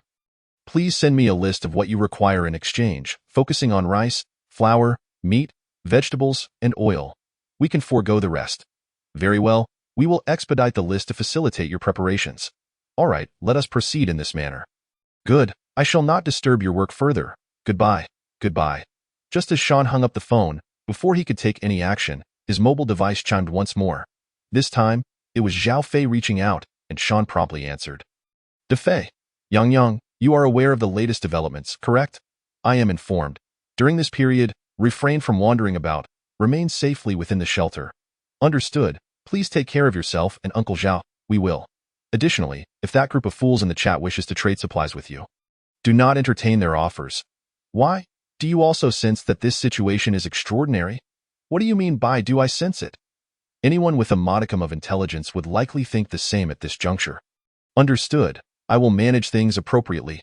Yang, heed my counsel. During such times, do not show weakness. Survival is paramount. Listening to his friend's urgent tone, Sean could genuinely feel that Zhao Fei was concerned for his well-being, wishing to prevent him from playing the role of a martyr. After all, the recent upheaval was exceedingly peculiar. Should any external force have influenced the asteroid, humanity might be confronted with challenges far beyond a mere asteroid collision with Earth. In such an uncertain situation, having an ample supply of resources was the most crucial condition for survival, without exception. Rest assured, I am not foolish. As for your side, given the numerous entanglements, it would be wise for Uncle Zhao to prepare in advance. Just in case. As Sean expressed his thoughts, he also reminded his friend. Ultimately, he had authority over his own shelter, but Zhao's shelter, being vast and populated, raised questions about whether he could truly maintain control in the event of a crisis. There are advantages to small shelters and challenges associated with large ones. Even if the carbon dioxide levels are low in far-off Brazil, even if the self-built doomsday bunker is sufficiently spacious, and even if one can genuinely assert control, one still has to contend with the scrutiny of local powers. As long as you understand the stakes, Zhao Fei said, his demeanor softening as he divulged a hint of information. My father had already made preparations when establishing the shelter. Without discussing specifics, surviving is not an issue. Then I can rest easy. Sean refrained from inquiring further about these preparations, just as he had advised his friend not to pry into his own circumstances. In these times, everyone harbored secrets. Probing too deeply would only yield more harm than benefit. It was foolish to believe that asking a few more questions was in the other person's best interest. Very well, let us leave it at that. We shall remain in contact. Take care. Take care. After ending the call with his friend, Sean intended to check on his resource reserves in the space, only to have his phone ring again. However, this time it was not a call but a WeChat message. Looks like De Fei was right, he mused, glancing at the ID on the message with a knowing smile. The fisherman who does not go to the sea. Mechanic. Are you there? Urgent matter. Fisherman, what is it? Does the trade you mentioned last time still stand? Fisherman, given the current situation, a ship is no longer of consequence to me. Ordinary ships may not matter, but what about a gunboat? A gunboat? Sean was genuinely astonished. Although he knew the other party, like his friend Zhao Fei, had military connections, the difference was that this individual operated on water. Yet even so, Sean could hardly fathom that the other party would dare to offer a gunboat for trade. Indeed, it is also referred to as a maritime patrol vessel. What do you think? Are you interested? Fisherman, while I must admit I am intrigued by this type of patrol vessel as a citizen of our nation, I sincerely hope you do not violate any regulations or laws. Oh, where are you going with that? I am not talking about an active-duty gunboat, nor even one from within the country. Then what are you referring to? A decommissioned gunboat procured from the Bear Country, with its weapons and radar stripped away. The vessel itself is intact, and all other functionalities remain operational, though it does have higher fuel consumption. A decommissioned gunboat from the Bear Country? Sean was taken aback. Although it was merely a decommissioned vessel, stripped of its most critical equipment, the fact remained that such a military-grade ship was not easily obtainable. Moreover, acquiring it from the Bear Country and bringing it domestically required considerable strength and influence, as well as an extensive network of connections. It was nearly impossible without these prerequisites. After all, the domestic landscape is vastly different from that abroad. Overseas, a wealthy individual could purchase a decommissioned frigate and convert it into a private yacht without issue. But that was not feasible within the country. Yes, I cannot accept this. It is too hot to handle. Sean was not naive. He had no desire to fall into a trap. Mechanic, you can rest assured. This vessel comes with a complete set of legal documentation, including all necessary permits for navigation on rivers and seas. Is it truly that impressive? There won't be any issues involved, will there? Mechanic, there are indeed matters I cannot disclose. But I assure you, this vessel is without problems. Are you certain? In that case, I will send you all the documentation for your review. That works. Before long, a series of photographs arrived on Sean's phone. Upon inspection, it indeed appeared that the documentation was complete, accompanied by permits for maritime navigation. The vessel itself was impressive, ample in size, suitable for use on both rivers and seas, and boasted a commendable speed. However, after reviewing the photographs, a sly smile crept across Sean's face. Chapter 70. I have my limits, but I am not a saint. It was not that there was an inherent flaw with the gunboat. Rather, the seemingly enticing offer presented to him was, in reality, a pitfall. Sean did not harbor any anger towards the fisherman's subtle intentions. In business, each party must rely on their own cunning. If one were to be ensnared through carelessness, it would only be a reflection of their own inability to discern character, lack of experience, or insufficient capability. Sean was acutely aware that the fisherman's willingness to trade a gunboat was merely a case of repurposing waste. Consider this. In a post-apocalyptic scenario, maintaining such a fuel-guzzling gunboat, particularly one that had been decommissioned and stripped of its weapons and radar, would surely indicate a lack of sound judgment. Furthermore, while such a vessel might hold some value for individuals with certain influence and power, for the fisherman, who also had military ties, it was nothing short of a liability. Fisherman, even if the documentation is flawless and no issues arise, how would you expect me to operate such a large vessel? Mechanic, you need not worry about that. We will arrange for someone to teach you how to operate it. It's quite simple. And what about fuel? Without fuel, this ship is essentially scrap metal, is it not? Of course, it will be fully fueled before delivery. I would not dare to shortchange you in this regard. Sean was acutely aware that the fisherman's proposed terms were far from his bottom line. After a deliberate pause, he finally sent a message. I will accept double the fuel, and there is no need for you to send anyone to teach me how to operate the boat. If you agree, we can negotiate. If not, then so be it. The fisherman's initial counteroffer of double the fuel was excessive, but Sean was willing to offer some useful equipment for the vessel in return. Military radar and artillery? Mechanic, that jest is far from amusing. Sean continued, in that case, I will require complete data on the ship, including blueprints. That can be arranged.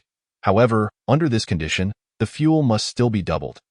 This time, silence fell on the fisherman's end, although it did not last long before a response came. The fuel can be doubled, but the exchanged goods must also see an increase. Sean was not surprised by this reply. It was merely the nature of business. Inflate the asking price and negotiate down. In truth, if it were not for the apocalypse and the sudden complications surrounding the super asteroid, the fisherman would never have considered selling the decommissioned vessel at such a low price. A gunboat with a full displacement of over 500 tons, even if decommissioned and stripped of radar and weapon systems, could still fetch several $1 million on the open market. However, should the super asteroid interception fail, this vessel, which still held potential for modification, would become worthless. Even if the interception were successful, the boat would also lose its inherent value, particularly with the Yellowstone supervolcano poised to trigger an ice age lasting 5 to 10 years. By the time that period concluded, the gunboat would essentially be scrap metal. Just send over what you can in terms of food. Nothing else is negotiable. Moreover, if the price is suitable, we can proceed with the trade. If not, then we shall part ways. You must also provide delivery service. Understood. I will send you the list immediately. After sending a brief response, Sean was in no rush to check his supplies. Soon, his phone buzzed. It was a trading list sent by Wu Yaohua. The list, while labeled as such, contained little detail, merely a rough estimate of the quantities of rice, flour, oil, meat, and vegetables needed, without specifying any particular items such as canned goods. The quantities were neither excessive nor insufficient. However, it was made clear that they were offering a fishing vessel reputed to be 90% new. The message also emphasized that this was not a small boat but a large fishing ship capable of operations at the river mouth. In truth, with the acquisition of the gunboat from the fisherman, Sean's need for a fishing vessel had essentially evaporated. After all, he had no intention of actually fishing. The superior gunboat rendered the fishing vessel superfluous. If the fisherman could offer a smuggling boat or a yacht, Sean might have entertained the idea, but a fishing vessel was of no interest. Nonetheless, considering that Wu Yaohua represented not just himself but a larger group, and recalling that they were risking their safety to maintain stability in the area during these dire times, Sean contemplated the message in silence for a moment before replying. A fishing vessel is acceptable, but it must come fully fueled, and the total quantity of exchanged goods should be discounted by 40%. It was not that Sean was in dire need of supplies. Rather, he wished to avoid being taken advantage of. In fact, had he not considered the difficulties faced by the other party, he would have abandoned the trade altogether. After sending his message, silence ensued on the other end. Just then, Sean received another notification. This time, it was the fisherman's list. Upon opening it, Sean couldn't help but chuckle in amusement. Indeed, it was naive to expect others to possess the same goodwill as oneself. To barter a vessel destined to become scrap for such a significant quantity of supplies? Or was it a test, to see if he could produce such resources without the means to defend himself? While this thought crossed his mind, Sean did not believe he was being targeted by the authorities. The situation with the decommissioned gunboat from the Bear Nation suggested this was likely the fisherman's, or perhaps someone behind him's private endeavor. Of course, he could not ascertain the true intentions behind this matter. The only certainty was that the fisherman's demands were indeed exorbitant. It's too much. I cannot accommodate that. Perhaps we should walk away. Mechanic, do not be hasty in your refusal. We can negotiate. How am I to negotiate when you make such exorbitant demands? I propose a 10% price for everything on the list. Would you agree? 10%? Mechanic, your offer lacks sincerity. Sincerity? To propose such high prices for an item that will soon become waste in exchange for essential supplies, that is your notion of sincerity? Faced with Sean's bluntness, the fisherman felt both angered and embarrassed. His ire was not due to a lack of respect from Sean, but rather because the pricing on the list was not his doing but that of another individual. The embarrassment stemmed from his awareness of the relationship between the mechanic and Zhao Fei. Should Zhao Fei discover this matter, a mere quarrel would be the least of his worries. If he were able to leave, it was certain he would confront them directly. With this thought, a resolute glint crossed the fisherman's eyes. Mechanic, please do not take offense, and grant me a moment. Observing the fisherman's message, Sean smiled knowingly. Chapter 71. In a vast forest, all kinds of birds exist. After gleaning some information from his friend Zhao Fei, he was unconvinced that such a person would attempt to swindle him, of course. Sean was initially uncertain, but this brief message solidified his belief. What could the fisherman possibly need time for? To consult the true decision-maker, of course. What puzzled Sean was that if the fisherman had military connections, why was there another schemer lurking behind the scenes? Truly, in a vast forest, one finds all manner of creatures. With a sigh, Sean replied, "All right."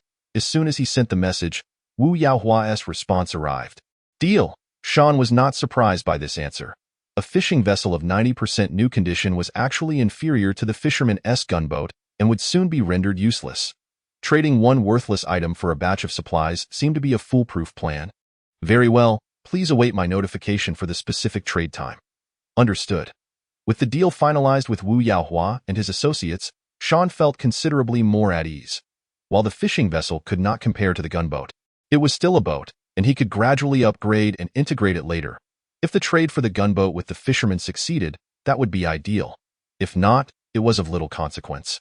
While awaiting a response from the fisherman, Sean noticed that several individuals in the group were tagging him, particularly the Cat-Eye trio, who were playfully seeking his attention. The purpose of their antics was obvious. Had it not been for the fisherman's situation, Sean would likely have responded. However, at this moment, he could only internally express his apologies. After several minutes of waiting without a reply from the fisherman, he received another call. Sister Sun? Upon seeing the name on the screen, a flicker of hesitation crossed Sean's eyes. Sun Ili was someone he had first encountered when Zhao Fei brought him to a trade. The impression she left was quite profound. After all, she was attractive and possessed a commendable figure. Such a woman, even if somewhat older, undoubtedly held a strong allure for men. Although Sean held no particular desires, the natural instinct of attraction had left a significant impression on him. "Hello, Sister Sunday Little Xiao. It's quite a surprise to reach you on the phone. Sister Sun, you mustn't say that. It feels somewhat awkward to receive your call." "Haha, I understand your sentiment. However, Little Xiao, I did not call you this time to immediately discuss another trade. Had this been anyone else, or even Sean himself in the past, he might have believed her without question. After all, her words carried no hint of hesitation, suggesting sincerity.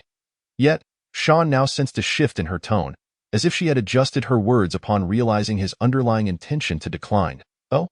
So what does Sister Sun intend with this call? Given the recent unexpected events, I believe you are aware of them. I was hoping that after the asteroid interception, we could maintain a good cooperative relationship." Clearly, upon sensing Sean's intent to refuse her, Sun Ili quickly altered her objective. Since a trade was not possible at present, she would leave the opportunity for the future. As long as the cooperative relationship remained intact, it would not be a bad outcome. "That is agreeable. However, Sister Sun, I do have a limited stock of supplies. How about this? I possess an advanced indoor aquaculture technology, and I can provide the necessary equipment to help you establish it. After all, as the saying goes, it is better to teach a person to fish than to simply give them fish." "Advanced indoor aquaculture technology?" Sun Ili expressed surprise. Were this anyone else, they might dismiss it as a mere excuse. But knowing that the geothermal technology stemmed from Sean, she did not doubt that he was being forthright about this matter. If you do not wish to trade, you could simply state that it is not feasible. At this juncture, one cannot compel another to engage in a transaction. Indeed, this new technology employs modularization, automation, and ecological principles. As long as it can operate, not only can food be self-sufficient, but with proper management, there may even be surplus to trade with others. If that were indeed the case, it would be splendid. "Xiao, it's settled then. You must ensure to share this technology with me afterward, and I am willing to offer a handsome price. As long as it's Sister Sun, there will be no problem." "Splendid, Sister Sun. I have matters to attend to. What do you think?" "Very well, I shall not disturb you further. We will chat later." "All right, take care." "You too." After exchanging pleasantries, Sun Ili decisively hung up the phone. Standing beside her was a gender-ambiguous girl whose delicate face was marred by disappointment. "Mom, did he refuse?" "There's nothing to be done. If I were in his shoes, I would have refused as well. A refusal is just that. We are not in desperate need of trading with him." Sun Jiaying evidently inherited her mother's competent and spirited demeanor, with an added touch of youthful arrogance. "You know nothing." Sun Ili shot a glare at her daughter. "Xiao is truly a remarkable person. He mentioned he would trade us an advanced indoor cultivation technology." "Humph. Isn't that just aquaponics? It's not as if we lack knowledge in that area." Sun Jiaying pouted. "We also possess the most advanced algae-based power generation and oxygen production technologies. I doubt he has anything better. It is said that he employs an electrolysis method for oxygen production, quite cutting edge, indeed." Sun Ili chuckled. "So what? Algae not only generates power and produces oxygen, but can also serve as feed." Sun Jiaying remained obstinate. "Why must you mirror my traits, yet only inherit my most obstinate personality?" Ruffling her daughter's short hair, Sun Ili's expression grew complex. "Jiaying, in the past, your demeanor wouldn't have been an issue. But in this apocalyptic world, it could lead to misfortune, and worse, offend others. Isn't Mom here? Besides, I usually maintain a cool demeanor. I wouldn't be foolish enough to act like this in front of others." Clinging to her mother's arm, Sun Jiaying coquettishly replied, "You are quite the little pest." Sun Ili lightly tapped her daughter's forehead. "But should a catastrophic event occur, and I find myself in trouble, you can seek Xiao's assistance. I assure you, he is reliable." "Mom, why him? Shouldn't it be Zhao Fei?" Sun Jiaying questioned, puzzled. "That fellow is just like his father, unreliable in certain matters." Sun Ili expressed her disdain. "Trust me, if anything were to happen, turn to Xiao for help."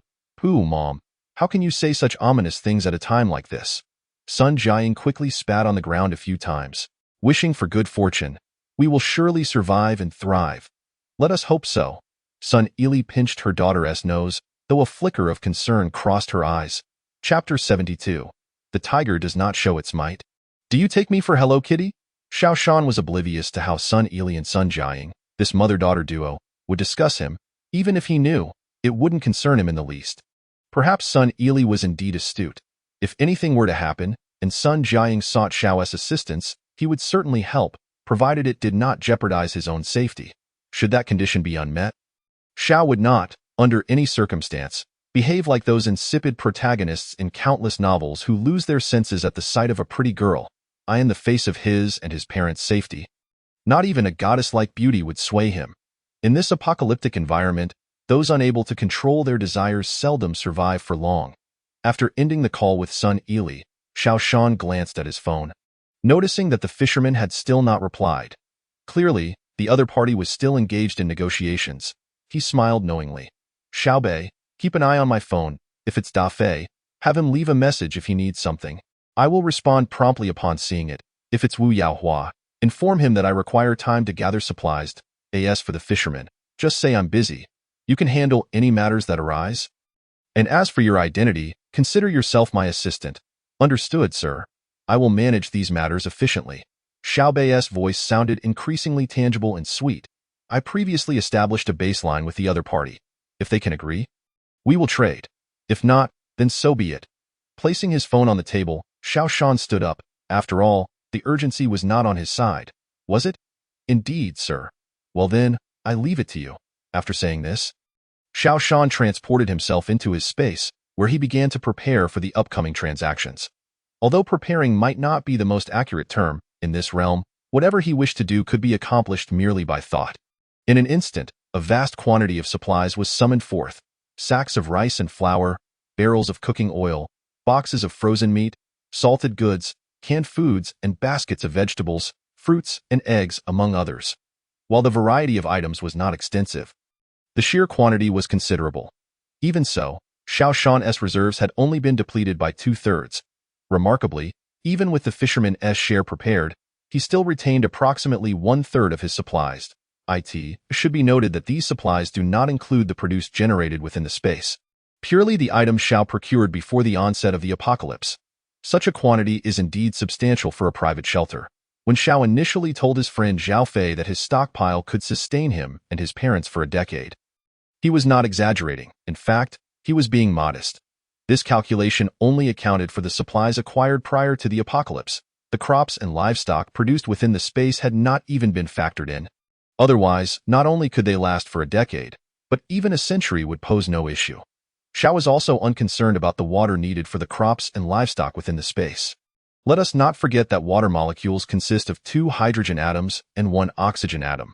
Given Xiao's capabilities within the space, synthesizing adequate water would merely be slightly more troublesome than accessing pre-existing sources, not a problem at all. It is no wonder Xiao could amass such a vast stockpile. Even if rice costs 3 yuan per gene, a 100 gene sack would only amount to 300 yuan, a total of 10,000 sacks. Equating to 3 million genes would still be only 3 million yuan, and bulk prices are even cheaper. Xiao could not have purchased such an immense quantity of rice. Back then, he had only a few thousand yuan at hand. How could he buy food without funds for other necessities? Fortunately, the output from his space was not only rapid but abundant, and of exceptional quality, especially considering he was the sole occupant. Over time, the food in the storeroom accumulated increasingly, and in fact, his willingness to trade away the surplus stemmed from the annoyance these supplies caused him. With fresh ingredients available, who would want to consume these mundane items? Even the cured meats, such as salted pork and sausages, were processed by Xiao himself using the produce from the space. This not only enhanced the storage duration of the ingredients, but also freed up additional storage space. Once he had drawn out the supplies, Xiao Shan loaded them onto the vehicle. The cargo area of a box truck could accommodate a batch without issue, but 2 batches would be too much. However, with a mere thought, he extended the truck with an additional trailer. 2 transactions would perfectly fit 1 trailer each. After harvesting and processing the mature crops from his space, he then transported himself back to the shelter. Sir, during your absence, the fisherman who was not at sea has responded. Xiao Bei immediately reported. Oh? What did he say? Xiao Shan settled into his office chair with a chilled soda in hand. The other party stated that a 1-fold price was out of the question. They could only accept a maximum of 5-fold. 5-fold, you say? Leaning back in his chair, he took a couple of sips of his cold cola. He found this offer rather satisfactory. the one-fold request was merely a jest. However, a sudden halving of the price showcased the fisherman's boldness. Xiao Shan chuckled. Xiao Bei, how did you convey this to the other party? I informed them, in my capacity as your assistant, that you were engaged in a critical matter and that I would represent you in discussions. And what was their reaction? Nothing particularly noteworthy. They merely expressed a desire for the transaction to proceed swiftly. Swiftly, you say? Xiao Shan pondered for a moment. Xiao Bei, tell them that a transaction can occur today. As for the location, find a terrain most advantageous to me and arrange it accordingly to avoid complications. Understood, sir. Is there any other arrangement? Please also notify Wu Yahua to join the transaction at the same location. But delay the time by half an hour. Sir, merely delaying by half an hour may cause the two parties to encounter one another. Would that not be inappropriate? I intend for them to meet. That way, they cannot presume I have no alternative parties to negotiate with. Sir, while this approach may serve to caution both parties, it equally risks exposing your position, experiencing the increasingly sophisticated responses of Xiao AI. Shan smiled with satisfaction. It seems that allowing you to learn online independently is indeed not a bad idea. Your ability to think this way is commendable. However, one must know when to be discreet and when to be ostentatious. If one does not assert themselves, they may find themselves mistaken for a mere Hello Kitty. Very well, sir. I will arrange the details of the transaction. Shan nodded, casually enjoying his ice-cold drink while observing Xiao AI as she contacted the two trading partners. Chapter 73. Among the myriad of transportation routes, safety is paramount. Shan harbored no concerns regarding Xiao AI's increasingly intelligent evolution. The notion that artificial intelligence, upon developing emotions, would inevitably lead to humanity's destruction, while possessing a degree of plausibility, seemed rather exaggerated to him. After all, didn't humanity's own nuclear technology result in the Chernobyl disaster? Wasn't that a potential threat to the planet? Yet, humanity has not abandoned this technology. In these times, even a casual encounter could lead to dire consequences, yet one does not see those reckless individuals behaving with restraint. Even the simple act of eating carries risks. Should one then refrain from dining altogether? Admittedly, Shan recognized that among the examples he provided, the nuclear technology one was the most fitting. Yet, given the current apocalyptic circumstances, concerns about an AI crisis seemed like a distant worry. Who would even consider it now? Moreover, Xiao AI's core exists within the spatial realm, where Shan reigns as a deity. Even if she were to evolve into true artificial intelligence, he could effortlessly neutralize her with but a thought. As for the subroutines left outside, as long as the core remains under Shan's control, there is no cause for concern. Before long, Xiao AI had successfully arranged both transactions. Sir, the time and location have been confirmed. How much time do we have? We will first conduct the transaction with the fisherman in 1 hour, followed by Wu Yaohua arriving in his fishing boat half an hour later. Excellent. Prepare, you will be driving for this delivery. Sir, you cannot be serious, indeed. After training in the spatial realm for so long, it is high time to test my flying apparatus in the real world. Very well, sir, but please prioritize your safety. I will. Prepare yourself. We shall depart immediately. Please allow me 2 minutes to assess the surroundings. Go ahead. Upon finishing his drink, Shan effortlessly crumpled the aluminum can into a metallic sphere with a firm grip. Moments later, he stood outside the shelter, releasing the prepared electric van. Xiao AI, any issues? The vehicle is in good condition, ready for departure. The technology for autonomous driving had long existed. The only distinction was that Xiao AI's version had become significantly more intelligent. Behind the van, Shan deployed his flying apparatus. Its striking design retained some semblance of a car, yet no one would mistake it for one. Although the flying apparatus was relatively small, for Shan, it sufficed as a means of transportation, especially with the spatial realm at his disposal. Once Shan reclined in the cockpit, the alloy hatch closed silently. Without requiring Xiao AI's assistance, he skillfully executed a series of commands, activating the flying apparatus and setting its flight path. Xiao AI, I shall proceed ahead. Sir, among the myriad of roads, safety is paramount. Unregulated flight may bring tears to loved ones. Haha. Xiao AI, you possess a sense of humor. Amidst Shan's laughter, the vector engines at the underside of the flying apparatus expelled a forceful stream of air, launching it skyward. Reaching several hundred meters in altitude, the rear vector engines roared to life under Shan's command, propelling the apparatus into the enveloping darkness.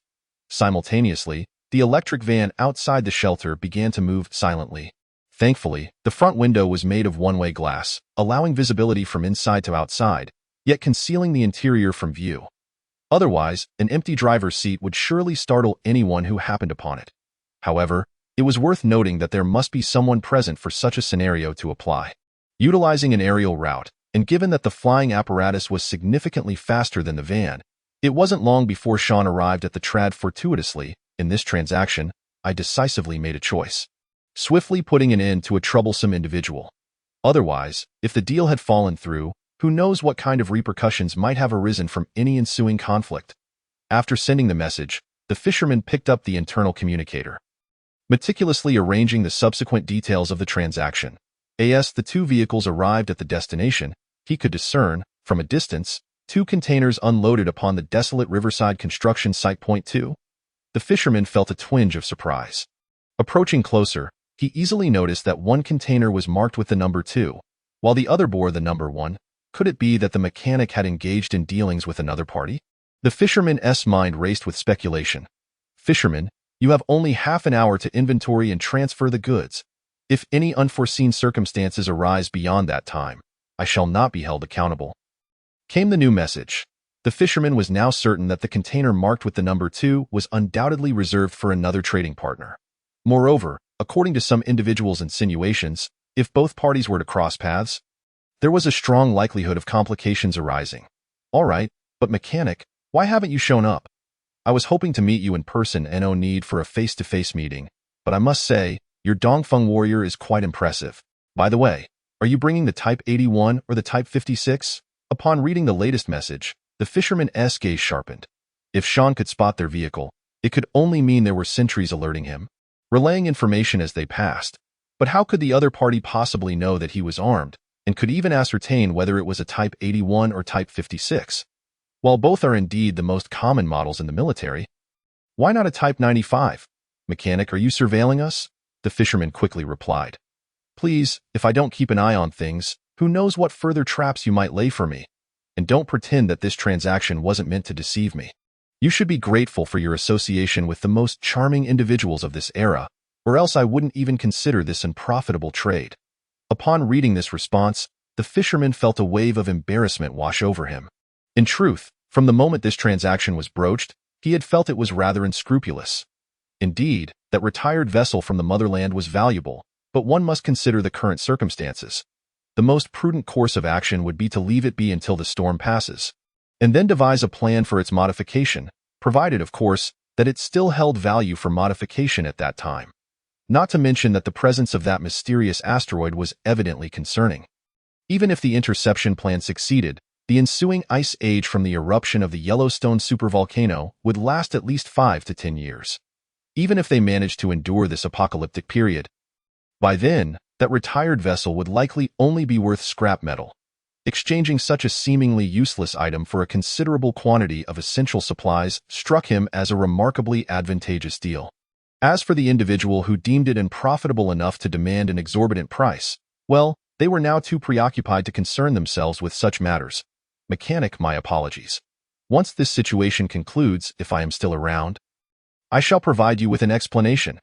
The fisherman had pondered extensively before sending this message, but ultimately decided to proceed. The rationale was simple. Disregarding the connections on Zhao Fei's side, Sean's demonstrated strength warranted such action. Observing the message from the fisherman, Sean, reclining within the aircraft, smiled with satisfaction. He did not care for the other party's explanations, yet such an attitude was indeed commendable. As for explanations, those could be set aside. A celebratory meal would suffice, and he hoped to include De Fei in the gathering. No problem. I shall drink a bottle as self-punishment. All right, let us expedite the loading of goods. Don't let your companions seek me out. The sooner the transaction is completed, the sooner we all return to our respective homes. The fisherman felt a chill run down his spine and promptly gestured to his companions. Understood. After sending a message, the fisherman instructed his associates to disembark the vehicle and inspect the cargo. As for what lay within the container marked with number 2, his curiosity was piqued, yet he had no desire to investigate. Even though the container's door was left wide open. Who was that individual, and why was he becoming increasingly enigmatic?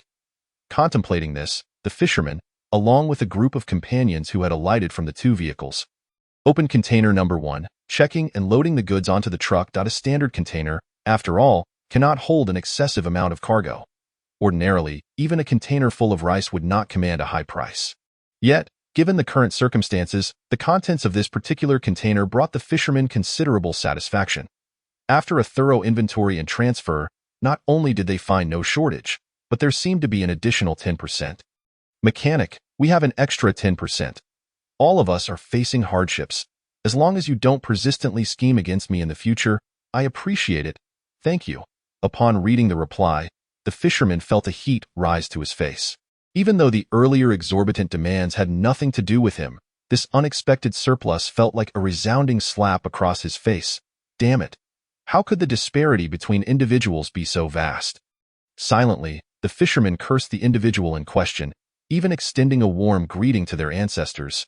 Yet he found himself unable to reject this extra 10%. Enough with the thanks. Let us move quickly. The owner of container number 2 is already en route. Chapter 75. Transaction successful. A small gift. This was no mere bluff from Sean. Under the watchful gaze of the drone, a large truck was indeed approaching, albeit at a leisurely pace, clearly intentional to avoid any misunderstandings by arriving too early. Meanwhile, on the river, a sizable fishing vessel was making its way towards them, accompanied by a patrol boat, both proceeding at a similar pace. Sean was not surprised by Wu Yaohua's early arrival. Departing ahead of time could avert complications on the road. At worst, they could wait a while before arriving. In fact, that was precisely what they did. When they discovered that there were still several minutes until the scheduled transaction time, both the vehicles and the boats began to slow down and eventually came to a halt. Old Wu, no need to wait. Just come straight over.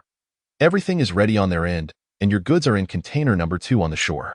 You can load the cargo onto the truck while counting the quantities, and the boat can simply dock at the trading point on the river. Remember to take away anything that shouldn't be left behind. By the way, that patrol boat looks quite good. Are you sure you don't want to consider trading it to me? Upon receiving these 3 messages, Wu Yaohua was left utterly bewildered.